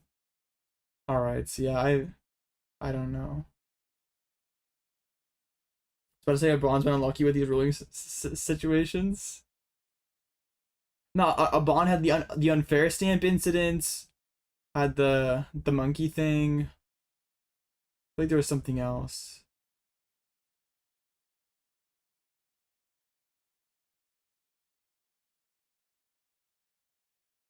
Prime is very serious.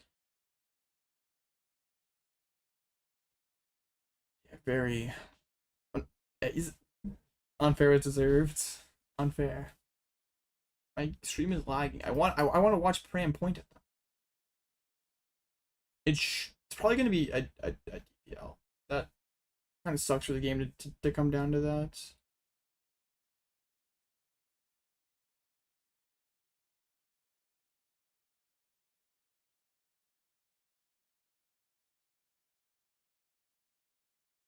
Judges sitting back down. I don't think they ever took a card out of Hale's hand. So maybe they're trying to find the exact card that Hale top decked and then reverse it, but it's like probably still gonna be a DPL. They can probably perfectly repair it though.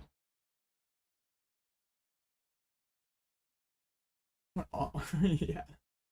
Man, it's funny. Unfair stamp, prime control, like the first wave of ace specs. Everyone saw those and like, man, ace specs are so unbalanced and broken. No one's gonna play any of the other ones. Now no one plays Stamper Prime.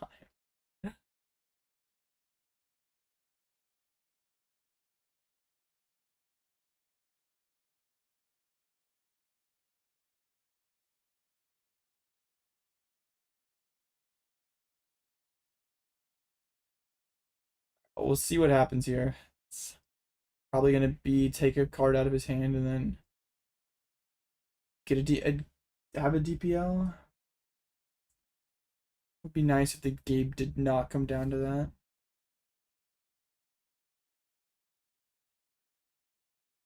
Diego Fernandez win. Arcana 1 update. No clue. Watching this the whole time.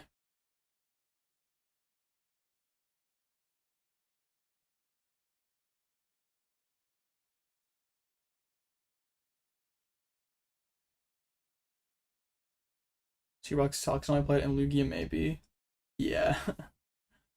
I remember there was like a few months ago where I was like trying to look at like old quote tweets on Secret Box being announced on Twitter to like see people's reactions to it being announced. I remember being like hating on it, but I couldn't find like any of the hate tweets.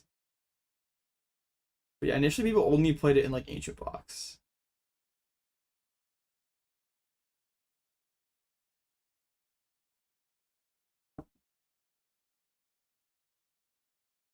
Yeah, and then I like the first batch of Apex release, people are like, oh, New Upper is the weakest one. It's the only one out of the OG ones that still sees play.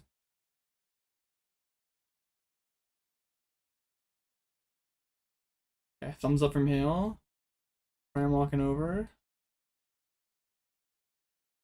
Probably gonna take a card out of the deck, or yeah, take the card out of the hands. Showing a bond that Hale does indeed play Arvin.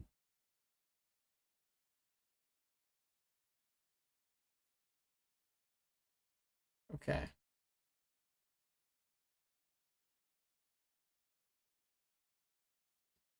So they just put the Arvin back on top. I guess they can't shuffle the deck because things got Ionoed.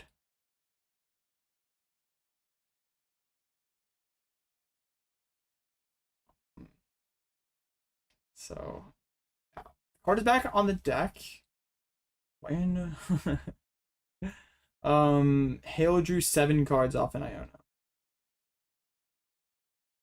And drew for turn. So there's 8 cards when there should have been 7.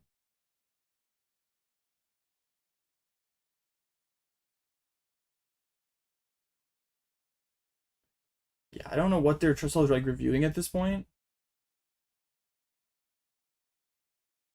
He's punished for attaching bravery. Yeah, that was a really bad bravery charm attachment.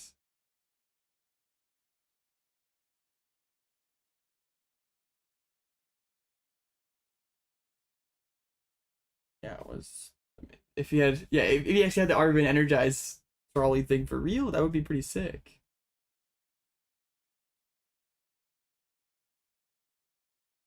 All right, Pram back over. Oh, are they trying to figure out how many cards are on the bottom of the deck so they can shuffle the deck now? Okay. So yeah, they found the exact number of cards in hand, randomize the deck, then it'll be Hale's turn with, I assume, a double prize penalty.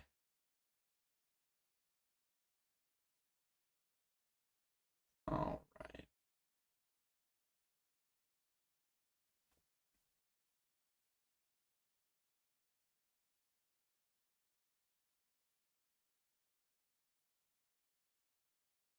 Okay. Are we back? Yeah, it looks like we are back. Hale benched a couple things and then played a Lilies, it looks like. I want to see the overlay. I want to see if they gave a DPL. Yep, that was a DPL, so I'm not sure how that interacts with time rules. I would assume it like basically treats a bond at 4 prizes here. I don't know.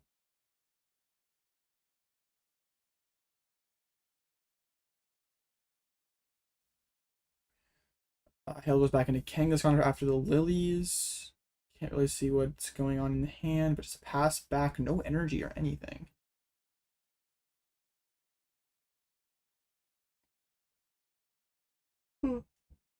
Obon has Charm. Looks like an Arvin. Can get Candy Guardy, but doesn't really have much to combo with, so just gonna play Lilies. Or maybe that wasn't Arvin. Maybe that was a different card. China's Gold DPL is counted. Okay. That's what I thought. So yeah, Hale is probably cooked then. It's gonna take him like at least another 2 turns to attack. A Bond's effectively already at 4.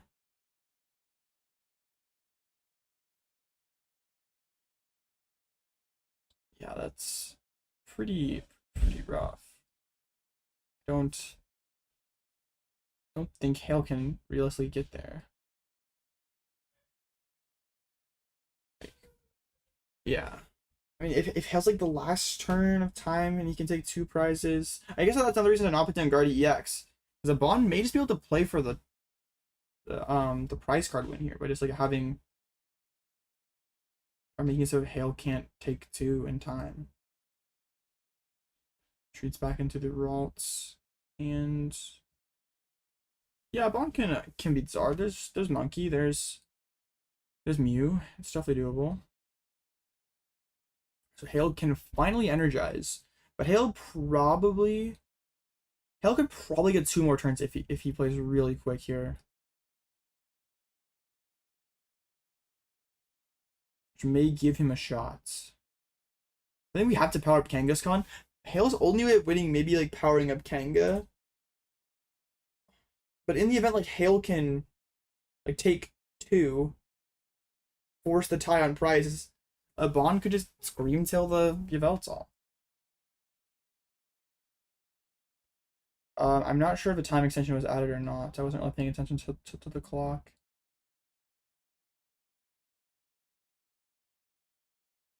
Alright, attach energize to the Mega Kangaskhan.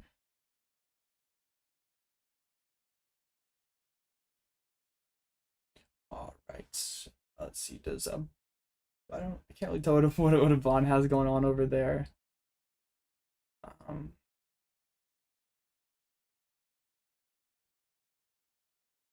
Yeah, just checking to see if the poison should be on there or not.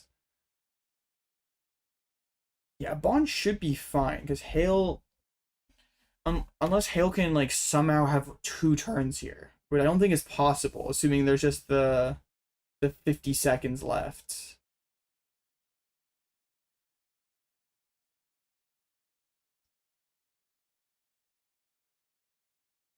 Bond just needs the game to end on, or time to be called on Hale's turn, and then everything's okay.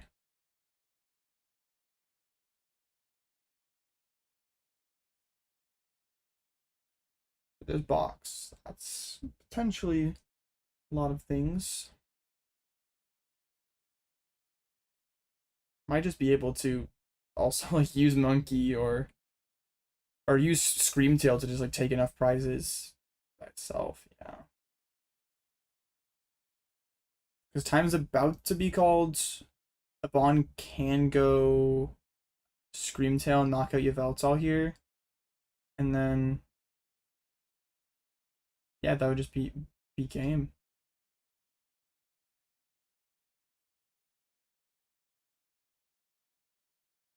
Yeah, if time was in fact called there, a Bond has a game.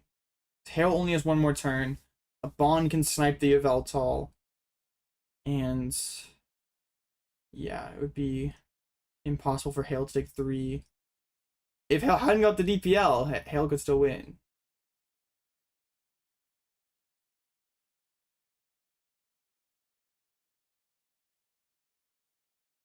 We're not touching this other energy?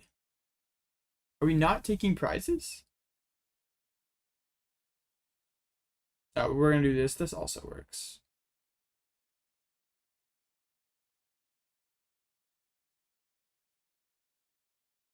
Alright, that is game. A Bond moves on to finals. Hopefully there's no crazy pop-off and we lose Monkey Dory here. Hopefully we're a bit more bit more calm after the last moments.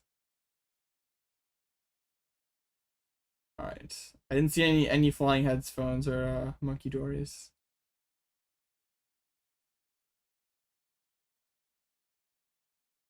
Voice of player name? Yo, huge.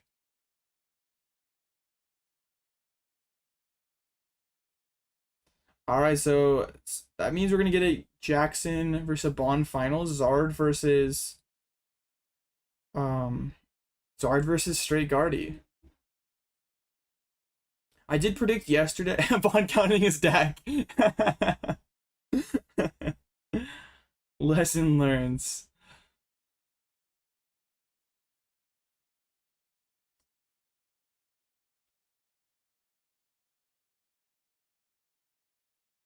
Yeah, finals 3 events in a row is crazy.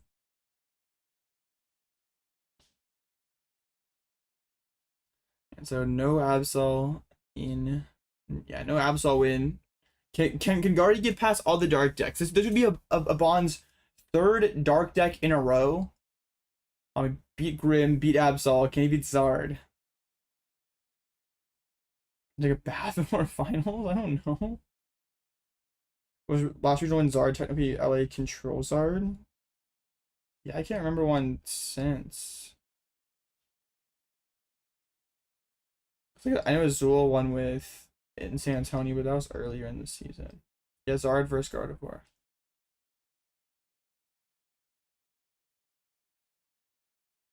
Yeah, Jackson Ford on Zard, Dusk, a Bon on Straight Guardy. Guardy with a lot of crazy things though. We have double Energize, Enamorous, 3 candies. No Mega Guardy. Shout out Mega Guardy for like being washed. Or Mystery Garden. So all like the hyped cards that are gonna make Guardy even more broken do not see any play.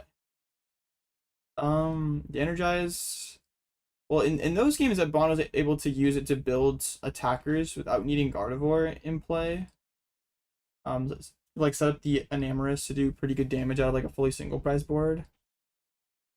And then also can let you more aggressively set up monkeys.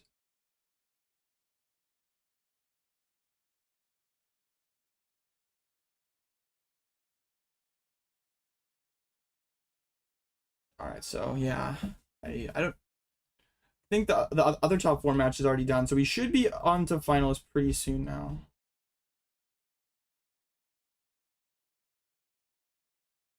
Did we ever get a clarification on the whole Luke Smith's situation?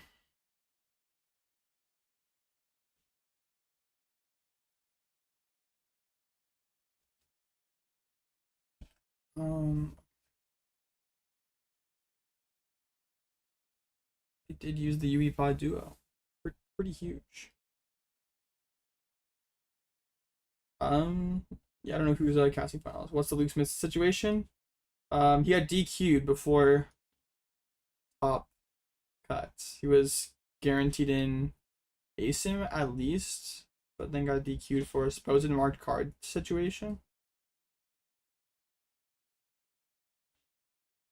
Two one-ofs in the deck or had like noticeable marks or something, but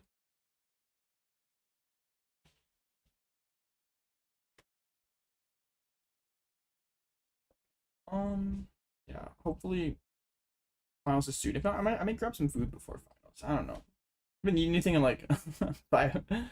It's been a while since I've eaten anything real. Almost 8 o'clock, man. No, it's just normal Guardy. Oh, hello, Tord. 8 minutes. Don't know I can wait that long.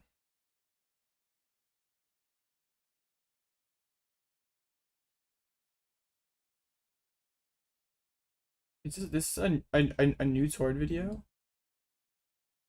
Was there a Mega Absol on his board in that like B-roll clip?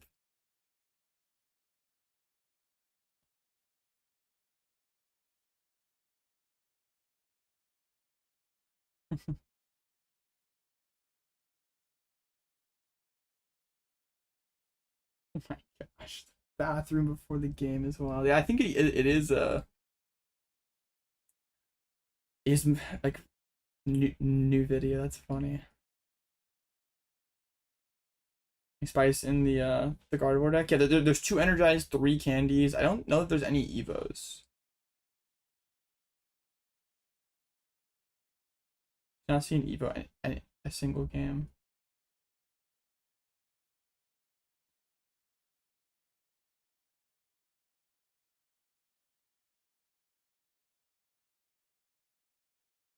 Bonds up against Charizard Dusknoir.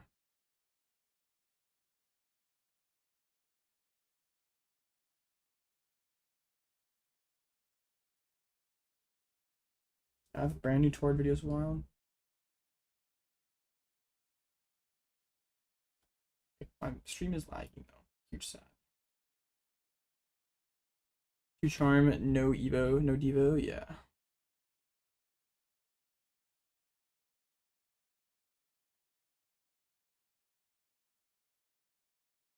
Why does it play no Evos? Because I don't think it plays that many Arvins. I just don't think they're expecting Badu very much. Must have not expected good players to play Poltnor.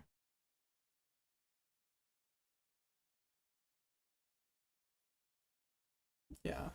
Really interesting take on Guardy. Pretty different than what we've seen before. You know, just get cooked by Badu. Well, you probably are a lot worse into Poltnor than the average deck or the average Guardy list. But like you're not really that afraid of Frillish as like Frillish in Jelly Guardy because you can just monkey over. You can like energize monkey over. And if they go into Jelly, you have the bundle. So you're not really that afraid of. It's just like Poltnor that you're afraid of item lock, and then probably is bad for that. If you don't expect good players to play Poltnor, then maybe it's fine.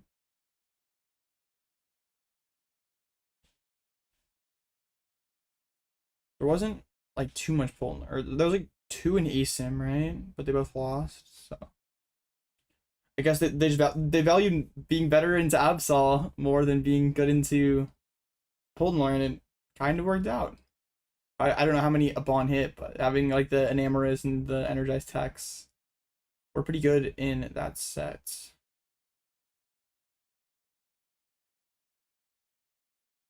Yeah, Pokemon Unite. People still play this game? What the heck? Last regional win was Birmingham. Oh yeah, that's right. It's Oivend, yeah. Yeah, Oivend and Arnie won with it. Now the Absol deck is definitely real. This deck is very good. It's worse now that people know it's coming, but I still think it's should be it should be here to stay.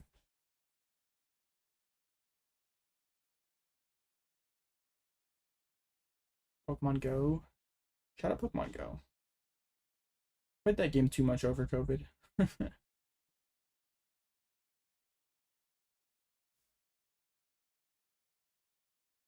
He's got 3 prizes, but their stats are stupid. Nah, there's actually like quite a bit of skill to a Pokemon Go. It's like mainly like memorization things. The difference between Absol and Feraligatr won a fake tournament. We are not counting Japanese Champions Leagues as like actual data points of real, yeah, like real meta. Nothing. Yes, Feraligatr is not. It was not. It never was real.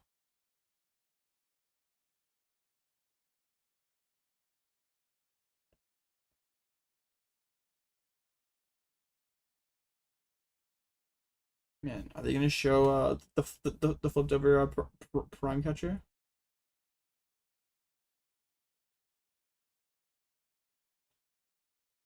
No, they should have.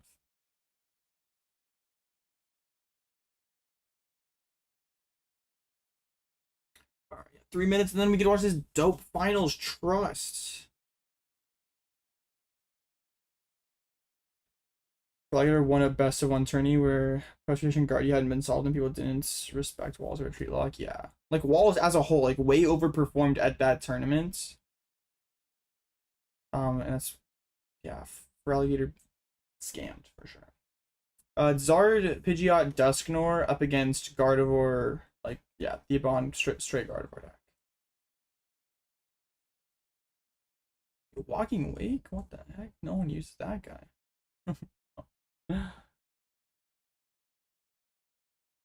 It's funny seeing all like the VGC like players with like all their like dripped out plushies.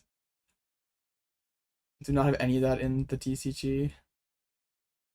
It's not a guardian mirror. Fair. Like, Glacial Lance, you are done. Yeah, bye.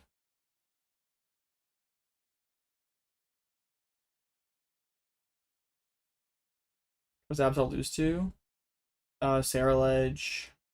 Apparently Charizard with a cornerstone answer. Probably Zard and Dango with a cornerstone answer.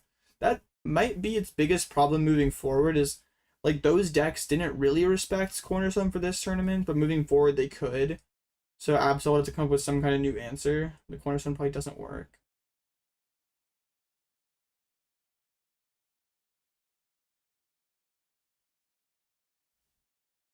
The decks it struggles to are like anything that can one shot it. Yeah, Manetric Cooks, it is something that can one shot. How does Ho-Oh beat Cornerstone and Zard? It just smacks for a lot of damage.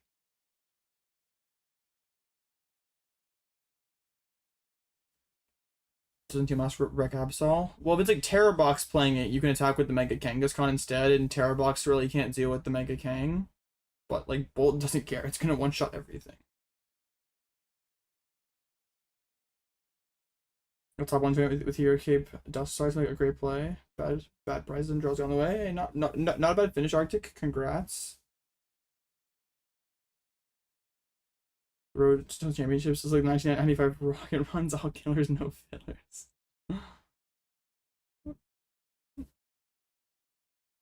Oh yes.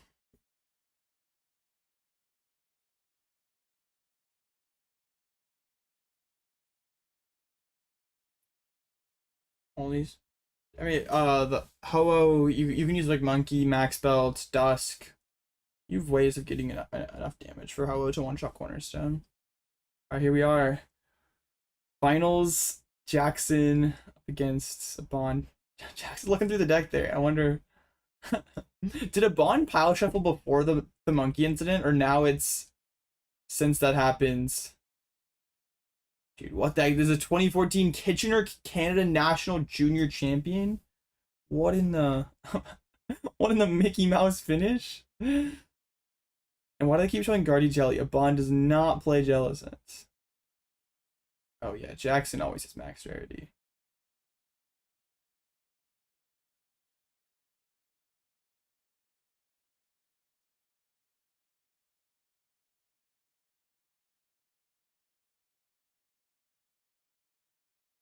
Jackson is a known Zard fan.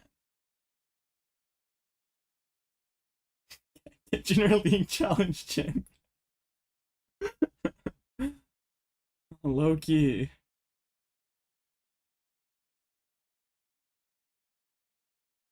Jackson won the coin flip. Having two accomplishments 10 years apart on the wait, so you think next time they when you make cut, they'll like interview, like they'll have you sit down with someone and they'll tell them like what cards you want featured and what you want your accomplishments to be, and they're like, can you do some in the last year, please? But I wonder if I went back to like next time I cut, if I'm like, can we get some like 2016 juniors finishes on there? Would be kind of lit.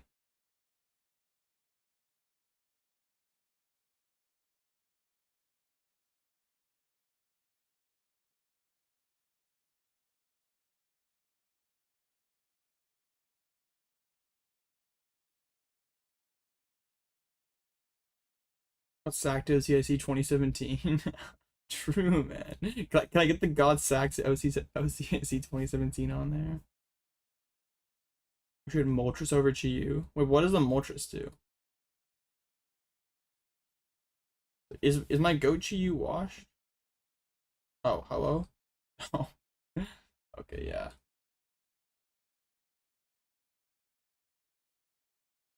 Just to be Canadian natties at Portland top 16. Hey man, you gotta flex the natty when you can.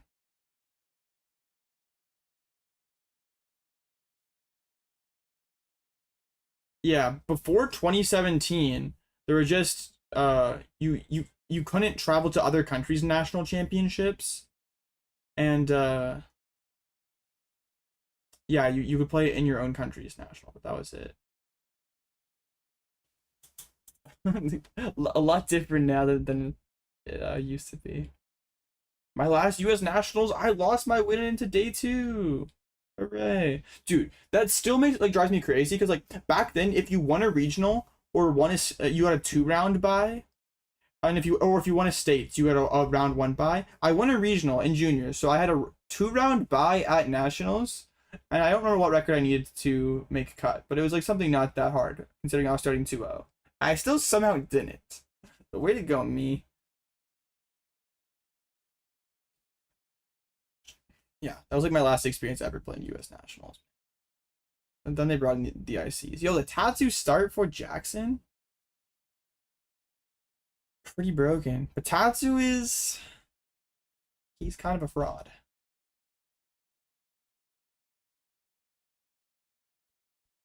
Cape is so good in this meta. True, Cape's pretty good.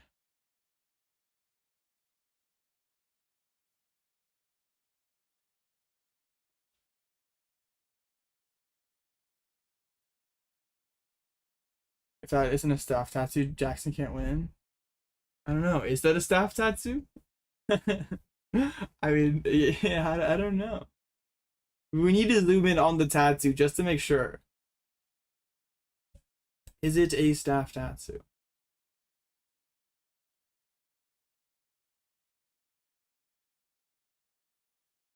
Hopefully Azul doesn't say a bad word to describe tattoo he needs. Azul would never do that. Azul's never called tattoo a bad word before. I am lagging sick. You know what? We don't need to watch a bond price. I can quickly refresh. Trust.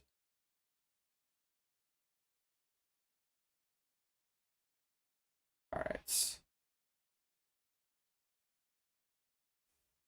an artisan down the Ralt in the pass from a bond. Jackson has the raw buddy Poffin. All these gold cards. There is Klefki, so if Jackson really did say on his pod that Klefki was bad, then well, that didn't age very well. Yeah, prize checking watch party. That's what we all watch Pokemon for.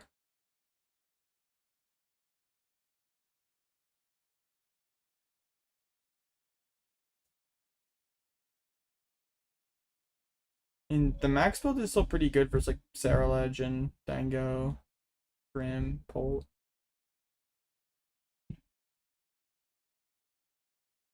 Meta manipulation. I guess so. Alright, yeah, there was a Pidgey prized for Jackson. I don't think that really matters. We're probably just going one Pidgey anyway. Made fun of how much deck space Klefki Jag took about. Oops. Oh, well. We lost Pidgey control so lucky. True. But how... Dude, you keep bringing Pidgey control, but how real is this deck that loses to Absol? Man, this Absol deck is too broken.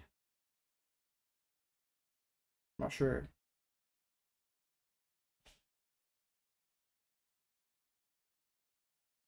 Alright, so Poffin, Mander. Pidgey, Classic. We still have the Artisan, too. We have like a Lily or something that we're maybe going into first. Well, then Jackson should be shuffling his hand into his deck. If there was. Guess it's probably going for Tatsu. Alright.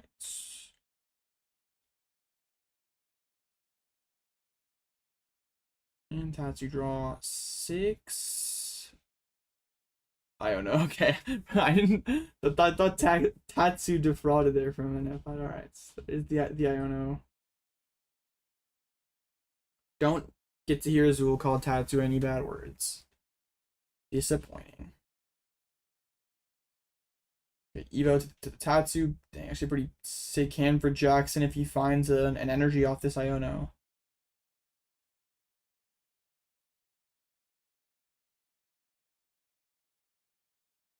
There's an energy. Oh man, Jackson has the lilies. An Artisan for Charmander, I think. Where's our Duskull? Or that might, no, it's a Shaman actually. So yeah, gonna get Shaman and Pidgeotto and Charmeleon. I mean, Jackson did want to draw a lot of Pokemon there, like his finding another Mander, another Shaman, Duskull.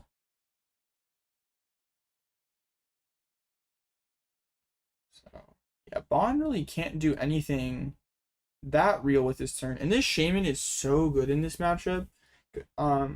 Usually how the Zard matchup will play out, Jackson has Max Spell.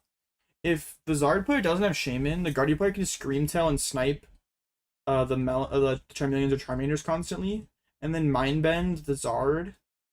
And then it can either Mind Bend KO Zard or Mew one-shot Zard. Or Mind Bend confuses Zard into Mew later, but yeah, you know what I mean. But the Shaman makes it so that's not possible. Jackson can have a backup Charmeleon much safer on the bench. So yeah, no kind of attack this turn for a Bond. One retreat Pidgeotto sickens you? Nah, it's definitely tough. What do you mean?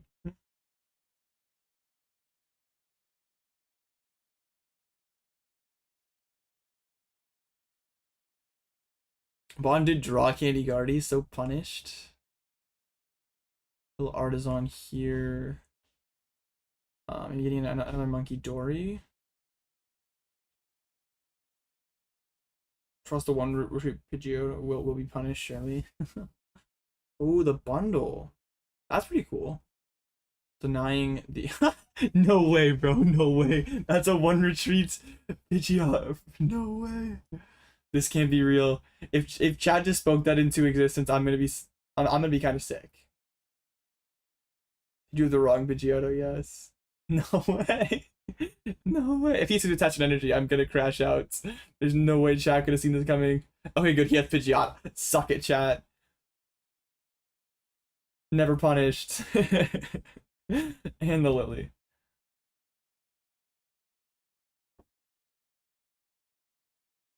I don't know why Jackson didn't Artisan there for another Mander.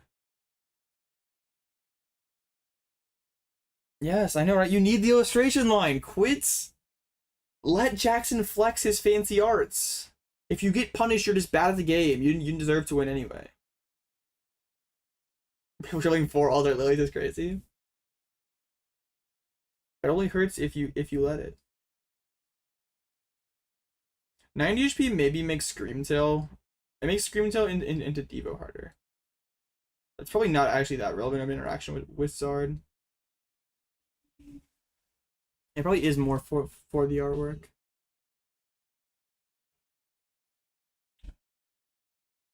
Okay, we're gonna see the quick surge for, let's get Buddy Poffin. I guess Jackson is fine just taking another turn to reload here, which makes sense. If you go in with the Zard and you just have a Mander, no great backup, you can get caught in some weird spots with Mind Bend. Oh, we are gonna see the Zard.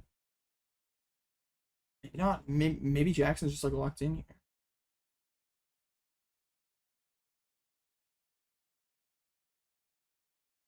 Survive boss soul rock ability. Oh, okay. That is a relevant interaction. Yes, seems good. And you get to flex the art.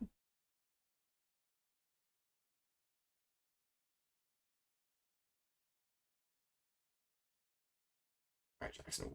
Yeah, Jackson's just gonna Tatsu here. Doesn't want to go in just yet. Wants to have that Charmeleon down before attacking with Charizard. Doesn't want to get stuck in any weird Mind Bend situations. Or maybe would put Mist on the Zard next turn to prevent Mind Bend. School of Jackson has each Pokemon that rips the blink from Charizard. True, yeah. It's probably not intentional, but maybe it is. That is funny. So Jackson has a really strong board. Yeah, I'm not. What does a Bond do to break this here? Because his deck is pretty bad at hitting these numbers needed. Like we can eventually one shot this Charizard with Mew. Think for a Bond Screamtail snipe on Pidgeot to kind of set it like put some chip damage on it to then later like Enamorus knock it out could be kind of good. But the Enamorus is dependent on there being a Duskull in play. Gonna rain 6 to Duskull, hit Pidgeot. I don't think a Bond can get that many energies in discard pile. That would be so many energies. Looks like a Bond does have Candy Guardy. Only has one psychic in discard though. Alright. First Candy Guardy, the second Dark Energy. Attach the active and retreats back into the Kirlia. It's gonna be a call sign here. Guess can get some damage racked up on the Pidgeot maybe to set up the Enamorus play for next turn. Or actually they're getting 20 on Shaman. Oh, that makes sense. Yeah, you can now double Adrenaline Rain, get rid of Shaman, and start sniping. This seems good. And 10 on the Tatsu. And call signs for stuff. Dude, it's so disgusting that this card can also grab Fez. Alright. A solid waiting turn for a Bond, setting up some potential math for the future here. Jackson has the boss KO on the Guardy if he wants it. The first card of Tatsu is boss. Okay, so I assume Jackson is going to try to prep for Mind Bend if he can. There's the Miss Energy, which would be pretty good. But plays so many Jets in this deck, probably doesn't have to commit the Miss just yet. Just going to go for the Charmeleon. Yeah. Okay. I'm probably gonna be boss KO on the Guardy. Would be pretty silly if Jackson has Candy nor KO active. Wait, he does. Oh no, Bond is cooked. Oh my gosh. No way, this has to just be over. How does a Bond ever come back from this? Holy, this is insane. Kirlia and Guardy gone. Jackson gonna be at minimum 4 prizes head with a Pidgeot online. Yeah, I don't know how a Bond ever comes back from this. Like even if a Bond tries to Mind Bend, Jackson gets quick search for Jet Energy. Absolutely insane turn for Jackson.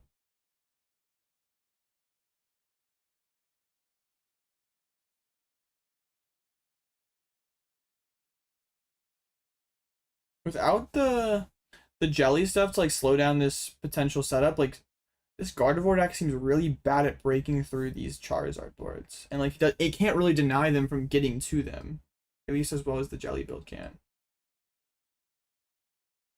All right, yeah, that's a lot to come back from. Jackson, a minimum 4 prizes ahead here. But yeah, I don't know how we, not 4 prizes ahead, 3 prizes ahead. So Bond technically took 1. Bond does not look very pleased. I would not be either.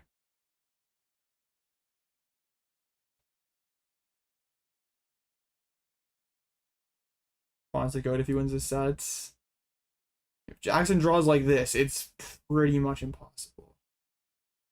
It's not that a Bond like drew especially cold. It was just Jackson had like the perfect combination of turns.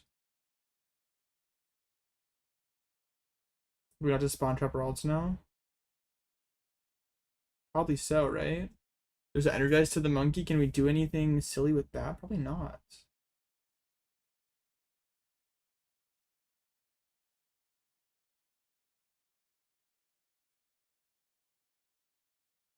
Yeah. A Bond needs to find a waste up another alt here to even have a chance, but even then, it still seems kind of cooked. I think there is a super art in hand, but has already used the artisan. Just mind bends. So I guess Jackson can jet into Tatsu and go looking for boss, and even if Jackson misses boss, like still can just KO this monkey, be in a totally fine spot. I guess Jackson could theoretically win this turn as well if he has Max Belt, Dusk, Max Belt, and another Candy Dusknor. Boss, Candy Dusknor, Max Belt.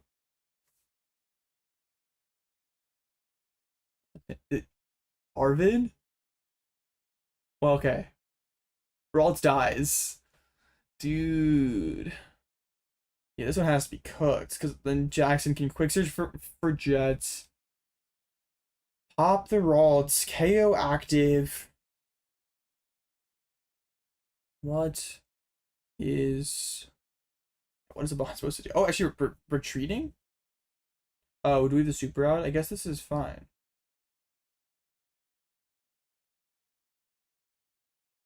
What was the quick search card then? Was it a Zard?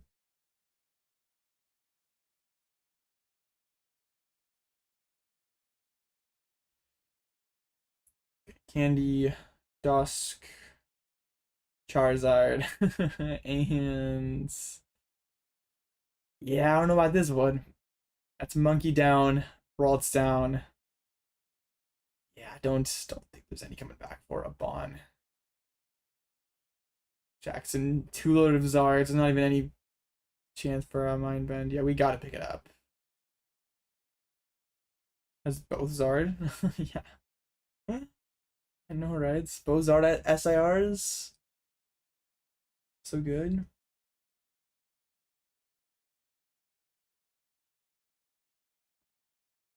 Not sure what a Bond could even be thinking here. Might just be trying to collect more information for game 2.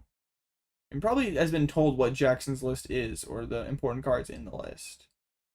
But yeah. Yeah, and Bond just picks it up. Realizes that there's nothing he can do. Okay, well, yeah, this Gardevoir deck seems very bad. I mean, Gardevoir's not the best at breaking through crazy Zard boards, but this Gardevoir deck is bad at setting, like, preventing the Zard from setting those boards up. So yeah, if Jackson draws like that, there's like nothing a Bond can do. No jet info divulged. No, but I think if you saw the Nors, you would assume that. Yeah, Jackson could not have asked for like a better combination of 4 turns.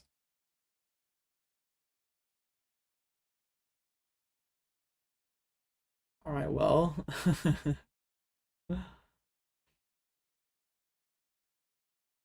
See, I mean, yeah. It's where you count your opponent's deck and say, yeah, you don't have your Monkey Dory. GG. No. like this build of Guardius has so much harder time in Zard compared to, yeah, it seems not very good versus Charizard. Like, you still have outs with like Mew and the Monkey, but like the Monkey line is way worse against this new Zard deck now that there's Jets.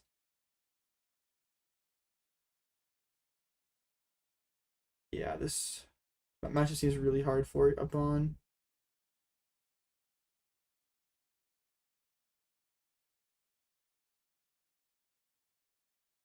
The tactic is away the Jet more than Duskulls. I mean, almost all the successful Poltnor lists online were on not Poltnor, Zardnor. We're playing Klefki Jet.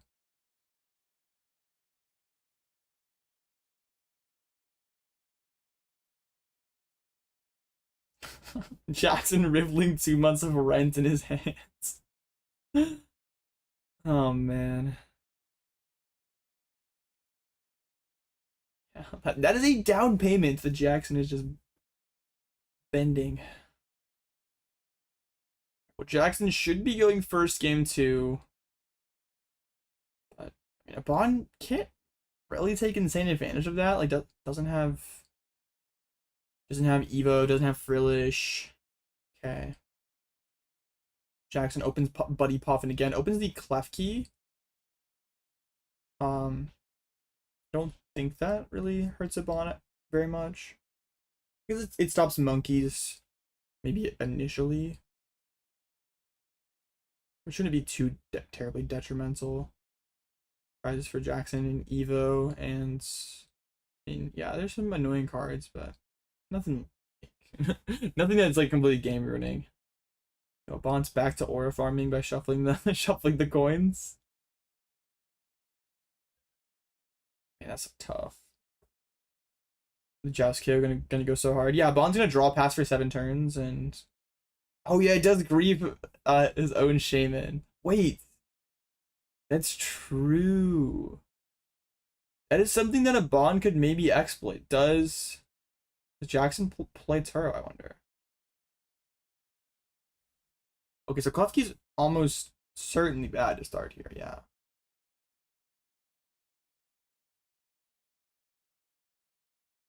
Alright, Mander, Pidgey, classic. What was a scam? Yeah, the one Sarah Legend cut got DQ'd, so I mean, technically that there was a Sarah Legend cut, they just did not finish.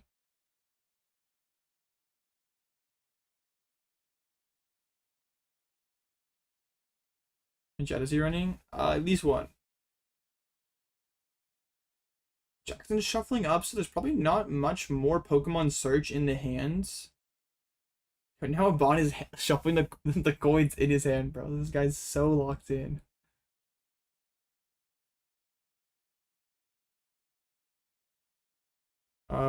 Disqualified for some marked cards, supposedly. That's the Klefki. Pass. Oh. Correct me if I'm wrong, which Ford can't go for Shaman with key on the board. I have to Turo up the Klefki, yeah. I mean, still can go for Shaman, but yeah, it's not very good. The DQ was supposedly due to marked cards. Oh, secret box and the curly a prize for a bomb. That's really bad. Man. Yeah, just go into the Lily. And we'll see. I mean, it's not really too much that Abon has to accomplish this turn. Just wants to be able to start applying Scream Tail pressure on the next turn.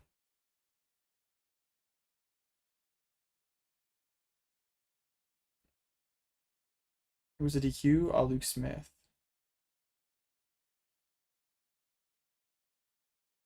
Alright, 8 cards for Abon. There's a Vessel, some Lilies, Energy, Candy. Not the best draws. In fact, because the secret box's prize is actually really annoying.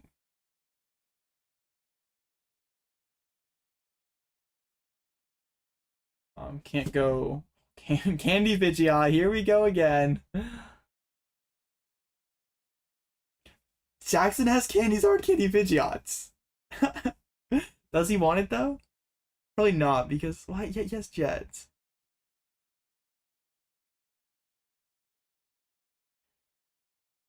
Yeah, Jackson is going in, bro. All right. Even like quick search for a Buddy Poffin to get Duskull established. All right. Yeah, here we go again.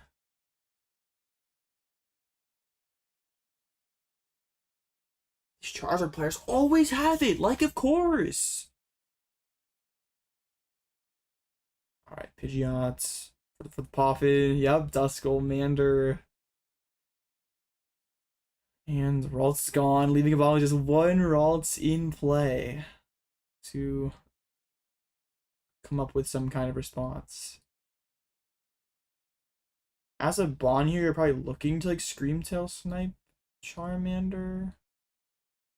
I guess I'm not sure like what better play you have.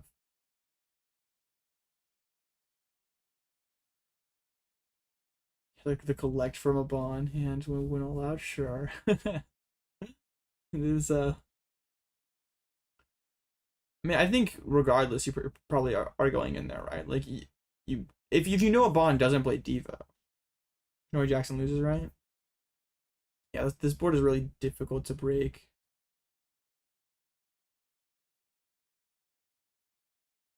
Must notice something goofy was prized, probably the box.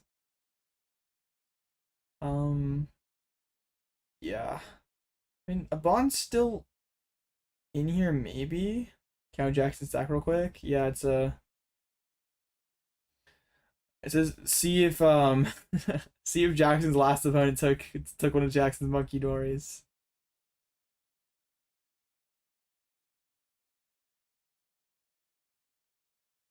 This does not look good at all for a Bond. Jackson's 8 candies in deck. True. Hey, a Bond beat 2 dark decks to get here, and I'm sure more along the way, so. Just happens to be his Gardevoir deck is not good into this dark deck. It was good. It was fine into the other ones, but not this one. Did you go to the third marketplace when you went to Milwaukee? Yeah, that place is really cool. I got some like really good tacos when I went there. Does a Bond have a regional win? Yeah, he won Monterey this season. He won Monterey, second at Pittsburgh, into finals here at Milwaukee. 3 finals in a row.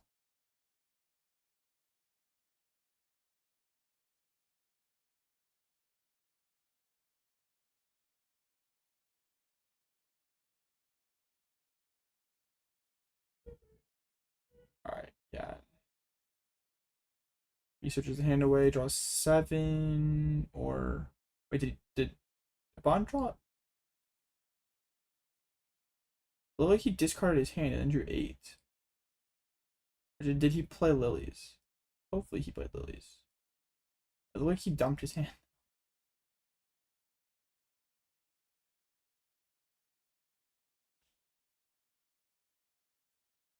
Yeah, as a Bond here, you're like the problem is like you go Screamtail, and Jackson just blows up your Gardevoir. You go Monkey and Mind Bend, and Jackson just goes Jet knockouts. No matter what, you're kind of losing. Maybe you could try to like countercatch your countercatch up the Klefki to force Jackson to have energy plus boss. Only 2 cards in hand, I believe.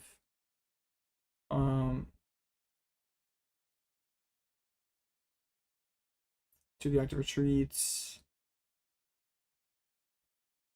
And actually maybe going for the Pidgeot punch here. This probably does, yeah, this makes more sense than anything I was suggesting, because it does sort of protect your Gardevoir. Now, so there's that Duskull down, you get kind of scared.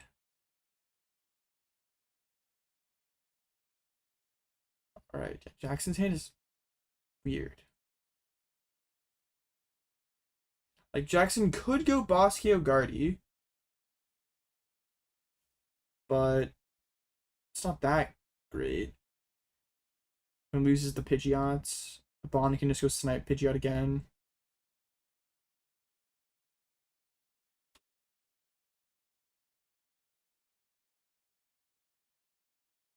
Great, he just discards hand, draw 8. Actually, okay, I need. Let's see how this turn finishes for a Jackson. But it looked like a Bond just threw his hand into the discard and then drew 8. Okay, does boss KO Guardy? I kind of want to go back and look. Also, I don't want to. I don't want to miss what happens. Someone in chat go back and look if if you're really curious. But that would it looked odd. There may not have been anything, but it looked weird. I think he had both a Lily and a research in his hand. Cheating. That's not even. I mean, sure, it's technically cheating, but it's not intentional.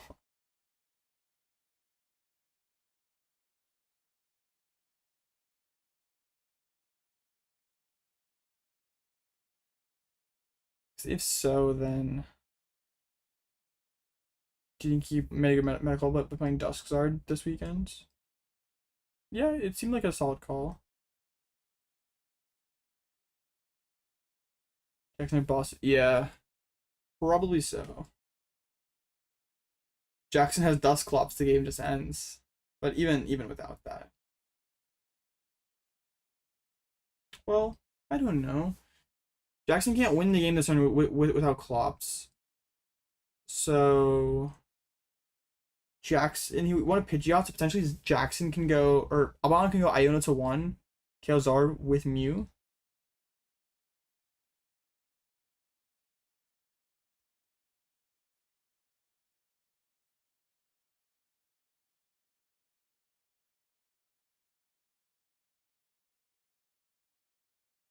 Ultra Ball. The Curly is prized, though.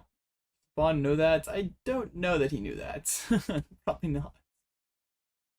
Is he gonna get the Fez?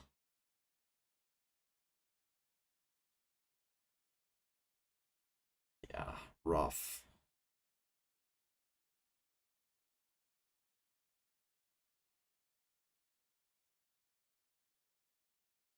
Alright, Mew for some cards.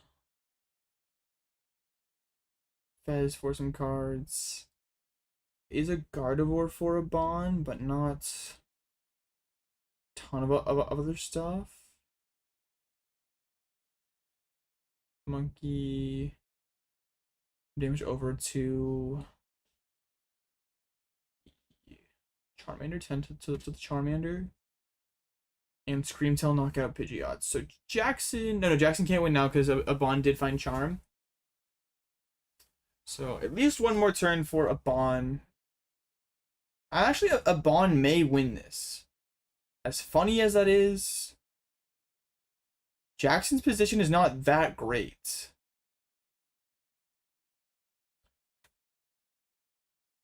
If a Bond can go Iono, Candy, Guardy, Mew, one-shot Charizard. He's gonna boss up the Mew. Yeah, it needs to deny that option. And also keep nice the energy strand, it doesn't matter. Yes, Jackson has boss KO Mew, but a Bond still has stretchers. Yeah, if a Bond can get Candy, Guardy, bring back Mew, Iona to 1, probably wins the game. Jackson's board sucks. Looks like, yeah, after that would be bad. Alright, Bond checks. Discard here. And might be able to go like Iona to 1 Screamtail counter catcher as well. That would also be pretty good. Would force a Bond, or would force Jackson to have energy. Calculating how many cards are left in the deck. Fez, Iono, but no Candy. Oh, that's. Oh wait, there's a secret box in hand. Hold on. That does get a Bond to Candy Guardy. Candy top card.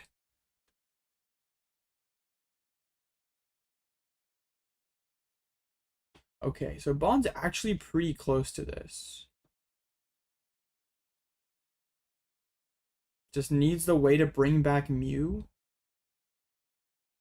So, Candy. Wait.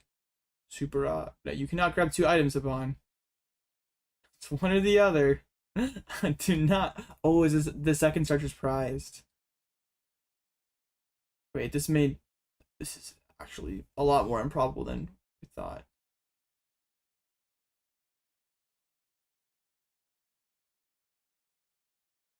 So a bond has like one nest ball and one super rod. So I was debating whether to go. I think well the other guardians in discard pile, you have to go candy here and just hope to draw the nuts. Like about a dozen cards in deck and need to draw exactly nest ball plus super rod. Candy Gardevoir.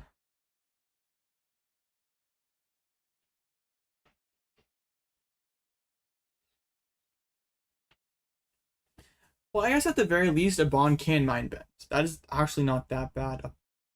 We're benchmarking on a monkey. We are going to go for the mind bend.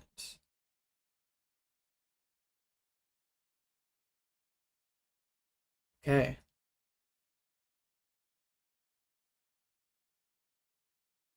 Bond realizing that probably not going to hit the whole combo, but can this turn KO the Charmander and Mind Bend, and if Jackson hits Tails on Mind Bend, a Bond would certainly win the game.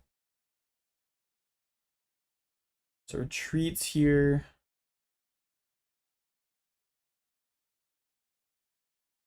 Did not find the Super Red Nest Ball anyway, but I think this line from a Bond is better. So do you KO Mander this turn or wait? Probably. Nah, probably KOing now is fine. Alright, Mander gets knocked out. Mind Bend on the Charizard, and it's all gonna come down to this coin flip. Unless Jackson draws the Jet, and that's really anticlimactic, but. Arvin and Poppin, we are about to see a flip for the game here.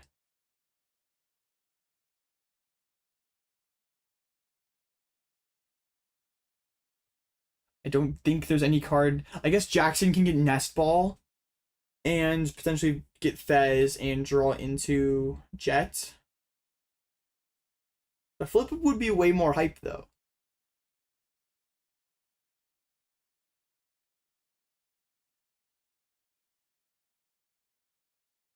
Also Dusknoir for game. This is true, but it's not close enough to that. See Ultra Ball. Oh, maybe it doesn't play Nest Ball. Okay, gonna get Max Belts and Ultra Ball. Probably gonna grab the Fez here.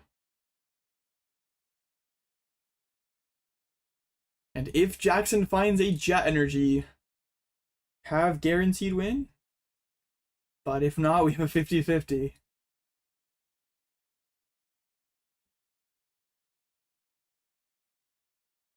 Alright. I feel like as a Bond here, you gotta get the Judge Shuffle.